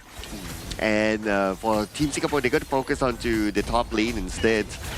They should be able to get this one behind. Emalka is still behind. They're trying to go in, but look at the slashes coming in from the Ukyo. A very good move coming in too from Tarusha. Yihui went down very quickly. Emalka got down, including Anjana. There's only Tarusha left trying to defend the high ground tower, which is very important. Oh, it was almost an ace there. And now with only Tarusha alone, there's nothing much he can do. If he goes in, he will get deleted. So he has to let this lane go. But his teammate Janev is going to be back soon. Next is going to be the Thunder. And now with the Wings of Judgment, they're going to buy enough time for Team Sri Lanka to reset again. Taking down the minion. This is what exactly happened just now. A very good dive in because of the good cannon blast. Follow up from Yanji has been quite crucial for the entire team. But the way Sri Lanka defense actually managed to get Yijui as well, eventually they still managed to just let Tarusha survive. They really need to end that one, really to close the game. That's what Sagi was talking about as well. Going into 8 to 10 minutes mark, sometimes Singapore a bit struggling with how to close the game. Well, we are approaching that 8-minute mark though, so let's see what happens here. At least for Team Singapore, mission completed at the top lane. Now they need to focus on to the other lanes. They're gathering in the middle. They're waiting in the bushes. Oh, Yuming passing by. Yuming passes by and Yuming shows himself, but he reveals his opponent at the same time. Nisanda is still over there, but he's gonna get caught. There's nothing he can do. He had to pull back, and the teammates are quite far away. Emalka do have his ultimate. Tremor Smash is still online, but look at the positioning coming in from Wikiat. His positioning will allow him to get an immense amount of cannon blast, really affecting people in the backline as much as possible. Okay, back to the defensive position now for Team Sri Lanka. They need to wait for the Sunda to come back before they can engage in the fight. But at the same time, Team Singapore, they're pushing at the bottom as well, sending Yansu there. Yeah, very smart from them. Yanji is using this as a distraction for him to try to destroy the high ground tower as much as possible, while the Wings of Judgment has been used to clear the wave as fast as possible. But also look at this, Yuming actually dive to the back, using a blade, but the Tremor Smash connects to two people, having Garo shooting from the back. 3 hits coming in from Garo, but he goes in from Yehui. The damage coming in from Sri Lanka is also enough to take him out. Are they starting to get a little bit jittery here? I'm kind of worried for Team Singapore, but then again, they will have another chance. They will be able to take down the middle tower, and that's objective done. Now they have to pull back, reset themselves, wait for Yuming and Yihui to come back into the gorge and secure the next objective. The damage is definitely a lot. This is exactly what happened. The dive in coming in from Yuming actually opened up a very good fight. And the follow-up that was trying to be done by the Sanda is also good. He actually managed to really get a good amount of pushes, but Yihui actually followed up quite well, except that there's nothing he can do going up against the farm laner, because Anjana was having the freest moment out of his life. He was hitting everyone with no problem whatsoever. Yeah, nobody was there to stop him, right? But let's see whether Team Singapore will stop their pushing, because in 10 more seconds, the next objective, the Tyrant and the Overlord, will be up, but they have to manage the lanes first and make sure that Team Sri Lanka is kept to be inside. Yeah, Nisanda is one to be looked out for. He will try his best to flank, but it seems like maybe Sri Lanka doesn't realize the fact that Singapore is actually trying to get a double objective at this time. Only sending Monster and Mai Shiranui in front of them, trying to zone them away, trying to show a little bit of a presence. But maybe Sri Lanka can smell something. He's waiting. Taeyang is waiting for Dun to get some damage into the Tyrant so that they can take it both together. Yeah, they're being as efficient as possible, right, by doing that. And that's just communication, right? Good communication shown by Team Singapore to get the 2 objectives. And now they can focus onto the base. Yeah, right now base will be focused down as much as possible. We do know that high ground tower is going to be the focus. Very good cannon blast hitting in. The follow-up hasn't been done just yet. Waiting for Garo, but look at the time! Yuming goes all the way in! Nisanda's trying to do something, but Nisanda goes down because of the Sacred Tree blasting from Yanti! And ace has been done by the Singaporean team.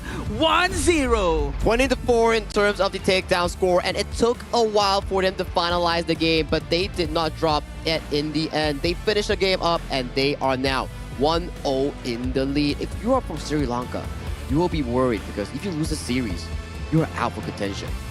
Yeah, you will definitely be a bit worried there, and they want to win this one for sure, but going up against Singapore, they can start to notice a little bit of a mistake being done by Singapore, and they saw the chance, they saw the small window, and they took it, and they actually did it very well, except that they could not really utilize that advantage as much as they could have. Yeah, there were a few occasions where Team Singapore kind of overextended, especially inside of the base, and some moments at the top lane side. It was taken well by Team Sri Lanka that they fight back and they won those fights. But okay, after they won those fights, then what's next, right? Do they come out back and win back their jungle? I'm sure they wanted to be fair, but because they lost too many towers by that time, right? The minions were pushing in, they were pressuring, they were too busy just clearing the waves. Yeah, it wasn't easy, right? Especially you giving over to the side of the Maestro pick on the hands of Yi Hui. He was practically everywhere in the map, involved in every single play. At one point, he had a 3-man knockup with the Rue Engine flash towards the backline, and that was a game changer coming in from Singapore. He was really active on the map. Yeah, I agree. He was very proactive. He's brave to go in, regardless if there's potentially a mistake might be done from him, but he doesn't care about that. As long as he goes in and he does something, the follow-up coming in from the rest of the Singaporean team is very quick as well. I think we would love to see more of that too from Sri Lanka, hopefully for them to not be discouraged and maybe play a little bit too passive because they want to stay safe. Well, the early phase of the game, it was kind of 50-50, right? So it kind of looked like, Sri Lanka, maybe they can bring the momentum to themselves and try to push Team Singapore. But Team Singapore, they found their groove here. Especially to me, with Yi Hui at the early game. My goodness, the dodges, my goodness, so good. This Yi Hui is top tier mechanically ready today. He is. Just going through some of the plays that he actually did, the early game one with the first blood that we talk about, he was maneuvering around that play, and he found the counterplay in making sure that he didn't fall in those plays. And you can see the amount of gold Yi Hui actually has. Only 8,000, but the involvement in the game is what allows this player to be so active across the map. Him and also the side of Weekyat set up the plays perfectly coming in for the side of Kai Yang to be steamrolling in that game. Yeah, I agree. Weekyat's involvement as well. He had 0 strikes, 0 eliminations, but 16 assists, which means that all of his cannon blast has been connecting, and the follow-up coming in from his teammate with Unruly Blade goes in, the Wind Slash, everything was just so nice, Sagi and Cloud. Also, at the same time, just now, I actually saw that Nisanda wasn't really able to do flank and try to get them from the back. But he did try his best though, in his own way. He dived to the front using his second skill, and then he actually pushed them towards the crystal. That's a very good try coming out from him. We can see the effort for sure. Yeah, I guess what was difficult for him to do the flank is because of the Mozer as well, right? Because the Mozer will always stay behind. So the Mozer, if he positions himself well, he can kind of anticipate that, okay, he's probably going to come from here. So if I stand here, at least I get the vision first, and he can alert his other teammates. So that's the advantage of getting like a Mozer, because he will, well, for the most part, won't be in front.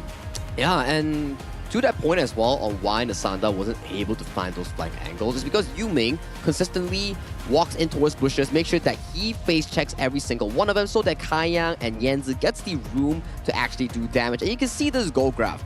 It's a very smooth sailing goal graph for Team Singapore, where every single skirmish that they found and they took on, they made it work and they allowed this to be a smooth sailing game. Yeah, for sure. I think Singapore was actually on the right track, although they did have a little bit of a hiccup. But they have proven that they can close the game very well in the end. We'd love to see much more of this aggressive gameplay coming in from them as well in the next one. Sri Lanka too, because they have been showing a lot of effort and potential inside the match of game 1. Oh yes. We do see moments where they almost look like, maybe they can make this comeback, right? Yeah, and I'm sure it will be shown in the highlights later on, but at the early stages, it was Team Singapore that played really well. Look at this. And look at this, look at Yi Hui's position. Okay, so we chase. He swipes to the right. Ooh. Wow, fancy feed coming in from the side of Yi Hui here. And take a look at his positioning right here.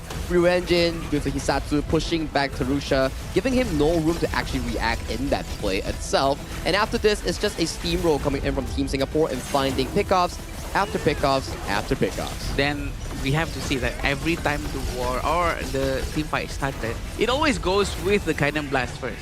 Blast first and the follow-up coming in from his entire team, even with a flash from Kai Yang for that double strike. That's just how it all goes.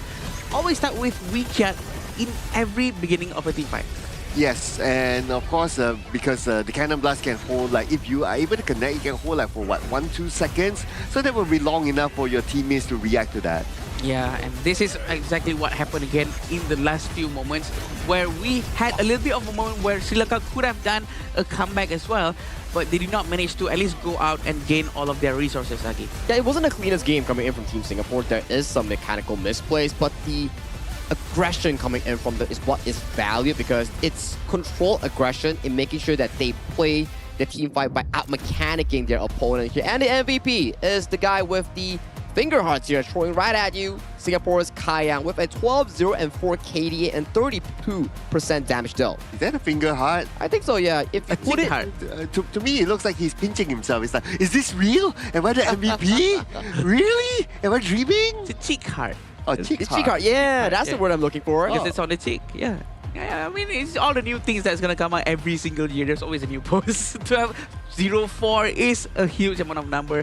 I think he's very comfortable as well. The fact that he can actually handle two different heroes in his lane, having a roamer and also the farm laner from the side of Sri Lanka. That just shows the confidence that Kayang has for himself. Yeah, it's 12 takedowns, right? 12 takedowns, 0D, so it's a really clean game by him.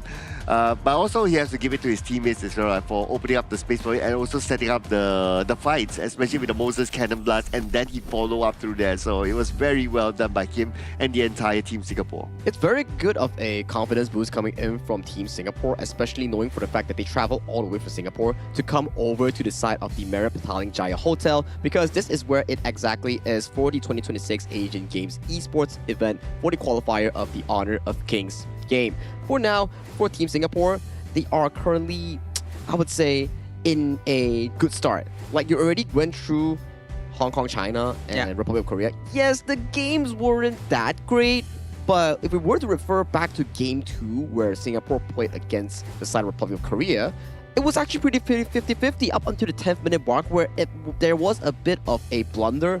But you can see, if they are on their confidence level on a high one, they can face off against some of these strong teams. I think it is safe to say that the games between Singapore versus Hong Kong, China, or Singapore versus Korea prepared them for today's game, right? Having a very harsh game early on, making sure that they know what's the worst thing that could happen inside this group, and they can try their very best right now going up against Sri Lanka with that experience having in mind. Now, can they be consistent? That's going to be the question, right? Yeah. Because the job for today is not done yet. They still have at least another more game to go, or if Sri Lanka wins this one, then we'll go to game number 3. Now, speaking about Sri Lanka, they themselves chose the blue side, so they want to dictate how this draft will be, whereas our Team Singapore will be on the red. Well, blue side, at the very least, you can force out a ban on towards the Maestro Nui, or take it for yourself in trying to replicate the same success that Yi Hui has on towards the side of the Sri Lanka mid laner here. And for the bans coming in from Team Singapore, usually we'll see things more on towards the roamer, like how they ban away the Lapu Lapu and the Zhang Fei, limiting more choices here coming in for Amalka. Yeah, I think those bans are very important for them to do. We do know that Amalka can really play his roamer very, very well as soon as he gets the hero that he really likes. And we've seen Amalka with his Zhang Fei as well, so we will want to see a very more aggressive gameplay from the Zhang Fei too. It all depends on the bans coming in from Singaporean team, because they do know the strength of Sri Lanka. Yeah, and we'll see what sort of bans will come out, right? So earlier, if we were to recall, like the first phase ban, the first 2 bans by Singapore was the Zhang Fei and the Lapu Lapu. Correct. And then they allowed their opponent to take the last tank roam, which is the Lian Po, and they resort themselves to like taking the Mozart. But it kind of feels as well that picking up the Mozart was part of their plan in the first place. Hey, pick and bans, right? You gotta plan for the long con here. So for Singapore and Sri Lanka, to start off game number 2, you first have to figure out the pick and bans here. So for Sri Lanka, you do see the Maestro Nui and Arlie locked away, and they might be potentially picking up the channel on the first pick here, but no. This is the first time channel has been ever opened to the side of Team Singapore, and it's immediately locked away. Yeah, actually banning Arlie and Mai actually is also already set up to the stage for them to actually take the channel, but they did not do it. Going with Dharma because probably they want more crowd controls. This is the plan that they have, and we'll try to execute it as best as they can with the Chano and also the Guan Yu. Ooh, again, the Guan Yu, very, very dangerous pick here. And Sri Lanka, at least they have the Dharma, right? So Dharma is that kind of hero that can still face check where the Guan Yu is and try to follow the move of the Guan Yu. So I would say it's not too bad this time. Yeah, not too shabby here. So at the very least, Sri Lanka actually has a lot of heroes that can actually deal with both Chano and the Guan Yu. Like we saw how Alihan coming in from the side of Kazakhstan, he was able to utilize the Dharma in finding the position of some of these channel players in his respective group stage. And for the Atta, this is a prime counter into the likes of a Guan Yu because the skill set of Atta is very special. Spell 1, the second charge of it, you can bounce on towards the enemy and knock them out, which cancels the Guan Yu charge bar. Spell 2, also knock up towards the wall, plus the enhanced basic attack also cancels the Guan Yu charge bar. And finally, the ultimate ghost ship. Unless the Guan Yu charge bar is full, he can't jump over with the spell 2. Yeah, it's gonna be very annoying for Guan Yu to try to go through that. Also, on top of that, skill 1 of Atta actually has CC immunity, which is very useful to go up against a Guan Yu. But this is what's gonna go down right now. Liampo has been taken up, including Nakoruru and also Moza. Bruh, 4 support bans from Team Singapore. They are going to test the hero pool of Sri Lanka right now. Okay, you can play the Lepo, fine. Moza, because you kind of learned from us, it's okay. We ban it out. Now what are you going to do? I think Emalka has proven that he's been so annoying previously in the previous matches. That's why they focus all the way down towards Emalka alone.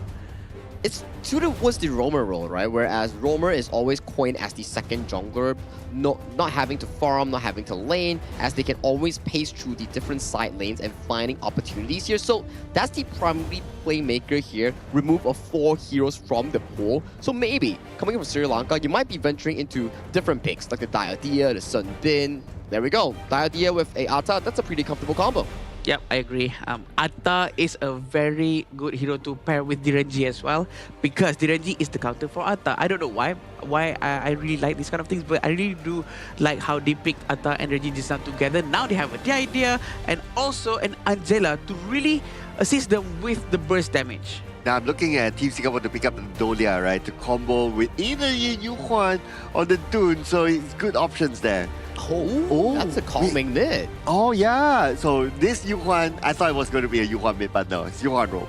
I mean, it makes sense, right? Where they pick Yu Huan on the 3rd pick, they're like, okay, let's swap this towards the flex this towards the roam side, and then let's proceed to ban out 4 roamers against the side of Malka. Let's see what he does. When was the last time we actually witnessed Yu Huan playing in a roam? It's been quite a while now.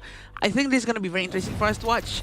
Having this Kong Ming, being able to burst down anyone in front of him.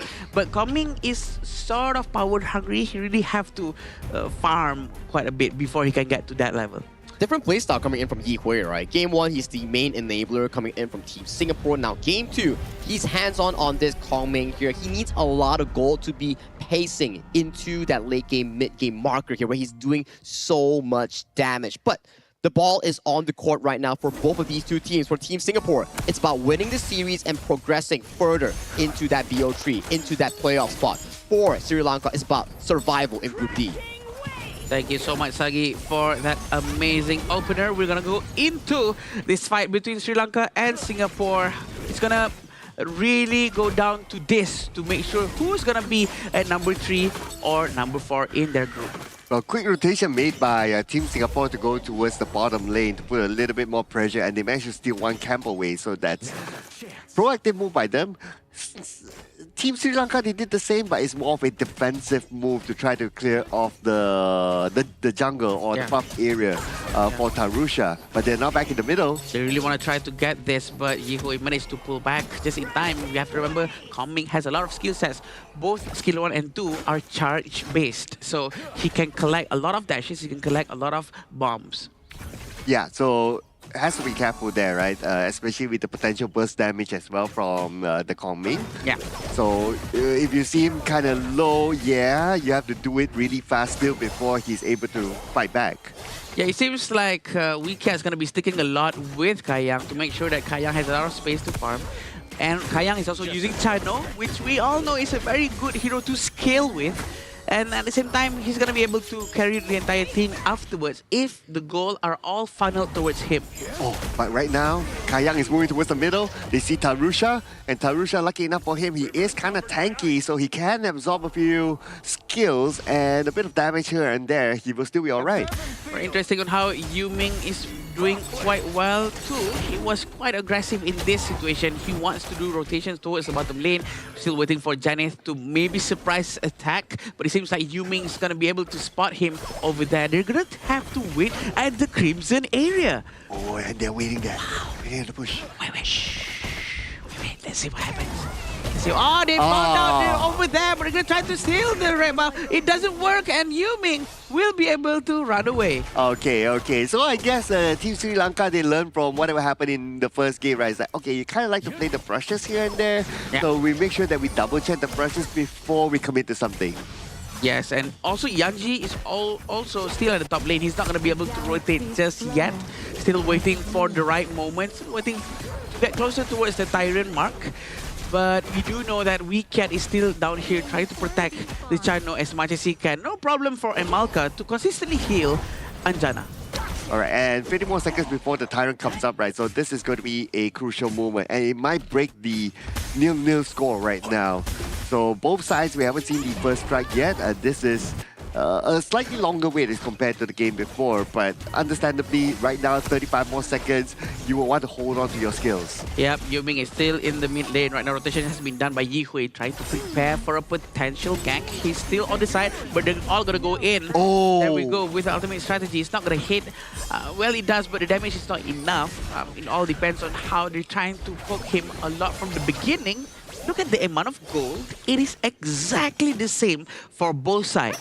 Oh yeah, very close, right? Oh, but here comes the Blazing Brilliance, deals a lot of damage, but they weren't able to finish up the job. And now Team Singapore, they want to respond back. They see an opportunity onto Janit, but he managed to flash away to safety. He will be alright for now. Anyone else is going to come. Yuming is receiving damage. He's down to 50% of health. Yuming still tanking in, and they are going to U-turn right now. The rest of them coming in. Yaja just got the objective. No, not yet. Oh, it's been pulled away. So now it's going to be on the reset. Sri Lanka, are you going to respond? Are you going to go in? The answer is no. Tarusha, with that tank capability, he actually went in and everyone wasted all of their skills towards him. They did not manage to get him, but at very least, handed Tarusha off away from that area, making sure that the Tyrant was there. It's a very good move coming in from the Singaporean region. That was good zoning though by Yuming, gotta give it to him. And because of that, they secured the Tyrant just like that. And now they will also secure the bottom tower. I don't see anyone from Sri Lanka coming to defend it. I don't think they can because they will be outnumbered. Actually, look at this. Two of them still hiding, but actually I'm wishing for Tarusha to be much more aggressive because for Atta, his power spike is at best and maximum efficiency right now. He has to do it now because he doesn't really scale too well compared to other heroes in this game. So he has to do all of the damage, try to get as much advantage as possible and rotate with the idea and also Janit. So it all depends on the rotation that's going to be done by the Sri Lanka. If they are playing too passively, they're not going to be able to find their space. Yeah, they've already grouped out now, right? So if there is any opportunity for them to take, it should be now. Because they're not too far away from each other, but Team Singapore, they're grouped up at the bottom as well. Looks like they're going to take the fight. Blazing Brilliance has been used, but it missed its mark. Look at this Kayang, free hitting non-stop with his ultimate, releasing all the wolves towards everyone. They're trying to dive into the 30th tower. Never mind, they're going to go back. Tarusha is nowhere near the team fight. He should have been involved there from the beginning. Yeah, if he was involved there, right, the goal ship would be really, really helpful, like what you said, right? And it would be most effective at this moment of the game. But the fact that he was still in the middle, sort of clearing out the wave of minions, and that's where Team Singapore, they found the opportunity, they saw the signal that Tarusha is still in the middle. That's why they opened up the fight. I think he was a bit unsure if it's the right moment for him to go in. I can understand that as well because as a jungler, there's a lot of things that's going through your mind. You have to think about the laning phase. Also, at the same time, you have to think about, should I really help my team right now? If I go now, is it too late? Is it better if I just stay alive for the entirety of the team?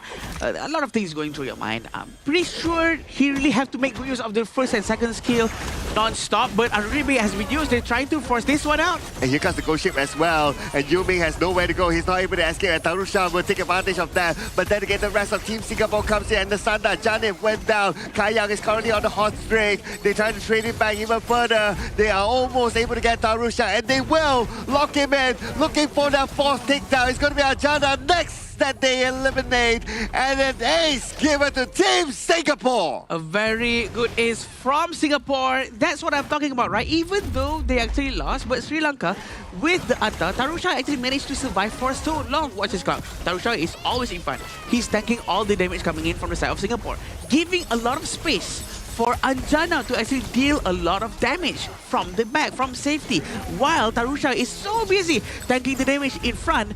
This is what should have happened way earlier on. Yeah, and when they were so busy in front, right, then the Guan Yu came from behind. Yanzi comes in, pushes, and that's how the Guan Yu is supposed to play. You find opportunities from behind, you push opponents forward with the Razor Cavalry and the heroic charge, and the rest is history. A great unruly blade goes in. Janit's got to go down. The ultimate from Yihui sticks to him, but this is a very bad fight for Yuming. He's going to go down as well, but Yanji is going to try to turn the fight around. Him with his Guan Yu is just relentless. Here we go. That's the one that we've been waiting for. Rika's trying to go in. Unending Sorrow heals everyone inside his circle. He's trying to destroy the last tower. 2 aces back to back for Team Singapore, and they are able to end the game right now. Janif is back. Can he pull off a big one here? Blazing Brilliance, but the moment he shows up, he goes back down again. And Team Singapore gets the win. But hold on, not yet. Team Sri Lanka, they will not go down without a fight. They still defend. They're still in the fight, Cloud. They managed to go back right now. Singapore is trying to be safe as much as possible. What a timing for them to actually come out and save the fight. All thanks to the move from Janice. He went out just a bit and used Blazing Brilliance as fast as possible, trying to kill the minion. And that's actually a very good one coming in from them. But look at this. They might start a new fight. Oh, okay. Now Team Singapore, this time they surely want to lock in the win. This time they're going to push in from the middle, waiting for the minions to arrive. They took down that tower. They're looking for the next opportunity in this tower. And Sri Lanka comes in. He's trying to go in, but look at that push! A very good move from the Sanda. He managed to defend very, very well with his ultimate. Just 2 people left. Singapore actually sticks too close to each other, and they actually bites them in the back. But look at this move coming in from Kaya. The damage is just so much. They have to pull back. A very good defense. A very good move from the Sanda. And with the fact that Kayang now only has about 10% of health left, he has to turn back as well. So Sri Lanka, they have another lifeline. I can't believe this. 2 lifelines back to back. I cannot believe this. Look at this play. Watch Nasanda, how he is so ready to go there. And he actually pushed everyone towards the wall. He actually managed to get that strike, an important one. And Tarusha managed to run away just in the nick of time. But this move from Kayang is just crazy. So close. That was close. If he gets stunned there, that's it. Right? But now, Tyrant is going to be up, and it looks like Sri Lanka, they're feeling it. They're feeling the power in themselves. They want to come out and fight. He's trying to force this one out. Ghost Ship has been moved, and we can see on how Guan Yu is trying to go in. A more full tempo is trying to find his mark, but look at Yanji. He's going to go down so quickly because Tarusha was trying to tank the damage in front and giving a lot of space for Anjana, but Anjana has to go down first, and so does the Sanda. Kayang has been very brave in front, including Rikiat. Rikiat's going to be able to use the ultimate, trying to heal his friends first. Okay, 3 players from the side of Sri Lanka right now to defend this one, and Team Singapore, they got in through the main entrance. The minions are here as well. They will go in all the way, and they will engage. They will try to stay by Yihui against Tarusha, and it's another ace, ladies and gentlemen. This time, it will not go wrong. Team Singapore locks in the victory. And that's a 2-0 victory coming in from the boys right there in your screen. They back the win, and they keep their hopes alive here in Group D. Next tomorrow, they will be facing against their opponent Syria in deciding who ventures into that last chance stage. Yeah, that's going to be a very important match, definitely, because it will make sure that they get the 3rd position. Singapore played very, very well, but also Sri Lanka, with their gameplay, with their relentless defense, the mentality that they have to always try their very best all the way to the end is just something to admire about. You know what? This almost feels like I'm watching the Syria game again. It's like, okay, game 1, and then game 2 is like, okay, you didn't win, but you still went with a fight. What a fight that was from Sri Lanka. It's how you held up until the very end, right? Coming in from both Sri Lanka and Syria, coming in for today's Group D games, where yes, you are on the losing position, but rather than not doing anything, they decide to try whatever they can in trying to pull the game back into a bit of their control. Yeah, definitely. I think the way that they rotated throughout the entire map just now, coming in from Singapore, has been improving quite a lot. But at the same time, Sri Lanka also almost be able to adapt.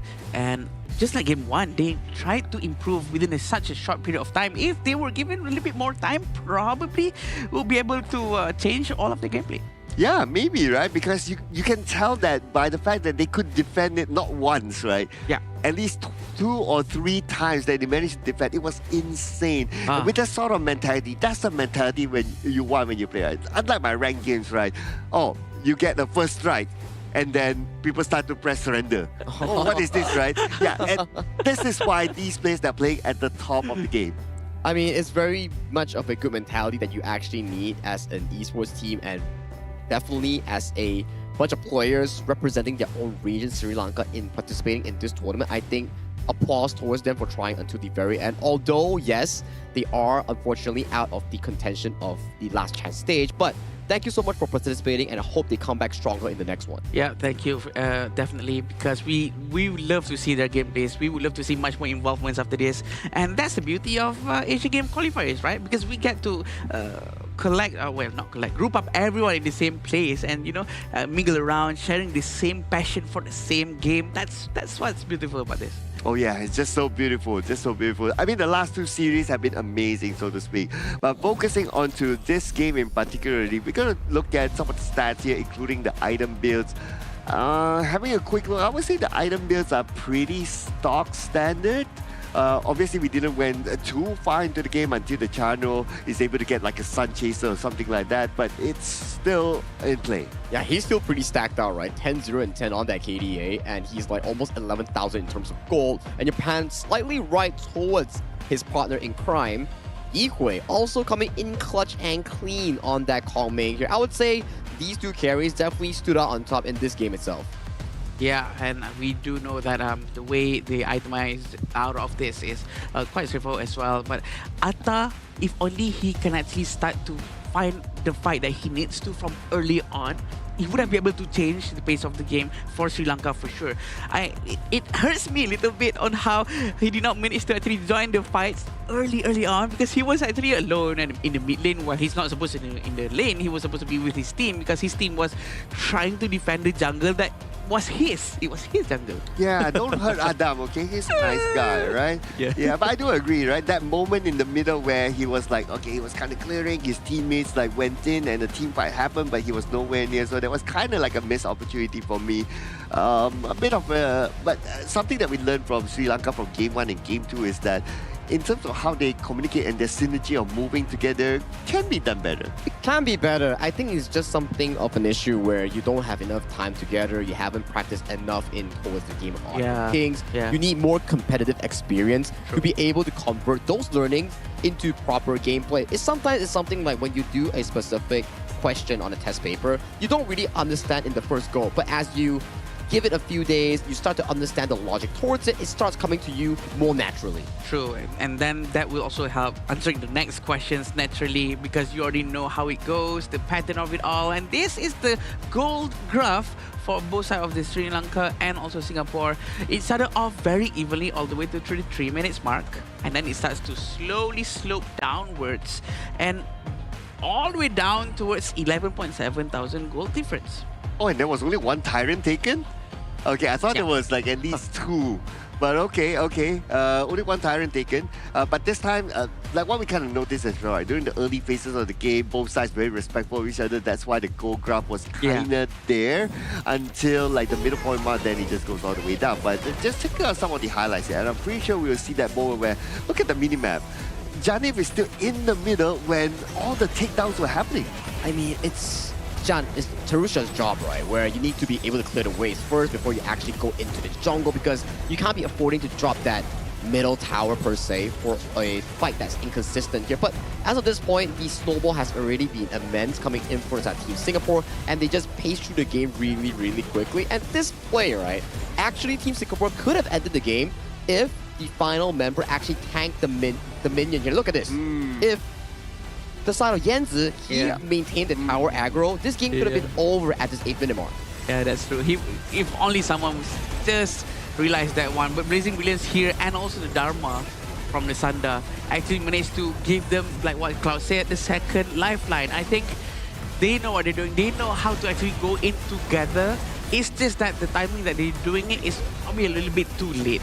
Yeah, I'm counting. That was the second lifeline. I believe there was a third lifeline. This is the third lifeline here. Yeah. When they got Yanzi and then they got the good Blazing Brilliance to shoo away Yuming, and at least they could fight back. Oh, imagine Nasanda had more items there. He could have one-tapped the side of Yang's channel, because that was a pretty decent setup into the wall coming in from the Sri Lankan Flash laner here. But let's award the MVP once again towards Kai Yang. Back-to-back MVP performance here. Wow. I think he suffered 0 deaths back-to-back games. Yep. Clean slate so far coming in from the Singapore farm laner himself. Yet another dominating performance. Beautiful. 10-0-10 with 35.3%. I think he's one of the most dominant gameplay shot coming out from farm lane. It's very hard and rare to see a very aggressive farm laner playstyle like him, because we all saw on how he just keeps on jumping forward, trying to get a space to do damage, and he just proves why he deserves to be here. Yeah, he's pinching himself still. Double MVP? Is this real? With is this with a the chick dream? love thing, is it a dream? Is it a dream? He's pinching himself. Is it a dream? Think of it like this, right? First MVP is one half. Second MVP is the other half. That makes one.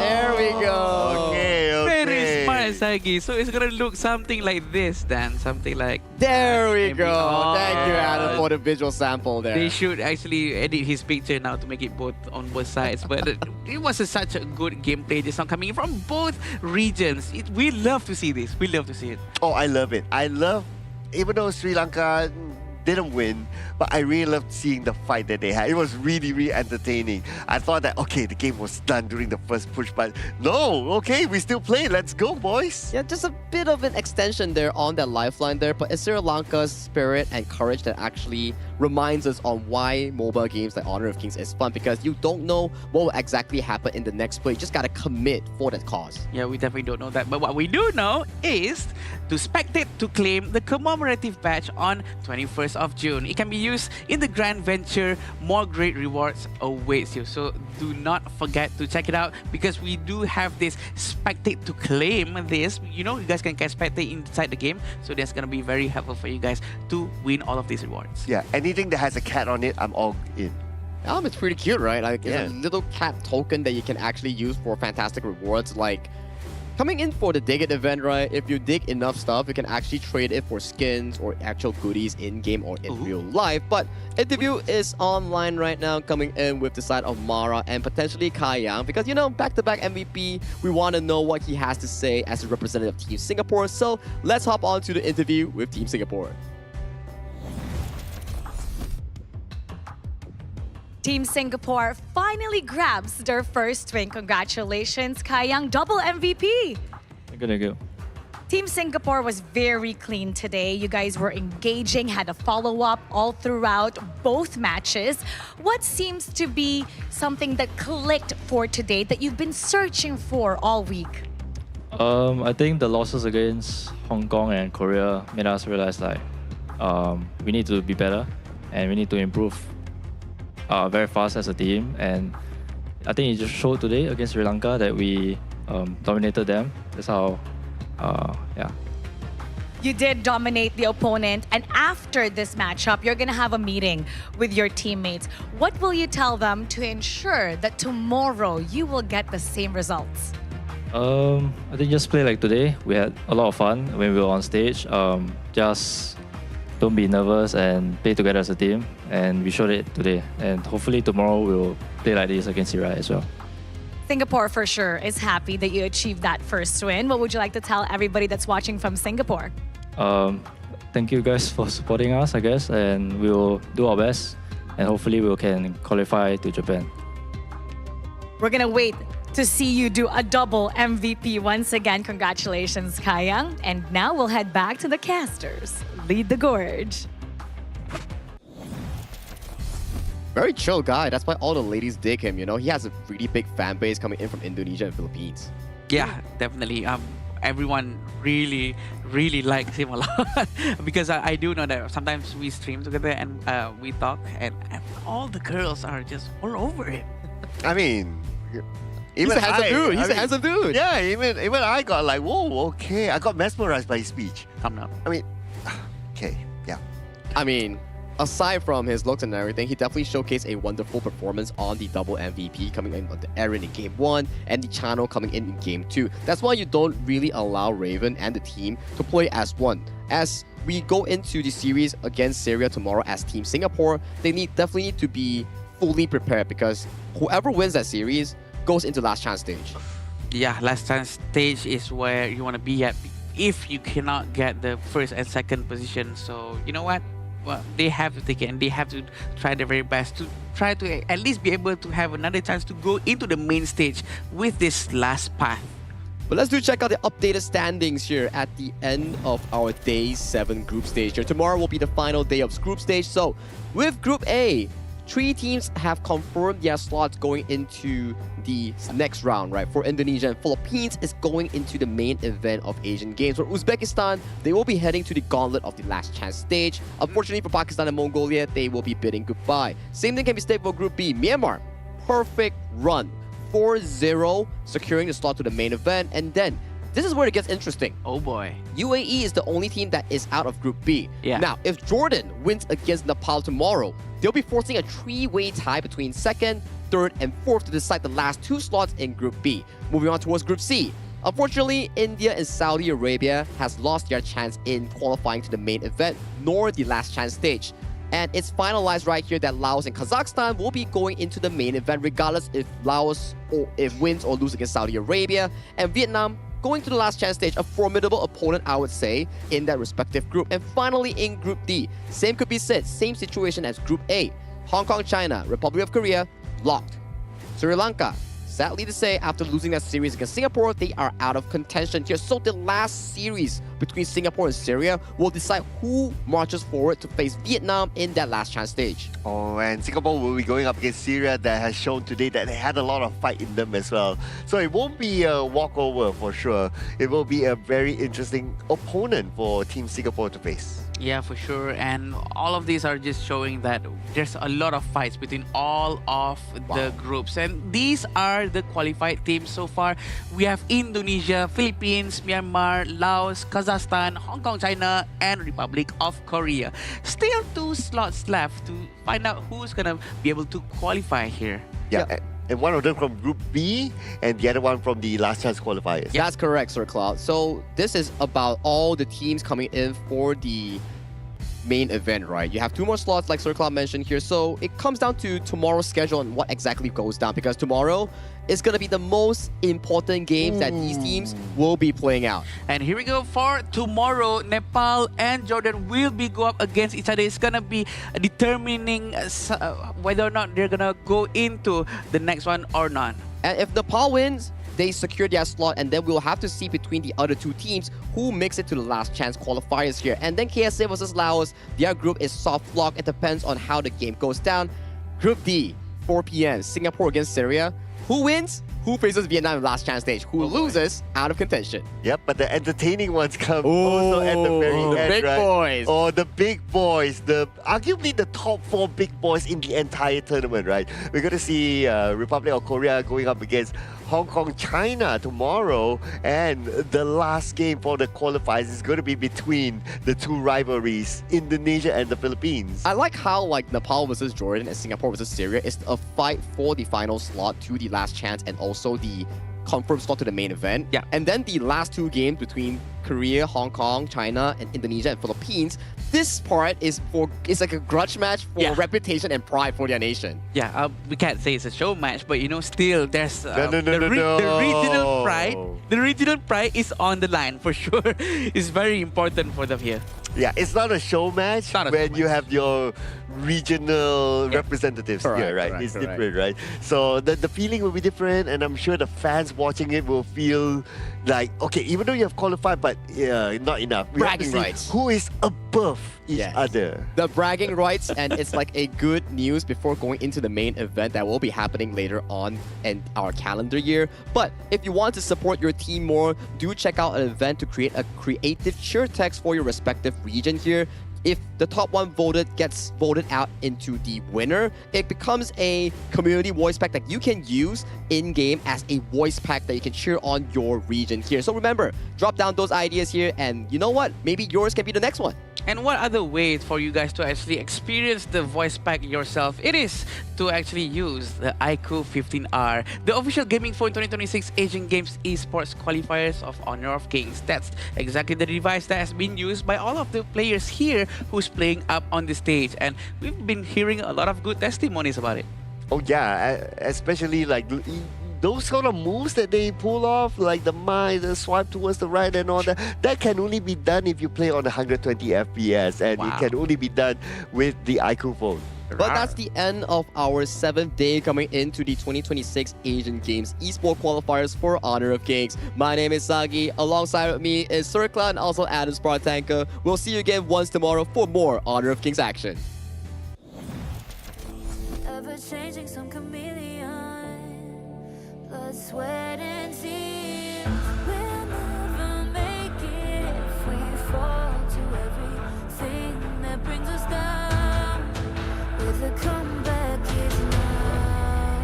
Blood, sweat, and tears. Fight for what we want.